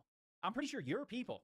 You're the one who's playing this fucking clip. You're the one who's making this video called the most toxic wife. I don't know why these fucking pussies don't accept the full troll mask. They're acting as if being sincere is impossible to do online. It's not impossible. It's difficult in the situation that Anissa and I are in, but we're making that choice intentionally. So you making this bold claim that we are like unaware what happens when Anissa talks about her dad who has Alzheimer's or me crying, like we're very aware that that is going to be viewed as gay and be made fun of by people like you. And now I'm going to react to a couple of these random creators who have made videos or statements about Anissa and I, just to give you a taste of what an average is. And additionally, like in making some of those videos, it just attracts a certain type of person where they're like, I'm going to list off a bunch of people I consider lol cows or people who are mentally like disabled. And I'm going to tell you to make fucking documentaries about them. And then in that case, like, I'm not fucking doing that. You're seeing that happen right now with World of T-shirts. There's a lot of people who think they're like doing it responsibly or respectfully. And it's just hell. It's just like, what the fuck is any of this shit? Bro, what is going on? Anissa legitimately convinced him his entire being as a person is bad. Did I once say my entire being is bad? You're allowed to be critical of yourself and the content you're making. You would benefit from being a little critical of the content you're making. Like, what the fuck is this? Like, actually comment on what I was talking about. Do you agree or disagree with a statement that you should be making videos and documentaries about people who are mentally disabled because you are encouraged by your fan base to do so? Do you agree with that? Maybe engage with the prompt. And fellas, and even fellettes, all right? Never, just listen up, all right? Never let your partner actually change you this much. Never let them convince you that you are so bad as a person. Like, this is... I might have memed on this a couple times, but I think I've consistently said, I remember saying to Dan, and then I would speak about the Ethan stuff, that like the hyperfixation on Ian's relationship is kind of cringe. I mean, like, he can be stupid all on his own. Oh, and also sometimes people will date partners because they are changing as a person too. Like, it's just, yeah, like Ian has enough stupid shit that you can just attack the dumb shit he says. You don't have to hyperfix, especially because as soon as you start hyperfixing on this relationship, you bring in a whole bunch of really, really weird, misogynistic, insane people as well. And like everything you do, everything the way you act, everything you believe is bad, and you must agree to their way of life, everything they do. Why do you think that she thinks everything I do is bad? I'm like, man, these people have fucking drank the Kool-Aid to a disgusting degree. Obviously, if there's legitimate criticism taken into account or whatever, but this is legitimately tragic. He cannot be proud of a single thing he's ever done in his entire life. He just feels guilty about all of it because of Anissa. Dude, I'm proud of plenty of things. I'm not just gonna go on stream and declare it. Like, what do you, like, it's so boring. Like, I don't want to talk about how proud I am of making the Airsoft Fatty documentary. Like, do you guys really need me to fucking bloviate about how I really enjoyed following the narrative structure of a fatty battling with his friends in Battle Creek? It was my opinion that some of your content in the past was actually good before. It was actually logical. You made some good points. You don't need to feel so bad about every single thing. You know, maybe you did some bad shit. You said some slurs. That shit was bad, whatever. Dude, I know. I just, this is so frustrating. I just want to say, like, a lot of the things that I'm going to talk about are going to be upsetting or they're going to be a downer to you because that's interesting. I don't know if it's because I have a higher threshold. It kind of feels like I do, right? A lot of the things that these commentators are commenting on is they're saying like, oh my gosh, that would crush me basically if my wife described me in that way or said that about me. And it's like, okay, it would hurt you. You're feeling bad through me. You think that. I really recommend watching the Turkey Tom video on Ian and Anissa. Anissa is so much more insane than you think. I mean, she might be, but like, you can criticize Ian's arguments all on his own, no? Like, why would you give all of it over to Anissa? I'm feeling those same feelings that you're feeling. I'm not. Like good shit to your content as well. You're legitimately, fighting against like evil people and shit like that. Because I'm sensing this guy as being his own version of sincere, because I honestly think, I don't know how old this guy is, but I'm going to say a teenager, a teenage commentary YouTuber, I'm going to say that their version of sincere is going to look very different than mine. I'll take what I can get right now from this guy. When I'm giving my actual authentic take about something, you don't need to put the blame on my wife. You don't need to say that she's controlling me. This is very off base. People who are in relationships, they communicate, they talk. This is just the reality of getting in a relationship and becoming more enmeshed. Like, it happens. If we eventually have a kid together, like, it's very important that we're on the same page and that we communicate. I know it might feel like you have some outsider insight, but it is just very wrong. I feel very free to speak my truth. Yeah, I agree, Bri. Do you want to know why this shit makes me so mad? Because there was a point in time, back in OnlyFans Season 1, where I was like, dude. There's this prevailing narrative that Anissa basically has a lock on what Ian does, says, etc. I don't know if I necessarily agree, but she is very insane. Yeah, she might be. But also, I think a big problem is that Ian just stopped making content too, right? Like, it seems like he didn't make very much. He doesn't make content much anymore, so people don't even know what he believes or thinks, or not like the same type of content that he used to, at least. Except for the content cop, I guess he did on Ethan. Dude, iDubbbz is the fucking man. Such a chill guy. So down to earth. Loved meeting him in real life. Loved playing games with him. This guy was the fucking man. I think Tectone is remembering this in a kind of a weird way. It seems like he's very nostalgic and happy about it. He's being very over the top of how epic I was. But by this time, everyone had like decided that Anissa controls my life and that I'm a beta male soy cuckboy. So it actually is very funny that he's coming out now saying like, man, he was the man just 2 years ago. It's like, dude, the fucking cat was out of the bag 2 years ago. Also, it's weird because I didn't play games with him other than we were in the same guild. I don't know. I think he's just trying to add on to this narrative that the internet likes of, man, he used to be so awesome. He was so cool. And then it feels so weird to hyperanalyze people's relationships. Like, people never truly know what goes on 100% in a relationship unless you're in it. Yeah, I say this a lot, especially when you get one-sided leaks from things. People still hate me over the Steven Crowder shit. But people will, I mean, there's stuff that you can read into. Like, there's obviously stuff that can be bad, or stuff that's good, or stuff that can be indications of bad or good things. But people just are obsessed with the psychoanalyzing every aspect of it and then using it to like explain every single person's behavior. Oh, and then also the people will say some things that you're just supposed to accept are bad. But then it's like, well, hold on. Is that like people saying things like, oh, it looks like they're becoming more similar to each other? And it's like, well, yeah, anytime you spend a lot of time around somebody for a long period of time, that's always going to happen, of course. People sometimes will make fun of you guys like that. They'll be like, oh, all of them talk like Destiny. Well, if you consume my content for, you know, the 1 hour a day I stream, of course you're like, that happens with literally every single friend group, content consumption group, fan base of anything. Like, yeah, you start to pick up some, like, how do you think language and slang works? Yeah. And he fucking got corrupted by that fucking bitch. He was one of my favorite content creators of all time. And to see that this is what he became. I mean, this guy inspired me to do content. Like, my breakdowns on people's entire character was inspired by iDubbbz. And it's so lame. Like, to see what one woman's pussy and Hassan can do to a motherfucker is insane to me. And if he... Like, and it's also weird because, you know, there's a whole bunch of other people that have unfortunately been swept up into this cringe pro-pally shit that didn't have access to Anissa's pussy. Like, there's a lot of virgin fucking losers on this side too, right? You don't need Anissa to explain any of this. Just would have remained true to himself, he wouldn't have ended up this husk of a man he is today, and probably would have way more viewers and wouldn't having to be making content that he hates for money. It's just... This is such fucking cope, man. Like, hearing Tectone say it, it's just like, it's reminding me how many times I've heard this fucking script. These people cannot fathom that the based epic N-word guy has changed his mind over time. It's got to be a woman's pussy or Hassan. I think if they accept that I came to that decision on my own, they have to reckon with some demons of their own. Like, it's hard to accept the fact that I've taken this journey, and it's not one I regret. It's actually one that I've felt better after doing. And Tectone is right. This guy is such a disappointment. Like, iDubbbz calling people incels when the first woman he met literally destroyed, like, took over his life and destroyed him, dude. I don't know if this is your own theory or if it's just, like, implanted in your brain from all the other hate videos, but Anissa is not the first person or not the first woman I've met. I've met plenty of other women. She's certainly not the first woman I dated, and certainly not the first woman I've had sex with. But I will admit that she's the first woman I married. Also, there are... Imagine.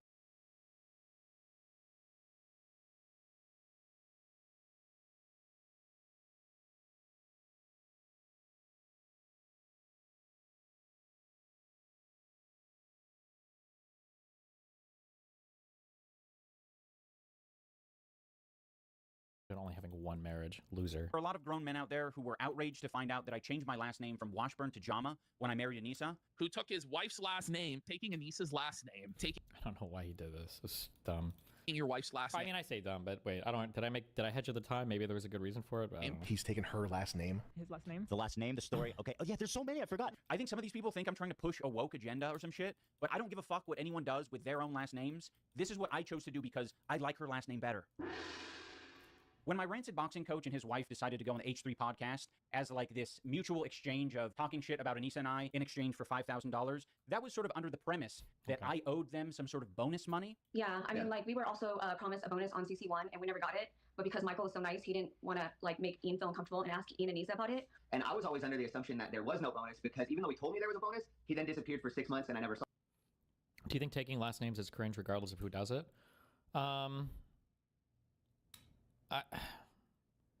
I think you kind of have to, and we have to just do it. It's just a thing. Otherwise, how do you keep track of people?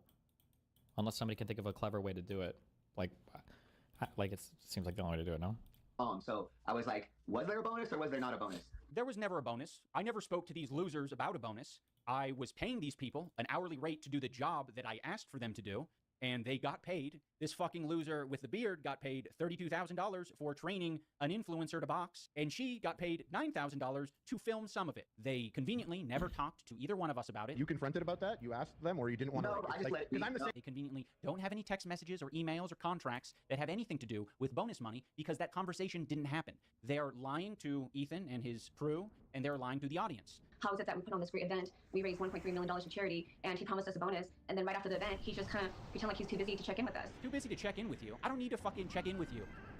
You're not my parents. Like, what the fuck are you talking about? You weren't promised a bonus. I was doing my own shit. Why the fuck would I want to spend my time with you when I'm filming a show with Dax Flame? You guys are fucking losers. You confronted about that? You asked them, or you didn't want to? No, I just let it be. I'm the same. If it was promised to you, if this imaginary bonus was promised to you, that should give you a lot of confidence to at least say, bonus? That's potentially a lot of money for you, you know, in this fictional scenario where you were promised a bonus. Surely it makes sense to at least inquire if it was promised to you, right? Because I've been consistently paying you day after day for all the work you were doing. So if I never missed a payment for you and your wife, and a bonus was promised at some point, then don't you think it would be pretty fucking obvious and apparent that you should text me, hey, what about that bonus? Of course, but there was no bonus, because you're fucking lying. Like, fuck these crooked people. They came on this podcast, they used this bonus thing as some sort of like weird exchange of like, yeah, we can't go on the podcast and just talk blatant shit about our client. Dustin, you say that one clip is too small to judge a relationship. Theoretically, how much content do you have to see to have a good idea about it? I mean, even saying one clip is not, it depends on what you're looking at, and it depends on who's filming, and like who knows, you know, who's filming. Like one-sided film stuff is always highly sus.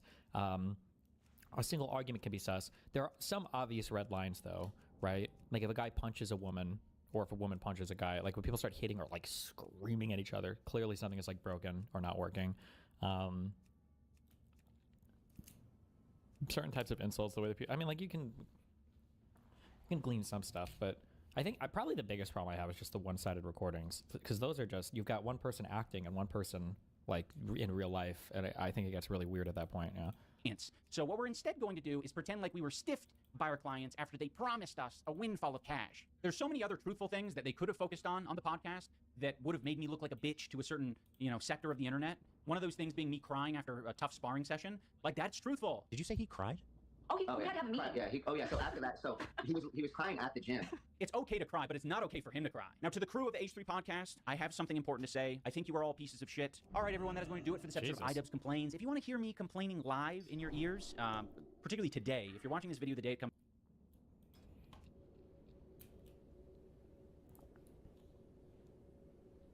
I don't know. I blame Hassan for all of this. I blame Hassan. Out, go and check out my Twitch live stream. I'll put a link in the description. I am going to be reacting to the H3 podcast where my rat coach and his rat wife are being nasty rats together. So go give it a watch, give it a listen, and I'll, you know, probably for the rest of this month, I will be reacting to shit and I don't know, fucking stirring the pot. So thank you for watching, everyone.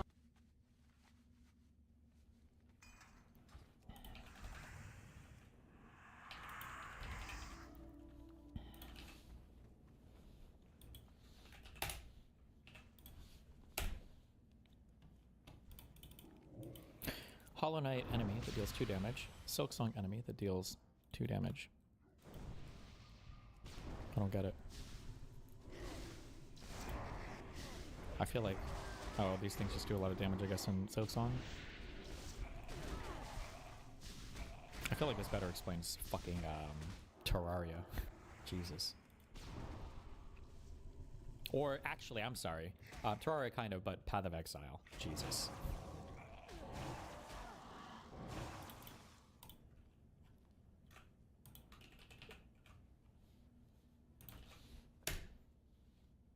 Their trauma. That was sort of paramount for me. According to Ian's boxing coach, who eventually defected and spoke out about the event, a month before Creator Clash 2 took place, they were already in the hole for $500,000. And apparently, these costs didn't even include the post-fight gala event, so it's almost impossible to say just how incompetent they actually were. Remember, the whole point of the event, in theory, is to raise money for charities, but it's clearly not as important as having a whole hotel bought out, so a bunch of content creators, most of whom are doing perfectly fine for themselves financially, can, what, hang out? $20,000 to basically, like, just be a little bit less in pain after going through all this torment and trauma. The way Ian repeatedly uses words like torment and trauma to describe the boxing matches matches makes it sound like he has absolutely no business fighting or promoting a fighting event. And given how he lost both of his matches, there's probably some truth to that. The thing is, people don't get paid for how much trauma they underwent. They're supposed to get paid for how much money they bring to the event. And independent of piracy, there was little worth paying the pay-per-view to see. Even in the face of a $250,000 loss, Ian somehow thinks he's doing the moral thing by paying every fighter the amount he paid them. But if they're not making that money back, then he's just doing charity for the fighters instead of doing charity for, you know, the... Destiny, what the fuck are the books in the background? Everyone is wondering.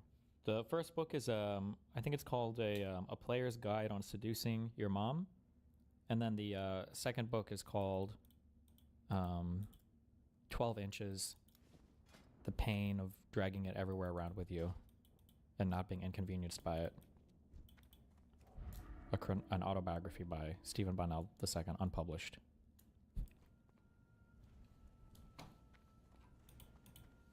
charitable organizations that Creator Clash is supposed to support. Lastly, it's impossible. I think it's an Avi Schlein book about it's called The Lion of, I always say The Lion of Zion. There's a Lion of Jordan. It's about, I always fuck the king up. Is it King Hussein II?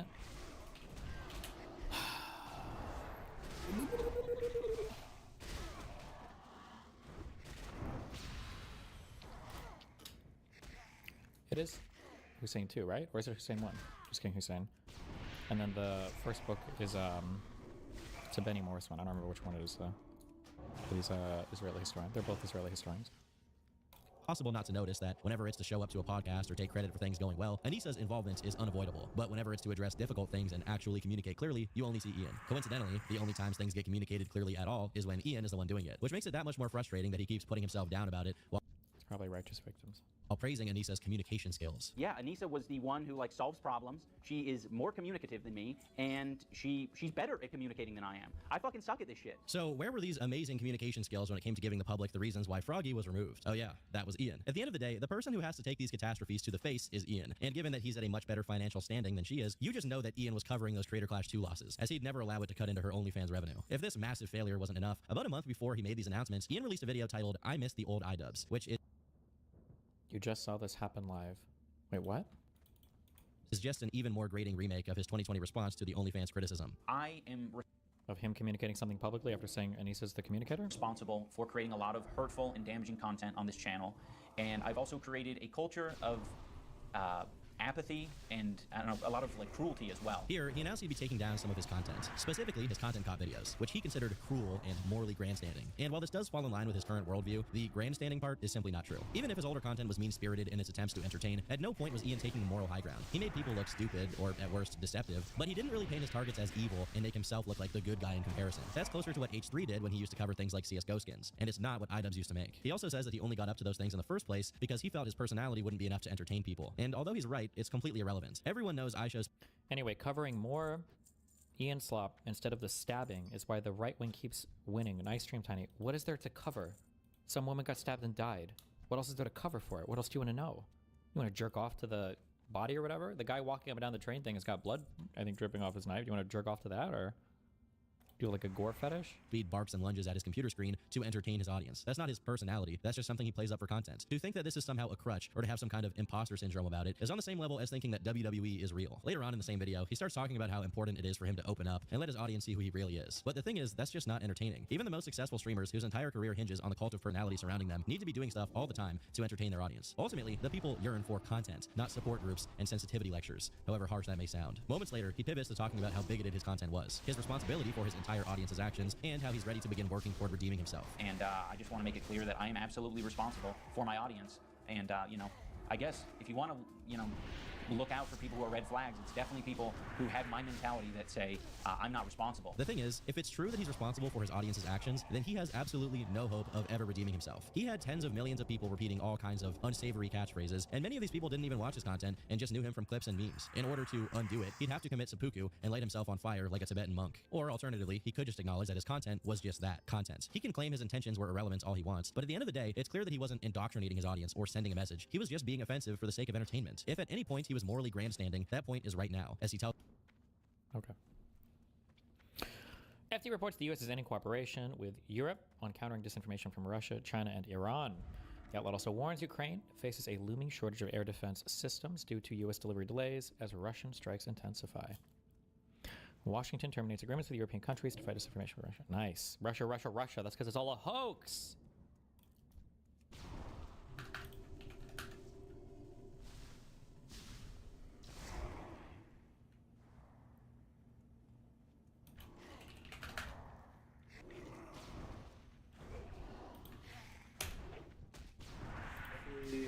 supply of B12. So yeah, B12 is a shit. red fluid. Jesus. Ah. Baby. Jesus. Christ.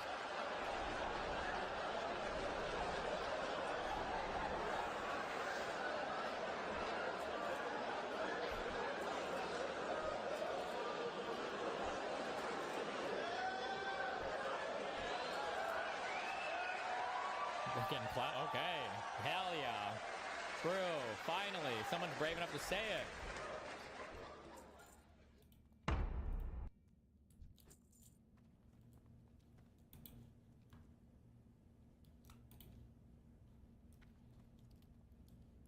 Yeah, he's saying what we're all thinking.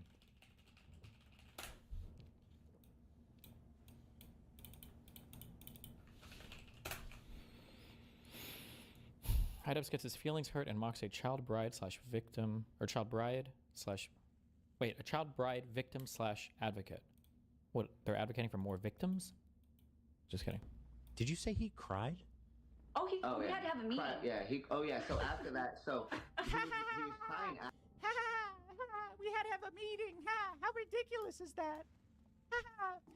Men aren't supposed to have emotions, especially not sad emotions. It should only be anger. Emotions should only be anger with men. At the gym. What is this title? Mocks a child bride victim slash advocate. Is she a child bride victim slash advocate? Why do my clips about Hassan get banned and this shit stays up? Jesus. Who actually owns the LSF mods? You know what? I bet it's fucking Asmongold. He's the one who's got it in their pockets. The only reason why so many bad clips about Hassan stay up isn't because of my community, because Asmongold's community is there. Did you say he cried? Oh, we had to have a meeting. So after that, so he was crying. Especially not sad emotions.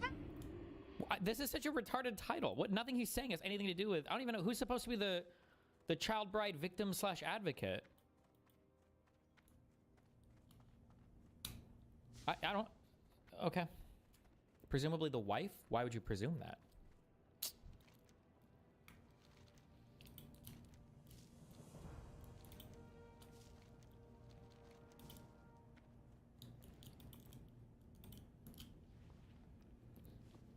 Anyone care to give context? LOL. They were involved with Idubbbz in some way with an event, helping him out. They tried to get Idubbbz and his wife to support their cause against child marriage, which the woman in the video was a victim of. They tried to get Idubbbz and his wife to support their cause against child marriage, which the woman in the video is the victim of. Idubbbz and wife declined because they are shitheads, and child marriage is common in the Middle East. Wait, did that happen? Did I miss that part of the interview? Or what?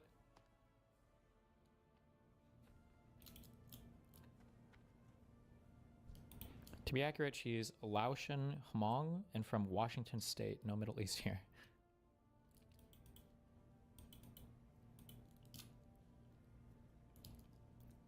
They asked him to shout out their charity in a video or something. Okay, this is retarded. All right.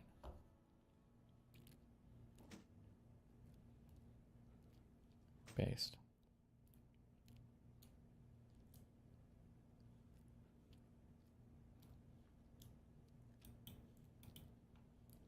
Details after a body was found inside a car at a Hollywood tow lot today. There's no immediate information about the identity of the person found inside, but Eyewitness News has learned the 2023 Tesla is registered in Hempstead, Texas to multi-platinum artist and musician David Anthony Burke, known professionally. Oh, I was going to make the joke. That David? Wait, what? As David. This is video of David performing on Jimmy Kimmel. Was he just on Live XQC stream or something, or the grim discovery? Chad, this guy? Yeah, this guy. You should bring your best. Oh shit, that's a streamer, right?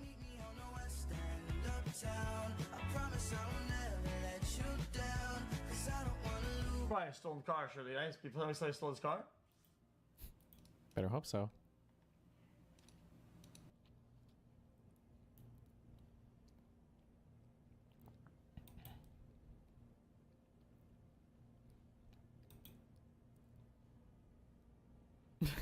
Pro players as women shouldn't compete in esports during their period. Bro. Jesus.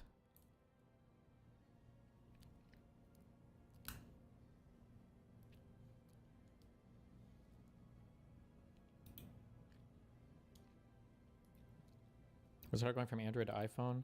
Kind of. The only reason why I might pick up that Pixels, I still hate the notifications on iPhone. They're worthless. I actually just can't use them. I just have to go through and check all my... I just fucking can't stand them.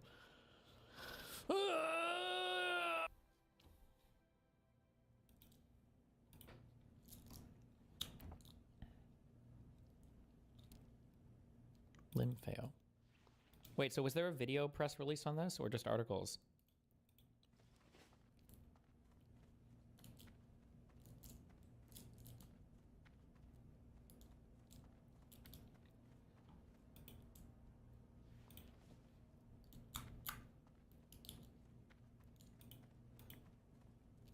Yeah, imagine being fucking Mamdani and you're getting shit on from leftists. Did Hassan shit on him for the refusal to say globalize the Intifada too? And you're getting shit on from the right. Hassan mauling over it. Judge me by my enemies, another sex pest. Good one. Hassan talking about it. Kwame Mamdani is, according to the... Another outfit. The new New York Times Siena poll that just came out, basically beating everybody else on every single metric, every possible demographic by a landslide, or at worst tied for the first in his weakest categories, which is older people. Okay? Uh-oh. And what has Andrew Cuomo, who's supposed to be like the guy that is going to try and beat Zohran Mamdani after he lost in the primaries, what has he thought about doing as a line of attack? What has he thought about like attacking Zohran Mamdani over, who's the current front runner? His connections to a popular Twitch streamer who has been supporting him from the initial stages of the primary. That connection to said popular Twitch streamer, me, has actually played a role in him beating Andrew Cuomo in the primary. Not like a super significant role, but somewhat of a role. So, not sure exactly why he thought this would... Is, according to the new New York Times Siena poll that just came out, basically beating everybody else on every single metric, every possible demographic by a landslide, or at worst, tied for the first in his weakest categories, which is older people, okay? And what has Andrew Cuomo, who's supposed to be like the guy that is going to try and beat Zohran Mamdani after he lost in the primaries, what has he thought about doing as a line of attack? What has he thought about like attacking Zohran Mamdani over, who's the current front runner? His connections to a popular Twitch streamer who has been supporting him from the initial stages of the primary. That connection to said popular Twitch streamer, me, has actually played a role in him beating Andrew Cuomo in the primary. Not like a super significant role, but somewhat of a role. Okay. So, not sure exactly why he thought this would be a fantastic own. Okay? But that's right. Andrew Cuomo has decided to play the association game with Zohran Mamdani.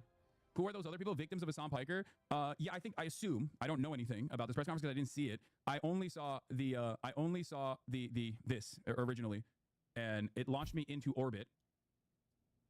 Okay, your tweet got age restricted? Which one? But I suspect it's like 9/11 first responders and their children or something.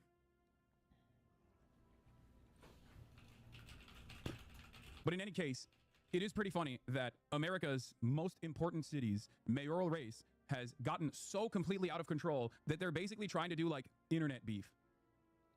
Wow. That is where we're at. True. Lamau, I work in office with David Friedlander. Yeah, shouts out to David Friedlander, who apparently asked Andrew Cuomo at this presser, because he's the one who actually took the photo and sent it. But shouts out to David, who asked him about his horrible numbers. Because as soon as I saw this, I immediately sent this photo to a bunch of my friends and said, "This is fantastic." And then I also tweeted, great campaign, Mr. Cuomo, with this New York Times Siena poll that just came out. Zohran Mamdani leads by 22 points in a four-way general election. Mamdani is most trusted on affordability, housing, Israel-Palestine, and crime, taxes, dealing with the Trump administration, leads all racial groups, plus 4 out of the 5 boroughs. If the field holds, he wins.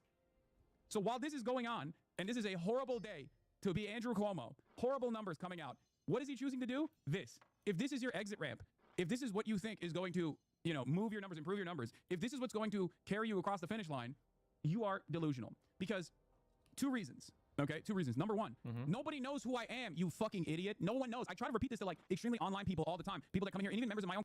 He just said he played a not insignificant part in helping him get elected, but then he's saying nobody knows who he is. How do these people always occupy like multiple contradictory positions at the same time? I'm like, guys, for the most part, people know me as like, oh, that progressive guy, okay?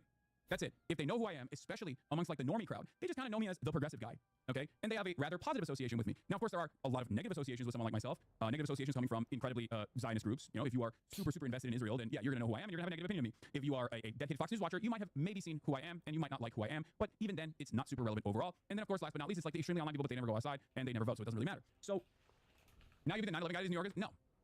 No. No. No. And he is so desperately trying to farm this shit and trying to do this in a way, but here's the funniest thing. In order for this to, if this were to ever become a real problem, which it's not, right? All Zohran needs to do is say, I don't know him, and I did a podcast with him because he has a massive platform and it worked, and I don't know him and I don't like him. Okay, what now? You know what I mean? Okay, oh no, you know, all he needs to do is Jeremiah Wright my ass in the same way that Barack Obama did to Reverend Wright. Also, I do personally find it funny that this is another op that I have that is a fucking sex criminal. Oh my God. He was already asked about this during the primary, and he said he will go anywhere. Yeah. Yeah. Okay, on board. Based.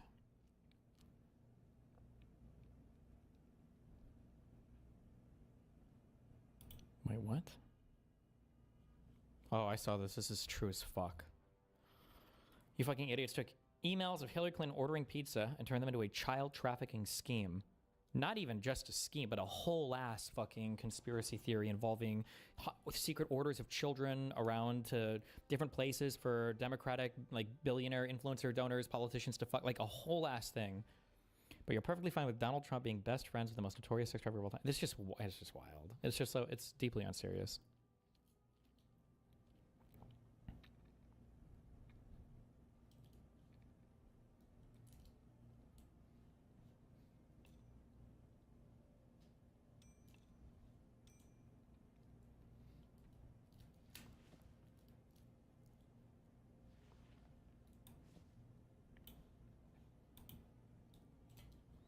Michigan judge tosses case against 15 accused fake electors for Trump in 2020. About what? Michigan judge tosses case against 15 accused electors for Trump in 2020. Michigan judge dismissed criminal charges Tuesday against a group of people who were accused of attempting to falsely certifying President Donald Trump as the winner of the 2020 election of the battleground state. Major blood prosecutors of similar cases in 4 other states have been muddied with setbacks.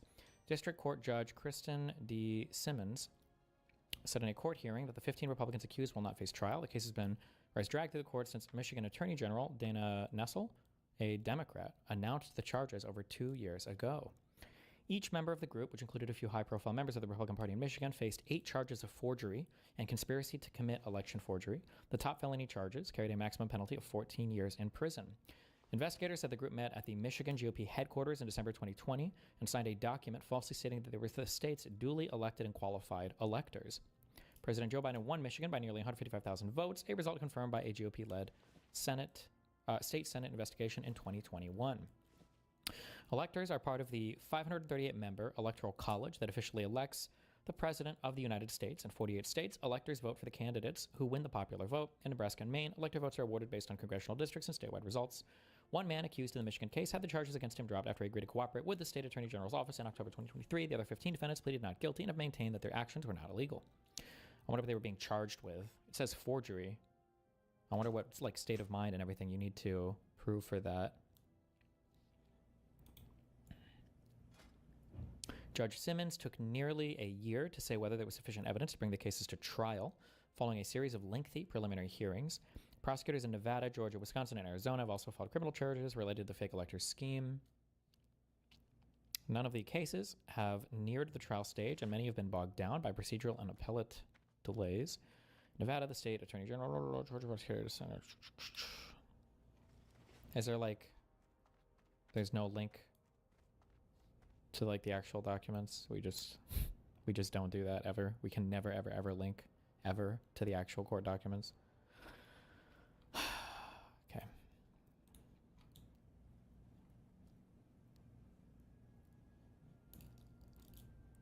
This guy's quoting from the court documents.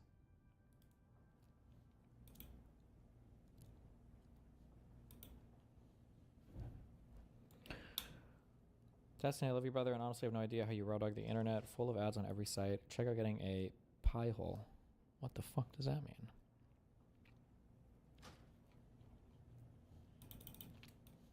I was quoting from another article.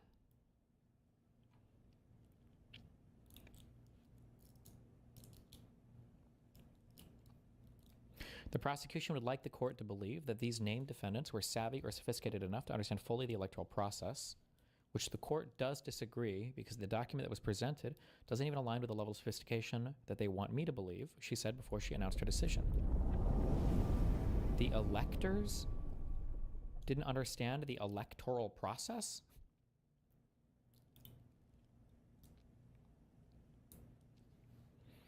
This alternate document doesn't state it's an official document of the state of Michigan, she continued, noting that the defendants did not try to forge the governor's signature or create a fake seal. The decision is the latest in a years-long saga. Saga? Does this link to any of the court documents?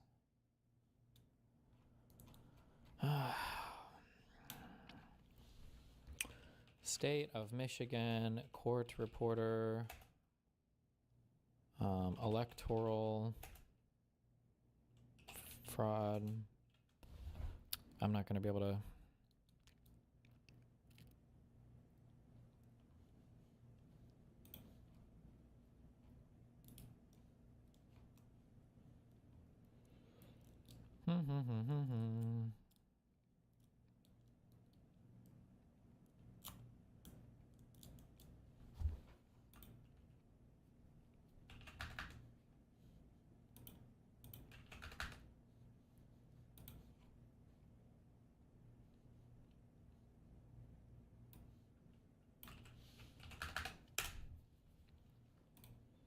Was this written in a court document, or was this just an announcement made? No written order from Simmons has been issued as of Tuesday morning.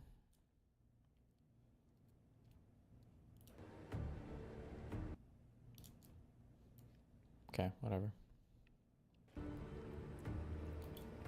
12-year-old boy who fought back against his school for pushing a book about changing genders speaks alongside President Trump in the Museum of the Bible.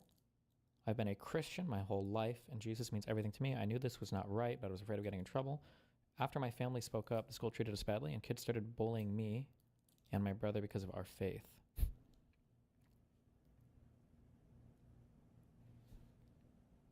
Jesus Christ. Literally. Do you guys think when Trump dies, Joe Biden will appear to him like a Batman Arkham meme? Never knew to stop, did you, Donald? Damn. Actual video. Thank you again, Mr. President. Hi, I'm Shane Cias. Remember, it's only cringe when it happens on the left. Greta Thunberg, super cringe. This kid, super based. I like they even gave him the fucking Trump outfit. I've been a Christian my whole life, and Jesus means everything to me. When I was in 5th grade, my school forced me to teach my kindergarten buddy about changing his gender using a book called My Shadow is Pink. The book said you can choose your gender based on feelings instead of how God made us. I knew this was not right, and I was afraid of getting in trouble. After my family spoke up, the school treated us badly, and kids started bullying me and my brother because of our faith. And the school did nothing to stop it. It hurt a lot, but I kept trusting God. I believe kids like me should be able to live our faith at school without being forced to go against what we believe. I hope no other family has to go through what mine did. Thank you.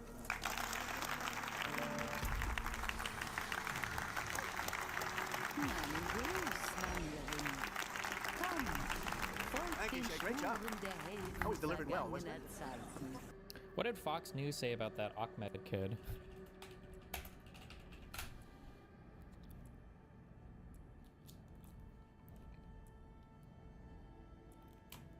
All right.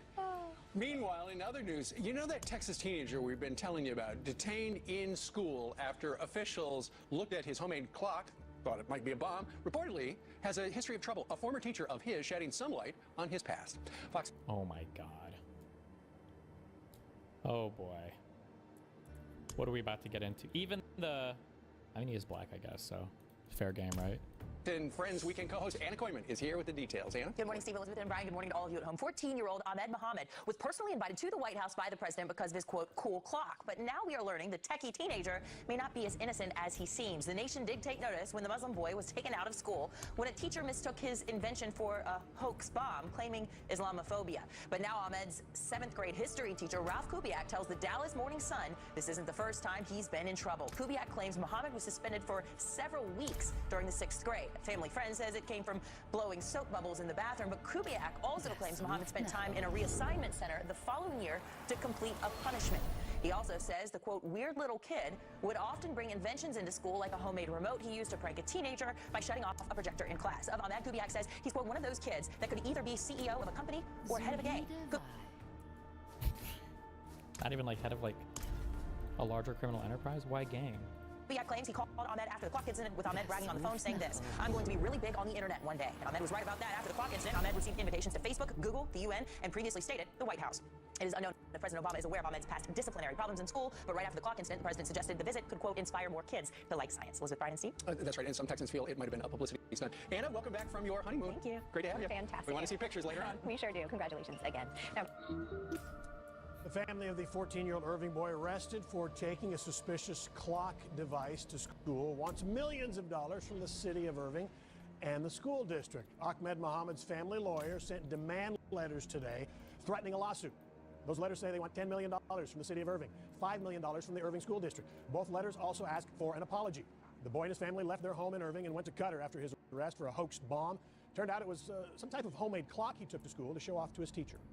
Ahmed, he thinks that there is a burden it's come on him because he's the one really. If this had not happened to him, they're not going to be there. They're not going to leave the great nation of the United States to go to a teeny place in the Middle East. Before moving to Qatar, the boy kind of took a nationwide tour. He visited Google and the president at the White House. The city and school district have 60 days to respond to those demand letters. After that, the next step for the family's lawyer, the family of Ahmed Mohammed, is to proceed with filing a civil lawsuit. And Attorney Mark Center joining us now. We appreciate you being here tonight. Good to be here. Okay, I think the one thing that's really going to stand out for a lot of people when they hear the story is the $15 million. That's an awful lot of money. It's a lot of money, but there are a lot of moving parts on this. There are just so many allegations. If you look at the demands that they sent to the police and to the school district, there are just so many issues that they've raised in there. And really where this came from, Heather, is that going back to Columbine and Sandy Hook and all the tragedies that we've had, the schools have started erring on the side of being conservative. They're very, very worried about things coming onto their school. What I wonder what this kid does now. Did he ever make anything out of his life?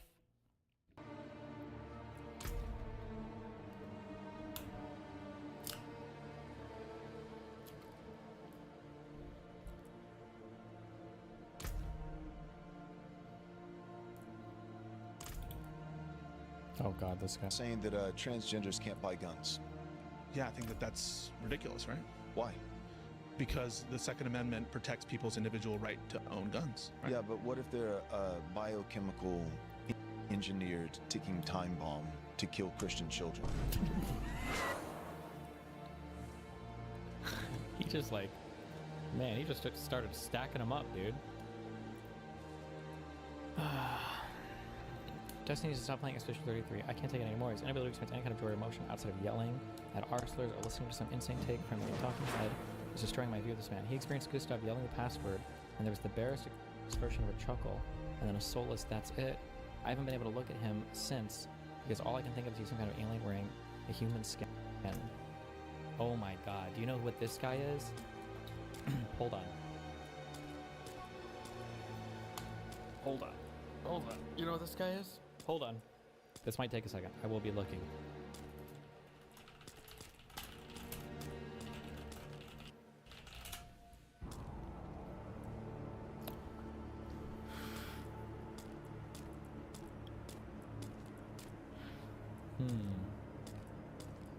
It's going to take a little bit.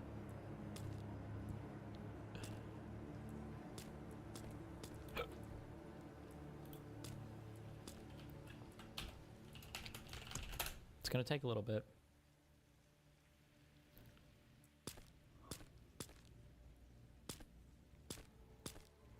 Okay, hold on. Let's see. How do I find my... I just saw an Instagram reel 2 days ago that's perfect for this guy. I know who he is, okay? Hold on. I'm gonna find it. Let's see.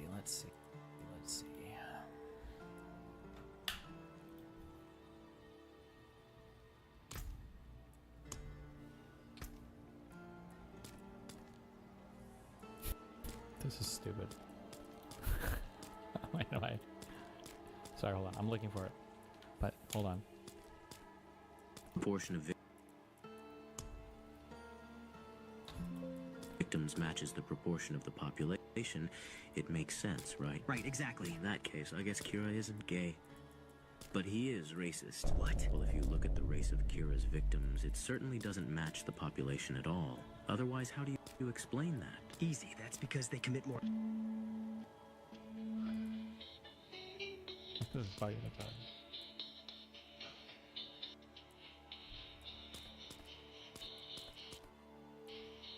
As long as the proportion... Stop! Okay. I will find this. We're gonna sit here.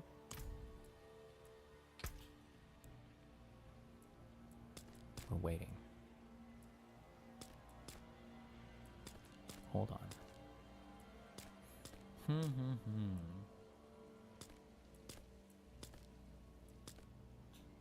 Wait, is it this one? Nope. It's not that one.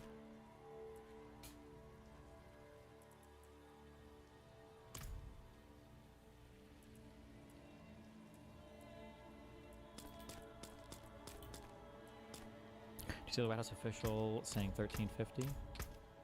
No, I think I did see Charlie Kirk tweet something like that up, though, recently, didn't I?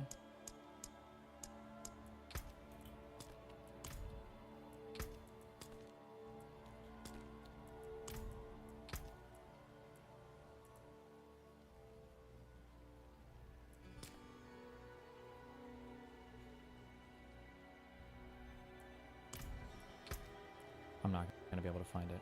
Fuck. Fuck.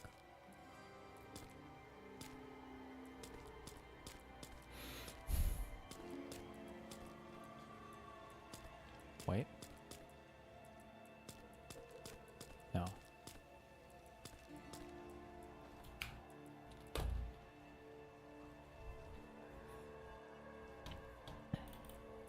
They keep sending more drones. The next 1X UAV crossed the border from Volyn into Poland. I would be surprised. I know I haven't kept up much with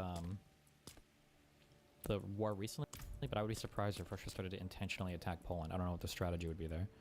You know, you can hide your Instagram likes from your followers, right? I want people to share in my enjoyment of good-ass memes. Wait, fuck, this is way too far back.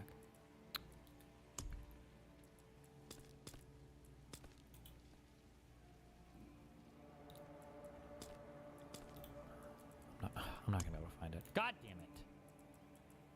Wait, one more scroll. Wait.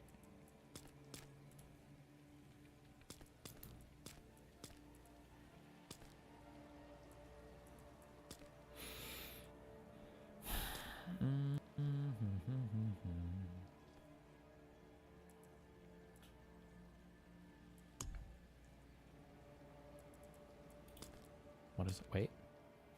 Nope. I'm behind, but how would the government even prove who was trans for the gun ban now that they forced their documents to show gender assignment at birth? True!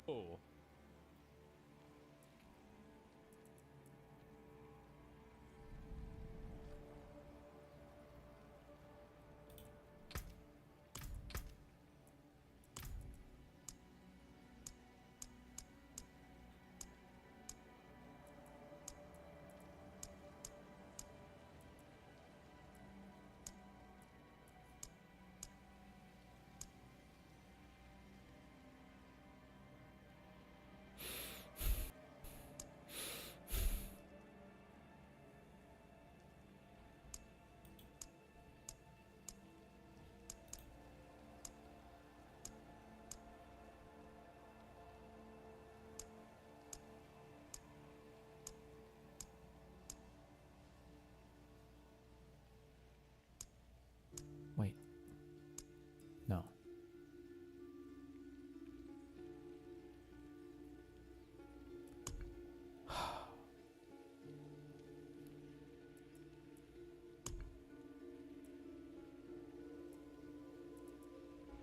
You're the head of NATO and Russia just shot 10 missiles into Poland to see what you would do.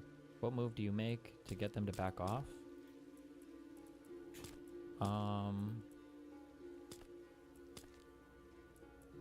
I don't know. Give 10 equivalent missiles to Ukraine and tell them they can shoot them wherever they want. That's what I would do.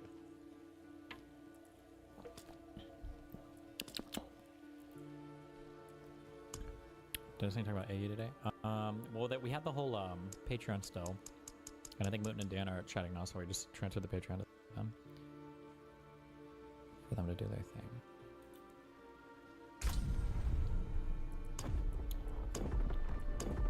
I'm not. Do people delete their Instagram real quick? No.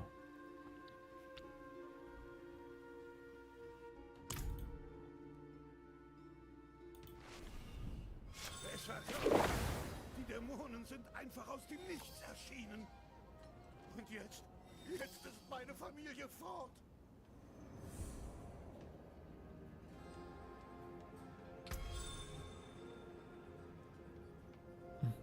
No.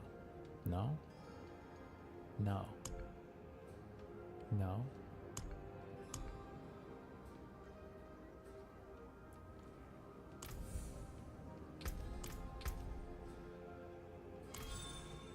Wait, maybe this? It's not going to be this one. Ugh, no.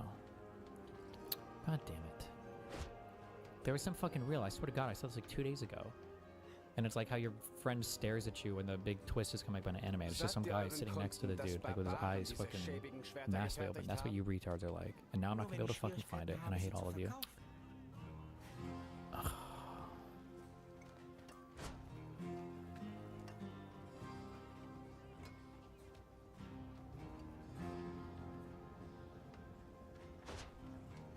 And it's not even funny now because it took me too long. God damn it!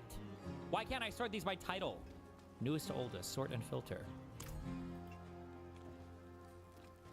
Ask AI to find it? There's no shot that AI could find something like that. Wait, maybe because I said thank you earlier, maybe I can ask him. Hold on. Wie wäre es mit etwas Mitgefühl? Hey! Hey! I should have a nickname for ChatGPT. What should we call him?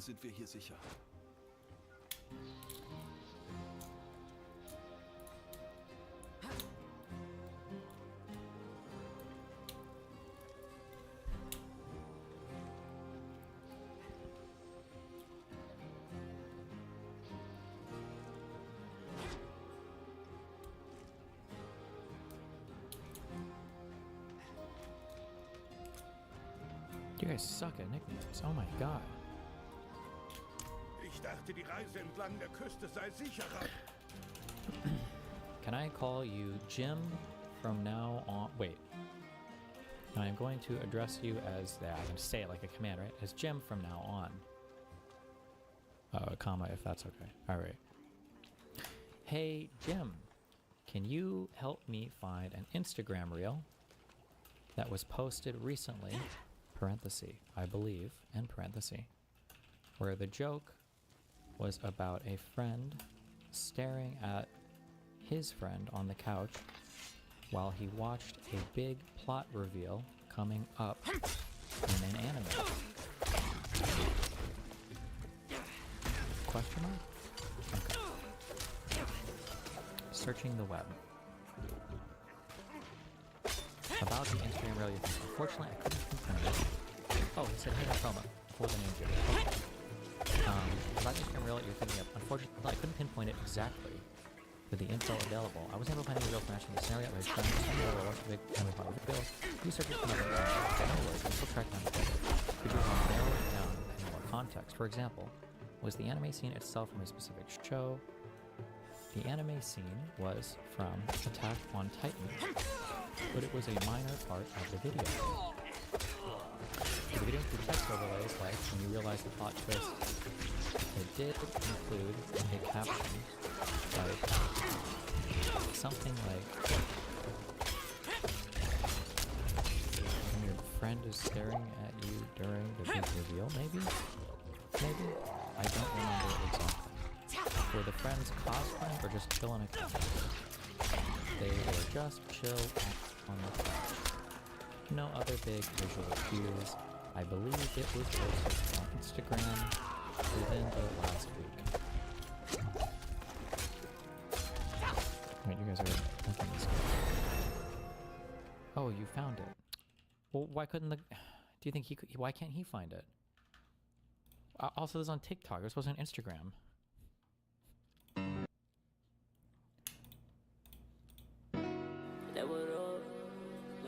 How do I make it big? There it is. Can I see you as my crush? This is all of chat. This is you guys. Stop being cringe. I will not judge. Why does he do the SpongeBob thing? Well, this meme is not even close to being funny. Fuck all of you. Hey, Jim here. I looked around for that Instagram where you described someone chilling on a couch, one friend staring at another while a tiny blah, blah, blah. No. A few reels that come close. Unfortunately, none explicitly show two friends on a couch with the exact caption like, would you like to try a few alternate approaches?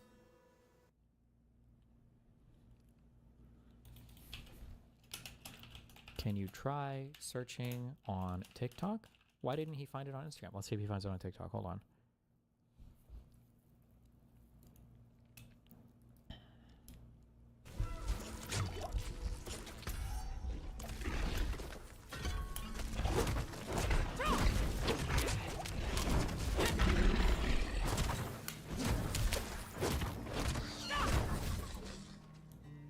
I don't believe it can actually do this. I think it's just BSing you. Why would he? Jim wouldn't lie to me. Are you crazy?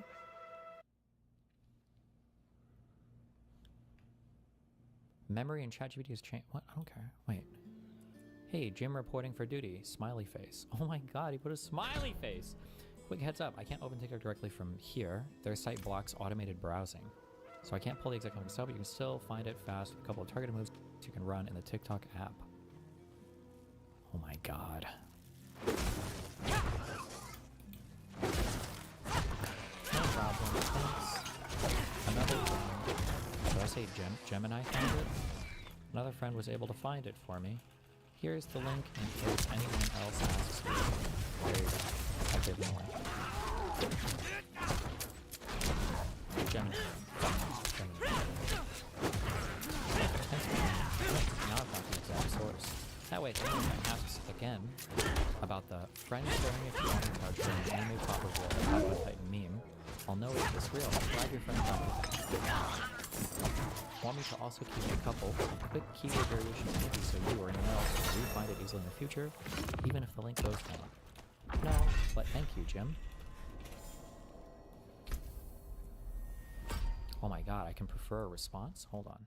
You got it anytime, and thanks for looping me in. Catch you next time, friend. Or, you got it. Happy to help anytime. Thanks for looping me in, and I'll be here if you need me again. Ooh, I'll be here. That's like way too romantic. I prefer the first one. Okay, cool.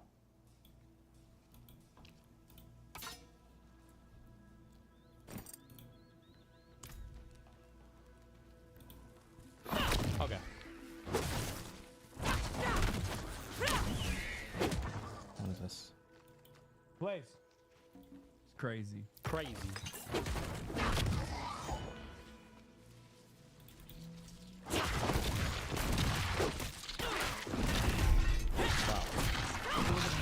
Evil scary group, but any form of media that grew up with showed there's the same resistance groups as in Star Wars or Lord of the Rings.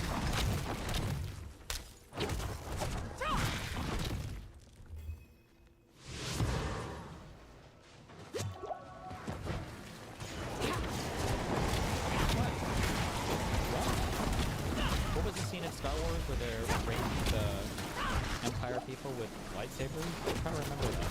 Did that happen?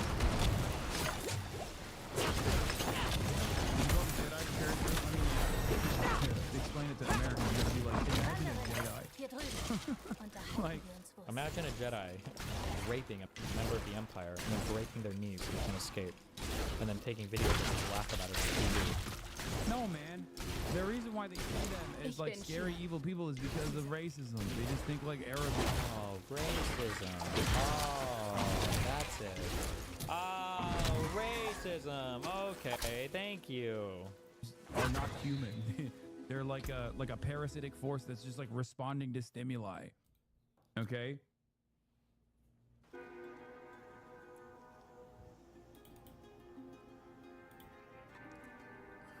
Only after the dust is settled and many decades have passed do liberals finally come to the conclusion that maybe they weren't these like evil guys that we thought they were. Okay? Wow.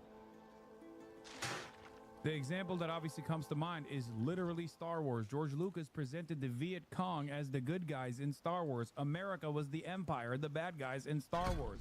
How many people that watch Star Wars learned that lesson? Like, homie, it's not that deep. Generally, it's the more fun story is the underdog fights against the larger force. Like, that's generally the more fun story. It would probably be a couple of fun. It's probably be a lot less fighting if the story is told from the perspective of a massive empire with unlimited resources that crushes the small guy who is expected to lose. That's just not a good story. It's probably always going to be the case, right? In Star Wars. How many people that watch Star Wars learn that lesson? Very few.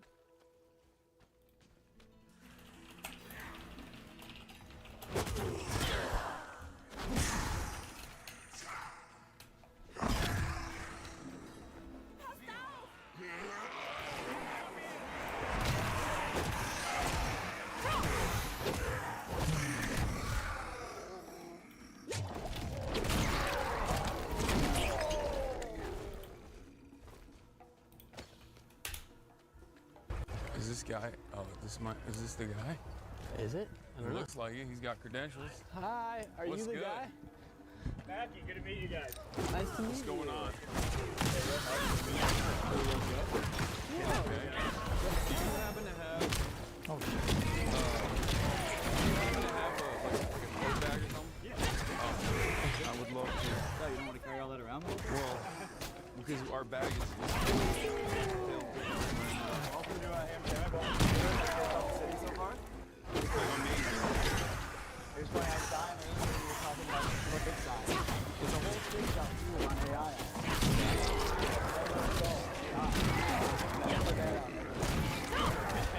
Okay, that's the thing is, it's ass. No, it literally looks like a sign you would have, like, it looks like a sign you would have outside of a high school. Was it right side of the same side? No, it was not. Oh, they did? I mean, we saw it. The first work project administration. Want to give him the mic? Peace fan in the food court. Hold on. You yeah. I don't. What is this, bro? National. You know, it's like. I mean, we don't have to. A special one to us, just a local guy who started the food truck and now has 2 locations across the city. Right there. I mean, Jets is national. They sold out. Buddy's kind of sold out. Check it out. Free work on that. I didn't eat that much, so Will I you can link this? I just want to see us on interacting with a close What's fan. the guy who said enjoying him? Here's a line I don't want to wait right now. 0. Oh. So that's where the fun stuff's He's gonna back. happen here. When we Hanging win out. this game. Well, what we're known for is like small. Like supporters just. I'm just gonna go. You don't listen? Yeah. You're running. I think. Is it? Is he running now? I will. That's the thing. That's how it goes. We're safe. Individual. Of course. Oh, he's still hanging out with him. Aw. So I don't know if it's a. Oh, I did like a whole ass stream with this guy now. Oh, that's so cute. I wonder how much he watches this on stream. Developing story tonight, a Michigan man has been charged in Illinois with making a terrorist threat. 25-year-old Jarrett Mackey of Detroit is facing 11 counts. Mackey was charged in connection to businesses in Illinois receiving threatening phone calls of active shooters and bomb threats. Police say those calls caused fear and disruption at those businesses, causing many to close early. 25-year-old Austin Blair of Illinois is also charged. He is facing the same 11 counts of making a terrorist threat. What kind of threats do you think he was making? What kind of businesses do you think he was targeting? What if it was all bagel shops?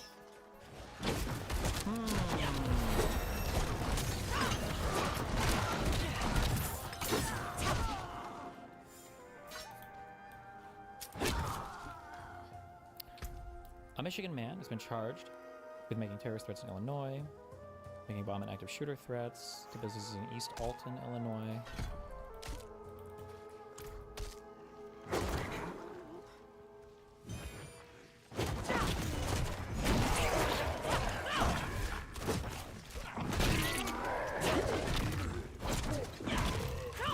On his Twitter. Oh, he's got the Palestinian flag and everything. Oh, look at him. Aw. Oh, look how cute they are.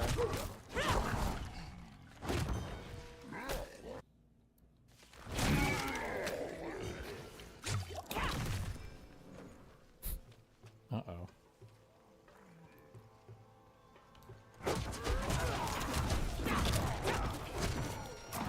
People keep saying Superman has on superhero W. Why do people keep saying Superman has on superhero W? I keep seeing that in the chat. Because of your thing. What? It looks like they like have a little tape tied around it. I have no idea. I don't know where it's coming from.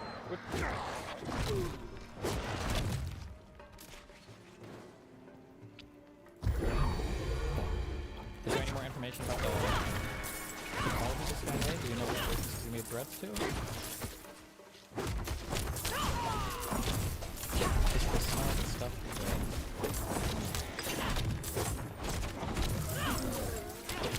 Detroit man charged 11 flat X felonies. X?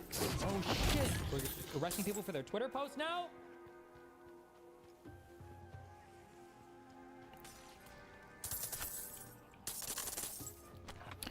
On July 28th, Mackey was allegedly involved in communicating to employees and patrons of the Taco Bell in East Alton that a dude with a big gun was walking toward the store. On the same day, he threatened that a shooter was coming from McDonald's and the Sonic in East Alton. Also on July 28th, Mackey allegedly threatened that an active shooter would, in 5 to 10 minutes, be at the Casey's in the 300 block of East Edwardsville Road and Wood River.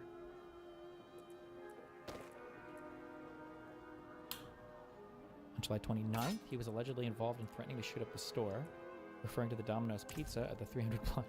On July 30th, he was... What are you doing, bro? Hello? Womit habt ihr das gebraut? Es stinkt wie der Tod. Probiert mal. Das wird euch wieder beleben. Wollt ihr kaufen oder verkaufen?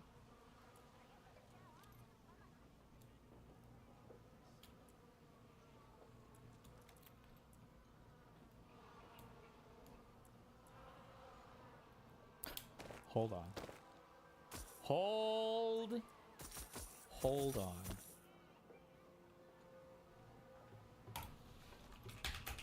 Ich danke euch.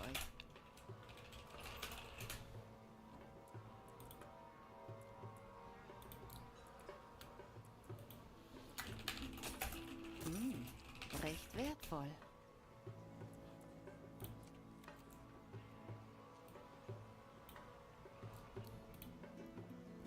We're gonna search the boycott list. We're gonna find out what's going on here. Das kann ich verkaufen. We're gonna look them up, okay?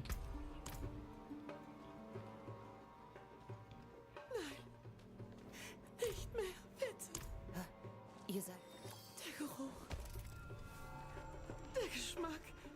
Ich esse das nicht. Nein. Oyun. Ich bin es, Solaya. Ich bin hier. Domino's. That's the first one.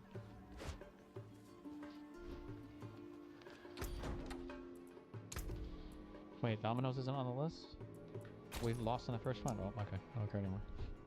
I tried.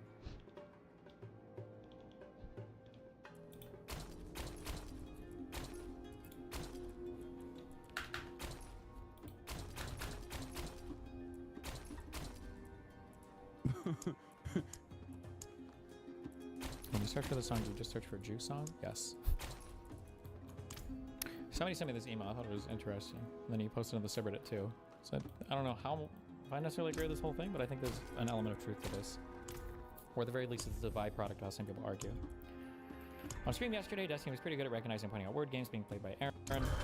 in conversation with Pisco. He did, however, completely miss the delivery method by which the tactic is potent.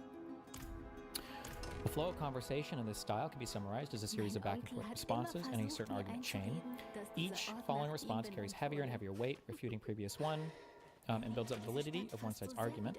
Once a response of overwhelming weight is reached, the defeated side pivots the argument and starts another chain. Conceptually, it can be summarized like this. Weight of the argument. This is the argument chain. You argue up to this point, and then we get a reset. And then you keep arguing, reset, argue, reset.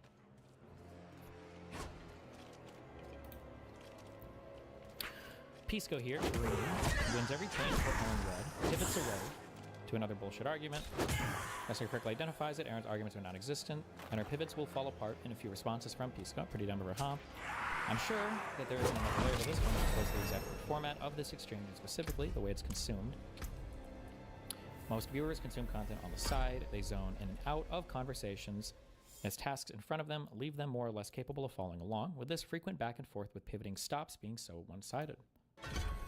With frequent back and forth with pivoting stops being so one-sided. So maybe you're listening, turning on a dishwasher, working on your girlfriend, making a sandwich, being out, whatever. Some argument changes short response, both sides will get equally biased, but one side gets more to win. Pisco, who is before at a perfect 5-0 argument chain win rate, is now down to 3-2. Example here is meant to be on extreme side of the effect, but there's more. Context supporting correct argument is fragmented, chain of logic is broken.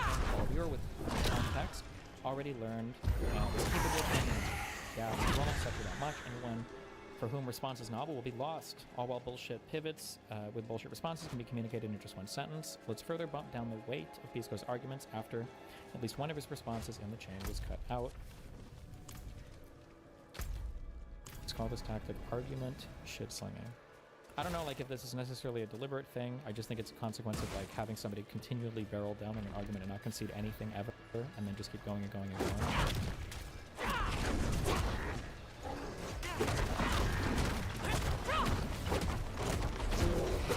Statement from the operational command of the Polish Armed Forces. As a result of attack by the Russian Federation on Ukrainian territory, there was an unprecedented violation of Polish airspace by drone-type objects designed for direction that pose a real threat to the safety of our citizens. On the order of the operational command of the Russian forces, constituted Polish and allied assets, radar tracked objects, and operational commander of the Polish Armed Forces in position to move forward those to pose a threat. Some of the drones that use airspace were touched down.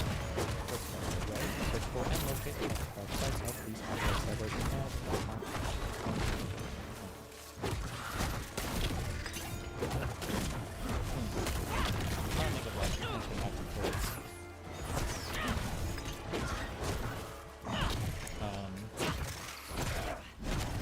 people keep saying Article 5. If you are NATO, you absolutely never want to build Article 5 with Trump as president. Because you run the risk of not honoring the invocation and NATO utterly collapsing. So I think that if you're a NATO person, you're very scared of an Article 5 invocation.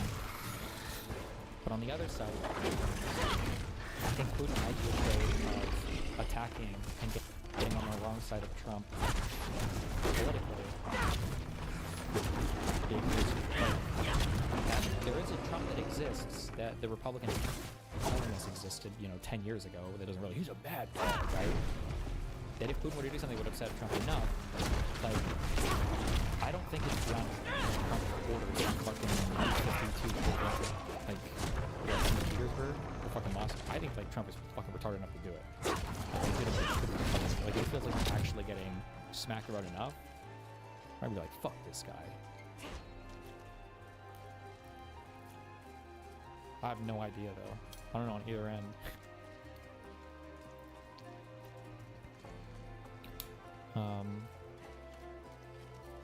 Yeah, I don't know. The bigger risk is on, I would be more afraid on the NATO side, though.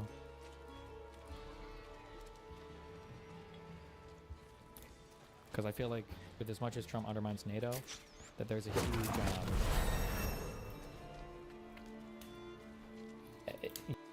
you never want to be in a position where you're asking for NATO help when Trump is president, because If the U.S. doesn't respond, then it just like undermines so much of the entirety of the NATO entity.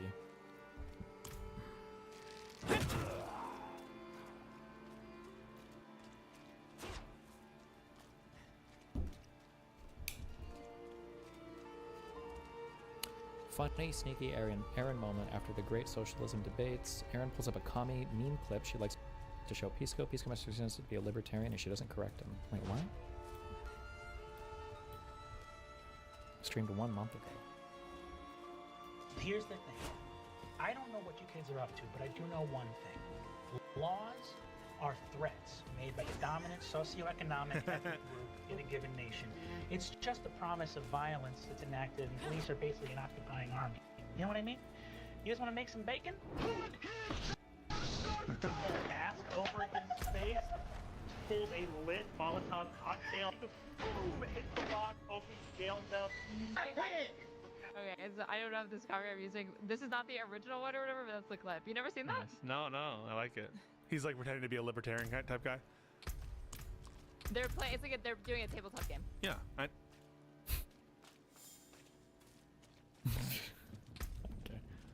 Why do you even have this saved? Okay.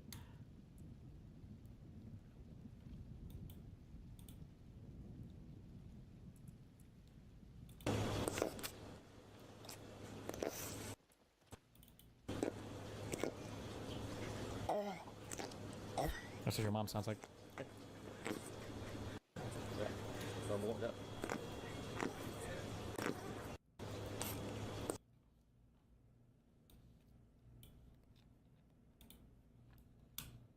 Lecturing us about generational wealth.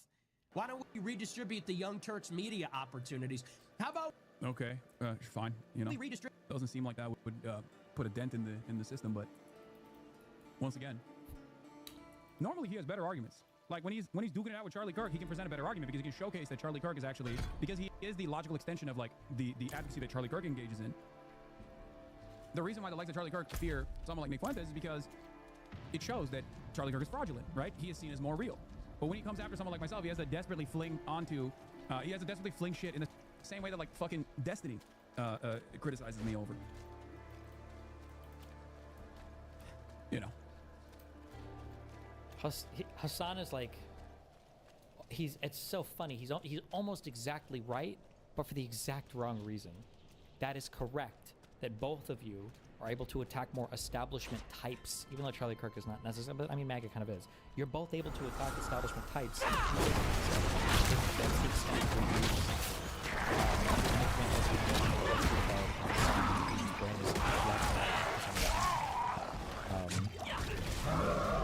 But it's more difficult for you guys to attack establishment classical liberals or whatever else or rather, you can attack the liberal people by shit-flinging whatever the fuck you want, but it's more difficult to attack each other because there's going to be a lot of like very strange, weird overlap between how you guys view the liberals and like the positions that you end up occupying. Fuck. Who was I never looked at this one. I didn't watch it. Somebody sent me something where it's like somebody looked at some Twitter feed and thought it was what was this?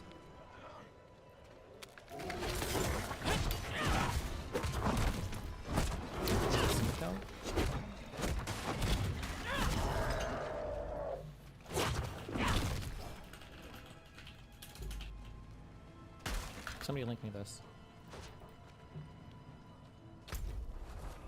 Also, Nick is not you, little buddy. Fuentes does not steal arguments from me. He spent a lot of time thinking about his politics, so I better hate it. He spent a considerable amount of time and exploring it.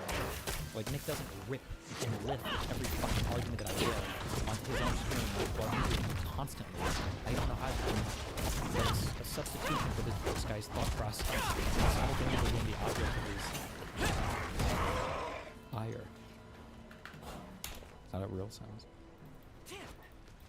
Is the cultural Muslim?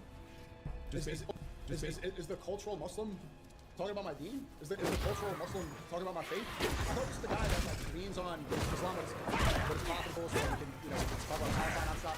Is this guy? Why is he? He says he doesn't pray. right? He says he's cultural, whatever. He uses it to get a minority card to not identify white people. And now you're telling me to say that my version was fake? Bro, you were glazing the vlogs when I was in Mecca. The second time, not even the first time, saying it was good content. Saying I was doing good things. Now it's full of lies. You realize that you're saying You mislinked, bro. I don't even find his insults. I don't even find this stuff genuine. You guys, it's getting to the point where, like, even when I talk about Hassan and I get attacked as a terrorist sympathizer and usually that to talk about America. It doesn't feel like it's coming from genuine place. Wait, you guys just linked the same tweet again. Adopt like the most reactionary Westerner Islamophobic framework of Islam. What?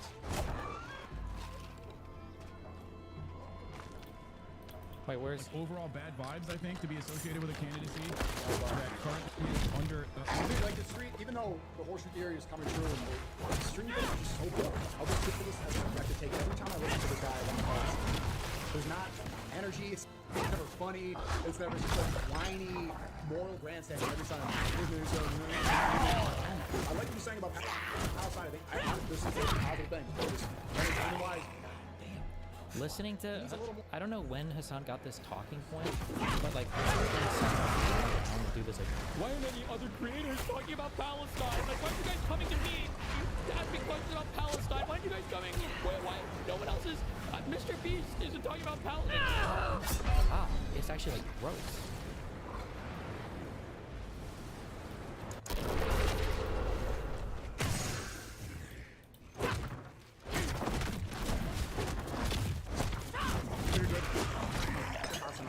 700 days of unlimited genocide since October 7th, and Israel is still refusing to scale it back. The Western world has taken more action against their citizens, calling on our allegiance out with this criminal entity, eroding the belief people had in liberal international order for democracy. Who does this kind of sound like? Every bomb he drops in Israel is one against Miriam Nadel's flag. Who does this sound like? You know what he sounds like? He sounds like...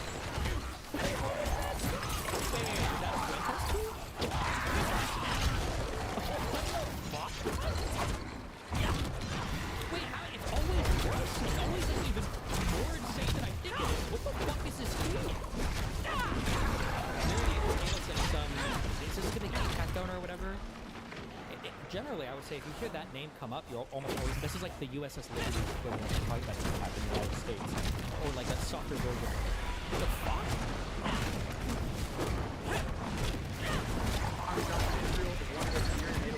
Who does this sound like? You know who it sounds like? It sounds like Nick Swinton. Oh my god, wait, his boom sounds so much better than my Ranger. I don't want this one. I need that one. It's that guy.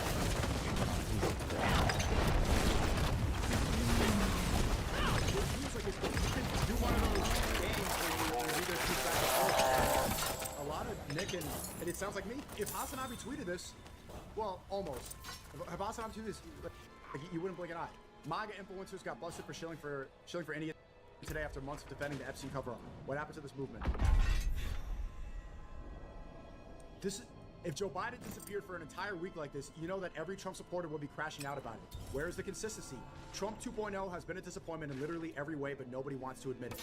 This is a Hasanabi tweet. It's weird how the far right and the far left are starting to have more in common than people than centrists. Or than like people on the right and the far right. I find myself, I have more in common with the far left than I do with the moderate right, with two genders, traditional values. And I've been saying this for a while. I saw the writing on the wall. I've been talking about this for several years.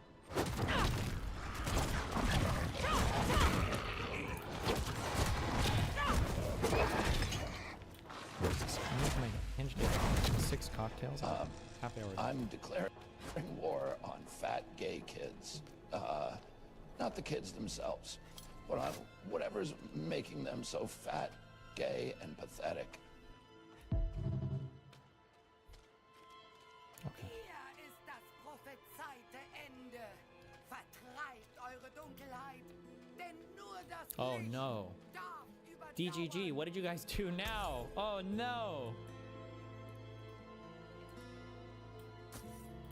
Nah, fuck this. I'm done living in fear. My wife and I are not going to be blackmailed. I'll show y'all a backbone. See you guys tomorrow. Oh no! Gut. Was habt ihr noch?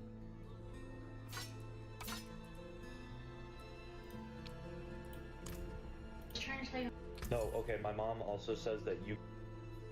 I appreciate it when you make fun of me in front of my friends. Well, you're really emotional right now. Maybe we should, like, table this conversation. I'm not emotional. I'm just trying to tell you how I feel. No, okay, my mom also says that you can get very emotional. Maybe this is one of those instances. No, you made a mean joke at my expense and I have every right to do it. You cannot prove that that joke was about you.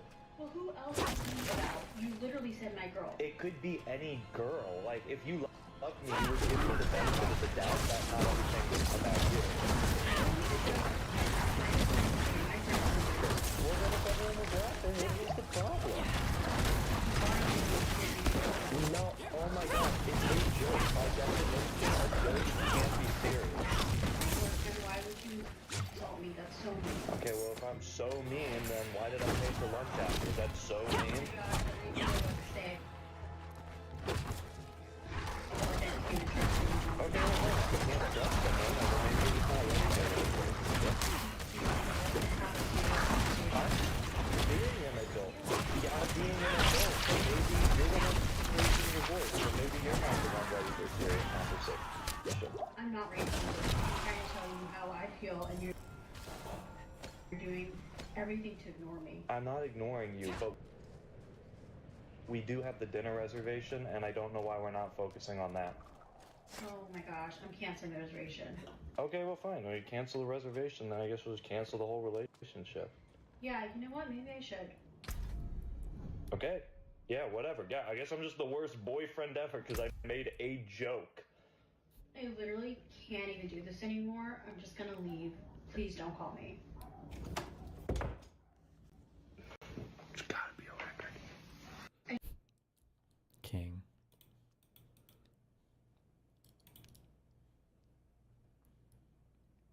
Oh no. Tomorrow's live is going to be insane. We're making it public instead of members because this is a DEF CON red alert situation. Hope you all tune in. We'll be reacting to iDubbbz's new video. Uh-oh. Oh no. Ethan and AB are in alignment. Does that mean it has to be negative about us? Or is this guy gonna be going in on... AB would never do anything mean about Hassan or any of his people, right? Oh, do we think it's about iDubbbz? Does iDubbbz even have an audience to dox and harass people? Bro, this is one of my favorite fucking memes of all time. This was such a good one. Because we know that the IDF killed their own people on October 7th. Let's just start with the obvious. No, it's not. Never mind. So much has been made. There were better ones. Of October 7th.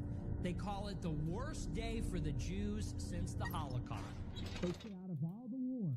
Never mind.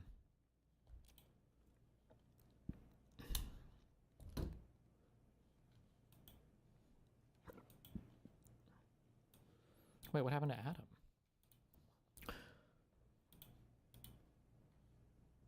There's a hit piece video made about me that people ask me to respond to. Unfortunately, I'm out of town on the biggest work trip of the year that I do annually and won't be able to provide a thorough video response until I'm back in over a week. I believe this was intentional.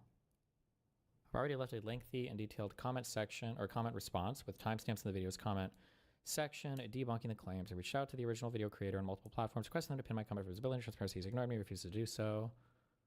Even his friend who republished the hit piece on their own channel with minimal commentary refused to pin my comments responding to their claims. The reason I'm not sharing a direct link to the video here is because it contains detailed descriptions of pornographic images involving myself and consenting animals, plus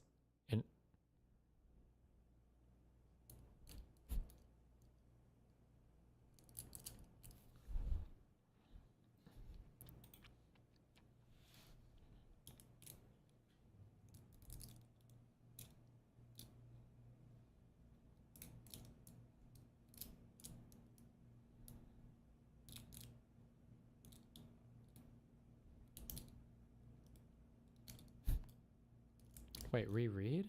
Did I read that wrong? Oh, I read that so wrong. Oh my god, I'm so sorry. I'm so sorry. I don't know if it's because he's a furry or whatever. My bad. I'm so sorry. Hold on. I'm so sorry. My mind just got I spent too much today. I'm sorry. I'm sorry. Okay. It contains detailed descriptions of pornographic images involving myself and consenting adults. My bad. Plus, instructions on how to access. Okay, that's not good. It says my mannequin is not set 18 plus. I will not be sharing that here. The original video could, however, is perfectly comfortable keeping these sections on his videos uncensored to his audience. If YouTube, okay, that's kind of weird. Not cool. If you are an adult who wishes to view the original video, it's more the same bullshit. I've already thoroughly responded to a billion times on a billion different platforms 10 to 15 years ago. Sure, my perspective. Okay. Well,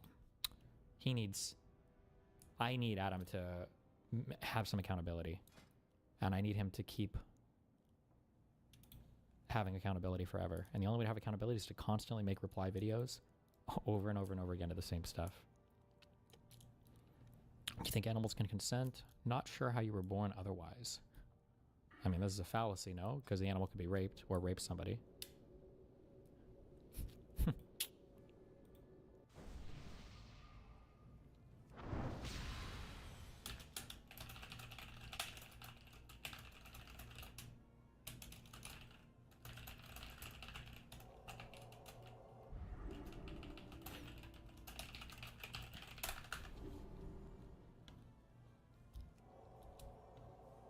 Click my link for Hopium.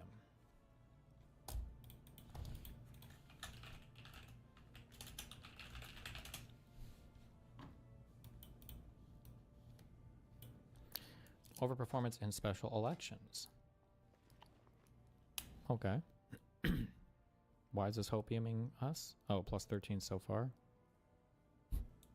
You know what? I'm just going to go ahead and put the polls away for a little bit, because the polls already broke my heart before.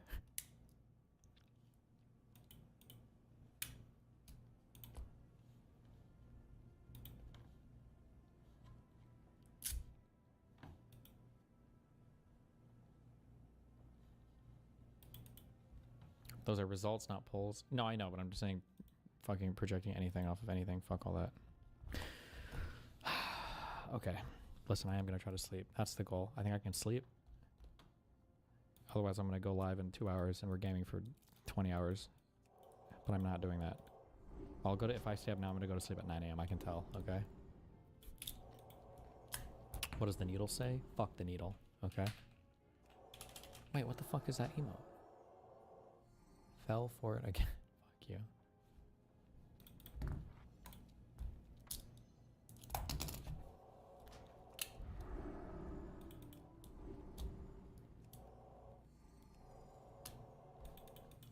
Okay, be careful. Don't die. Oh, connections.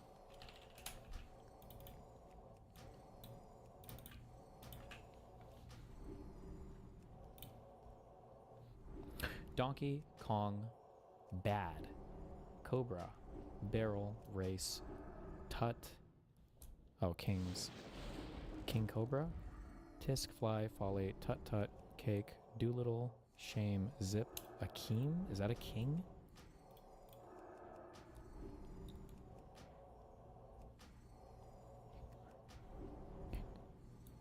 Just please, yes. God damn it. King Bad? King Barrel? King Race? King Fly? Is a king fly? Oh wait, what's the really big fly called? No, those are horse flies, right? King Folly? King Tut Tut? King Cake? King Zip? King Tisk? Is that a thing? Is there a king fly?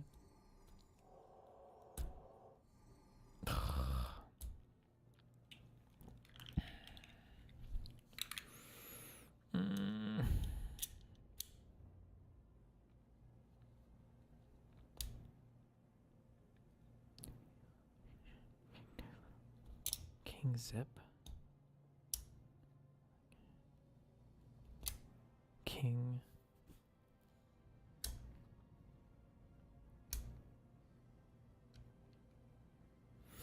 Okay, hold on. A folly, a bad thing. That's a shame. Tisk. Tisk. Oh my god.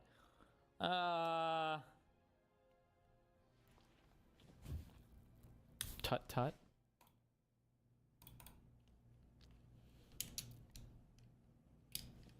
Get me out of here. I don't care. Fuck this.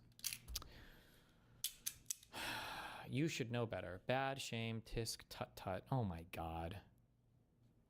Move quickly. Barrel, fly, race, zip. Yeah, okay. Eddie Murphy rolls. Akeem, Doolittle, Donkey, Foley, and then King. What is King Cake? I don't know what the fuck King Cake is. What is King Cake?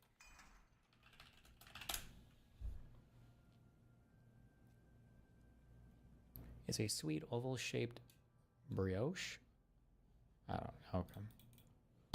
Okay, be careful, don't die. Quick 950. Fine. 960, and we trigger Article 5, and Russia gets blown up.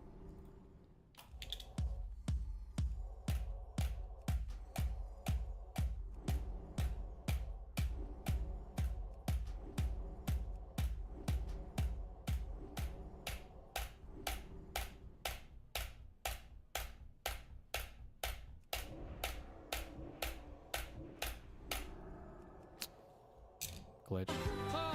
Hate this stupid fucking game. Okay, be careful, don't die. Okay, hold on. Oh, okay. I'll host Darius on Kick and Food Shops on YouTube, okay? Jesus. And then the two shall fight. Good luck.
Make a video about I have to take her down Yeah.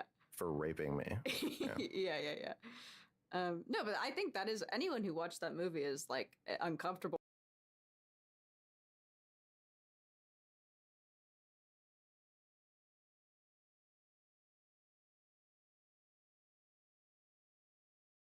Sein Auftritt war mit viel Spannung erwartet worden. Israels Premierminister Benjamin Netanyahu hat heute vor der Generalversammlung der Vereinten Nationen gesprochen. Im Mittelpunkt seiner Rede stand das militärische Vorgehen Israels gegen seine Feinde im Gazastreifen, im Iran, im Libanon und im Jemen. Netanyahu hob die Erfolge seines Landes hervor, betonte die enge Zusammenarbeit mit der Regierung Trump und forderte von der Terrororganisation Hamas erneut die Freilassung der noch verbleibenden Geiseln. Kurz vor Beginn der Rede verließen Dutzende Delegierte den Saal aus Protest gegen die Regierung Netanyahus und das Vorgehen des israelischen Militärs im Gazastreifen. Wir zeigen wichtige Ausschnitte aus Netanyahus Rede. Herr Präsident, die Familien unserer lieben Geiseln, die in den Händen der Hamas in Gaza vor sich siechen. Sehr geehrte Damen und Herren, letztes Jahr stand ich auf diesem Podium und ich zeigte diese Karte. Sie zeigt den Kurs von Irans Terrorachse. Diese Achse bedroht den Frieden der gesamten Welt, bedroht die Stabilität unserer Region und die Existenz meines Landes, Israels. Iran war dabei, schnell ein massives Atomwaffenprogramm zu entwickeln und ein massives Raketenprogramm. Sie waren dazu gedacht, nicht nur Israel zu zerstören, sondern auch die Vereinigten Staaten zu bedrohen und Nationen überall zu erpressen. Aus Gaza schickte Yahya Sinwar Massen von Hamas-Terroristen. Sie sind in Israel eingedrungen am 7. Oktober und verübten unaussprechliche Gewalttaten. Aus Libanon schickte Nasrallah Tausende von Raketen auf unsere Städte und terrorisierte unsere Bürger. In Syrien hat der mörderische Diktator Assad Irans Kräfte unterstützt und half uns zu umzingeln. Im Jemen schickten die Houthis Raketen gegen Israel und unterbanden den Handel durchs Rote Meer. Wir haben die Houthis angegriffen, auch gestern. Wir haben die Terrormaschine von Hamas zerstört. Wir haben den Großteil der Hisbollah-Führungsetage und einen großen Teil ihres Waffenarsenals zerstört. Erinnern Sie sich an die Pager? Ja, diese Nachricht haben die sicherlich bekommen. Und Tausende von Terroristen sind zu Boden gegangen. Wir haben Assads Waffen in Syrien zerstört. Atomwaffen- und Raketenprogramm. Yahya Sinwar in Gaza ist weg. Und die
Top-Atomforscher sind auch weg. Am 7. Oktober hat Hamas den schlimmsten Angriff auf Juden seit dem Holocaust verübt. Sie haben David Kunir, noch ein paar von Brüdern.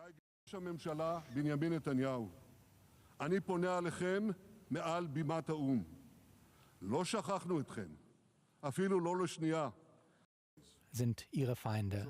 Lassen Sie uns also etwas anderes machen. Machen wir ein Quiz und heben Sie Ihre Hand, wenn Sie die Antwort kennen. Hier ist die erste Frage. Wer hat gerufen, Tod Amerika? Ist das A, Iran, B, Hamas, C, die Hezbollah, D, die Houthis oder E, alle von ihnen? Alle von ihnen. Korrekt, alle haben das gerufen. Zweite Frage. Wer hat Amerikaner und Europäer kaltblütig ermordet? A, Al-Qaida, B, Hamas, C, Hisbollah, D, Iran oder E, alle genannten? Alle genannten. Korrekt. Was will ich damit zum Ausdruck bringen? Unsere Feinde hassen uns alle gleichermaßen. Sie wollen die moderne Welt wieder in das dunkle Zeitalter der Gewalt, des Fanatismus und des Terrors zurückbringen. Ich denke, viele von Ihnen spüren das schon in ihren eigenen Gesellschaften. Diejenigen, die Israel des Genozids und des Hungerkriegs beschuldigt haben, sind nicht besser als diejenigen, die die Juden im Mittelalter beschuldigt haben, den schwarzen Tod zu verbreiten und das Blut von Kindern für Matzes zu nutzen. Antisemitismus stirbt zuletzt oder stirbt gar nicht, kommt immer und immer wieder mit seinen Lügen neu aufgesetzt, wieder und wieder. Und ich möchte Ihnen noch etwas sagen. Diese antisemitischen Lügen, sie haben Folgen. In den letzten Monaten haben Menschen Juden in Kanada, Australien, Großbritannien, Frankreich, den Niederlanden und anderen Ländern angegriffen. Hier in Amerika wurde in Colorado ein älterer Holocaust-Überlebender verbrannt und ein junges Paar in Washington wurde vor dem Holocaust-Museum erschossen. Zum Glück hat die Administration von Präsident Trump bekämpft den Antisemitismus und jede Regierung hier sollte dem folgen. Doch stattdessen machen viele das Gegenteil. Sie belohnen die schlimmsten Antisemiten der Welt. Diese Woche haben die führenden Politiker von Frankreich, Portugal und anderen Staaten einseitig Palästina als Staat anerkannt. Sie haben das getan nach den schrecklichen Taten der Hamas am 7. Oktober. Den Taten, die fast 90% der palästinensischen Bevölkerung an dem Tag begrüßt haben. Du hast das Video bis zu Ende geschaut?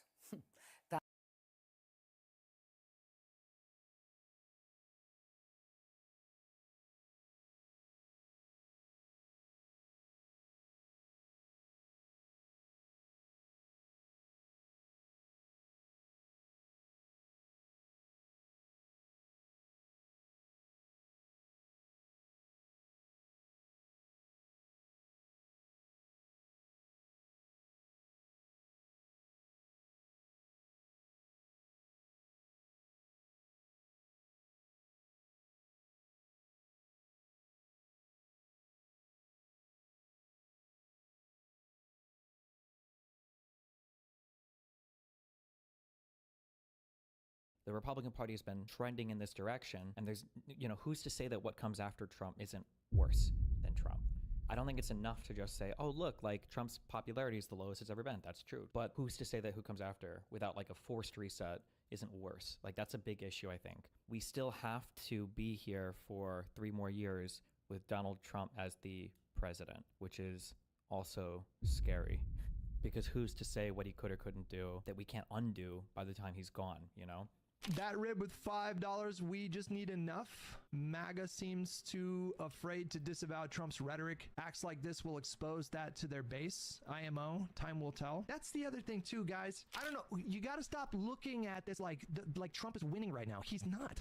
He is not winning right now. His numbers are at the lowest point they've ever been. The bill that they passed is super unpopular. Congress is a shit show, and it has been for ever since. I mean, it's been that way for a while, but he's going to be president for the next 3 years. That's just how presidential terms work. But he is thoroughly toxic for the party. Thoroughly toxic.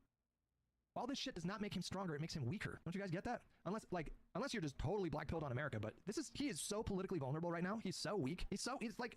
The only time he's ever been weaker than this is like right after January 6th. The FCC militarization would beg to differ. That's really bad stuff, obviously. For Jimmy Kimmel to that whole situation is infuriating on so many different levels. But that stuff is not. You guys understand? Like American voters, they are going to look at that and voice their opposition to his extremeness. Like Hutch is not wrong here. But I feel like he's missing the larger picture. I feel like he's on one side of the conversation where there were two things that I said are equally important to keep in mind. Like when I argue with conservatives and conservatives say, oh my God, it was a landslide election, it was a blowout. You know, I say, well, no, it wasn't really. As much as you guys want to make it sound like that, it wasn't really a blowout. He didn't get as many votes as Biden. He won a plurality, not a majority of the vote, not even over 50% of the people that did vote. And the swing states that he won were all fairly close, right? 350,000 votes would have theoretically swung it the other way. Now, that being said, even though all of our elections are fairly close, right? Now, on the Democratic side, I would say, in a way, it was a blowout because a person like this shouldn't even be close to winning any elections in the United States. This person should be getting blown the fuck out. It shouldn't even be close. That a person that is this authoritarian, that is this outwardly divisive of the country, derisive of his political opponents, just moral decay, everything else, right? That this person shouldn't even be close to the presidency. And the fact that he was able to win it all, regardless of how close or not close, is I think speaks a lot to the character right now, the fabric of our country. I do think that there's going to be, I've said this before, and nothing has changed my opinion on this yet. I think there's going to be a big reset on the conservative side of politics after Trump is gone, because I do think it is a cult. I don't think he's like anointed a follow-up yet. And I think a lot of Republicans are going to be looking around trying to grab power after Trump is gone. However, I think the big mistake here is just assuming that once Trump is gone, everything goes back to normal. I think that the only way that your mind can process this event like that is if you think that the Republican Party randomly wound up here and this is where we're at now because of Trump. But I think the broader picture, and the reason why I think it's so important to fight on so many things, is that the Republican Party has been trending in this direction, and there's, you know, who's to say that what comes after Trump isn't worse than Trump? I don't think it's enough to just say, oh, look, like Trump's popularity is the lowest it's ever been. That's true. Trump is not that popular electorally. They're probably going to get smashed in the midterms. That's probably true as well, I think, unless something happens